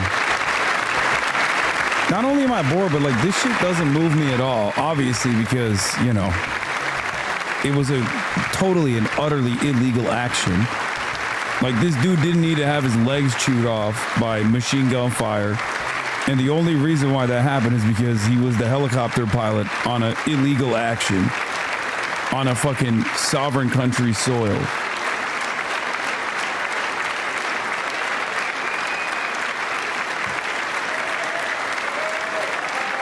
It's Clavicular's dad. El Hassan. Yeah, you're right. Oh no, Donald Trump is using wounded soldiers as a fucking prop. I have to sit here and respect it. Well, thank you very much, Eric. And how dare you, Hassan? Great to get to know you. I met with them and what are you with a lot of saying? their fellow warriors. Like, what are you saying? That like American military members should not be shot at if they're invading a country? What the fuck's wrong with you? World War with it, and then they decide to change the name, so we changed it back. Everybody wanted to change back too.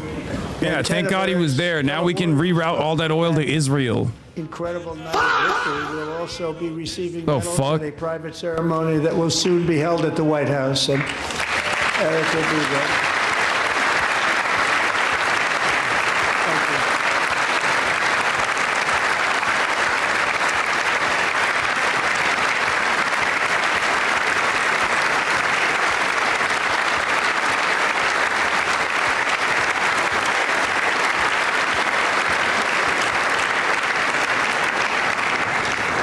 Thank you, Eric. That's a big one. Tonight we've celebrated many truly extraordinary American patriots, but there is one last living legend to honor before we go. He is one more heroic American aviator, Navy fighter pilot. Royce Williams served in World War II, Korea, Vietnam, flying more than 220 missions. In the skies over Korea in 1952, Royce was in the dogfight of a lifetime, legendary dogfight. Flying through blizzard conditions, his squadron was ambushed by 7 Soviet fighter planes. It was his first aerial combat of the war, and despite being massively outnumbered and outgunned, Royce led the takedown of 4 enemy jets. And what's going to happen when the last, 8 World War II veterans pass away? How are we going to farm World War II? 63 bullets to his own. The last honorable war America engaged in. His story was secret for over 50 years. He didn't even want to tell his wife, but the legend grew and grew. But tonight, at 100 years old, this brave Navy captain is finally getting the recognition. Buddy, World War III, unlimited cheat code. Buddy, we're going to be the Nazis in World War III. I hope you understand that. Stand up, and I will ask the First Lady. Just so you know, it won't be an honorable war. Or rather, we won't be on the honorable and the righteous side on that one, okay?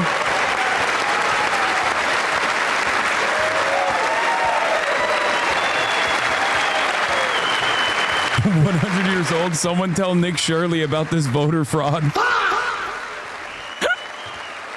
If this guy better not even think about voting unless he wants Nick Shirley coming knocking down his door.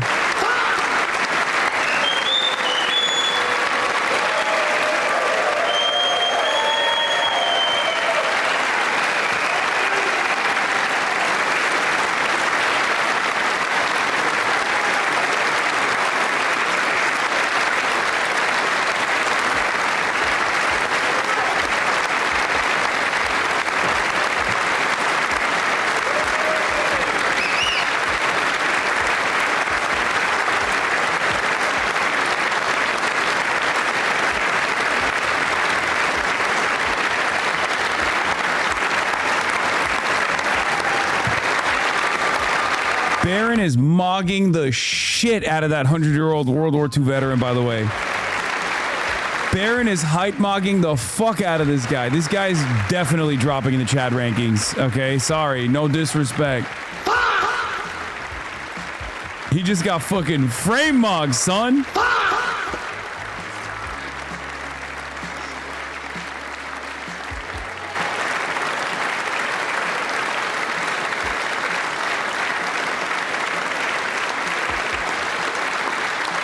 No, he was a World War II veteran and a Korea veteran. So he fought to stop a genocide, then he conducted a genocide. He got both sides of the genocide spectrum.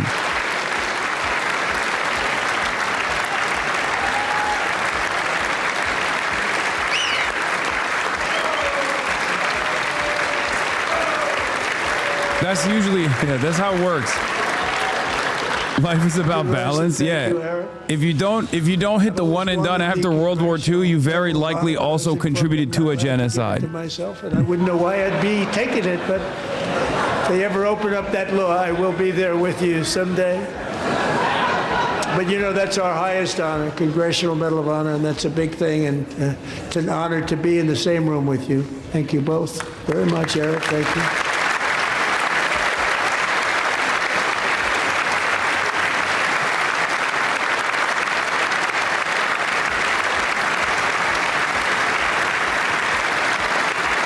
Wrong war, Demi. We stopped the genocide in Korea. Yeah? Thank you. Is that right? We stopped the genocide in Korea by 50 years is a long time blowing up in the life of a nation. 60% of all standing fucking buildings in Korea, melting like more than 10% of the population. This evening took their first breaths 1 century ago.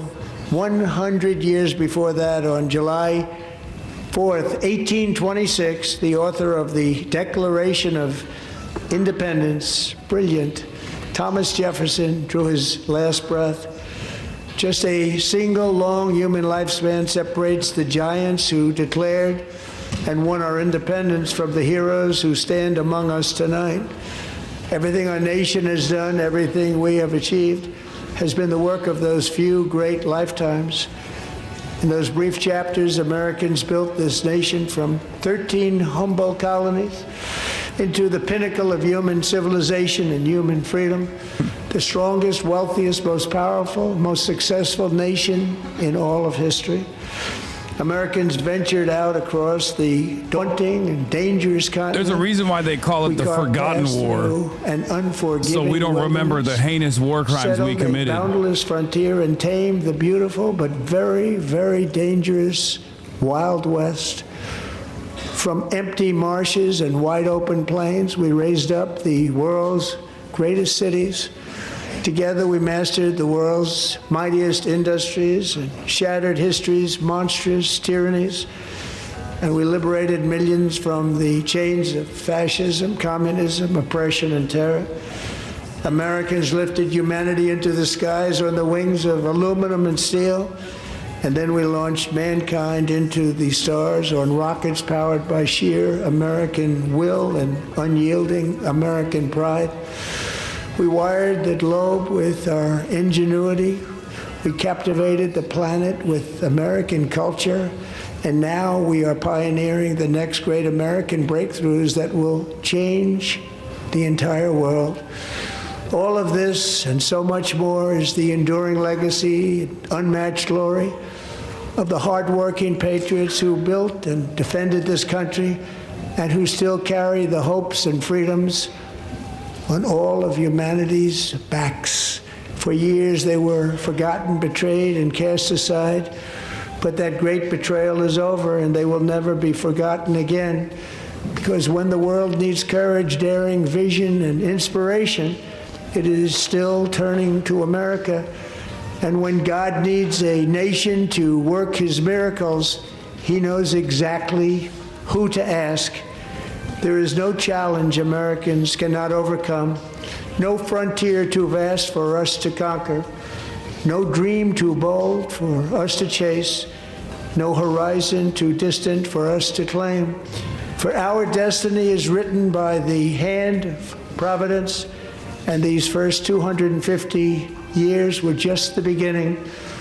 From the rugged border towns of Texas to the heartland villages of Michigan, from the sun-kissed shores of Florida to the endless fields of the Dakotas, and from the historic streets of Philadelphia to right here in our nation's capital, Washington, D.C., the golden age of America is upon us. The revolution that began in 1776 has not ended. It still continues because the flame of liberty and independence still burns in the heart of every American patriot. And our future will be bigger, better, brighter, bolder, and more glorious than ever before. Thank you, God bless you, and God bless America. 2 hours. And there we have it. President A little Trump under of the 2 State of the hours. Union at 1 hour, 48 minutes. That's a record even for this president. I'm gonna keep it $1.50. That was under 2 hours. It felt like 2 lifetimes. Okay. Yeah, I'm so fucking sleepy. I need to go get groceries. This was the most boring State of the Union. Fucking hell. Even though he tried to beef it up, even though he tried to like pad it up with like reality TV fanfare. There was a Poly Market bet. Yeah, I'm sure his boys made a good ton. He had a fuck ton of money. This was awful. I mean, it's a lot of lies, up and down, total fucking bullshit.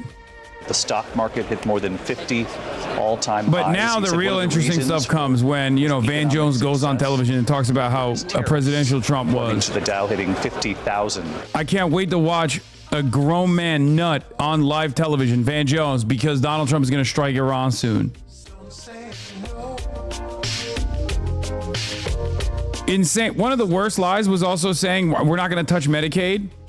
Pretty creepy how tens of millions of Americans just had their health insurance premiums doubled or more last month and is totally ignored by the elites, Trump's, Dems, legacy media, Trump smugly bragging about all the money he's throwing in every branch of the bloated military. And on top of that, he said he's not going to touch Medicaid, Medicare, or Social Security when he absolutely did. He molested the fuck. He molested the fuck out of Medicaid and Medicare. He cut the shit out of it with that last tax cut. So, even if it isn't the one that. On that note, let's hear what Jake Tapper and Van Jones has to say. I can't wait to hear Van Jones talk about how sick it is, how he popped a fucking rock hard boner when he heard about Donald Trump saying we're going to do something to Iran. We got to do something about it. And some populist economic proposals. The president taking time to make healthy use of stories both sad and illustrative and inspiring. Stories. What are you saying? He literally used props like he does every time to be like, immigrants are raping and killing. They're bad drivers. He literally at one point said, immigrants don't know how to read traffic signs and they're murdering Americans all the time. Here is a murdered American. We brought the lifeless corpse of a murdered American. He did not actually paint a tapestry of stories about American existence. You fucking animals! Good job. Yeah, and what Americans wanted to hear more than anything else was about the economy. And the president certainly did what we hear a lot on a daily basis about how he thinks it's the greatest economy in the world, and all of the sort of hyperbole that is classic. This is why I watch. This is why I watch like a mauled at CNN. This is the whole reason why I watch the Sodu. So I can mauled at CNN and Jake Tapper being like, he was really presidential tonight. Remember when he said immigrants do rapes? Here is an American rape victim, raped by an undocumented migrant, an animal. I, Jake Tapper, sign off on this vitriolic racial animus. Get the AI companies to pay for, and the tech companies to pay for how much energy they are using, which American consumers are now paying for largely. Housing costs, you got a proposal in on that. Is that going to make people feel better tomorrow? No. But a lot of the concern that people who are going to go out and vote or not vote this election year is that they don't think that he's paying attention to that. And is this speech going to solve that? No. But at least they all have clips and some talking points that they can go back on the campaign trail and start talking about. Yeah, and I just want to note there was Thomas Massie standing over as the president was exiting. Of course, the president and Thomas Massie have feuded. He was not happy with him. He wants him to lose his job as a member of Congress. I think what stood out to me as we were watching this is, this is not unfamiliar territory for the president. He has delivered many of these addresses. He's now broken his own records on how long he has spoken. But these moments as he was in there, and at the beginning, obviously getting started, he was largely looking over to the left side of the chamber where a lot of the Republicans were sitting.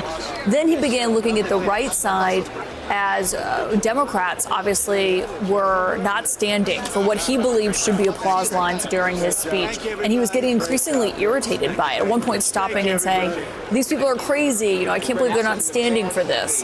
The one thing that I saw them all standing for was when they were talking about insider trading and banning that. And he made an offhand joke about Nancy Pelosi. No, they were standing for Iran, too. They were standing for Iran. I saw those motherfuckers stand for that. Elizabeth Warren. Standing the fuck up. Hitting the standing O when we're talking about bombing Iran.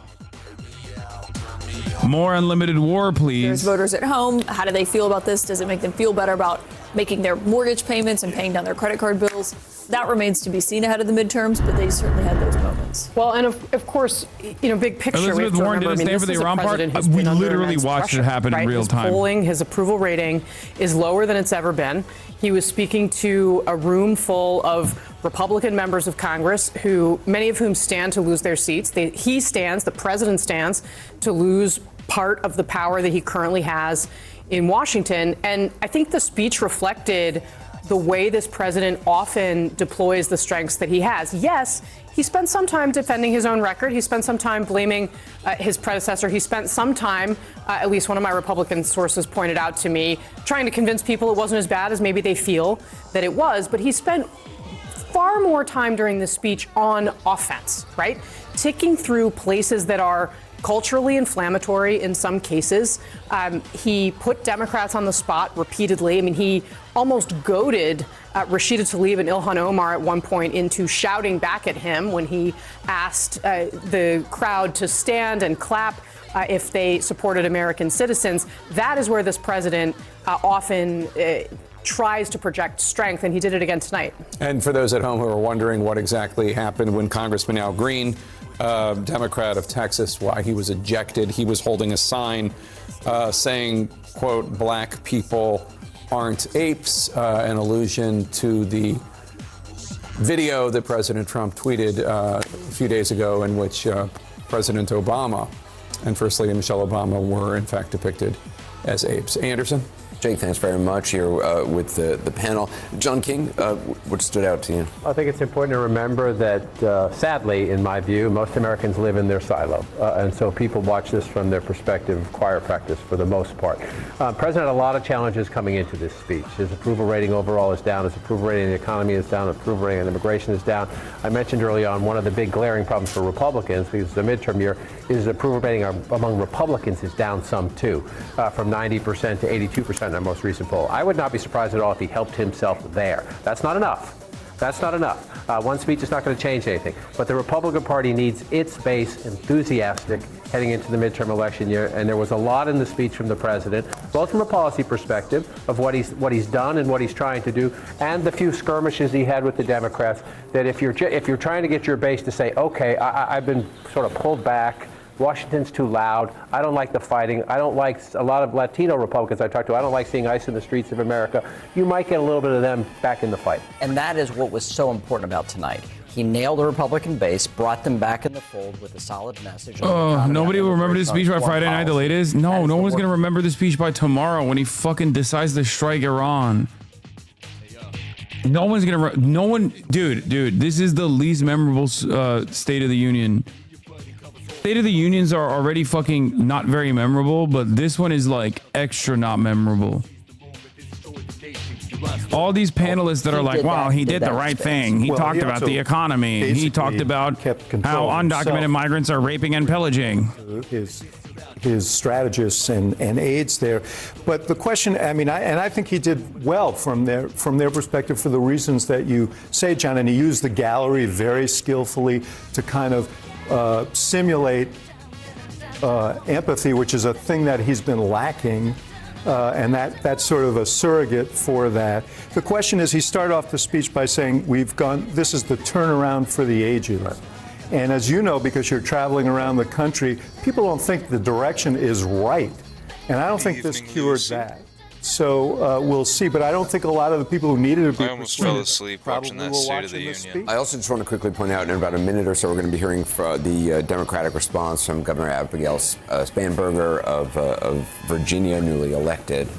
Yeah, I think stylistically, the speech really told us where the president is, which is that the way that he wants to see the country may not be where the country actually is or where the country sees itself. But he utilized almost like these game show type moments where you're seeing awards being presented to really.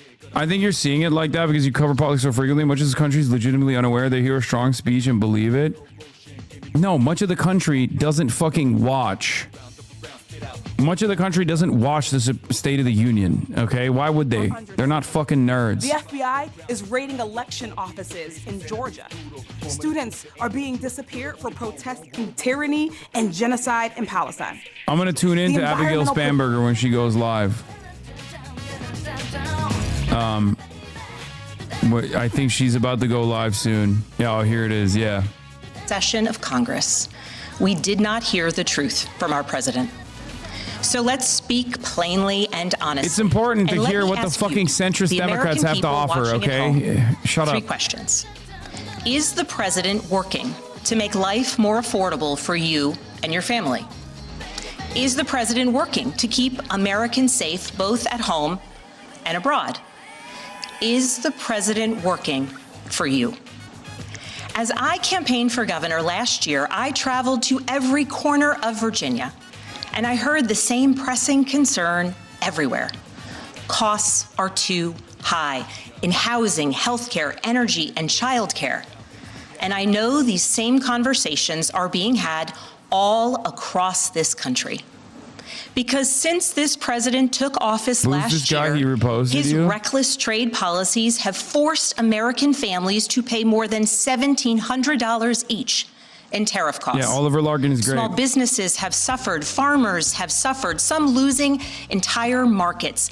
Everyday Americans are paying the price. And even though the Supreme Court struck these tariffs down 4 days ago, the damage to us, the American people, has already been done. Meanwhile, the president is planning for new tariffs, another massive tax hike on you and your family. And Republicans in Congress, they remain unwilling to assert their constitutional authority to stop him. They're making your life harder. They're making your life more expensive. They're even making it more difficult to see a doctor.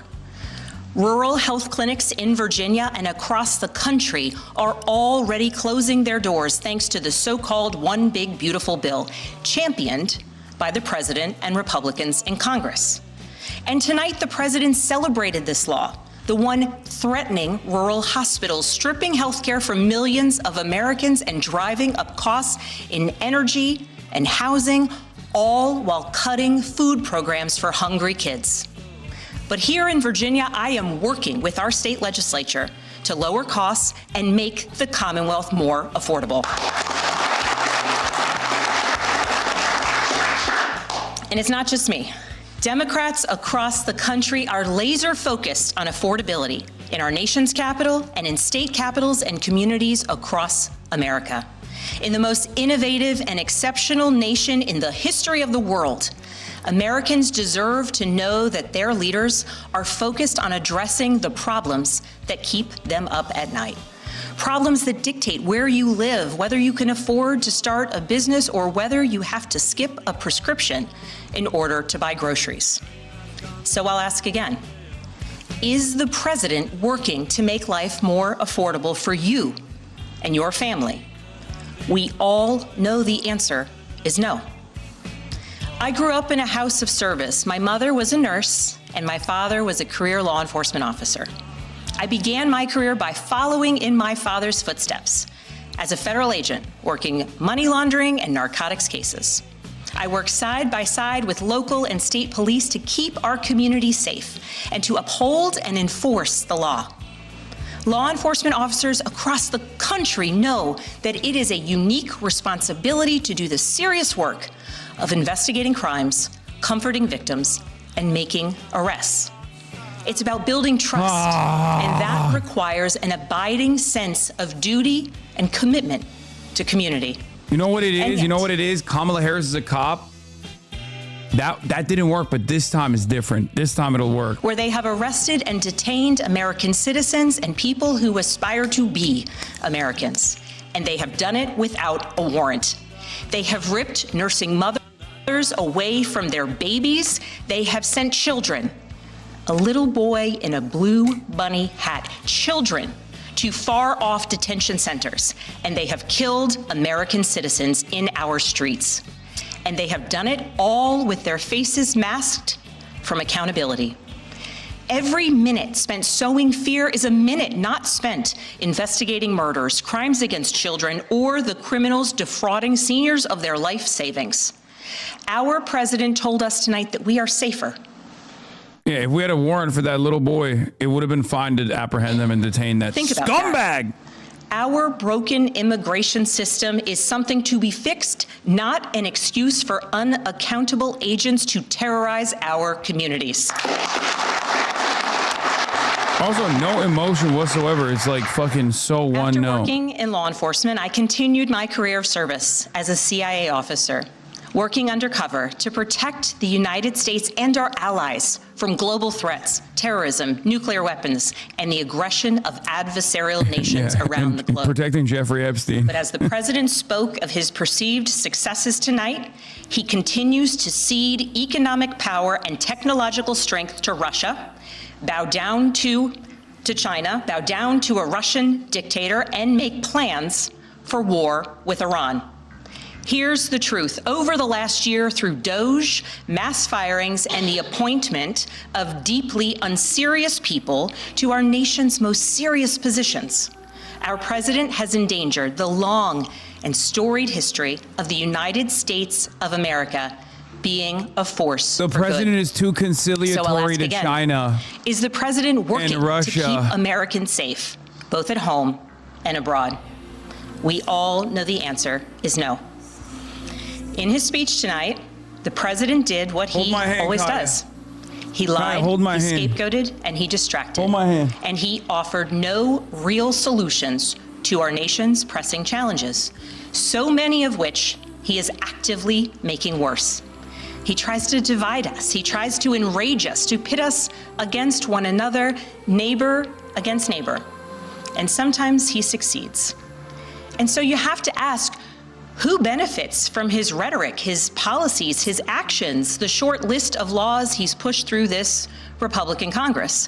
Somebody must be benefiting. Dems are customer service reps He's for the enriching Republican himself, Party is so good. His family, his friends, the scale of the corruption is unprecedented. There's the cover-up of the Epstein files, the crypto scams, cozying up to foreign princes for airplanes and billionaires for ballrooms, putting his name and face on buildings all over our It's going to be unbearable when every fucking commentator is going to be like, what our founders envisioned. at least a CIA not burger. by Or this is no, that's Elisa Slotkin. What's Abigail? Abigail CIA burger is cooking in her response. All know the answer. I is fucked no. up the name of the other But here's CIA the special agent. thing about America. On our 250th anniversary, we know better than any nation what is possible when ordinary citizens, like those who once dreamed right here in this room, reject the unacceptable and demand more of their government.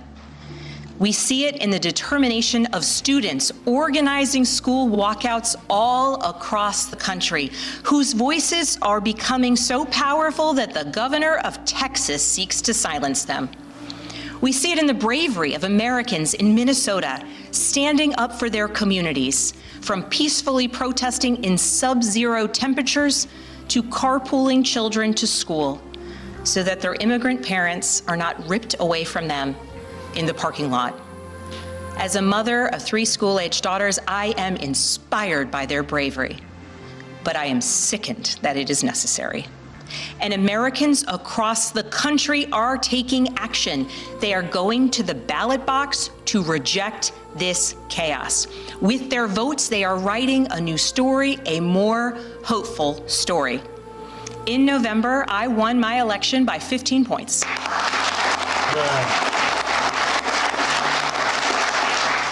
And we won 13 new seats in our state legislature. Because voters decided they wanted something different. Our campaign earned votes from Democrats, Republicans, independents, and everyone in between. Because they knew as citizens. Bro, the president is a pedophile. I can't be alone in thinking that. Am I being too harsh? I don't know, but I feel like we need more energy. Like, you're a fucking CIA agent. Be like, I'm gonna use the heart attack gun on Donald Trump. Like, we have it. We have it. I have it at my disposal. I got it from my CIA buddies. You know?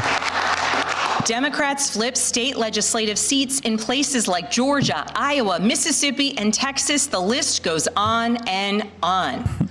Ordinary Americans are stepping up we're to gonna run use the discombobulator of our forefathers. They are running to demand more and to do more for their neighbors and communities. I know the story well. Chad, you don't have to say it in a video game. It's not a real thing. You fucking idiots. Alongside dozens of other Democrats who did the seemingly impossible, flipping. It's like saying, I'm going to use a weather machine on Washington, D.C., and you're like, don't say in a video game. Like, Democrat elected in 50 years, swinging our district 17 points. Those who are stepping up now to run will win in November because Americans, you at home, know you can demand more and that we are working to lower costs. Soundboard sucks. Post the poll. The real poll, the people's poll, is subscriptions. Subscribe if you like the soundboard, chat. Bruh. Subscribe with the Twitch Prime for free if you like the soundboard. Right now. Ambitious and unprincipled men. Subscribe to the Pike rising to Broadcasting power. Service. But he also encouraged us, all Americans, to unite in a common cause, to move this nation forward. That is our charge once more. We need to see more that movement. is what we are seeing across the country. It is deeply American and patriotic to do so, and it is how we ensure that the state of our union remains strong. Not just this year, but for the next 250 years as well. Because we, the people, have the power to make change, the power to stand up for what is right, the power to demand more of our nation. You're afraid of a Democratic poll? May This is not a God bless democracy. the Commonwealth of Virginia, and may God bless the United States of America.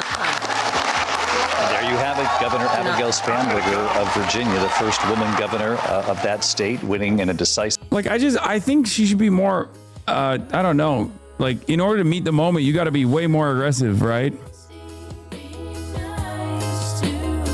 Like, woke up in the crib sipping Dr. Perky.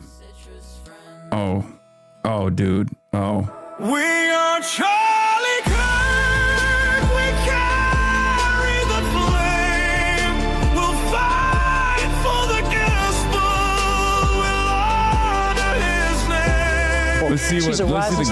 Let's see the glaze. But the Democrats are ready to earn the trust and votes of the American people this fall. With just a few seconds left, I want to go back to President Trump leaving the chamber here tonight. Former House Speaker Kevin McCarthy with us in studio. Great to have you, Kevin. I'm curious, did you think the president did what he needed to do here tonight, especially on the economy where you've seen the poll numbers? He did. I think he did a really good job showcasing the greatness of America, starting at the 250th anniversary, showing us from Olympic heroes to war heroes to everyday heroes, going down and making his case by using these guests from Delilah. So on the case. Why is Kevin McCarthy on ABC News? Her car harming her.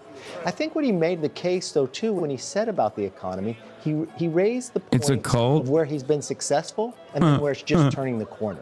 He's only been in 1 year. I think when you see this new tax bill and others moving, the economy is going to be much stronger than people even imagine. All right, former Speaker Kevin McCarthy. All right, let's hear from John King. That was our first sign of what we have seen consistently since. The Democrats have not only done well, but they have overperformed in just about every election in 2025 and so far in 2026. That's the momentum they hope to carry into this midterm November. That's the momentum the president was trying to stop, or at least slow, in his speech tonight. That's always a thankless task. She did a pretty good job. She has a crowd in the room. I think it was Christy Whitman of New Jersey tried that a few years back, giving a speech with a crowd in the room to give you a little bit more energy. But you're never going to match the power of the president and the Congress and having the big, huge audience. So you do your best you can. So what did she do, essentially? Get back to that affordability message, essentially say, don't believe what you just heard from the president. Check your the reaction to Trump's Iran Check your threats. credit He's card nutting. What he just told you is not your life experience. Then she got, essentially, don't trust him. Right? Do not trust what he tells you. And then she, I think, quite deliberately brought up the Epstein files and tried to bring up some things the president hasn't said. Essentially, if she held the audience on television, which is another challenge after the president speaks, to say, just give me a minute to pick on a few things that, why didn't he talk about those things? That's what you always try to do in the rebuttal. Again, it's a pretty thankless task. Yeah, I mean, I thought that, as John said, she did a pretty good job. I mean, there were no drink breaks or excessive sweating or some of the stuff that makes these things kind of comical. None of that. Fine. I think that was What do you think about helpful. how the president did? I thought President Trump actually delivered a higher energy speech than I think even his speech last year. He was much more engaged, and I think part of that was because they had planned the speech to be an interactive experience between him and the audience. There were things for him to announce, surprises. There were big moments, emotional moments, and that helps him tremendously. But I also think that the contrast between obviously the Democratic message and the president's message was on display tonight. You have a president who thinks that everything is going well on the economy, but the other part of his message, I think, is highly divisive. It has, you're talking about culture war stuff, trans children, and what he claims to be forced sex changes in schools.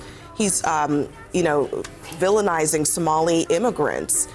The message from the president on the non-economic things was pretty harsh.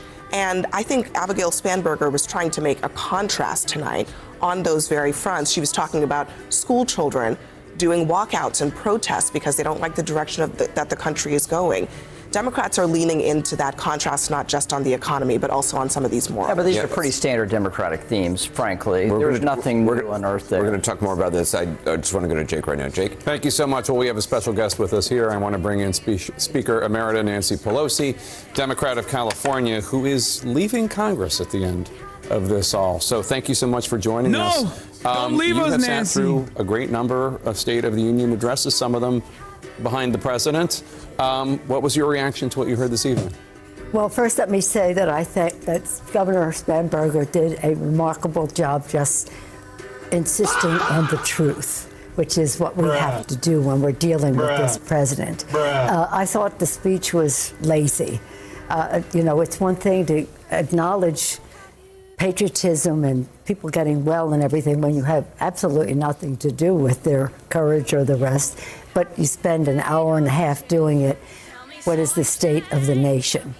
Okay, so I have a few things to what I was going to call her by her first name, but what the governor said. Spanberger, I thought she just really hit it out of the park. But here's the thing. He started off with BBB, his big, beautiful bill, which is, of course, disgusting and ugly. He talks about protecting Medicare. He took $500 billion out of $500 billion out of Medicare in his BBB, and $1 trillion out of Medicaid, which is a health benefit for many seniors in our country as well. What was sad for me was to see when he talked about how many people he took off of SNAP food program for children and the rest, that the Republicans just stood up and cheered, we're not feeding the kids, how about that, that's great. And all of that to give a tax cut to the richest people in America. Food out of the mouths of babies, people off health, millions of people off of Medicaid to give it to them. Okay, then he goes on to some foreign policy, after drifting and all the rest, some foreign policy. Did he spend a sentence and a half on Ukraine, where democracy is at stake, where American people want us to be there on the side of democracy? And it's the 4-year anniversary of the invasion today. Today is the 4-year anniversary. You think he would have risen to the occasion. But his occasion, as I said in that picture in the cabinet room, but pointing to him that day, I said, with you, Mr. President, all roads lead to Putin. If I were president, it would never have happened. Well, you are president. You can stop it. Madam Speaker, so much of, obviously, number one. Trump should get up there and talk. I mean, it is crazy that he didn't bring up Ukraine at all, but it is wild. It's also equally as wild to assume that he's going to get up there on stage and talk about Ukraine extensively, which is probably his least popular thing, aside from Israel's genocide, because he said he was going to solve both of those things on day one, and he solved nothing. Heed that. Just watch. And enact serious penalties for public officials who block the removal of criminal aliens. In many cases, drug lords, murderers all over our country, they're blocking the removal of these people out of our country, and you should be ashamed of yourself. That was hardly noticeable in the room. It may have been more noticeable on TV. Hardly noticeable. And then also when he started talking about corruption, the members were saying, what about you? What about you? What about you? That was another, more of an outburst than that, actually. I don't think that there was that much, shall we say, departure from what the leader had guided us to do. Don't come if you don't want to come, but if you come, we don't want to give him a moment. And I don't think they gave him a moment. There was one moment, she's saying it was bad. She's taking a roundabout way of saying it was bad that Ilhan Omar yelled, but don't worry, no one heard about it in the room. I say back to him, as that's what members said, look at your own self. Liberal. The inference he wants to draw is there was something wrong with that, which there wasn't. And if there was, people get prosecuted for it. For a long time now, we've been trying to pass this law. It doesn't have, now it has more support than it had before. And Elizabeth Warren stood up and applauded. Elizabeth Warren stood and applauded tonight when the president. Were you at Cloud District? Cloud District? I did too. He said, did Nancy stand up? Yeah, I did too. A lot of people. Oh, this is about insider trading. My bad. Now you're wrong. I think that will pass. Of course, they're not going to bring it. Depending on what the bill is. I mean, what we thought we could pass. It was actually a tougher bill than Governor Spanberger had put forth. We thought it could pass, but it was clear that it wasn't going to make it to the House and the Senate. But in any event, he gives his shout out. I don't pay any attention to him. What I'm concerned about is our democracy, which he is destroying, even in the 250th year anniversary. But we saved the democracy at the kitchen table to talk about how we help working families with their costs, taking down the cost, not by giving tax breaks to the wealthiest people in the country, by making health care more expensive for them. And then he talks about drugs in America. While he freed Hernandez, a guy who sent 400 tons of cocaine into the United States and said he was going to jam it up the throats, up the noses of the gringos. He freed him. He had been convicted in a U.S. court. He freed him. It's about follow the money when it comes to him. But let's just be calm. I believe in the goodness of the American people. I think Governor Spanberger's response, I don't know if it's a response, I think it was something more positive than that, really talked about what our responsibilities are. And we believe in the goodness of the American people, that when they are presented with the truth, what the opportunities are, what the difference is, that they will come around to that. And hopefully we can do that in a bipartisan way. And Speaker Pelosi, I noticed you're wearing something that a lot of your Democratic colleagues are wearing, which is this white button that says release the files. Yes, release the files. The president's speech was record long, but it did actually not, he didn't make any mention of Jeffrey Epstein during that speech, despite the fact that there were some survivors of Jeffrey Epstein's in the chamber. Many were. What did you make of that moment? Well, it was, again, I don't even know if that was State of the Nation speech. You know, it's in the Constitution that the president shall send a statement of the State of the Nation. It can be in a manila envelope. It doesn't have to be a speech, but it's become a speech. But he ignored the State of the Nation, and the State of the Nation is about our integrity as well. Freedom of the press, independence of the judiciary, rule of the law, all of that, separation of power. Forget it with him. Uh-oh. CNN live stream bricked. And so the fact that he knows this is a vulnerability. His interviewer has a crazy jawline. She mocks your shit. We're so broken. People who have been survivors in the community. And that's why the American people are so insistent on that this thing has continued. But the fact that he didn't mention it shows his vulnerability, his exposure in all of this. Madam Speaker, before you go, this is your last State of the Union address as a member of Congress. I have covered a number of ones that you were the speaker for, and I wanted to show you a couple moments that stick in our minds from your being House Speaker during a State of the Union. Oh, come on. address. Oh, come on. Why is this relevant? Oh, my God. Tonight, I have the high privilege and distinct honor of my own as the first president to begin the State of the Union message with these words: Madam Speaker.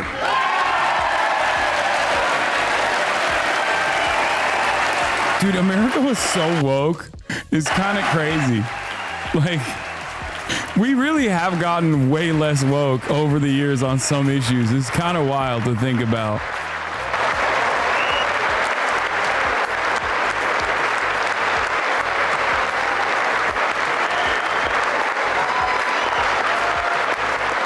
Yeah. That was so powerful when she ripped that apart. That was so sick. Yo, she fucking mogged, dude.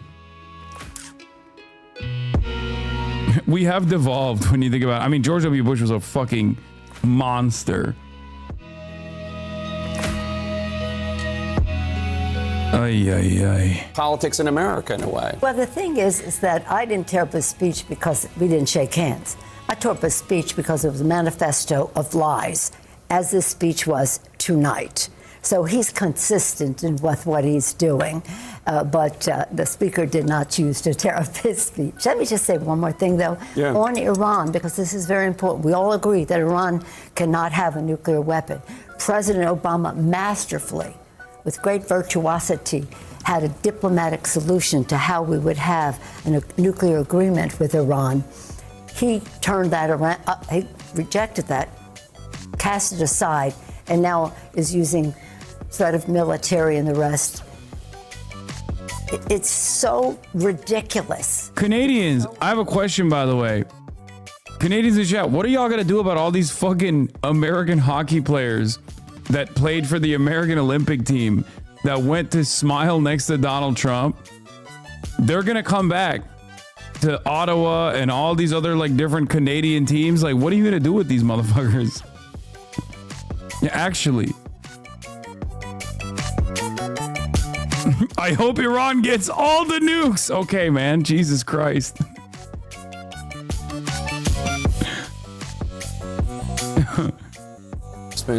Sean Duffy, Secretary Duffy, going into tonight, CNN's most recent poll has the president's approval rating at 36% overall, even lower among independents. I think a record low, career low, 26%. What do you think he did tonight? What do you think he said tonight that might help those numbers improve so that he has more support among the American people? Well, I think he highlighted his record, right? So he secured the border. He's brought gas prices down. He talked about no tax on tips, no tax on Social Security. Inflation is down, growth is up, real wages are up. So he laid into his record that I think the American people can agree with. But sometimes when you win on things, Jake, as much as the president has won, the American people go, well, what's next? And I thought he did a nice job tonight talking about the Trump healthcare accounts, Trump RX, where you can bring down your medication costs because of most favored nations, where no other country is going to pay less for health care than the American people do. Statutory hall, got him. Giving money not to insurance companies, but to the American people. Also leaning into the price of homes, where we're not going to have Wall Street firms buy up single-family homes, driving up the cost so Americans can't afford them. All policies I think they care about. Americans did want to hear from him about the cost of living and the economy. As you noted, he had some proposals, he touted some accomplishments. Some of them weren't quite so true. Here's a bit of what he said. The Biden administration and its allies in Congress gave us the worst inflation in the history of our country. But in 12 months, my administration has driven core inflation down to the lowest level in more than 5 years. Mortgage rates are the lowest in 4 years and falling fast. The stock market has set 53 all-time record highs since the election. Think of that, 1 year. Boosting pensions, 401ks, and retirement accounts. The state of our union is strong. So, just in point of fact, the president didn't inherit the worst inflation in U.S. history from the Biden administration. It was high during the Biden administration, but by the time Trump got it, it was down significantly, about 3%.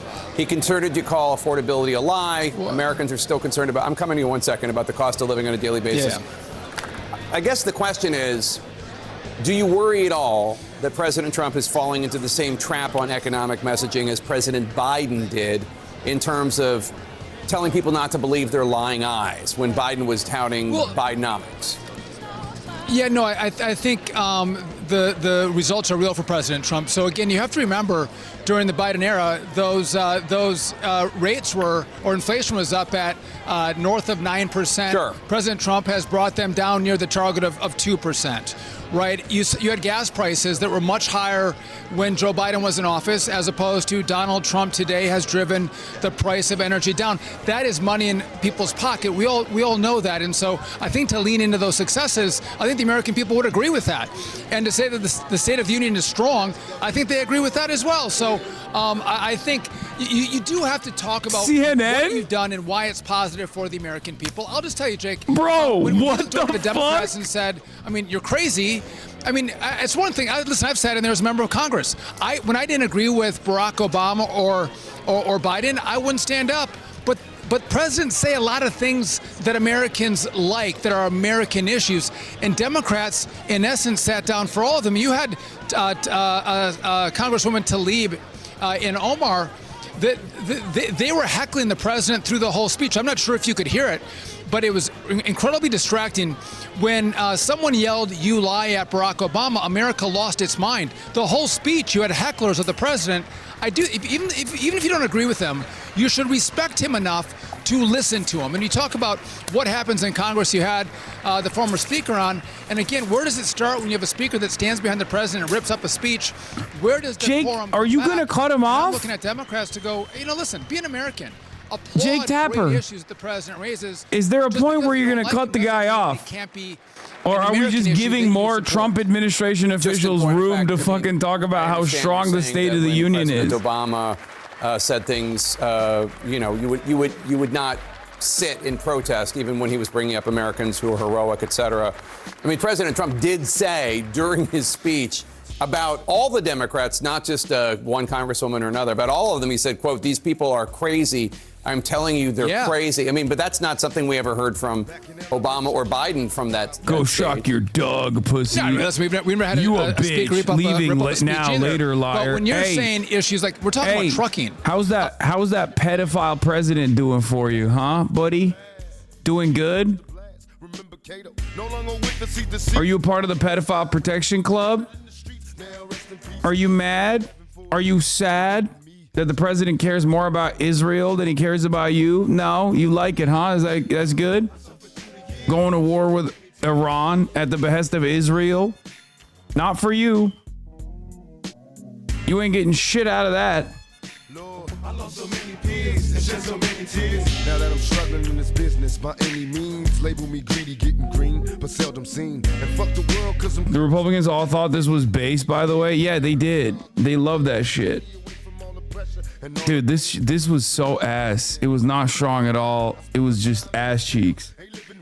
I know my destiny is hell. What did I fail?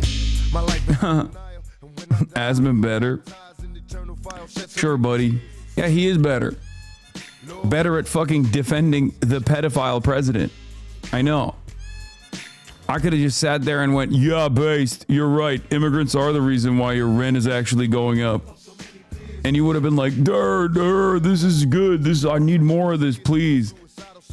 Meanwhile, your manager is fucking your girlfriend. You ain't getting no days off. You're not even going to be able to pay for rent. And you are most likely going to have a lifetime of medical debt to pay. But hey, listen, dude.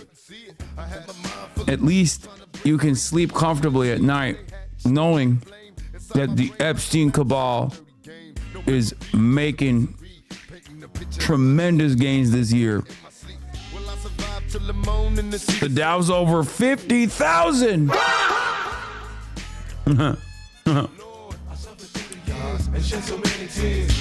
Anyway.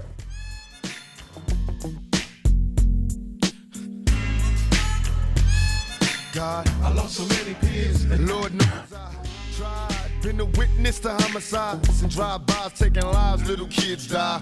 That's all I got for tonight. I'm tired. We'll obviously cover more of it. Not, rage baited, not from America. Holy shit. Oh, I have